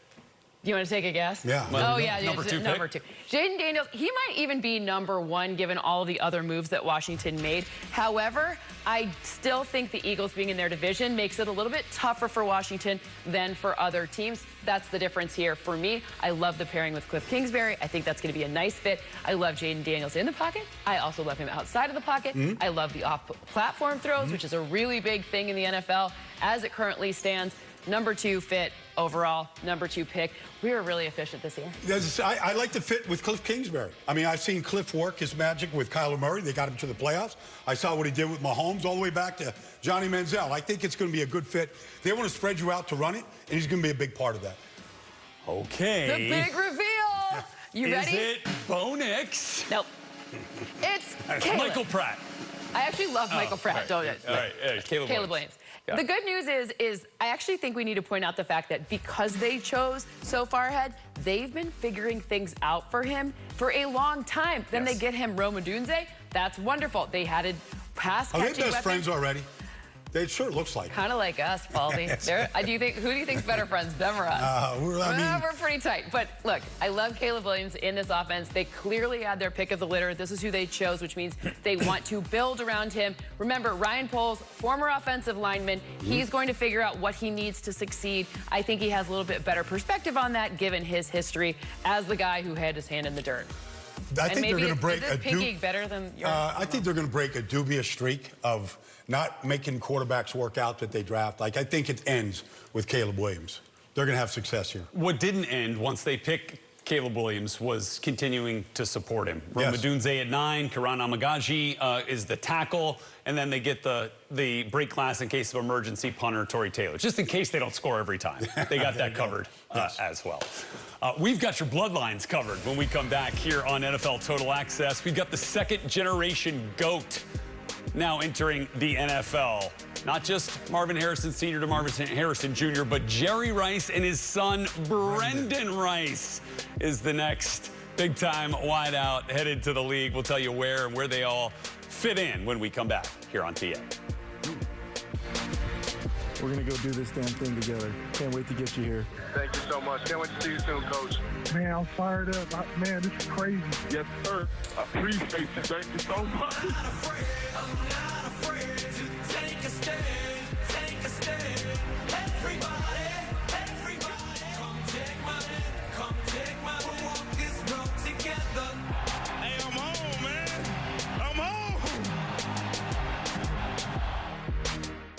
Calling. Some people find theirs at an early age, others later in life. No matter when you find it, consider yourself lucky, because it becomes your everything. Our calling was to build trucks, and that's why trucks are what we do. We put our everything into every truck, so that when you find your calling, nothing can stop you from answering it.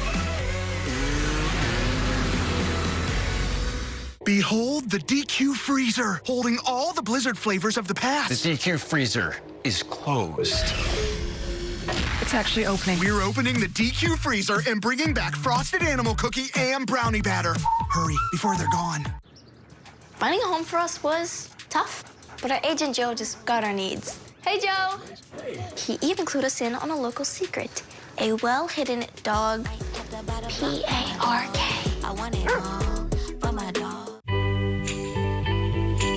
Grace didn't believe in magic, but her daughter was happy to prove her wrong. You were made to dream about it for years. We were made to help you book it in minutes. For pros like Cam Jordan, confidence is a game changer. Just like doctors all over the world, Cam trusts Invisalign aligners to improve his winning smile. My confidence is at an all-time high. Invis is trusted by the pros. You came looking for a light beer. And you found gold.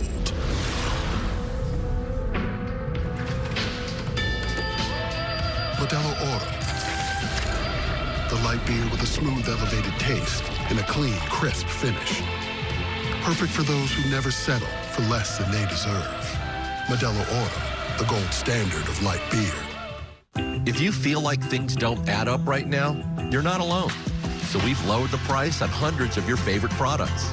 Because when the cost of living goes up, we find new ways to go low. It's why we're here. That's a promise, not a promo.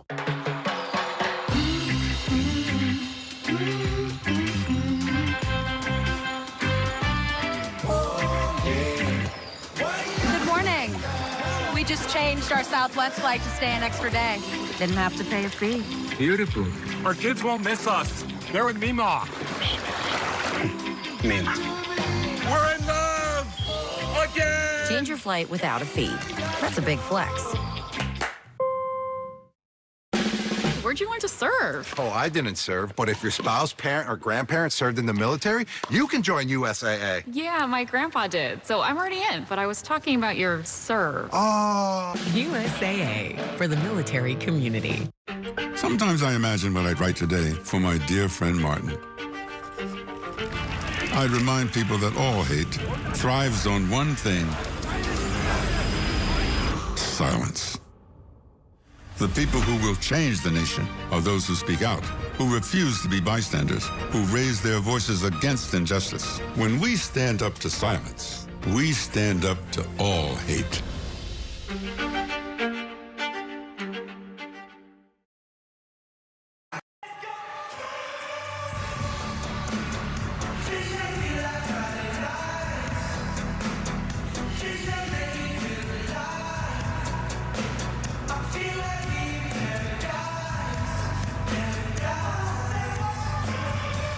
NFL Draft Concert Series presented by Bud Light wraps up tonight. You're looking at Michigan native Bozzy closing out an incredible 3 days from Detroit.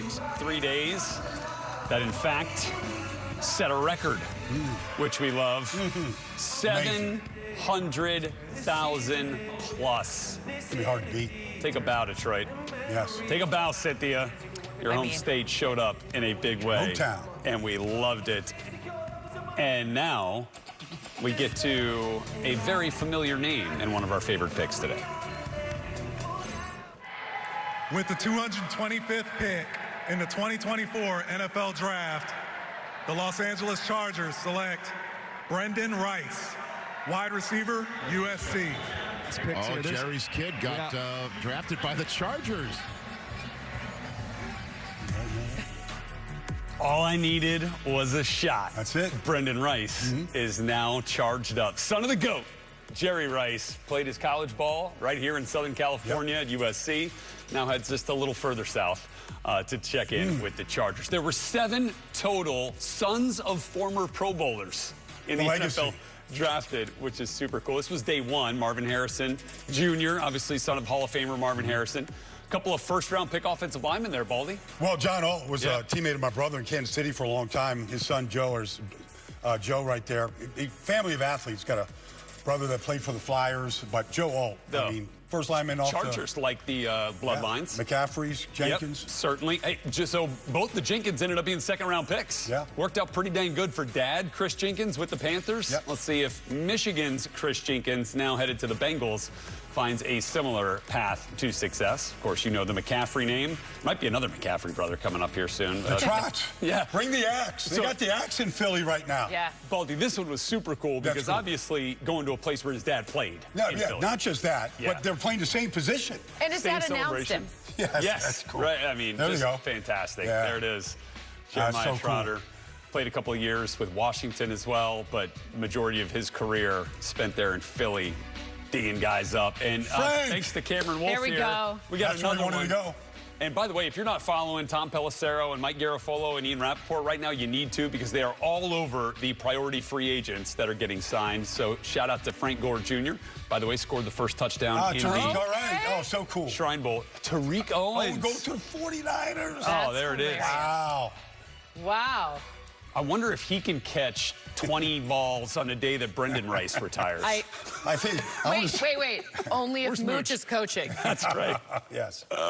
Okay, time for our favorite picks of day 3. Okay, and with that, what do we got here? You have a favorite pick of day 3, Cynthia. Well, I didn't talk about Bo Nix because I was saving Troy Franklin for this specific block. I love the reunion of the two of them together because one of the knocks on Bo Nix was he only throws short balls. That was people who are very small, apparently. But when he was targeting Troy Franklin, that number, his average depth of target, it almost doubled. It was nearly 6 to 13. So when you're thinking about, hey, this guy is not just your kind of short pass guy. He can do all the outside stuff. He's going to be very versatile. He's going to allow Sean Payton to do Sean Payton things and really let Bo Nix There's shine. an opportunity for him. Yeah, right I mean, away. we can see, you know, Joe Burrow to Jamar Chase can tell you that familiarity, it makes that learning curve shorter. Okay, you got one for us here, Baldy? I do. Favorite day 3 I pick? do. Muhammad Kamara for the Miami Dolphins. Sack artist. Yeah, but he is 29 sacks in 3 years. I know you've been studying. Yeah. You did your homework. But, you know, you look at Miami Dolphins right now and what they're up against. Bradley Chubb, Jalen Phillips, coming off major injuries. They lose Andrew Van Ginkel. They lose, you know, a couple other players on the edge, Manny Agba. And so there's going to be an opportunity for a guy like Muhammad Kamara. I thought he would go really early in day 2.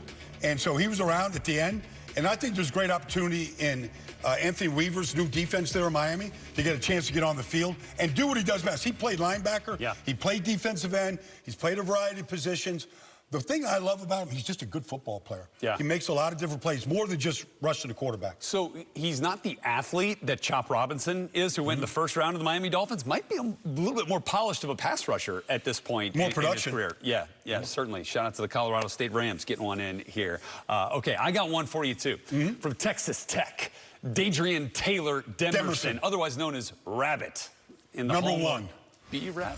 Okay, in Oh, Detroit. I like it. He goes to the Cardinals, top of the 4th round, 104 overall. Right, that's one of 10 interceptions right there. Big time ball production. I agree. And, you know, you'll love this ball. The Shrine Bowl coaching staff that had him down in Frisco this year said that, you know, he was a guy that put it all, quote unquote, on tape all week long. He was always around the ball, always making plays. I love this play right here. Bang. That interception right there. Steals it away. Like, that blew up in social media Casey's right like, there. wait, I thought I had that catch. Yeah. What's going on here? And, yeah, he was all over the place. So I love that pick. He Going to the will Cardinals. hunt you down from anywhere in the secondary. Yes, indeed. Good choice. Those were our favorite Day 3 picks, and it is now time for Peak Performers, presented by Toyota. And speaking of peak performers, let's now look back at some of the best dressed on the red carpet presented by Toyota. Some of the top draft picks, of course, showing off their style in front of the standout, brand new Toyota Crown Signia. And they got a chance to chat with reporter Jazzy G. Take a look at how it all came together on the red carpet presented by Toyota. How to stand out at the NFL Draft. First, bring someone who could deliver an impressive performance around the game's biggest players. Next, show up in style. Finally, get the help of a future superstar. The Toyota Crown Signia is often described as elegant, sophisticated, and impressive. What are 3 adjectives that you can use to describe yourself? Caring, loving, winner. I love those 3 adjectives. Introducing Jazzy and the first ever Toyota Crown Signia. Okay, after the break here on NFL Total Access, we're going to go ahead and raise the average height and weight limits on this set. Baldy, what are you about now? 6'4", 240? No, he does all those swims. It's less. Still 250 plus. Okay, fine. I'm not a complete. Let's set the new numbers at 6'5", 330. Is that all right with you? Yes. Prodigious picks, talented tonnage, Baldy's big boys are coming up next.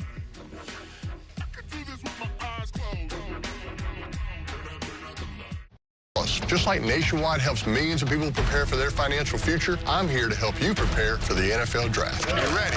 On. Off. On. Ring, ring, it's your future calling. Seriously, no one's going with the quarter zip? People like this look. I get a lot of emails. All right, give me your best commish hug. Too much? Yeah, that's way too much. Toyota and the NFL present pretty good advice. 262. With the draft coming up, here's some advice for new players. If you're drafted last, don't stress about the name. It'll pass. Mr. Irrelevant, what's up? Also, don't slack on your game day fits. Got anything in khaki? Finally, don't just buy any new car. Get something that lasts, but also stands out. This is nice. Toyota. All right, see you, Brock. Let's go places. Sweet car, man. The game-changing league for tomorrow's stars is OT7, featuring the top young ballers making grown man plays. Football is king, and these are the princes. They're coming up to the booth. He's hitting the wire button. It's all going down on NFL Network and streaming on NFL Plus.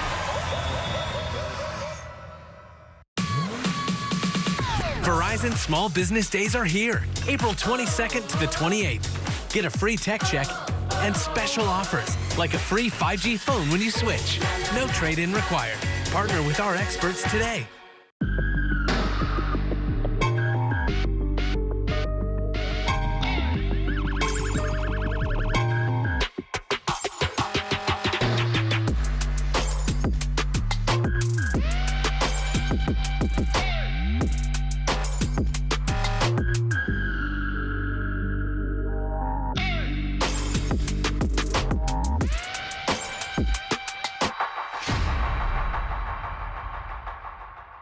My dad was a farmer. The guy was bigger than life. He wasn't someone that liked to show his emotion or liked to show when he was struggling, but we all struggle. I want to show emotion to my kids. It's something that brings me so much joy, and I want them to see me working through things. Allow your kids to know that it's okay to struggle, that even dad doesn't know the answer sometimes, but we're gonna figure it out together.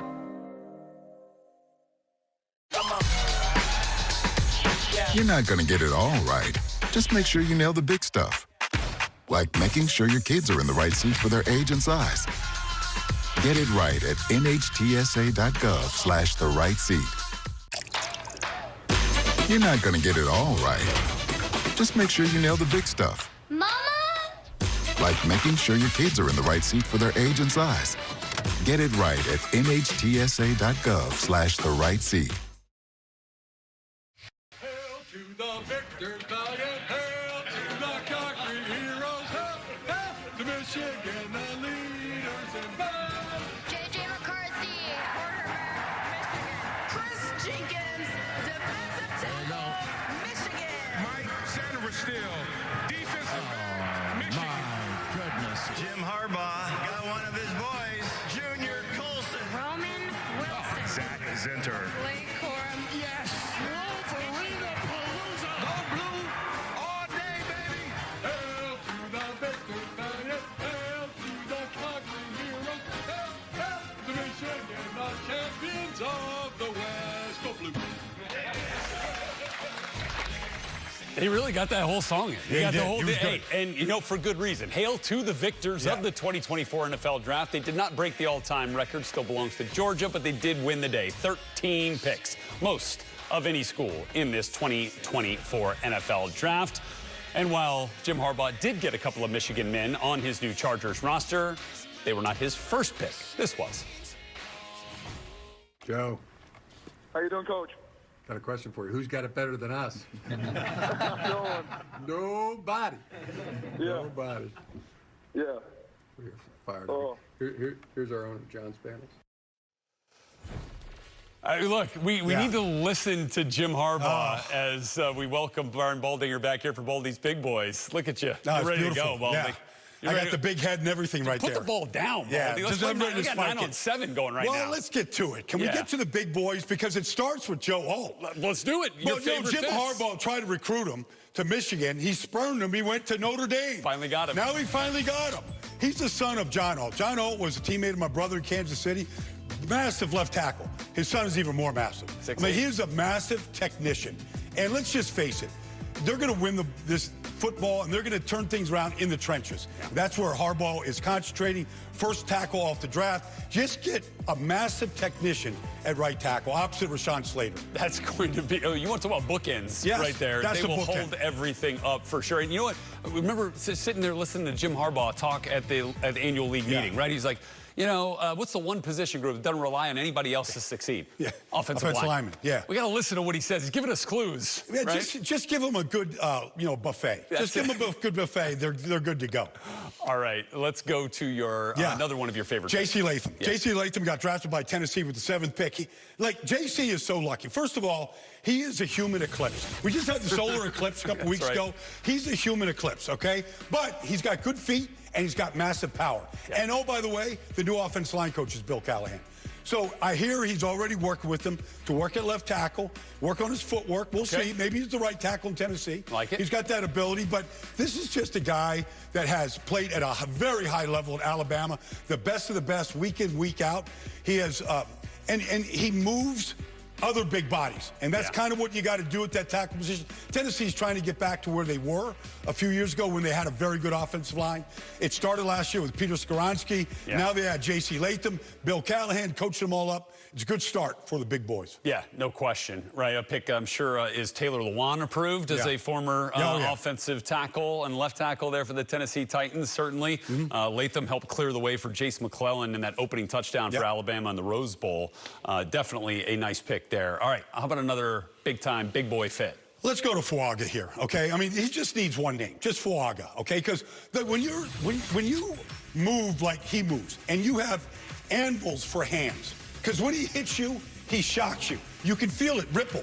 Like he's got what we call the heavy hands. Yes. All right, but he's got really good feet. He's been the right tackle for Oregon State up there. I believe he can play left tackle. New Orleans needs either one. We don't know what's going to happen to Ryan Ramczyk. Trevor Penning has struggled. Yep. Like they've got a new offense. Clint Kubiak's coming in with a new staff right now.